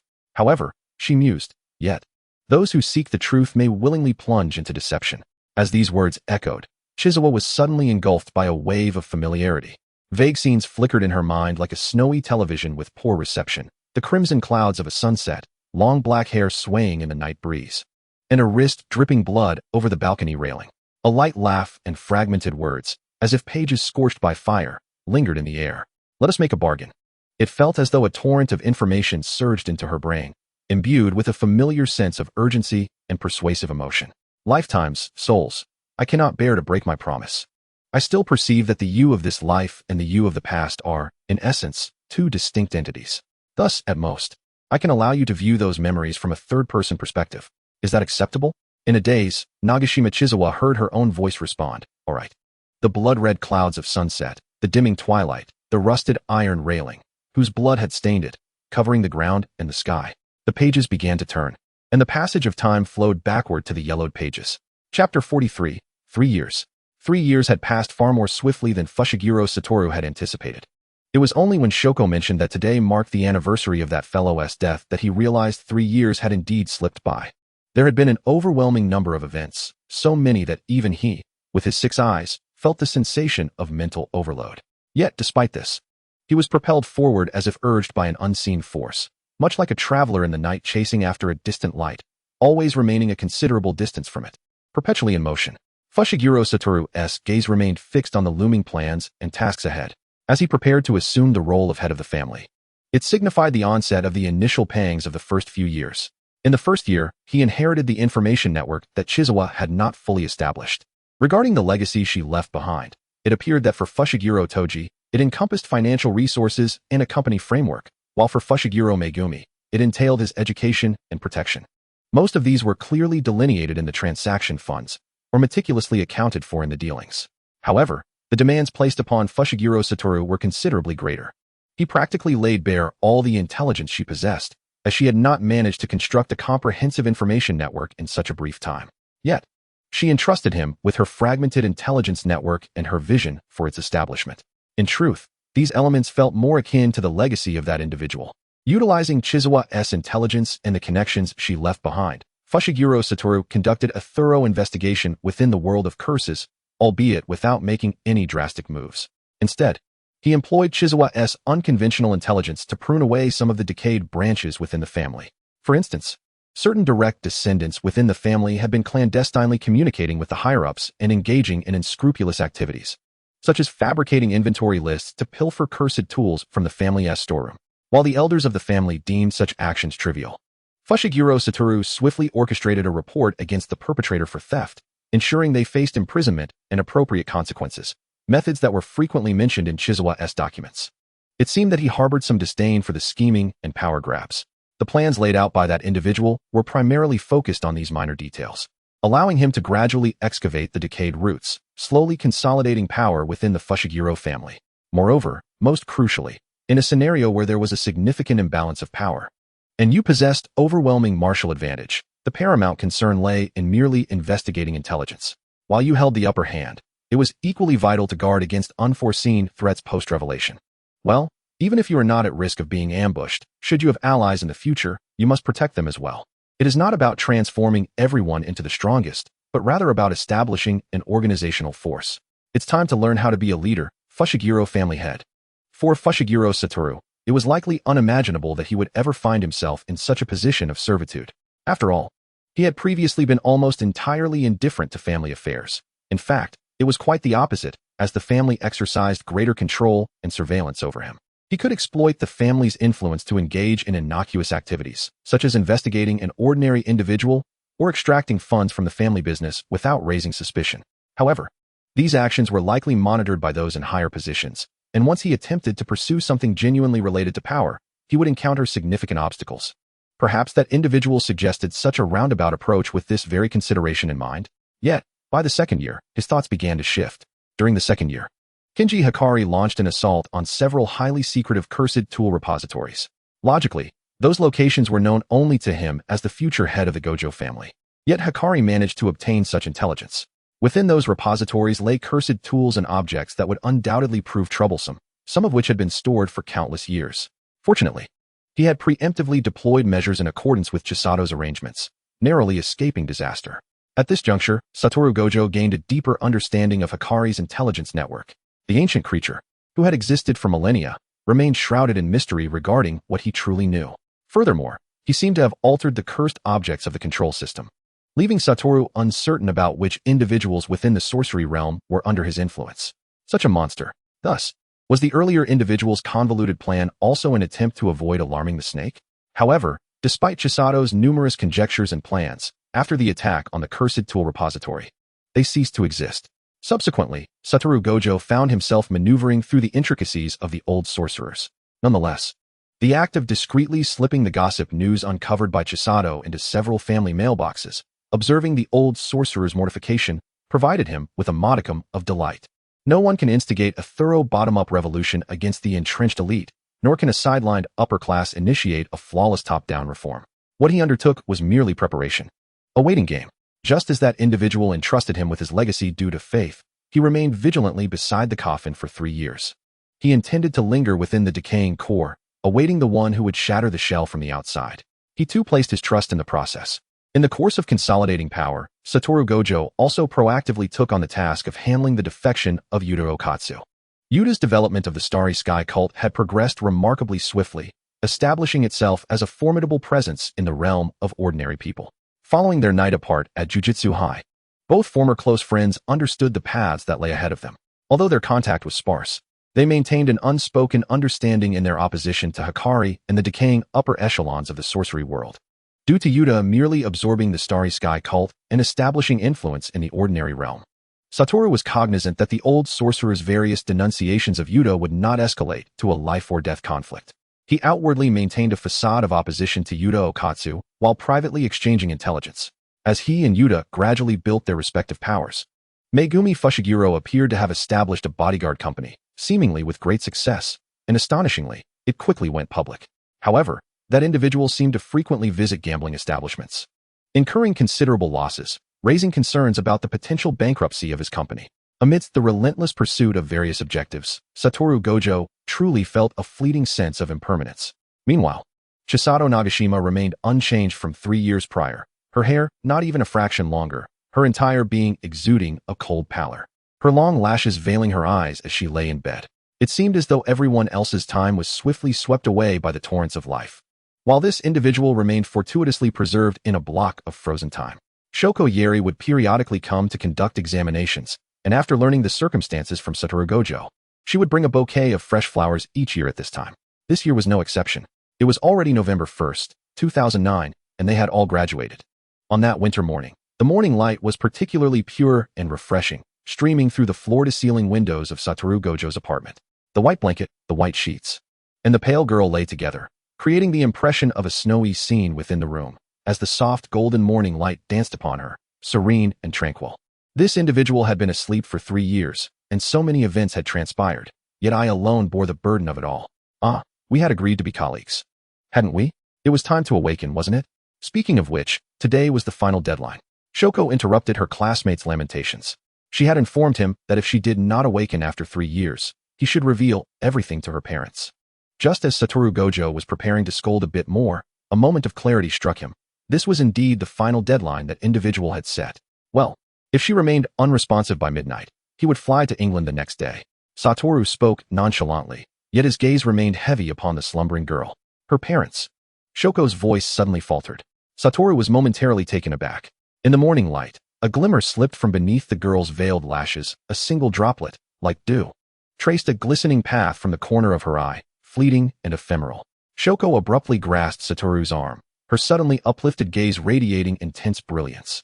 Satoru froze. Although his 6 eyes had already perceived the situation clearly, he hurriedly drew closer, distinctly observing the damp trace upon the girl's face. As if in response to their suspicions, more tears cascaded forth, thoroughly soaking the long, dark lashes that had been perpetually veiled. Shoko dashed out of the room, exclaiming that she would retrieve the examination equipment. For a moment, the room was left with only Satoru, gazing at the girl who continued to weep in her slumber.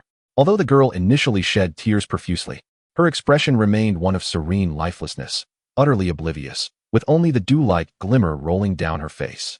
Gradually, however, a rosy hue began to emerge beneath her eyelids, and Satoru's 6 eyes could clearly perceive the revival of her energy. Color began to rise to her cheeks, and the sound of flowing blood, accompanied by the gradually resuming rhythm of her heartbeat, began to resonate. As the heartbeat's cadence grew increasingly distinct, the girl's face transformed from merely shedding tears to displaying a genuine expression of sorrow. Her brows quivered slightly, as if finally regaining consciousness, her brow furrowing in discomfort, and her lips pressing together. She was undeniably alive, and her sorrow was palpable. Satoru often found himself seated beside her bed, and in a moment of distraction, he instinctively took his usual position. He gazed at the girl's dampened brows and eyes, feeling an overwhelming sense of disorientation. How could her once pallid, lifeless features now appear so vividly alive and glistening? Unbeknownst to him, his hand had gravitated toward the girl's face, his fingers nearly caressing her brows and eyes.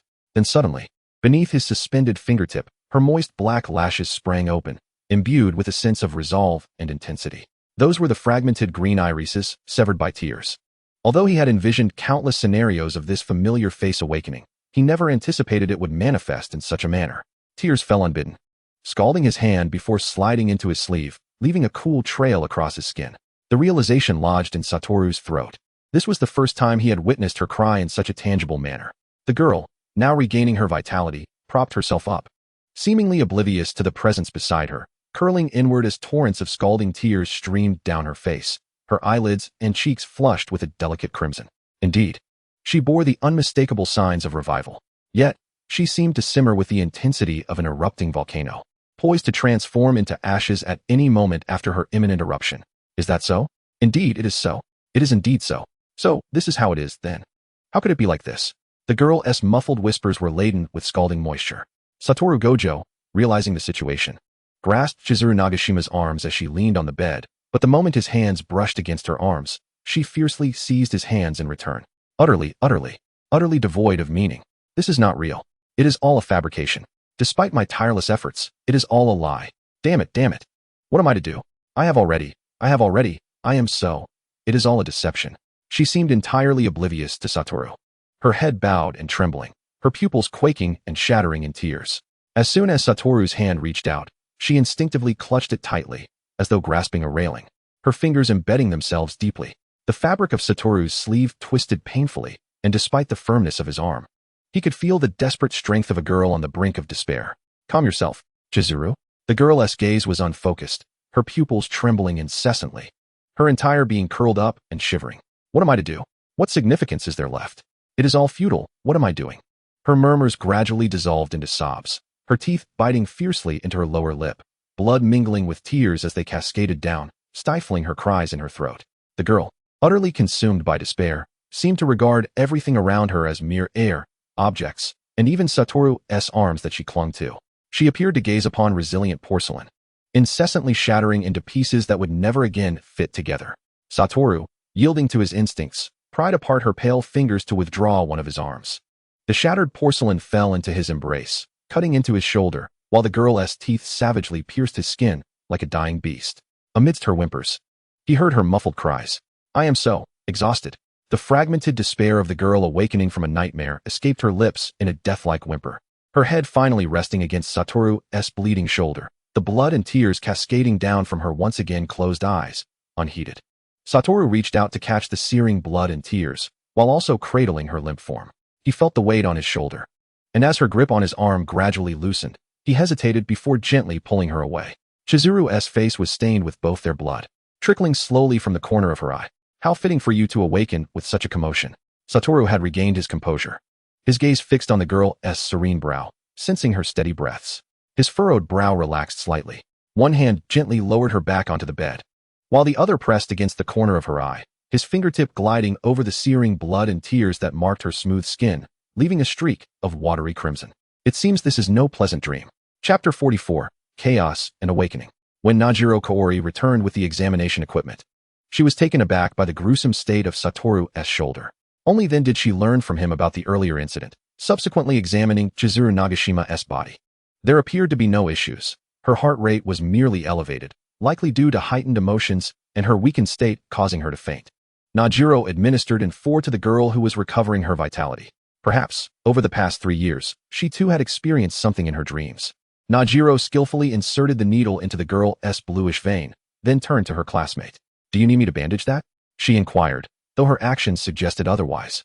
As she methodically organized her instruments, casting a curious glance at Satoru, he managed a faint smile. Given it was winter, the heating in his apartment was on, and he wore only a shirt, a costly, high-quality fabric. Yet now the shoulder bore a jagged wound, congealed blood and torn cloth mingled together, resembling a lava-splattered landscape. Both hot and painful. It was indeed a shocking sight. Though he had learned from Satoru that Chizuru could breach his limitless abilities, witnessing it firsthand was a marvel. This seemingly invulnerable individual had actually sustained injuries. Well, perhaps you should keep it as a memento, Najiro suggested, unable to resist. Hearing her words, Satoru instinctively brushed his hand over the wound on his shoulder, reflecting on Chizuru's fierce bite, and his hand trembled before he quickly withdrew it. Ahem, this thing. Satoru rarely felt awkward, scratching his head uncomfortably, surprised by Najiro's boldness. His disheveled hair barely concealed his reddening ears. Najiro, realizing her words bore an unintended ambiguity, touched her nose and shifted the topic. When she wakes up next time, you should move these things out. She gestured toward the single bed, work desk, documents, personal ceramic cups, books, and other items steeped in personal essence. All were Satoru's possessions. Luckily, Chizuru had awoken in a state of confusion, otherwise, it would indeed be difficult to explain. Najiro had an inexplicable faith in her classmate's integrity, while Satoru, ever carefree, saw nothing amiss. Another person might misconstrue the situation entirely. Yes, I suppose. Najiro mused, peering at him with a hint of confusion, only to find Satoru displaying an unnatural expression. Damn it, that look is so unbefitting of you. What an unpleasant remark, Satoru retorted, taken aback. When Chizuru Nagashima opened her eyes, her mind was a blank slate, literally empty. It felt as though she had slept for an eternity, deeply, her consciousness having drifted far from her body. Her head throbbed amidst the chaos. As Chizuru blinked slowly, she instinctively propped herself up, her lashes fluttering. And only then did she vaguely notice the man in her line of sight. Hey, look at the camera. A somewhat familiar voice broke through, the flash blinding her. Chizuru uncomfortably closed her eyes again. That dazed expression is quite lovely. Who on earth is this? She felt an instinctual annoyance at the raucous voice. And as she opened her mouth, her throat felt raw, as if sandpaper had scraped it, akin to swallowing a mouthful of desert sand that had drawn blood. Satoru. She instinctively called out, her awareness sharpening slightly as she corrected herself. Satoru-kun. You've called me that in your thoughts before, haven't you? The noisy voice persisted. And although her consciousness was not fully returned and her head throbbed painfully, Chizuru managed to navigate the current situation. At the very least, she remembered who she was. Satoru-kun. Could you stop taking pictures? She coughed, her voice strained. The flash of the camera hit her face. And although her mind had yet to fully process the man behind the lens, that obnoxious yet familiar energy was undeniable.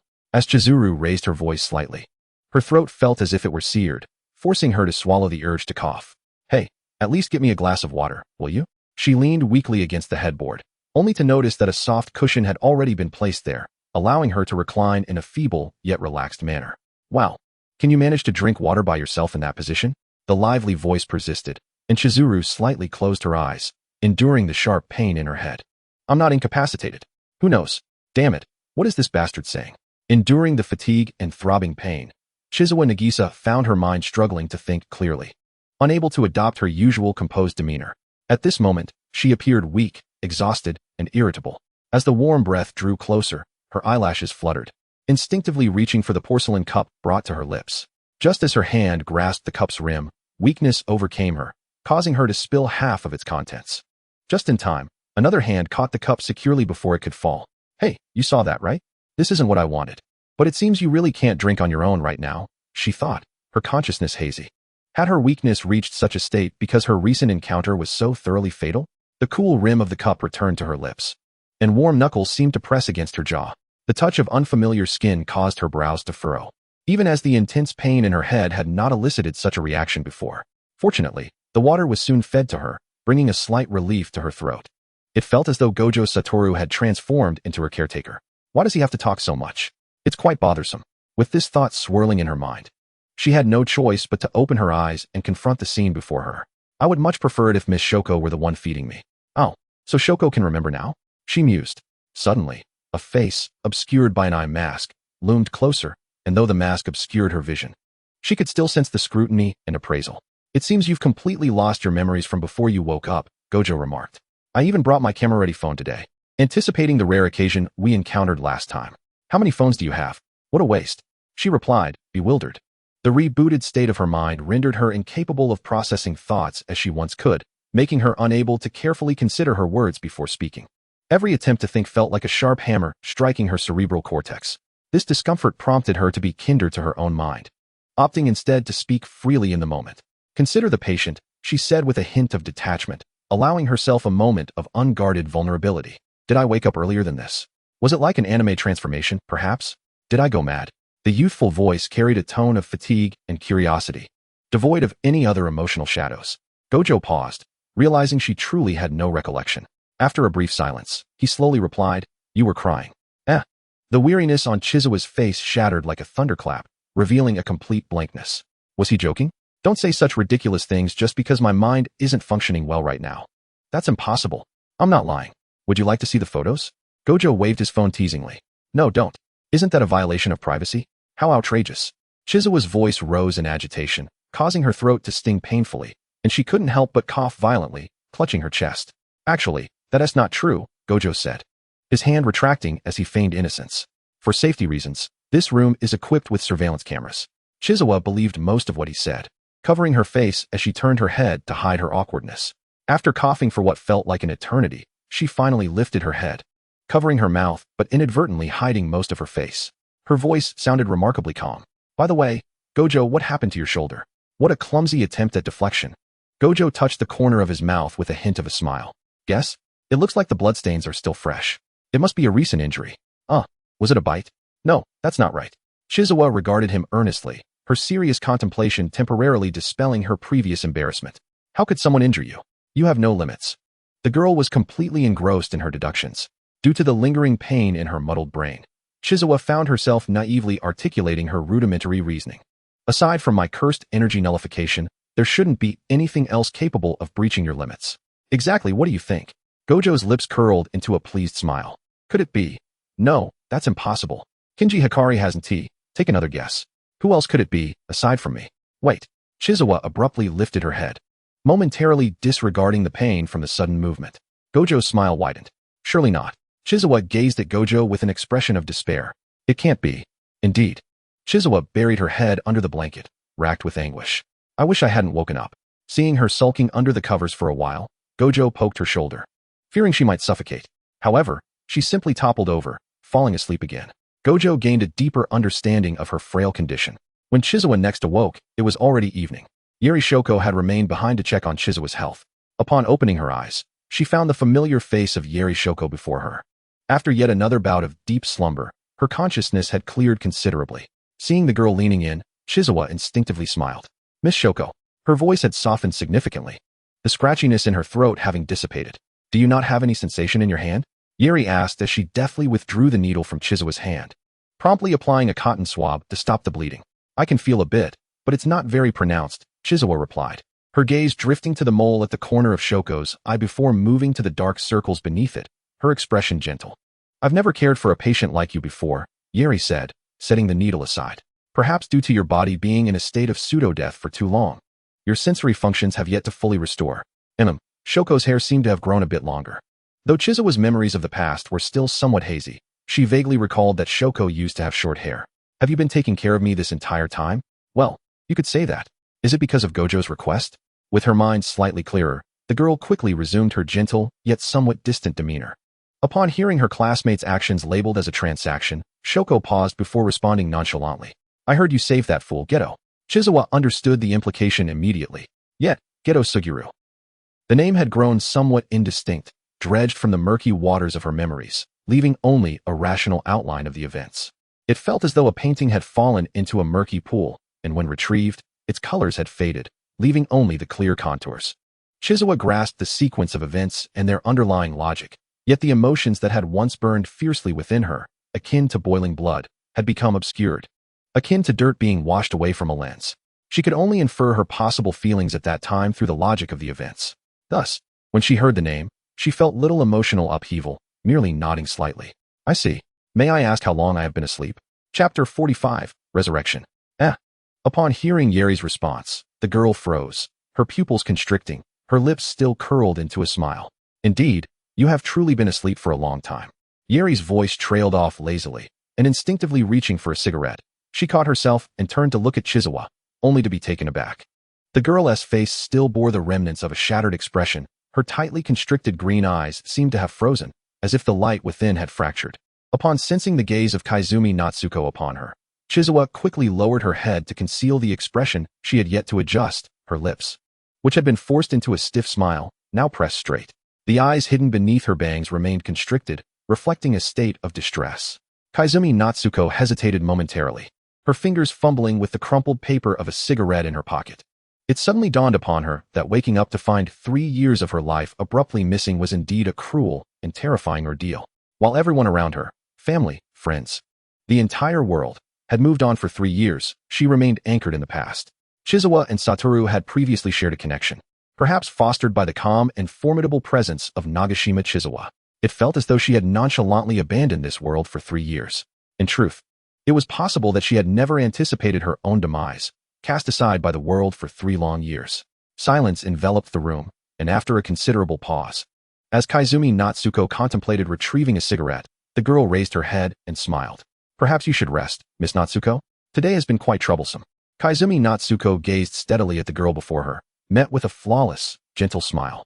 Ultimately, she took the cigarette and stepped outside. If you need anything, ring the bell at your bedside. Thank you. As soon as Natsuko exited, she encountered her foolish classmate, rolling her eyes at the sudden brightness of his smile as she irritably turned away. Were you lingering outside just now? Not really.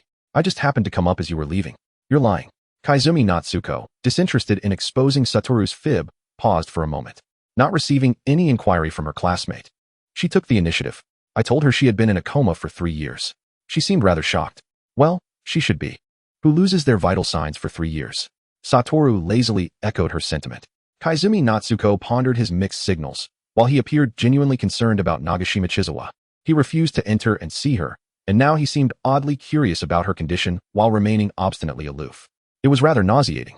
Kaizumi Natsuko flicked her lighter in the midst of Satoru's complaints about smoking indoors, exhaling a plume of smoke slowly. Her condition isn't great. Suddenly, a loud bang erupted from the rooftop, startling the two who were conversing. After exchanging glances, Satoru dashed upstairs, with Kaizumi Natsuko hesitating slightly before following him. Watching as his figure blurred against the wind, Satoru was the first to burst through the door. Upon opening it, he found the girl sitting on the floor. Her head bowed, her face obscured by strands of dark hair. Her frail wrist protruded from the wide sleeve of her hospital gown, appearing even paler than the polished floor beneath her. Noticing the door's movement, she lifted her head and smiled. I apologize. I didn't expect my body to be so weak after 3 years of rest. Did I frighten you? Nagashima Chizawa did not explain how she had fallen from her bed, merely offering an awkward smile and scratching her brow with her finger. I might need help getting back to bed. As she spoke, her gaze flitted over to the other woman present, momentarily pausing on Satoru before she gestured to Kaizumi Natsuko. It seems I can't stand up right now. Perhaps my bodily functions haven't fully recovered. Please don't look at me like that. I've never experienced coming back to life after 3 years. Nagashima Chizawa maintained her gentle smile, seemingly unfazed by her temporary inability to move. When Satoru lifted her from the floor, he could feel her body tense, her lower limbs incapable of supporting herself as he cradled her. Chizawa's hand instinctively tightened. Her head bowed, her expression shrouded in shadow, leaving Satoru only a glimpse of her faint, official smile. Having been crushed by Satoru once, I never imagined there would come a day when he would carry me back to my hospital bed.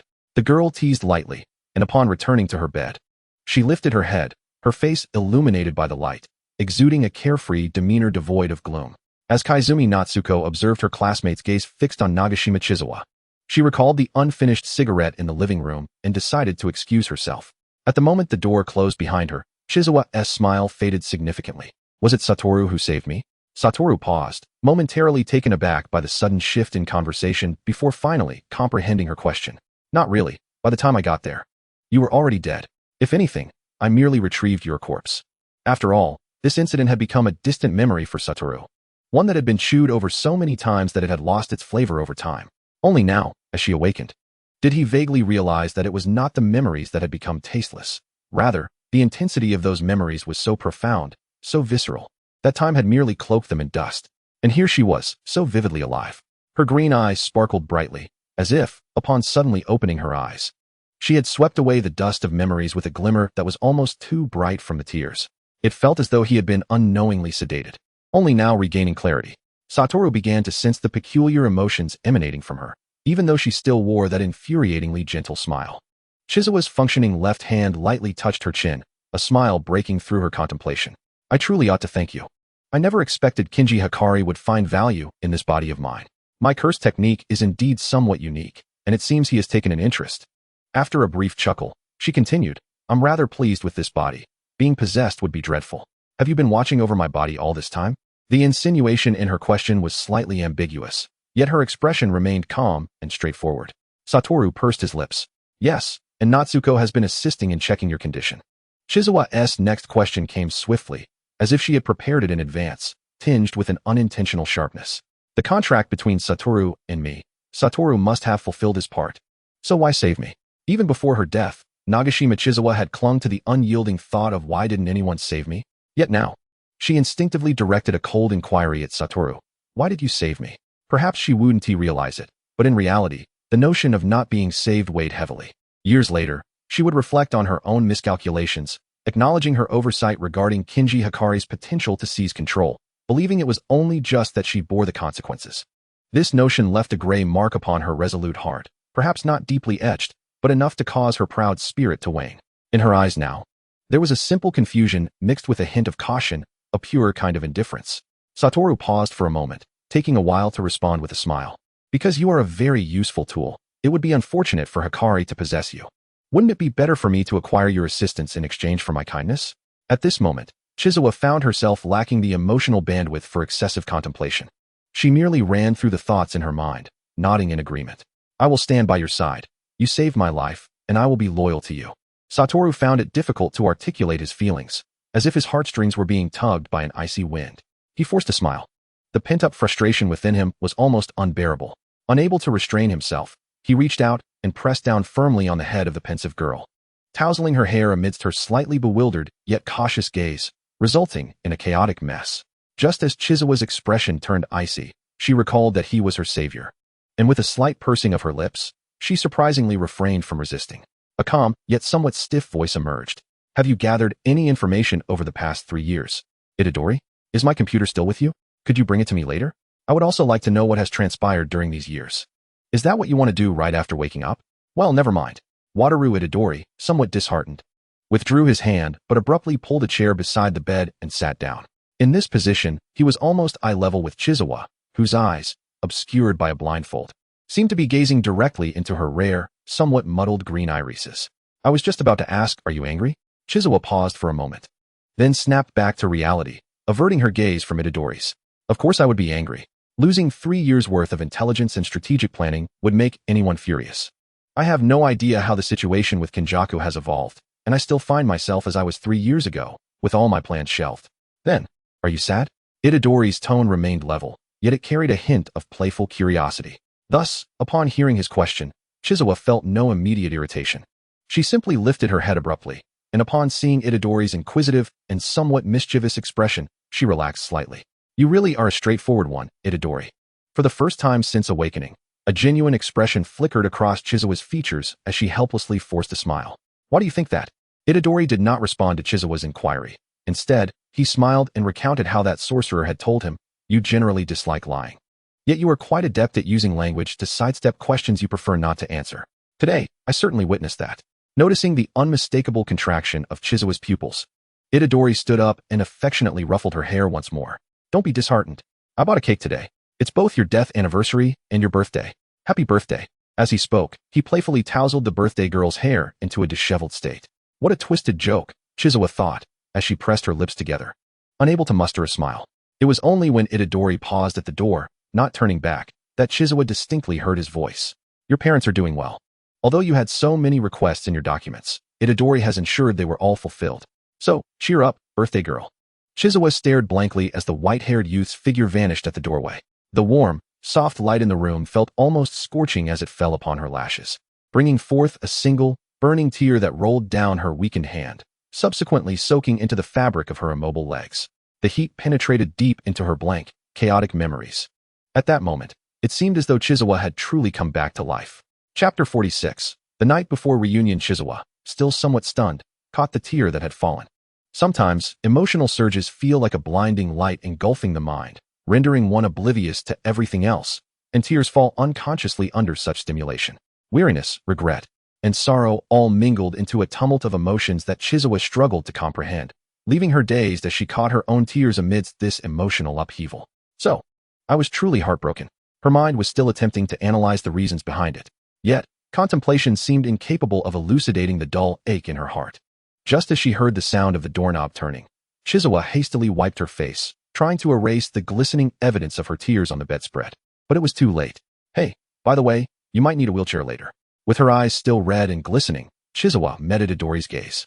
She thought to herself, as long as I maintain a cold demeanor, he won't perceive my embarrassment. Itadori mused. Did she cry again? She seems so awkward. Perhaps I shouldn't bring it up. However, Itadori's brain tried to apply the brakes, but his mouth betrayed him. Your eyes. Chizawa quickly interjected. It's a perfectly normal physiological reaction. In the end, Itadori wheeled the stoic girl down the elevator. The long table in the living room was set with a cake. The dimly lit room illuminated only by the flickering warmth of the candlelight atop the cake, accompanied by a bouquet and an exquisitely wrapped gift box. Chizawa scanned the surroundings and surmised that Sumiya had likely stepped out. Her gaze fell suspiciously upon the gifts and flowers. Itadori pushed the wheelchair closer to the long table. These are from your parents. Chizawa felt a sense of confirmation wash over her. If these were from Itadori, it would have been exceedingly bizarre. Upon realizing the intended recipients, she paused for a moment, pressed her lips together, and refrained from reaching for the gifts, her gaze hardening as she softly said, regardless of the circumstances. Thank you for these 3 years, especially concerning my parents. Itadori was taken aback, then pulled out a chair and sat across from her, leaning back with his hands on the backrest, meeting Chizawa's gaze. The white-haired youth tilted his head, and in the dim candlelight, his pale form flickered momentarily in Chizawa's emerald eyes. Would you like to try the cake? It's from a bakery I really like. Oh, so that's why you mentioned it was from your favorite place. Chizawa set down her knife and fork, her tone flat. Just revived, her body felt weak. and she was unable to consume sweets at the moment. Thus, after a few symbolic bites, she felt nauseated and couldn't eat anymore. It's all about the ceremonial aspect, Itadori remarked, his lips adorned with cream, yet he swiftly devoured the majority of the cake with no hesitation. Chizawa watched in disbelief as Itadori nearly polished off the entire cake, suspecting he had bought it solely for himself, relishing it in front of her, who could not indulge. While it's absurd, somehow it feels perfectly reasonable for Itadori to do this. Watching someone enjoy her birthday cake felt surreal, prompting Chizawa to inquire. Did you engage in battle with Kenjaku? No. Initially, Itadori thought she was referring to the past 3 years, but soon realized she meant the time 3 years ago when she had perished. For Chizawa, that memory might feel recent, but for Itadori, it had begun to fade. He recalled the scene from that time, chewing on his fork. I was running too fast back then, but afterwards, it went as you expected. I had a few encounters with the cursed tool warehouse. Chizawa lowered her gaze in contemplation, her fingers tapping against the armrest of her wheelchair. She was unaware of the manga's developments following Kenjaku. However, the main storyline unfolded 7 years later, during which Kenjaku had merely been laying the groundwork without taking action. Was he waiting for some opportunity? Did he make any significant moves during these years? No. Chizawa suddenly halted, as a torrent of vague memories surged into her mind. The Shibuya incident, the final battle, the revelation of identities, and the boy's averted gaze.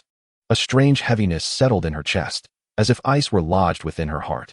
She wished to rewind time by 2 seconds to extract the name Ken from that earlier statement. It felt as though a block of ice was lodged in her chest, causing a discomfort that was neither here nor there. Her frail body, overwhelmed by the sudden emotional shock, momentarily blanked out, akin to the sensation of standing up after sitting for too long with low blood sugar. Chizawa was aware her eyes were open, yet all she saw was an abyss of darkness, reminiscent of an old television struggling to maintain a signal, flickering with static. However, to an outsider, it merely appeared as if Chizawa's fingers had briefly faltered against the armrest of her wheelchair. As she naturally lowered her head slightly, her unfocused eyes were skillfully concealed. How is Suguru now? It was only then that Chizawa belatedly recalled that upon awakening, she had only seen Satoru Gojo and Shoko. Since Shoko could visit, the third member of the Jujutsu High Trio might also have the opportunity to come, but could it be that he has defected too? Oh. Satoru momentarily failed to align with the timeline from 3 years prior. The events between him and Geto during those 3 years were rather intricate, defying simple explanations. Satoru opted for a concise summary, scratching his head as he stated that Geto had indeed defected and was no longer at Jujutsu High. Suddenly, the girl seated in the wheelchair lost her grip on the armrests, and due to the complete darkness enveloping her vision, Chizawa helplessly flailed her arms in the air for a fleeting moment before toppling over with the wheelchair. Just as Satoru rushed to her side, he heard the weak girl articulate a decisive fuck. Fortunately, Satoru managed to catch Chizawa in the nick of time, sparing her from a catastrophic fall. However, as he assisted her back into the wheelchair, he unexpectedly remarked, "Your eyes?" Oh, Chizawa pondered, feeling as if she were experiencing low blood sugar, merely a sudden blackout. Low blood sugar? Satoru turned to glance at the only sweet treat he had consumed, deciding to steer the conversation in a different direction. Actually, Geto isn't Sai. The situation is somewhat complicated. Satoru raked his fingers through his hair and gradually recounted the nuanced collaboration he had experienced with Geto over the past 3 years. Though throughout his narrative, Chizawa consistently posed peculiar questions. Did Suguru ever harm ordinary people in a way that jeopardized their lives or health? I don't think so. Right? I'm not entirely sure. He likely only acted against the star plasma vessel and certain individuals in the jujutsu community. Chizawa's fingers rhythmically tapped the armrest, as if deep in thought. Are Suguru's parents still alive? Satoru was perplexed. He had not heard any news of their passing. After Chizawa's inquiry, she fell silent, maintaining her head bowed, her green eyes shrouded in shadow, leaving Satoru uncertain whether she had yet regained her sight and vitality. However, the continuous tapping of her fingers assured him that she had not succumbed to unconsciousness. It was only after Satoru finished his account that Chizawa slowly began to speak. Since Suguru is considered our partner, let us draft the specifics of our collaboration this evening and clarify the details. It was then that Satoru noticed her choice of words. She referred to Suguru as our. The delineation of their alliances was unmistakably clear. He opened his mouth, but merely drew in a breath of cold air without articulating anything, until the girl abruptly raised her head. Can we arrange to meet Suguru tomorrow night? Why tomorrow? Your health? No. You just awoke today, right? You've just seen the state of your body. Haven't you? Satoru leaned closer to Chizawa's wheelchair, both hands resting on its armrests as he looked down at her. Are you that eager to see Geto? Chizawa hesitated due to the proximity, gently scratching her brow and revealing a somewhat troubled smile. Today is November 1st, right? Yes. I had previously used some suggestive curse tools on my parents. Their effects should be fading soon, so I need to return to England. Satoru listened quietly. Moreover, my mother's birthday is 10 days after mine. I never realized I had missed her birthday for 3 years. If possible, I wish to return to England before the 11th, prior to her birthday. I need to prepare for my affairs in Japan before then, so it is somewhat urgent. Satoru was momentarily taken aback. England? Alone? Chizawa also recognized that venturing to England alone might be somewhat perilous. I might hire some bodyguards or something, but it's best to travel light and avoid drawing attention. I'll accompany you. Ordinary bodyguards lack the capability to contend with sorcerers. If we encounter a curse user or someone from the cursed spirits, it could be problematic. Are you placing yourself in the role of a bodyguard, Satoru? Chizawa teased, her fingers resting against her brow with a smile. However, Satoru, your notoriety is too significant. Both the Jujutsu community and the cursed spirits will be watching you. If you accompany me, it may inadvertently expose me, which would be counterproductive. Don't underestimate me. Satoru released Chizawa's wheelchair and slumped onto a nearby sofa. I can assign myself a task to go to England. We'll take different routes to the airport, and I'll arrange for someone to escort you separately. Once in England, with fewer eyes on us, we can find a place to meet. Chizawa contemplated this arrangement and then lifted her gaze to Satoru, smiling. It seemed feasible. Her eyes sparkled with a blend of curiosity and appreciation, a look that Satoru found somewhat irritating. Nonetheless, the details would require further deliberation. Not bad, Satoru. It seems you now have your own capable personnel? Don't use that condescending tone of approval, Satoru exclaimed, though he soon regained his composure. Have you decided to meet Geto tomorrow?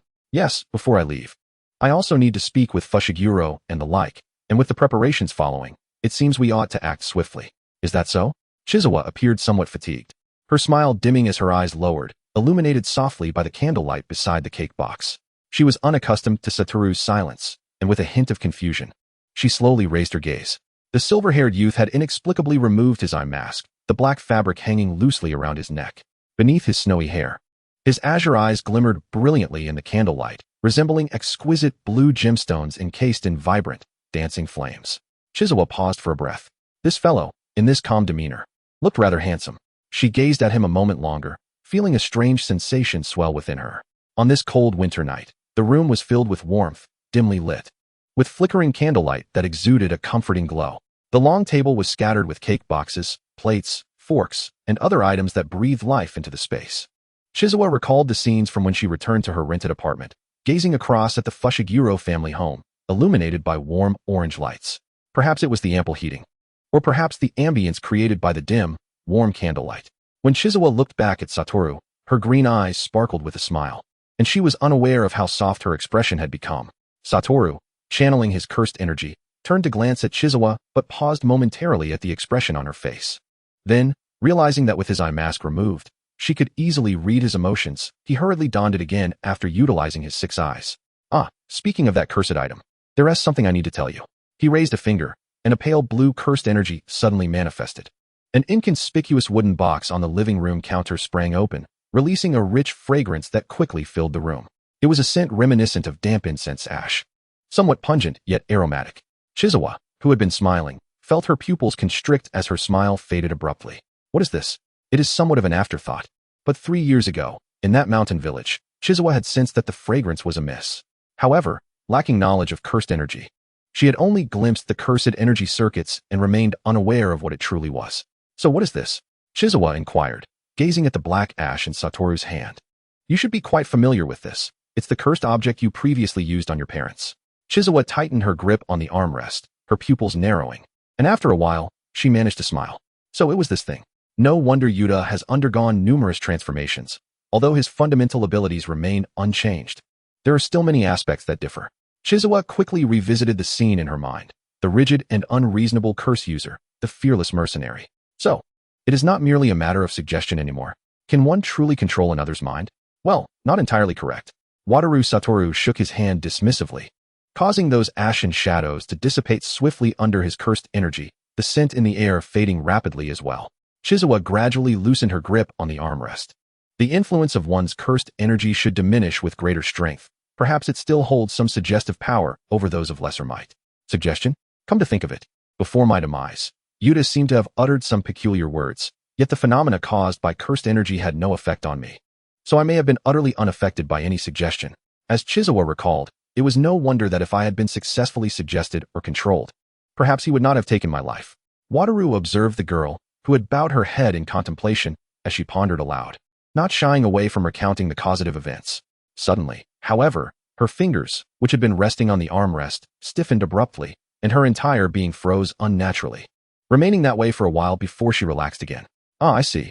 The girl, lost in her thoughts, murmured softly as she lifted her gaze to Wataru, reiterating, "No wonder. It's no wonder you brought this up after I mentioned visiting Suguru tomorrow night. You intend to imply that Suguru has been influenced by Yuta, correct?" Chizawa managed to endure the conversation with Wataru until she was escorted back to her room, but as soon as she touched the bed, she fell into a deep slumber. Her frail body was easily drained of energy by even the slightest emotional upheaval or contemplation. When Wataru first picked her up, she was still rigid. But by the time he carried her back to bed from the wheelchair that night, she had nearly lost all consciousness. In truth, it wasn't entirely accurate to say he was carrying her. Wataru effortlessly lifted the girl, who was drowsy and limp. And before she could even manage a coherent farewell or any other words, she had already succumbed to sleep. The next day, just before noon, when Wataru checked on Chizawa, she remained completely unresponsive. During this time, Nariko had come by. She too was in a deep, almost comatose slumber. It was merely exhaustion. She was still quite weak. Nariko examined the girl's eyes and confirmed there were no dreams, just a simple, deep sleep. Thus, Wataru refrained from waking her. As a result, when Chizawa finally stirred from her stupor, it was already night. She pressed her aching temples and gazed silently at the clock hanging in the room. Is it still the first? Just then, Wataru entered to bring her water. No, it isn't. He brought the cup to her lips, allowing her to sip slowly. Chizawa felt some relief in her parched throat. What? Do you remember that we are supposed to meet Suguru tonight? Chizawa despaired, clutching her head. She felt as though she were preparing to rise in the early hours to study for a test, only to sleep through the actual exam. It's fine, just go ahead. Suguru isn't someone who requires a lengthy speech. Upon hearing this, Chizawa cast a sidelong glance at Wataru, who had already brought over a wheelchair. His expression revealed nothing. Although Suguru had defected, it seemed that in Wataru's mind, Suguru remained in a light-hearted position as a close friend. I see, Chizawa replied, forcing a smile as Wataru assisted her into the wheelchair. Tokyo had changed significantly in the 3 years since she had been there. Chizawa had not spent much time in Tokyo initially, and Wataru was steering her through remote paths, leaving her completely unaware of their destination. Eventually, they arrived at an abandoned warehouse. It was now deep into the night. The cold moon hung high, winter had set in, and the late hour brought heavy dew. With the chilling night breeze cutting through the air, Chizawa was still clad in a hospital gown, both because she was unable to change her clothes and due to a lack of someone to assist her. Furthermore, her original garments, having been left untouched for 3 years, were no longer suitable. Thus, Wataru struggled to find a thin blanket from his apartment to cover her knees, then forcibly draped his cotton jacket over her despite her protests for Nariko. You can only blame your late awakening for this. Buying new clothes is out of the question now. Then you should have woken me up earlier, you rascal. In summary, Chizawa, clad in a flimsy hospital gown underneath and an ill-fitting men's cotton jacket on top, found herself in a peculiar situation. While she internally grumbled about Wataru's bourgeois jacket, she begrudgingly acknowledged its decent warmth, even finding some amusement in its loose fit. Don't you think it resembles a boyfriend's jacket? Wataru, who had harbored this thought when searching for warm clothing for Chizawa, scratched his nose and could not help but share his prideful remark, completely oblivious to this implication. Chizawa retorted, "Shut up." Chapter 48, Tenderness. Once Wataru wheeled Chizawa into the abandoned factory, she raised her head and immediately spotted the figure inside. Although she had not experienced the passage of 3 years, Chizawa suspected that her memories had been somehow manipulated, as the emotions from that mountain village 3 years ago seemed washed away, faded and unreal. Thus, upon her first glance at him, her immediate feeling was one of confusion. Is that Suguru? No, it must be Suguru, but that was not her point. He stood there, adorned in the traditional garb one might find in a manga, with long hair cascading down, exuding a profound presence. Anyone who had read the Jujutsu Kaisen manga would not mistake this for anyone other than Suguru. Yet, was this truly the boy she had known 3 years ago? It was only when Wataru pushed her closer, to within 5 or 6 meters of Suguru, and she gestured for him to halt, that her mind was consumed with unrelated thoughts. Did Suguru have long hair before? Come to think of it, had he always worn it down? What was his hairstyle back then? Well, never mind. After all, he is a handsome figure. As Wataru prepared to discreetly withdraw to avoid any awkwardness, he suddenly turned back. Long time no see. The first to speak was Suguru, who had noticed Wataru hesitating at the door. Long time no see. For them, 3 years had passed, but for Chizawa, whose memories had been frozen at the moment he had last stood before her, it felt somewhat cruel. Chizawa unconsciously gripped the armrest of her wheelchair, and after a while, she managed to smile. For me, it feels as though we parted just yesterday. Wataru recognized that this wasn't ideal. On one hand, he sensed Chizawa's distrust towards Suguru, while on the other, he was uncertain of Suguru's attitude towards Chizawa, who had previously concealed her identity as a curse user. Thus, he stealthily leaned closer to the door, peering in with his 6 eyes. It was certainly not because he was concerned about the term handsome. There was no choice. It seems Suguru had already been conversing for a while. Wataru was unsure of the content of their discussion, but he observed Chizawa smiling. Chizawa was typically prone to smiling.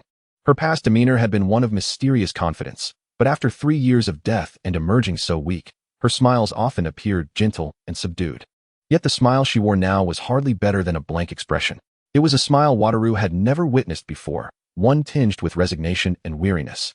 And when she looked back at him with that smile, it felt cruel to think of her donning such a facade to mask her true feelings. The girl spoke calmly. I know I should remain rational, Suguru. In that incident, I was your protector, yet I failed to consider all aspects. On one hand, I concealed from you my identity as Nagashima Sui, believing that both I and Gojo could shield you from such matters without your awareness, harboring such arrogant and egotistical thoughts. Opposite me, Suguru Geto seemed eager to speak, yet could not interrupt the ongoing musings of Chizawa Nagashima. As Chizawa continued to reflect, she acknowledged her own shortcomings in the mountain village. I failed to discern the nature of that cursed object. I had sensed it long ago, and had I taken the time to properly understand the intricacies of the jujutsu world, perhaps it could have been avoided. The girl spoke, a fierce gleam flashing across her visage, reminiscent of the vivid emotions she exhibited 3 years prior, defiant, seething. The thought of having spent 3 years in slumber due to such circumstances, missing out on precious moments with her parents, incited a deep-seated resentment within her, to the point where she felt as if she might bite her own lip until it bled. Her weakened body began to gasp for air. Suguru Geto opened his mouth, only to close it again, powerless as if awaiting a verdict, his hands twitching at his sides. Ultimately, it was all my fault, I admit. As Chizawa awaited her breathing to stabilize, she slowly lifted her gaze to meet that of the young man across from her. Suguru Geto, with his long hair cascading over his shoulders in a half-up style, donned a familiar yet unfamiliar robe. His face, though altered, still retained a certain youthful handsomeness. His elongated eyes, now more inscrutable than 3 years ago, still bore a hint of familiarity. Gazing upon his visage, Chizawa found her heart considerably soothed. She understood that none of this was Geto's fault. Yet, this realization caused the once silent figure to clench his fists tightly, as if someone's heart was tightening painfully in this moment. However, for Geto, it was likely not the reassurance of my "I don't blame you" that he sought. For I too am a person who has committed heinous acts, and I harbor no regrets for them. Humanity is a complex tapestry. Geto, we all possess inherent flaws, rendering it impossible to be entirely rational or divine. Despite my attempts to analyze the situation and assign blame, the truth remains that shattered porcelain cannot be reassembled. Chizawa smiled, her brow softening as tears glistened in her laughter-filled eyes. The tears slipped away swiftly, as if a mere beam of light had grazed her youthful face, for even now, a light-hearted smile adorned her features. The depth of her hatred and pain surged, especially after being pierced by Gojo Satoru's words. What she truly loathed was the thought of her loving parents waiting in vain, ignorant and unaware for 3 long years, unable to contact their daughter. Their hearts burdened with uncertainty. The second source of her resentment stemmed from the 3 lost years with them. Chizawa had always felt as though the time spent with her parents was borrowed, thus she cherished those moments dearly. Her adolescent depression and fury were exacerbated by the intrusion of jujutsu sorcerers, forcing her to sacrifice invaluable time with her family. Ultimately, she realized she had missed out on an entire 3 years. Chizawa, perhaps aware or perhaps not, felt a twinge of fear. Vaguely, she could not discern whether all of this was indeed her fault, nor could she clarify the origins of this calamity. The events of 3 years ago felt like porcelain shattered upon the ground. Though it had been mended, it remained marred. What if she had not been revived? What if she had perished before the main events even unfolded? If the world remained unsaved and crumbled, what would become of her parents? All her efforts would be rendered a farce. The thought of having nearly succumbed at such a young age weighed heavily upon her. Even if she could, she felt unworthy to declare that she was indifferent to the events of 3 years ago. Death is not a pleasant experience. Chizawa offered a gentle smile, though it seemed entirely unbecoming of her to say so, for I have shown a profound disrespect for the existence of life. Yet, one can take solace in the notion that fate bears its own price.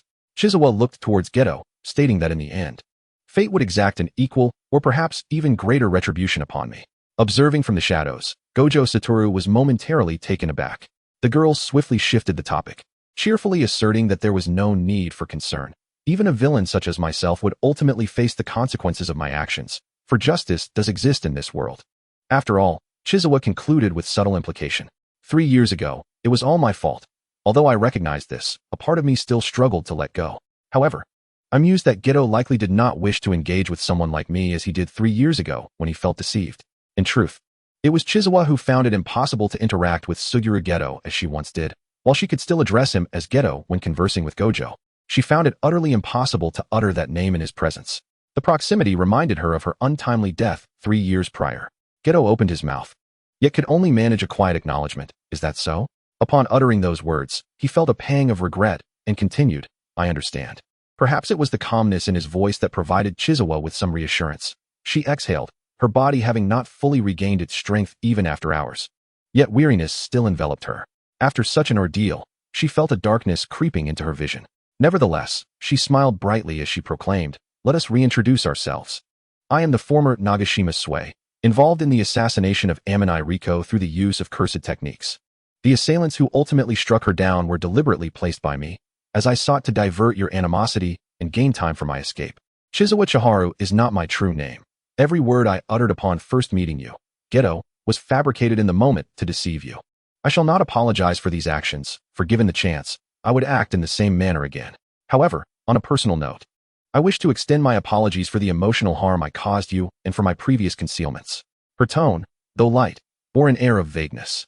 Chizawa Nagashima took a moment to gather her thoughts, then continued, so, let us conclude our personal matters here. Shall we discuss business thereafter? As she prepared to leave, Chizawa, in her wheelchair, slowly turned. In that brief moment, she instinctively cast a wary glance at Suguru Geto. Out of the corner of her eye, she noted that he remained still. Only then did she gradually pivot her wheelchair to exit. Outside, the night was deep, the sky an inky black, and the desolate countryside devoid of streetlights was illuminated solely by the pale moonlight, where Gojo Satoru leaned against the doorway. Chizawa felt a sense of melancholy as the chill of her breath mingled with the night air while her wheelchair rolled over the threshold. In the hazy whiteness, she seemed to glimpse the youthful, fox-eyed boy from their first encounter on the train. It appeared as though no time had passed, and yet, everything had changed. Let us go, Gojo. The emotional fluctuations brought on by her conversation with Suguru Geto had indeed surpassed Chizawa's expectations, and the tightening pain in her chest caused her to frown slightly, forcing a vague smile. In the future, please continue to reach out to Suguru for me. You will always have my utmost affection. However, the only tenderness I can offer now is to alleviate your guilt. Chapter 03, Side Story, Kenjaku and the Psychologist. It is likely that if Chizawa were to die soon, Kenjaku would attempt to control her with cursed objects, and that could lead to subsequent events. Originally, controlling Chizawa with cursed objects would have been impossible, as her soul originates from a world devoid of cursed energy, rendering her inherently immune to such anomalous forces. However, should it succeed, the manifestation would be quite unique. Just as Geto was subtly influenced by a mere whiff of the scent, others who consumed it would completely lose their sense of self. For Chizawa, who possessed memories of 2 lives, the situation was more intricate, leading to her inability to distinguish between the cursed realm and her original world. The originally vague and obscured memories of a past life suddenly returned to her mind with startling clarity under these circumstances, yet Chizawa remained oblivious to this revelation. Her consciousness often flickered in and out, and whenever she regained lucidity, she would realize that during her moments of unconsciousness, she seemed to place her utmost trust in Kensaku, genuinely regarding him as her psychological counselor. A psychological counselor? How utterly absurd. As that insidiously smiling young man approached her, bound to the hospital bed, with medication in hand, he would solemnly declare, "You are suffering from a severe case of dissociative identity disorder." What a preposterous notion. Was this fellow addicted to role-playing? It was indeed astonishing that such an ancient eccentric could possess a license to practice psychology. She longed to voice her thoughts, yet her mouth was restrained, bound by straps, and equipped with a bite guard. Is this truly how these instruments are employed? This unscrupulous, unqualified doctor. Chizawa attempted to struggle, her gaze filled with resentment as she fixed her eyes on Kensaku. However, he remained unperturbed, his expression unchanged by her hostile demeanor, as he leisurely walked over to place the medication on the shelf and pretended to peruse her medical record. Your other personality is quite gentle with me, you know? Quite intriguing. Could it be that she truly was developing dissociative identity disorder? Chizawa strived to tilt her head. shifting her gaze towards the shelf where the unfamiliar names of medications rested. Kensuke simply smiled, gently adjusting her head to face him. Shoo, she is waking up. In truth, there was no dissociative identity disorder. It was merely the peculiar influence of Kensuke's cursed object on Chizawa, or perhaps it was Chizawa herself who was simply too peculiar. When Kensuke did not activate the cursed object to exert control over her, Chizawa remained the same individual with fragmented memories of her past life. Yet, when he did activate it, she was not controlled, but all those hazy recollections of her previous existence flooded back to her mind. Conversely, everything she had experienced in the world of curses seemed to fade from her memory. Cursed energy and cursed spirits. These were mere figments of a comic book. Long Island.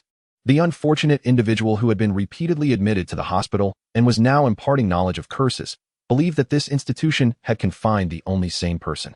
Oh, and there was another sane individual, her physician. Regardless of how one viewed it, those two were far more deranged. What sane person would cosplay in such a manner and infiltrate a mental hospital to intimidate her? Long Island grumbled about her attending physician, yet she did not deny her own mental illness. She was somewhat aware of her condition. Occasionally, she would abruptly lose segments of her memory. And during the periods recorded in her diary, she felt as though she had traversed into the world of curses. How could that possibly be? Yet, cosplayers from the world of curses frequently appeared around her. Like the two who had previously infiltrated the mental hospital in an effort to enlighten her about the subsequent plot of the curse-related manga. How outrageous. Spoilers should be confined here. Is cosplay nowadays so audacious that they dare to storm into a hospital? However, those two cosplayers were remarkably skilled. Their renditions were astonishingly accurate. Were they professional cosplayers? Is the mental state of professional cosplayers so concerning that they compete for hospital rooms? Fortunately, her attending physician would always chase them away. Upon awakening from her episodes, she would find herself clad in a straitjacket, and her doctor would inform her that her dissociative episodes had recurred. Good heavens! To think that during her episodes, she believed she had entered the world of curses. How utterly juvenile. How embarrassing. Thankfully, her doctor was quite kind and able to keep up with the trends of the youth, teasing her lightly to alleviate her discomfort. Her attending physician was a young and handsome man, with somewhat long bangs. She had once caught a glimpse of the stitches beneath those bangs. The doctor mentioned it was the result of a car accident. How unfortunate. Speaking of which, the doctor's name was quite complex. Kensuke. Does such a name really exist in 21st century Japan? Truly impressive. Speaking of which, it seemed she was about to have another episode. Her consciousness was becoming hazy, and she hurriedly extended her hand for the doctor to bind her. Hopefully, this time, she wouldn't utter anything embarrassing. Moreover, my name is certainly not Chizawa Nagashima. Chapter 49, The Return Journey. That black one looks better. Is that your taste, Gojo? The winter chill was kept at bay outside the window, with the only signs of the season being the frost on the glass and the reluctant water stains slowly sliding down the interior. Inside, it was warm, the soft yellow light evoking images of a crackling fireplace. Gojo Satoru leaned awkwardly against Chizawa's wheelchair. His long limbs made it difficult to stretch out as he perched half his body on the back of her chair while intently gazing at the tablet in her hands. Dressed in black loungewear, he supported himself on either side of the wheelchair, leaning closer. You know, black suits you better. The two were uncomfortably close, and the warmth of his breath brushed against her neck, quickly mingling with the room's warmth, dissipating without a trace. Chizawa had grown accustomed to such proximity. She had opted not to hire an outside caregiver, allowing Gojo to siphon off some of his cursed energy to enhance her physical capabilities, enabling her to perform certain daily tasks. Though it was somewhat inconvenient, she begrudgingly adapted to relying on him. Initially, it felt strange, but over time, perhaps due to his frequent lifting of her, her slight embarrassment quickly faded. Eventually, she could even jokingly remark that absorbing his cursed energy felt akin to siphoning off something unsavory. Fortunately, the mask he wore obscured much of his face, preventing her from noticing his awkward reaction to her words. Gojo, this is intimate contact. Chizawa, it feels like brotherly affection. Chizawa was busy shopping for clothes online on her tablet. When Gojo suggested that he could assist her with online shopping without her having to venture out to reveal her whereabouts, she contemplated for a moment, connected to her private network, adjusted some settings, and felt at ease while shopping. I noticed you wore black every day for that entire month. Back then, it was because black concealed bloodstains better and was more practical for camouflage, Chizawa remarked nonchalantly, swiftly adding a few appealing light-colored garments to her shopping cart. I think wearing lighter colors would be better when visiting my parents. It feels more vibrant. Gojo remained silent for a moment, taken aback by her simplistic aesthetic. However, he refrained from voicing his thoughts as he glanced at the items she was adding to her cart, which, despite their understated colors and styles, were still quite pleasing to the eye. Chizawa, using Gojo's account for her shopping, showed no mercy in her selections. In reality, Gojo had intended to purchase dozens of items for her to choose from, but upon discovering her thoughts on this plan, Chizawa had flatly refused. By the way, what colors do you like? It seemed that whenever he met her, she was always dressed in black or the blue of a patient-esque gown. Despite her striking appearance, one would hardly discern any particular preferences in her attire. Me? Chizawa paused her movements. Are you referring to clothing? I suppose I choose based on what I feel suits me. Sometimes I think a turtleneck sweater looks better in black, and at other times, I feel that if it's a shirt, white and brown stripes are quite nice. Chizawa responded with casual indifference, her words reflecting the very items she was currently ordering. That's not what I meant. Answer me properly, you idiot. Although Gojo Satoru felt a surge of irritation, he refrained from reaching out to adjust the girl's gaze, which was fixed on her tablet. Color? I don't know. I don't particularly like any of them. Each color has its moments of charm, she replied, sensing her answer came off as rather dismissive. If I had to choose, it would probably be green. As she spoke, she lifted her head slightly, tilting it back to look at Gojo, her bangs cascading to reveal her striking features. The distance between them had narrowed, and despite his initial approach, Gojo suddenly became aware of his breath hitching in his throat, for the girl's eyes regarded him with a cool detachment. I think my eyes are quite beautiful, don't you? They were a deep green, reflecting the fragmented light of the room, glimmering like dark gold sand swirling within. Yet, her demeanor remained straightforward and self-assured, causing Gojo to swallow hard, averting his gaze. Well, compared to my eyes, yours pale in comparison. Chizawa quickly averted her eyes back down. The trope of blue eyes had become cliché. Her green irises, combined with her dark hair, felt refreshingly unique. Hey, is it really necessary to be so self-absorbed? Actually, I meant someone else. Huh, Fushiguro the boss? Even though he's a jerk, he completely aligns with my aesthetic. Chizawa hastily completed her order and proceeded to check out. Fingerprint payment processing. That guy, that old man. Despite his irritation, Gojo instinctively reached out to unlock the payment. Only then did Chizawa, who had been lost in thought, gather her focus. By the way, your taste is truly abysmal, she remarked. Speaking of which, why is Fushiguro's company going public? The two conversants were clearly on different wavelengths. Upon first learning that Fushiguro had established the company, Chizawa felt an overwhelming sense of surprise, akin to a mother witnessing her wayward son finally turn his life around. Yet, this initial joy swiftly morphed into a feeling of disquieting unreality. Really? Did Fushiguro actually go through with it?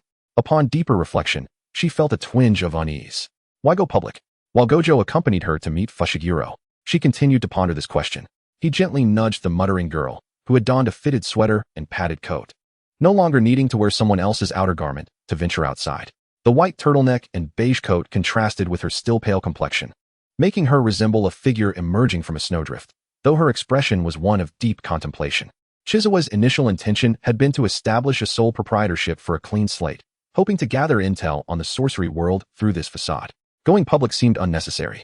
Thus, when she finally encountered Fushiguro after a 3-year hiatus, she couldn't contain her curiosity, directly asking, why is the boss going public? Is it to raise funds? This seemed to be the only plausible explanation.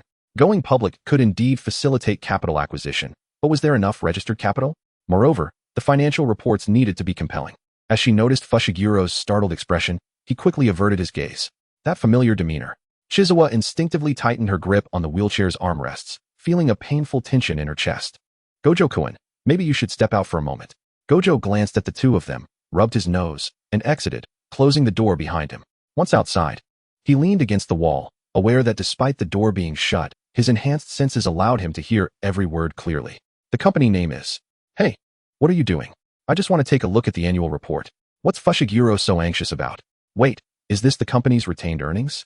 Well, there should be some statutory retained earnings. Yeah, I think they left a bit, maybe.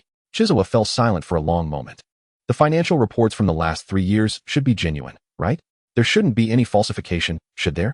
Hey, Six Eyes, come back in. This guy looks like he's about to collapse. Chapter 50, Falsification and Innovation. Retained earnings are funds that every enterprise keeps from its profits. Chizawa had initially inquired about this because she suspected that Fushiguro's public offering might be a ploy for capital acquisition, raising concerns about whether those funds had been misappropriated. While every company can set its own retention ratio, there are regulations mandating at least 10% of statutory retained earnings. This means that 10% of profits must be retained, otherwise, it is illegal.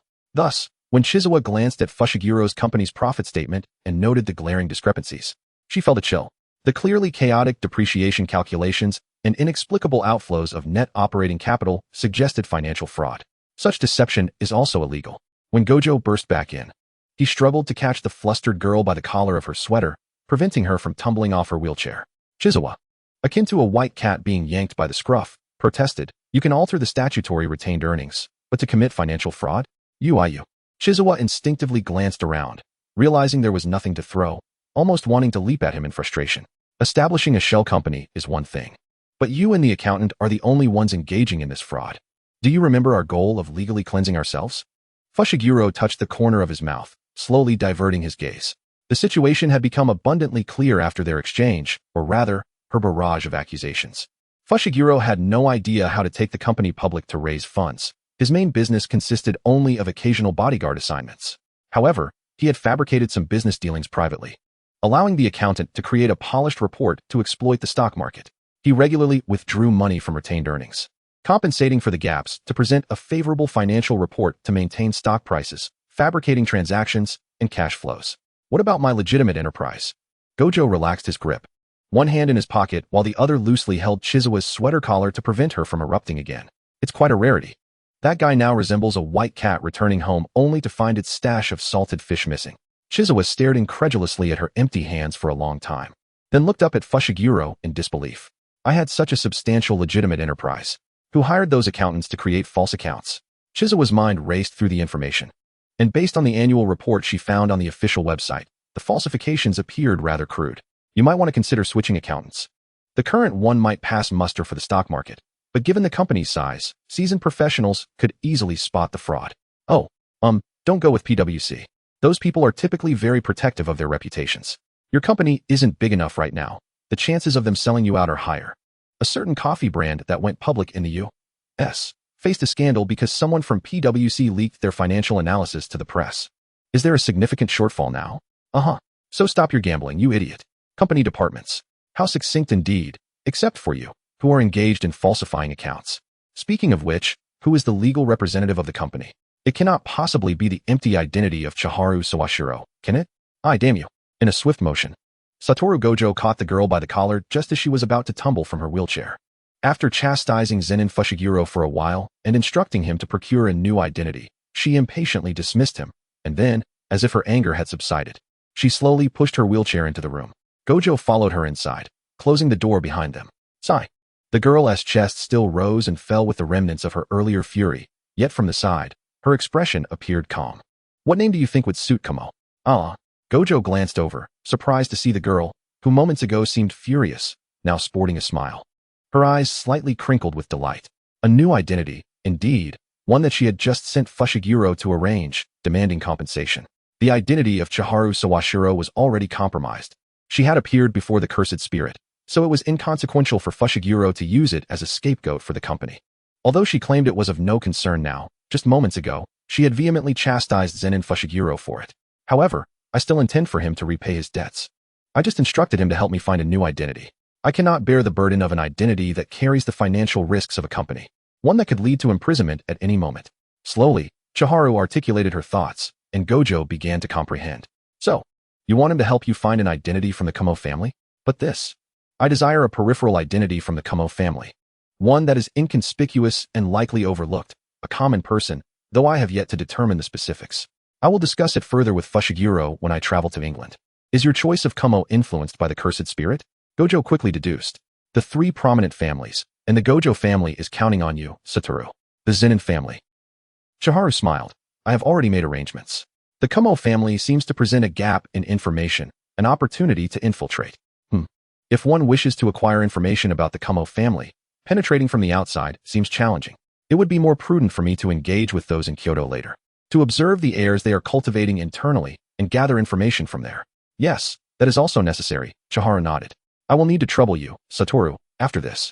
Although from the outside, it appears there is little of value, there is much that can be analyzed.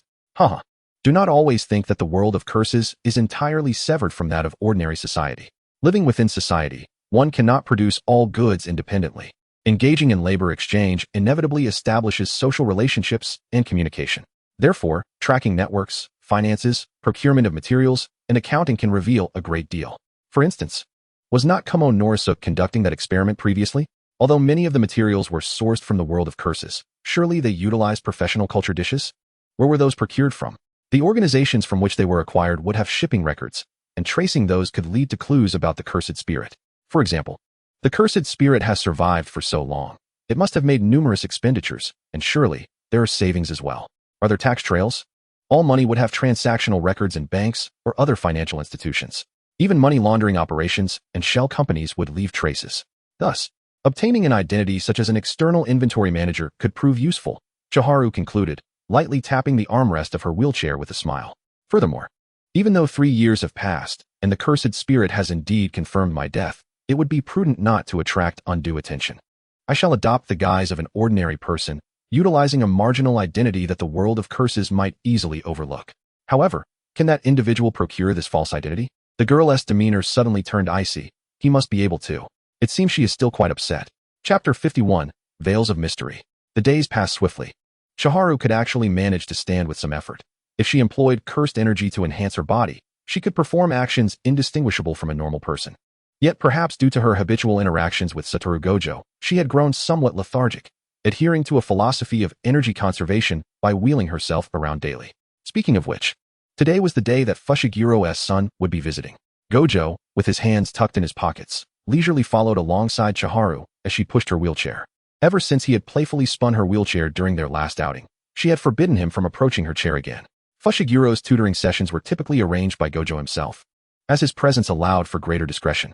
However, due to Chiharu's limited mobility, they had asked Fushiguro to bring the child over himself. The sole amusement that Chiharu had over the past few days was imagining Fushigiro's impatient expression as he picked up the child from elementary school. After all, witnessing it firsthand would undoubtedly be more delightful. She envisioned Fushiguro, muscles all tensed, uncomfortably releasing the child wrapped in his clothing. As she internally critiqued this simplistic method of concealment, she maintained a facade of sincerity, smiling in response to Fushigiro's anxious demeanor. Did no passers-by suspect you of abducting a child? Huh. Fushiguro scratched his ear. Those people couldn't even discern my shadow. Just as Chiharu was about to burst into laughter, she suddenly recalled his words and turned her gaze to the boy who had just landed. Fushigiro's son was clearly experiencing the bumpy ride of a helicopter. Nestled securely in his father's sturdy embrace, Chiharu's imagination conjured the image of the child wrapped in Fushigiro's clothing, with someone darting across rooftops like a cannonball. It felt dreadful. The child landed, visibly swaying as if he had just played a prank involving dizzying spins, his complexion pale, eyes tightly shut, and his steps unsteady, nearly toppling over. Then, he was lifted by the scruff of his collar and presented before Chiharu. Chiharu remarked, "What a simple method." She gazed at the boy with a hint of sympathy. The child had yet to recover, eyes closed, mumbling something about Mr. Nagashima, just as Chiharu reached out to catch the falling child when Fushiguro released him. She managed to steady him with a smile. Fushigiro's son leaned against her arm, groggily opening his eyes. The blurred figure from years past remained strikingly clear. Under the winter sunlight, that person still smiled softly, their eyes crescent-shaped, exuding an unreal gentleness. Many years later, he would not forget that winter sunshine, the girl's gentle smile having set his life on an entirely different path from that day forward. After bidding farewell to Fushigiro's son, Chiharu swiftly boarded her flight to England. She had met with Jet, the boy, and Fushiguro. It seemed she had not forgotten anyone. Gojo cast a glance at Chiharu, remaining silent. It appeared her social interactions were rather sparse, limited to these transactional relationships, without any emotional ties that would hinder her ability to leave at a moment's notice. Suppressing the inexplicable feelings within, Gojo inquired, "How long do you intend to stay in England?" Chiharu paused for a moment, perhaps until the matters here are resolved. She would depart. She might also wait for the new identity from Fushiguro before deciding. Chiharu glanced at Gojo, a smile dancing on her lips. "I want to keep you. The busybody, waiting too long. You are like an unlit spotlight beside me. I do not wish to be exposed in the middle of the stage when it finally turns on." As she spoke, Chiharu's gaze drifted to her legs. She had regained much of her strength, and with the cursed energy Gojo provided to enhance her body, she could walk normally now. Yet, she still often felt an overwhelming fatigue mentally. She slowly blinked her eyelashes, and suddenly, a coat was tossed over to her. "If you wish to sleep, do so. I will call for you when the time comes." Qianchuan was not particularly accustomed to the warmth of others' garments.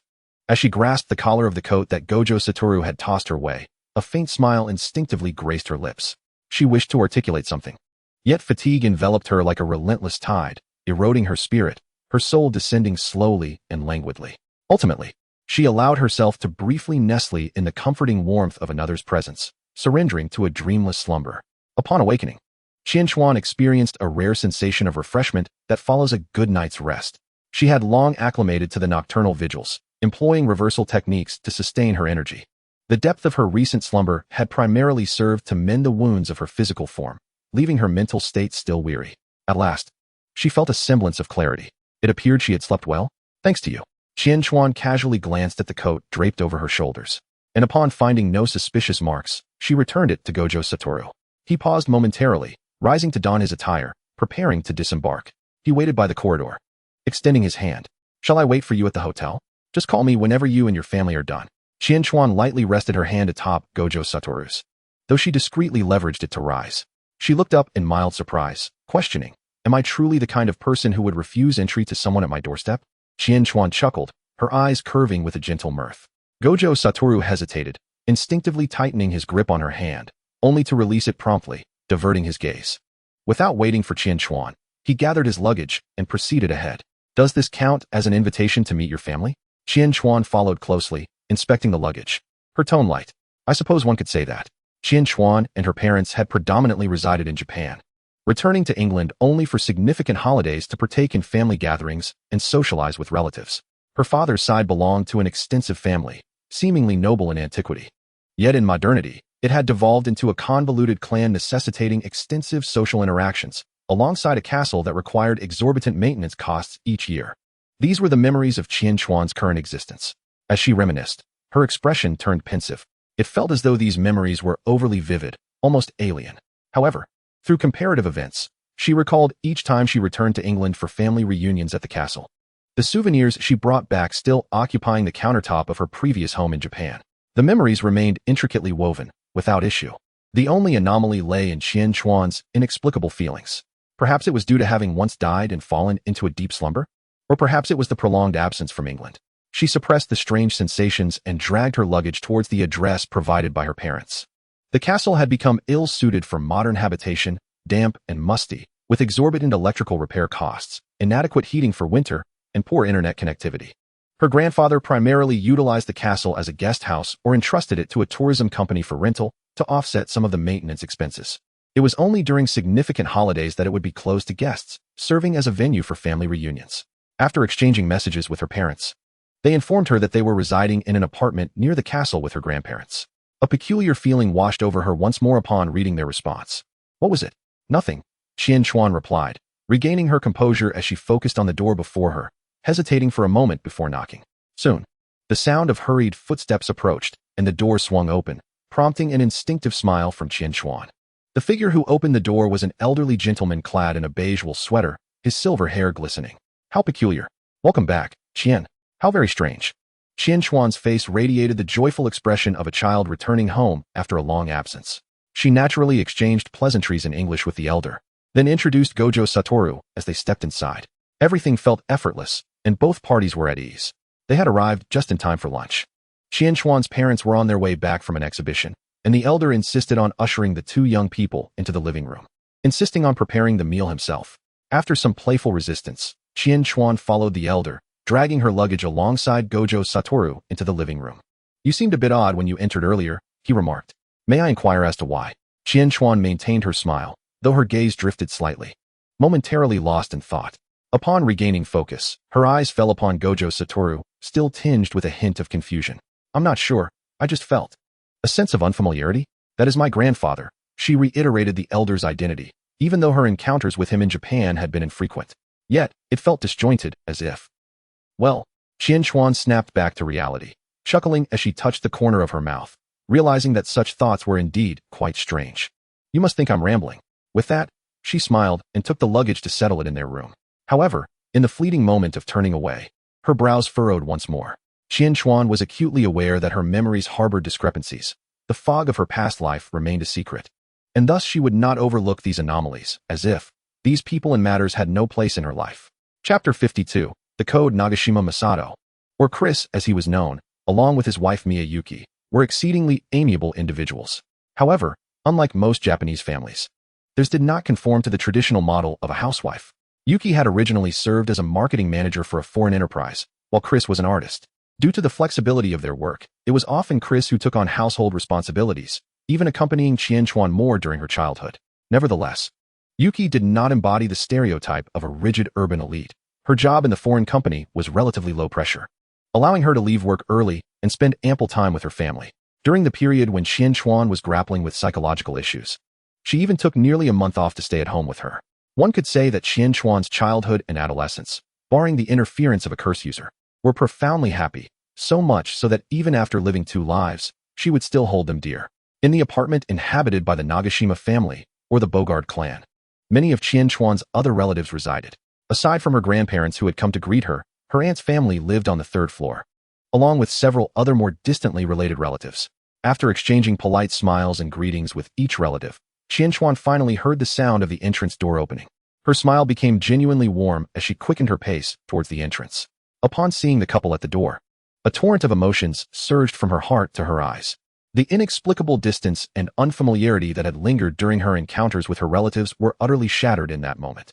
"I can't miss you more," Qianquan exclaimed, embracing her mother at the doorway, just as she prepared to hug Chris. Her father, with his striking green eyes, beamed as he looked over her shoulder, his hand seemingly resting casually on Qianquan's shoulder as she leaned in for an embrace. "Little Qian, who is this big boy behind you? Aren't you going to introduce him?" Qianquan had contemplated numerous difficulties she might face when reuniting with her parents. For instance, how to explain the 3 years of her absence, how to convey her return to Japan without the ominous signs of a curse, and so on.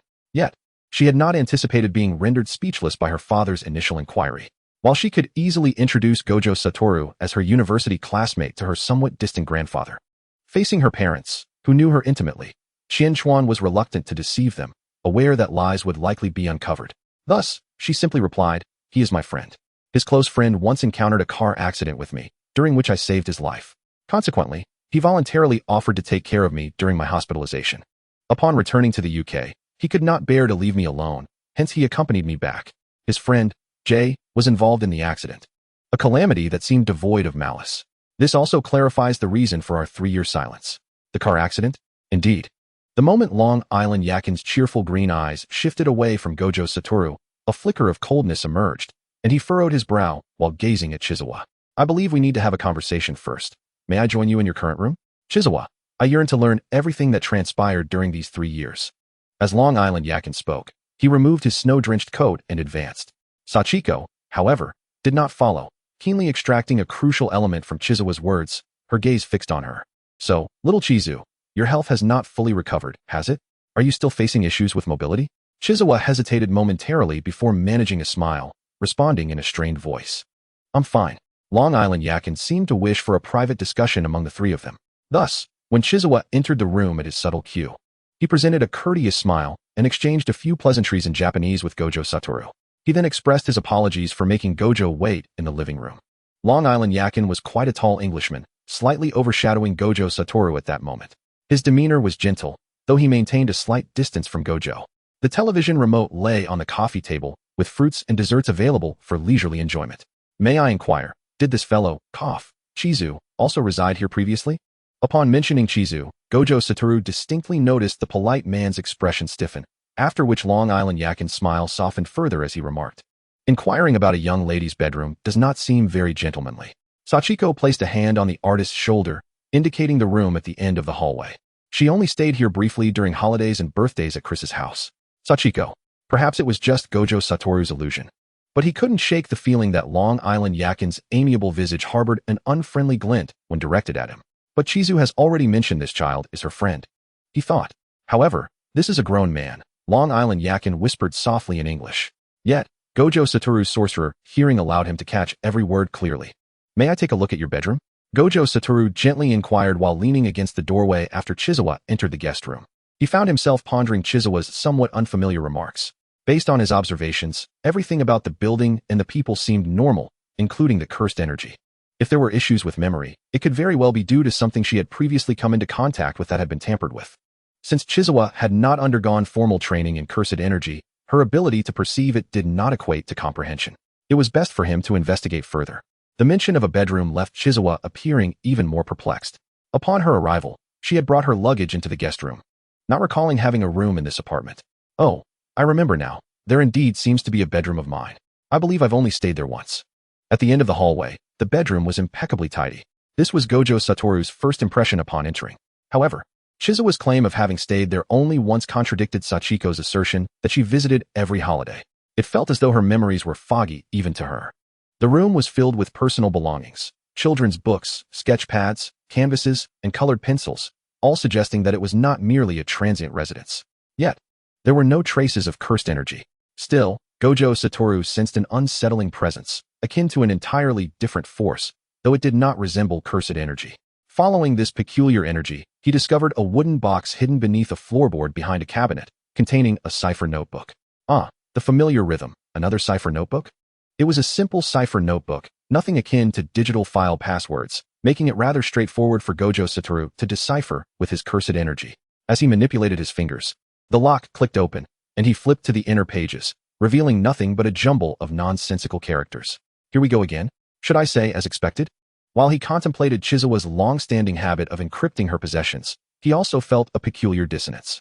Chizawa had encrypted her computer documents and complexly concealed her USB drives because they contained significant information, fearful of being discovered by the calamity. Yet, this was her home. Why would she need to encrypt anything here? If she feared discovery, she shouldn't have left it in a room she claimed to have only stayed in once. Why not take it back to Japan? For reasons unknown, Gojo Satoru felt that asking her might lead to confusion, as she likely also struggled with her memories. Under Chizawa's influence, or torment, he had come to understand her preferred encryption style over the past 3 years. However, after several attempts, Caesar, fences, her own compiler, none yielded any success in deciphering. This girl, already grappling with memory issues, has created such a jumble. Wouldn't she find it incomprehensible herself? He mused. Yet he did not become disheartened, for he possessed advantages that Chizawa lacked. He was able to detect the minute fluctuations of energy through his 6 eyes, leading him to the cipher notebook. Once again, he scanned the room with his heightened perception and soon found another notebook. It was dull and unassuming. Merely an ordinary spiral-bound pad with yellowed pages.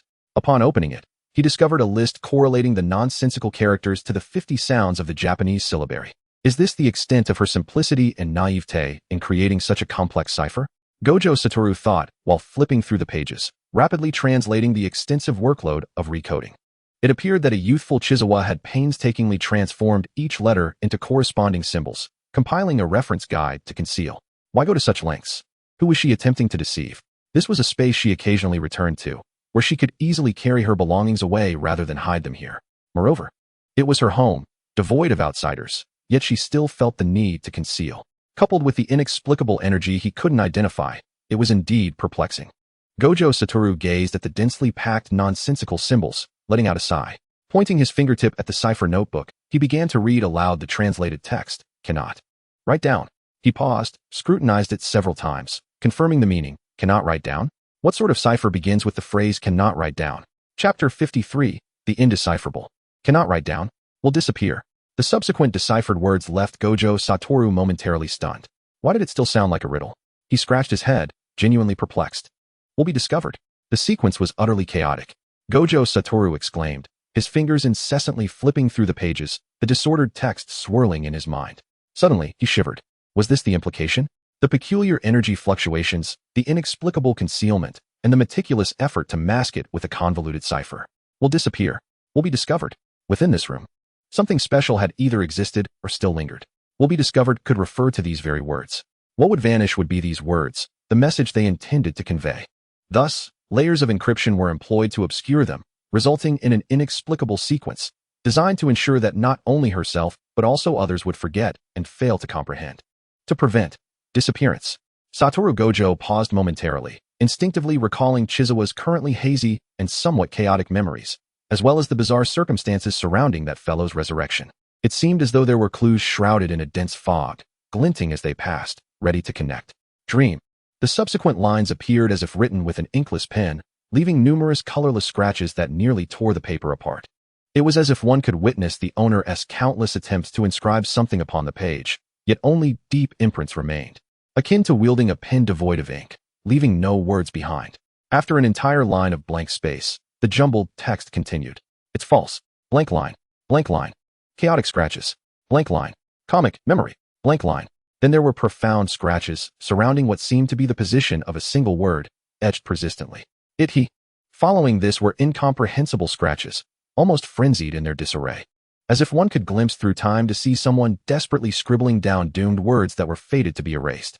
Yet, the youthful Chizawa appeared not to have given up beneath the alarming expanse of deeply scratched blankness. There lay a line so peculiar it could scarcely be termed writing. Gojo could no longer decipher it.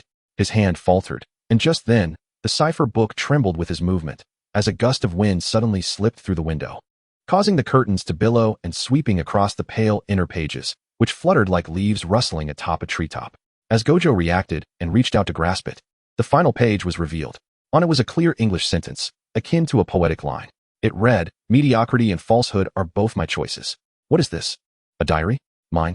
Chizawa had just finished a conversation with her parents and stepped out of her room, only to nearly collide with Gojo, who wore an expression of chilly composure. Her bedroom was at the end of the corridor, while the guest room was situated just off to the side, with the doors closely adjacent. Thus, Chizawa had almost bumped into Gojo's chest as she emerged. She instinctively reached to touch her forehead, which had nearly collided. But upon seeing the item in Gojo's hand, she resolutely reversed her instinctive action and seized the cipher book. "I truly cannot decipher this line, so I must let you, the one who penned it, take a look." Gojo spoke, his expression somewhat nuanced, the proximity between them palpable, while retreating meant closing the door. Gojo-kun. Just then, Masato Nagashima, emerging from the guest room, swiftly alleviated the tension in the air. He smiled warmly at Gojo, nodding, his hand brushing off imaginary dust from Chizawa's shoulder, naturally creating distance between the two. Gojo remarked, "What is this?" Chizawa traced the worn ink, rapidly decrypting it against her familiar method of encoding. He. Chizawa followed the script, uttering a word, yet the subsequent text remained utterly indistinct. Strangely, after she spoke the first word, even though the following letters were still unclear, she continued to articulate, "It is not God." On the other side of the ocean, in Tokyo, Japan, a young man with stitched scars adorning his head donned a kimono, resembling a deity as he gently pressed his hand against the forehead of a sorcerer who had succumbed to madness due to a failed experiment. As the sorcerer uttered the final divine character inscribed on the ancient page, he went insane. The man's touch caused the sorcerer to arch back, as if frozen, lifeless. Kinji Hikari traced the letters on the page, which glimmered slightly, reminiscent of polished charcoal, seemingly oblivious to the bloody toll that this line had exacted. With a smile, he softly recited, he said, "There are no gods in this world, only the dead." Chapter 54, Important Friends. Satoru Gojo shared a simple meal with Chizawa's family. To his surprise, it appeared that all the cooking in the Chizawa household was done by men. When Masato Nagashima brought the dishes to the table, he wore an apron adorned with cheerful yellow duck prints, which, paired with his height of 6 feet, created a strangely harmonious yet absurd image. "I wonder if these dishes suit Gojo-kun's palate." "Not at all, I'm not picky. That dessert looks delightful," Gojo replied, just as Nagashima smoothly placed the dessert at the farthest distance from him. Gojo remarked, "Aside from this minor interlude, and the frequent interruptions from a certain father whenever he sensed a conversation between me and Chizawa, everything was quite harmonious."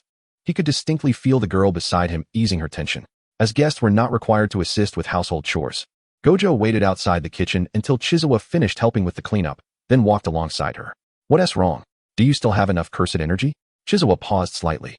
"As long as I'm moving normally, it shouldn't deplete much cursed energy to support my body. I should leave after tomorrow's family banquet. It will have consumed quite a bit by then. Don't use cursed energy alone, that Kinji fellow. Who knows if he'll come to England and recognize your cursed energy residue." After saying this, Chizawa hesitated, awkwardly touching her slightly furrowed brow. "Are you coming to our family banquet tomorrow?" "Huh, how rare." From Chizawa's mother, he learned that he was the first friend to visit their home. Prior to coming to England, he had approached with the guarded mindset that this fellow would never allow him through the door, yet unexpectedly, he could actually attend a family banquet. Chizawa replied, "The family banquet is for family. To be honest, I'm not quite sure how many people from my father's side will come to the castle for the banquet. I haven't participated much before. It was more frequent when I was in Japan. I'm as unfamiliar with it as you are." Chizawa kept her thoughts simple. With the Thanksgiving family banquet and Gojo's insistence on protecting her, it seemed natural for them to attend together. After all, someone like her could hardly bring herself to return home in England and dismiss him with, "You go stay in a hotel. You're not allowed near my family." How could she possibly utter such words? It was just a matter of sharing a meal together. Afterwards, they would return to Japan. Although she was within her family, she often mentioned him more when discussing their time together, which Gojo, in this moment, keenly observed, noticing the subtle psychological closeness. Behind his sunglasses, his eyes sparkled with a smile. Under Chizawa's bewildered gaze, he draped an arm around her shoulder and patted it. All right, Gojo-sama has agreed. Chizawa had previously explained the reasons for her accident to her parents, citing her studies as the rationale, giving them a heads up that she might stay in Japan for an extended period. She and T anticipated that Nagashima would appear somewhat indifferent throughout. But as she finished her explanation and prepared to leave, he couldn't help but grasp her sleeve. Is that Gojo-kun your boyfriend? No, how could that be?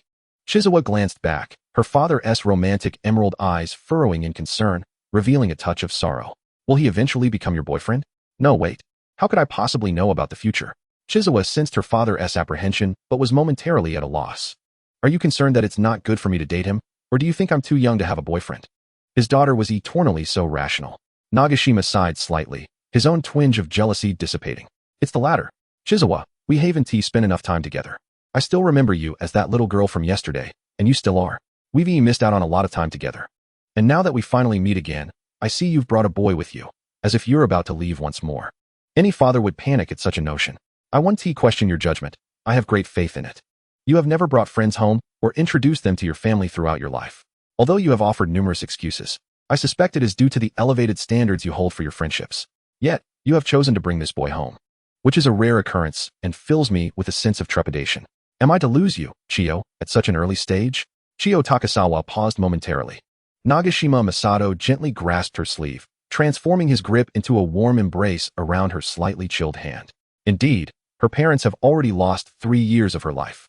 3 years ago, she was merely a 15-year-old youth. Now, although she is yet to reach the legal age of adulthood in Japan, she is 18 and no longer entirely a child. Her parents, having missed out on her formative years, would surely be alarmed to see her with a romantic partner. Perhaps even envisioning a new family, especially her father. Though he may not comprehend why he feels she is now in love, particularly with Satoru Gojo, he cannot shake that sentiment. Suppressing that flicker of doubt, Chiyo earnestly declared, I will not engage in a romantic relationship before I reach adulthood. And I have aspirations for a career dedicated to the eradication of cursed energy and the pursuit of world peace. Thus, it is improbable that my thoughts would dwell on such matters. Should that day ever arrive, I promise to introduce him to you first. Nagashima Masato, aware of the boy's hidden sentiments, chuckled softly, as if whispering something. However, Satoru Gojo, standing behind the door, could not discern the words. He merely noted the sly glance from the green-eyed European man, which seemed to carry an air of mockery. Hey, did you catch that? Gojo inquired. Yes, he is an important friend of mine, and currently, he is the only individual I would consider bringing home to meet you. Nagashima Masato's smile froze. And Gojo was taken aback as well. His gaze shifted to the black-haired girl who had her back turned to him. The girl, her cursed energy entirely devoted to maintaining her physical form, was oblivious to the secretive glances directed at her. Well, aren't you quite surprised? This astonishment lingered into the following day. Ultimately, Gojo realized the significance of being someone worthy enough to be introduced to her family in Chiyo's heart. The situation itself was trivial. As previously mentioned, Chiyo's paternal lineage was extensive and complex, and she had only managed to memorize the intricate web of familial connections. She was not particularly familiar with most of them. At the banquet's commencement, she and Gojo had initially remained quietly in the corner, indulging in food and drink. However, Gojo, accustomed to frequent business trips to England and possessing decent language skills, quickly engaged in lively conversation with others, exuding an air of enthusiasm. Chiyo was soon pulled away to exchange pleasantries with relatives she barely recognized. Upon her return, she noticed a British boy, likely her aunt's son. Based on her notes on how to address him, although he appeared to be a youth, she recalled that he was, in fact, of age, albeit of a younger generation. He began to make inappropriate remarks towards Satoru Gojo, who was evidently of Asian descent. Have you finished your conversation? As Chiyo approached, Gojo had just deactivated the cursed energy barrier around his ears, having intended to set aside the half-eaten cake from the unrefined boy's earlier antics, and casually greeted Chiyo. Wait. Chiyo. He noticed she only exchanged a brief glance with him before striding directly toward the rude boy. Is that how he usually carries himself? Sensing something was amiss, Gojo attempted to intervene, but his hands were full with plates. That boy's antics were amusing, but he shouldn't be consuming so much food. By the time he regretted his inaction and finally set down the plates, he turned to find Chiyo had seized the boy by the collar. This is my friend. Apologize. Or I will compel you to apologize. It was the first time Gojo had witnessed such a demeanor from Chiyo. In truth, it bore no expression. Merely wide eyes with emerald irises dilating like a serpent's, revealing an unsettling blankness, as if frozen in time. Chiyo gripped the boy's hand tightly. and Gojo could see her utilizing her stored cursed energy to press into his flesh. Yet she remained unervingly calm, her green eyes fixed intently upon him. The boy's wrist was firmly grasped, and Gojo worried that her grip might shatter his bones under the weight of her cursed energy. "Hey, Chio." After calling out, Gojo felt as though he had become the protagonist in a light novel, coming to the rescue of a victimized character. This association caused him to hesitate momentarily after uttering her name. "Ah, it hurts." "Yes, I'm sorry." Perhaps it was the pain of nearly having his wrist crushed and the panic that ensued that prompted the boy's hurried apology. "I believe you should be more sincere," Chio said, her voice icy as she lifted the boy's wrist as though intending to hoist him off the ground, her eyes still fixed in a terrifying glare. Her expression devoid of emotion. "Or perhaps you should kneel and repeat that." This remark, delivered in a gentle tone, felt terribly out of place. "It's all right," she continued. "I want to let my aunt and the others see this. You only need to kneel." If one were to overlook the content, her tone was deceptively coaxing. "Hey, that's enough." Gojo tried to intervene, but at that moment, Chio suddenly kicked her leg out, moving with such swiftness enhanced by her cursed energy that Gojo could not stop her in time. The boy stumbled forward, and Chio, seizing his arm, forcefully pressed down, causing his knees to hit the ground with a thud. "Thank you for your cooperation. Now, was your kneecap shattered? Don't worry, if it is. I'll heal you and ensure my aunt doesn't find out." With that, the girl employed a reversal technique. "Hey," Gojo observed as Chio seemingly expended nearly all of her cursed energy, and he felt compelled to call out to her once more. It wasn't until she momentarily paused that she released the boy, casting her gaze downward to avoid Gojo's eyes, attempting to mask the lingering hostility in her expression. "Hey, are you all right with your cursed energy?" Gojo inquired, only to witness the girl abruptly turn back and deliver a sharp kick to the boy, cursing him with a few choice words. This final act drained the remainder of her cursed energy, and as she returned, she muttered, "I'm not doing so well now." Chapter 55, The Witching Hour. Miyagi Prefecture. As the sun began to set, dusk painted the sky with hues of impending twilight. On the corridor adjacent to the sports field of Sujisawa Third High School, the cool evening breeze rustled through the flower beds, creating a soft echo. Yuji Itadori was hurrying to his club meeting before the sun dipped below the horizon when a leaf, caught up in the wind, drifted down toward him. Sensing its approach, he halted and turned aside. The shriveled tip of the leaf fluttered just past him when two pale fingers reached out and caught the desiccated leaf. As the fingers withdrew, they revealed a pair of eyes, greener than the leaf itself. Those emerald orbs appeared to absorb all the verdancy that the withered leaf should have possessed, glimmering under the soft glow of dusk. "Hello?" The unfamiliar girl was the first to speak. Itadori noticed she was perched on the railing of the corridor. "When did you arrive?" He had not noticed her approach. His gaze shifted downward, realizing she was not in school uniform, and a flicker of curiosity crossed his face just as she spoke again. "I seem to have lost my way. May I ask you for directions?" The sudden appearance of the girl, enveloped in an aura of mystery, was undoubtedly captivating, and her request, laced with a light-hearted chuckle, implied she never considered he might refuse. She truly resembles a spirit that appears at the witching hour. Yuji Itadori found himself unable to suppress a swirl of mysterious conjectures as he headed towards the occult club. According to Yin-Yang theory, dusk is known as the time of ominous encounters, a moment when spirits and phantoms can easily breach the boundaries of the mundane world. During this hour, a myriad of yokai roam freely, and strange occurrences abound. However, upon further contemplation, it seems that the differing definitions of this twilight hour between indoor and outdoor settings may merely be one of the many tales of the yokai's nocturnal wanderings. He quickly halted such impolite speculations, and, turning to the perpetually smiling green-eyed girl, he gave a sheepish grin. "Where are you headed?" Chizuru glanced at Yuji, noting his path, and with a knowing smile, replied, "I wish to visit the occult club at this school." Are you perhaps looking for Senior Kinoshita and the others?" Even in this moment, she exhibited no sign of doubt.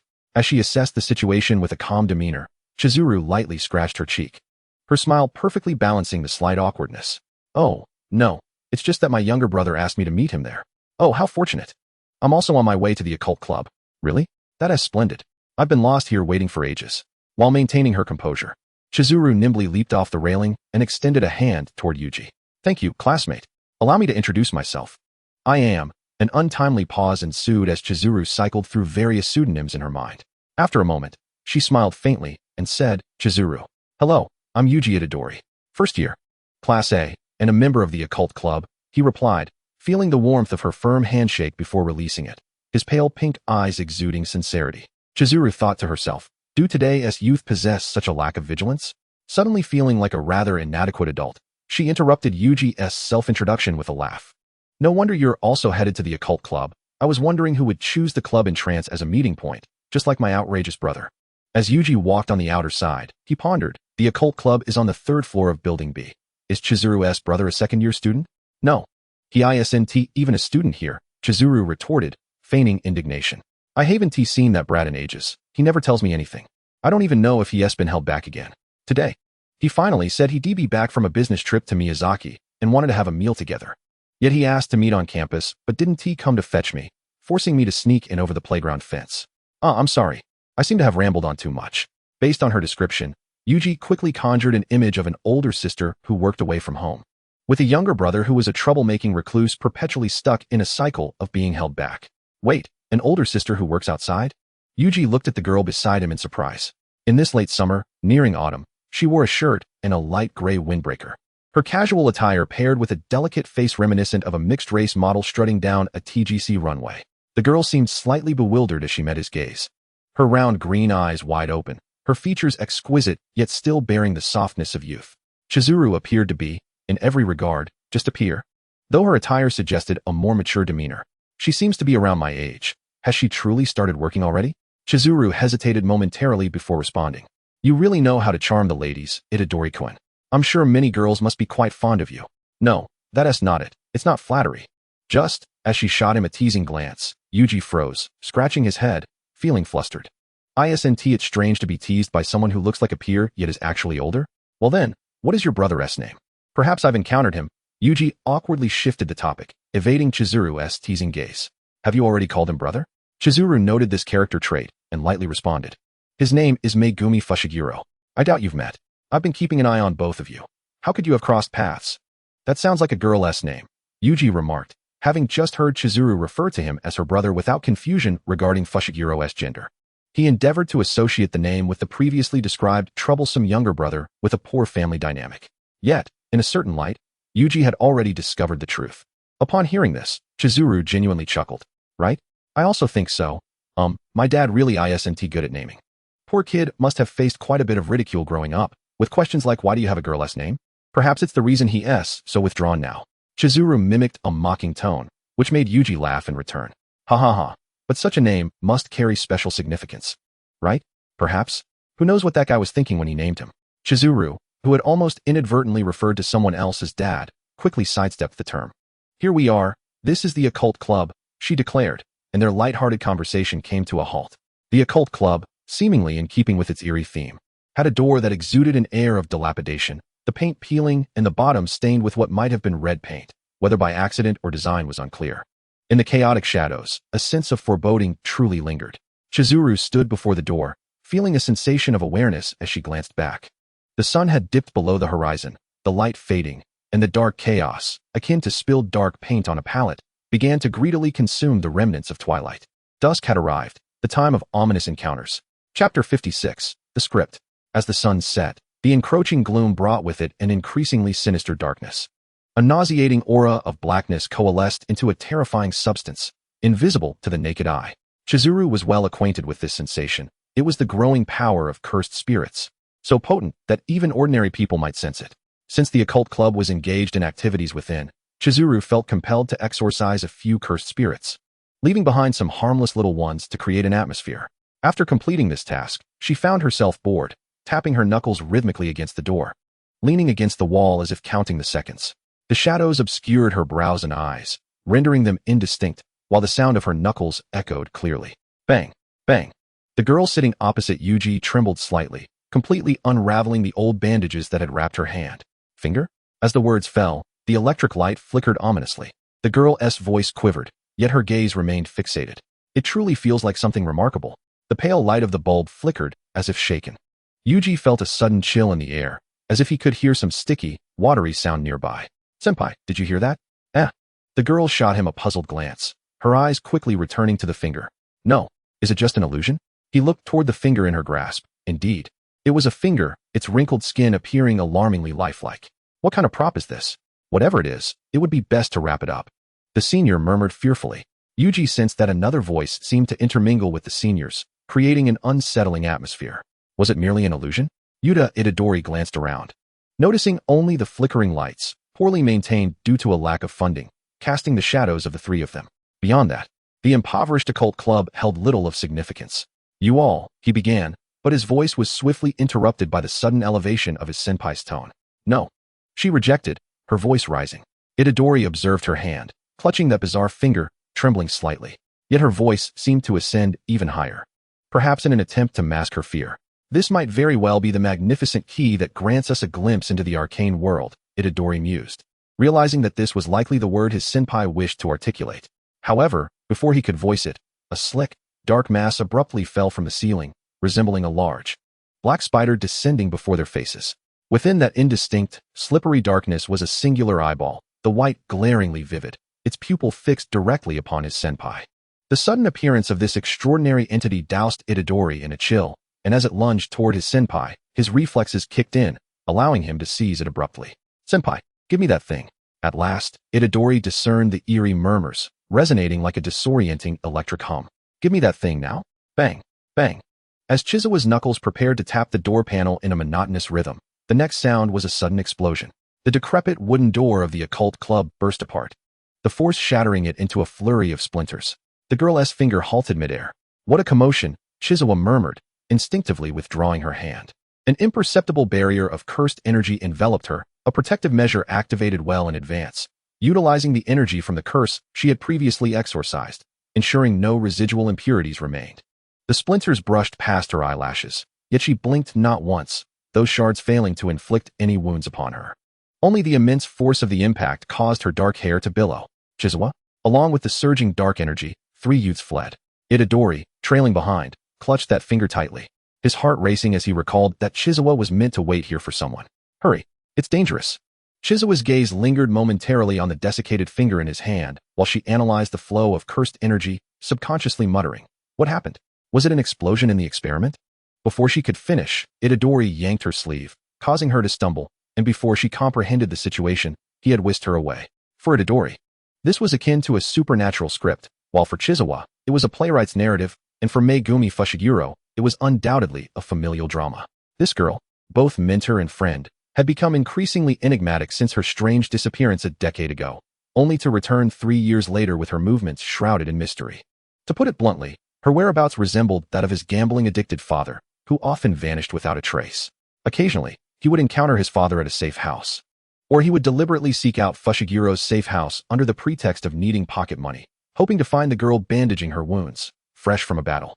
Her appearance smeared with blood. She would glance at him with a start, her grip on the bandage tightening, blood oozing as if she were oblivious to it.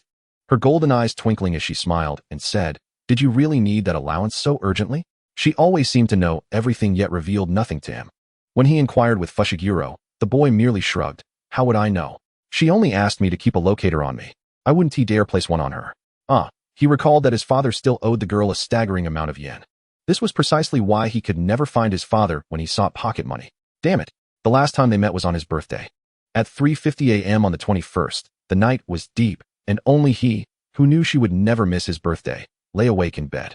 Thus, when she gently pried open the window of his second-floor room, intending to drop off a gift like a Christmas fairy, they found themselves awkwardly locking eyes as he abruptly sat up. Two pairs of bright green eyes met in the silence of the night. After what felt like an eternity, the girl, still in her window-climbing pose, finally leaped inside, avoiding his gaze as she scratched her head. I should have just handed it to Fushiguro to pass on. He remained silent, uncertain of his emotions. Surprise? Anger? The years of pent-up frustration and anxiety surged within him, rendering him speechless as he stared at her. Rising slowly from the bed to approach, he anticipated that as soon as he stepped down, she would chime in, "Hey, it's still winter. Put on some slippers." He instinctively glanced down at his bare feet on the cold floor, and as the chill registered in his mind, the weight in his chest seemed to dissipate. A sense of helplessness washed over him, along with an indescribable feeling. He slowly walked toward the girl, who had lowered her head, avoiding his gaze. "Is it the gift you want to see? Well, I can't be sure if you'll like it. I just took it from a certain place in the cursed tool repository."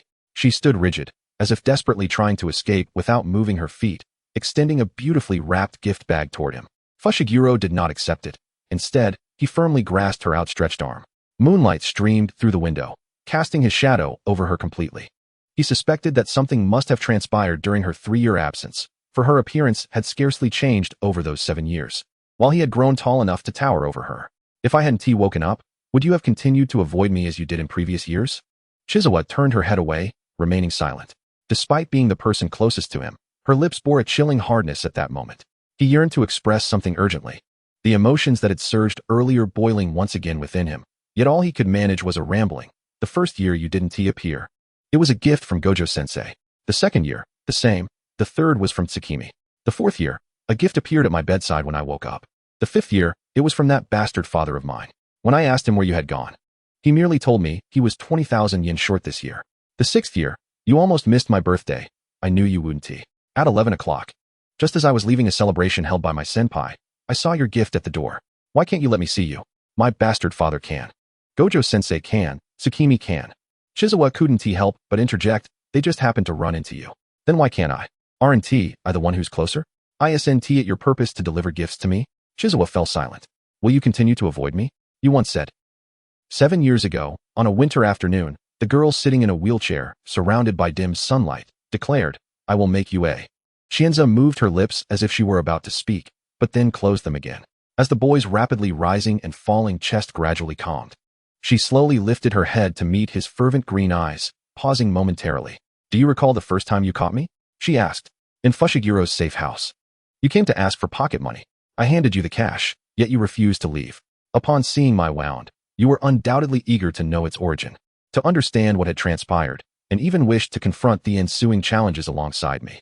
It was from that day forth that Chienza comprehended Fushigiro's previous reluctance to pick up the child from kindergarten, for those emotionally invested. It felt akin to having a searing flame pressed against them. The world cloaked in darkness may be intimidating, yet a life as unrestrained as daylight is not theirs to claim. Feeling that she had conveyed enough, Chienza's voice instinctively regained its cold tone. My current state is better suited for discretion. My identity exists in myriad places, yet I do not reside within them. I require an elusive identity that can traverse unseen. The reason for your absence is that should they encounter me, they would not persistently pursue. It was not solely because you are currently insufficiently powerful to face danger, but also because you do not fit into my plans, merely serving to disrupt them. This was the implication behind Chienza's words. In her unmasked state, she had always been forthright and unrestrained, but at this moment, she weighed how best to persuade Hui to relinquish his intentions while surreptitiously assessing the boy's expression. Having experienced the hardships of parenthood far too early, Chienza mentally cursed Fushiguro. After a prolonged silence, Fushiguro Hui finally spoke. As Chienza cautiously observed the boy's lowered head for signs of tears, he suddenly looked up, prompting her to swiftly restore her previous stoic demeanor. Fushiguro Hui released her wrist, and she realized with surprise that it had been clenched tightly. When will I become part of your plans? He inquired. Am I to wait several more years? I only need you to grow stronger. At that time, I will seek you out. The tension in Chienza's body eased slightly as she leaned against the windowsill. You should return to bed. The temperature is below freezing tonight. Don't catch a cold, especially since you can't reverse the curse. Fushiguro Hui silently regarded the figure, still clad in cold, dew-laden outerwear, as she climbed onto the windowsill. Just before leaping down, the girl paused and turned back.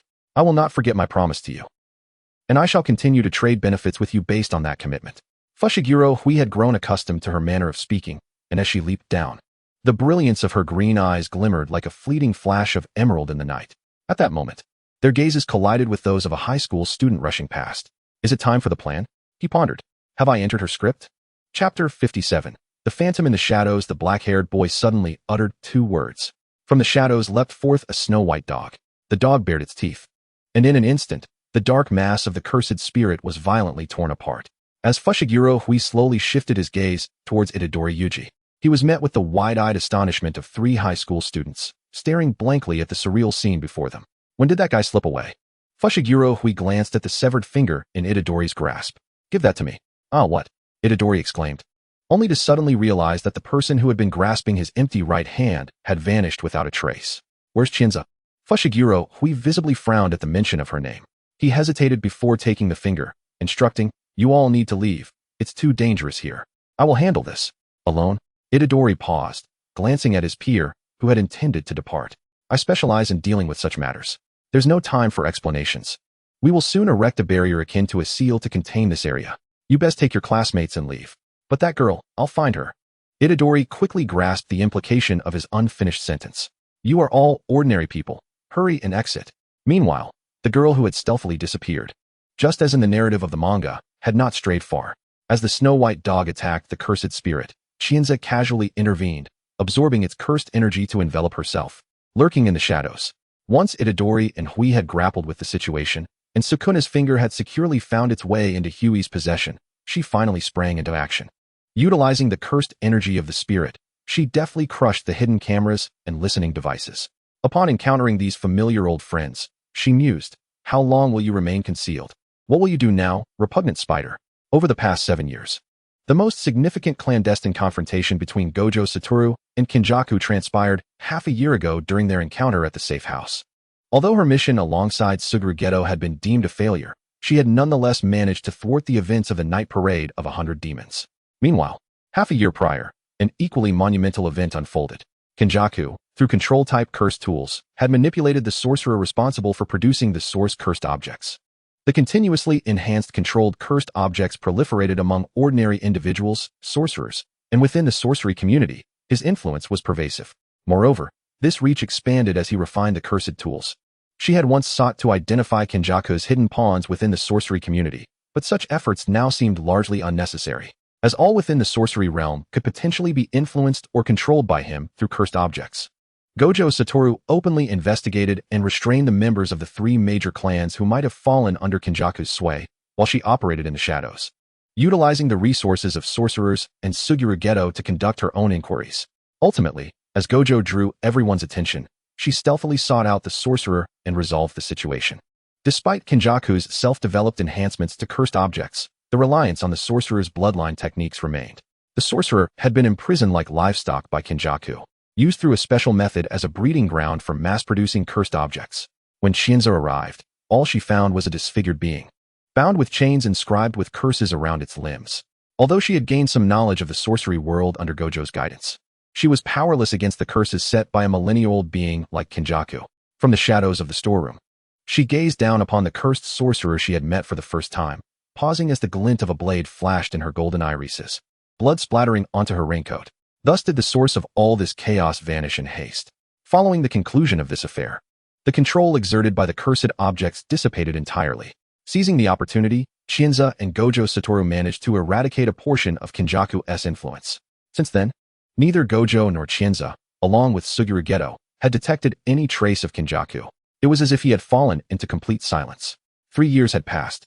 Chienza yearned to uncover the identities of those who remained in his ranks. Sorcerers? Cursed spirits? Ordinary people? Or perhaps, the special-grade cursed spirits that had emerged in the manga. Itadori Yuji, the boy clandestinely watched by the spider, was also the bait she intended to use to spy on and ensnare the creature. With a deft swipe of cursed energy across her face, Chizawa enveloped herself in a shimmering illusion, starkly contrasting the girl she had been moments before. Her gilded eyes, now veiled, lifted to meet the flickering red dot of the camera. The lights within the room pulsed erratically, and the electrical appliances crackled ominously. The floor-to-ceiling windows of the office building shattered entirely, scattering shards of glass that reflected the blue-white moonlight. The nocturnal winds howled fiercely atop the building. Broken windows allowed the tempest to swirl in, curtains danced wildly, and the strands of her hair, laced with scars, were lifted by the gusts, revealing her marked forehead. The handsome visage of the malevolent spirit bore eyes that squinted slightly against the wind, a subtle smile gracing his lips. "You may pose a single inquiry to me." This entity, unseen and intangible, represented something beyond the comprehension and reach of this world. Its voice penetrated his mind directly, bypassing the corporeal ears. At that moment, Chizawa had just lost the curse user responsible for the mass production of cursed objects and found himself besieged by Satoru Gojo's forces, thus compelled to retreat and recuperate. Yet, this turmoil seemed not to cast a shadow of weariness or despair upon his countenance. His face retained a calm and enigmatic smile. Even in the face of the sudden chaos of shattered windows and power outages, responding to the inexplicable voice within his mind with a semblance of tranquility. He parted his lips, recalling the voice's stipulation of a singular question. He did not linger in contemplation, nor did he ponder the nature of the questions he could ask, or whether they could provide answers to all inquiries.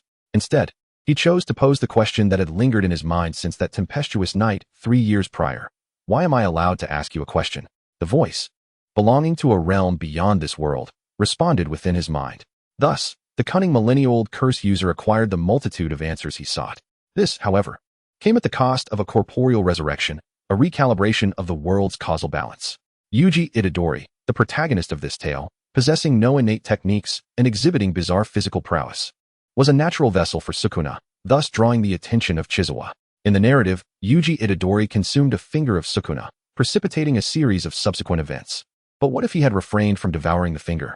Chizawa, transformed in appearance, sat with her arms crossed in the shadows atop the school building, her vantage point affording her a clear view of the four figures hastily fleeing. At the forefront, Megumi Fushiguro, after vanquishing the cursed spirit, prioritized the safety of ordinary students, an obligation befitting a student of the Jujutsu High. His demeanor was grave as he concealed the finger within the shadows, ushering Yuji Itadori and the others away. She observed Megumi tightly gripping Yuji's sleeve, while the pink-haired youth frequently glanced back, seemingly searching for the girl who had vanished midway. Chizawa's gaze drifted into the distance. Satoru Gojo was away on a mission, and outside the school gates, Fushiguro was on the lookout for the others' safety. Upon catching sight of the distant black silhouette beyond the school gates, Chizawa slowly withdrew her gaze. The story continued to unfold organically. Yet what if the specter lurking in the shadows subtly altered its course? There were no exigent circumstances compelling him to consume the finger, nor was there anyone to inform him of its significance. Aside from Chizawa's intermittent intervention, all others were oblivious, unwittingly propelling the events forward.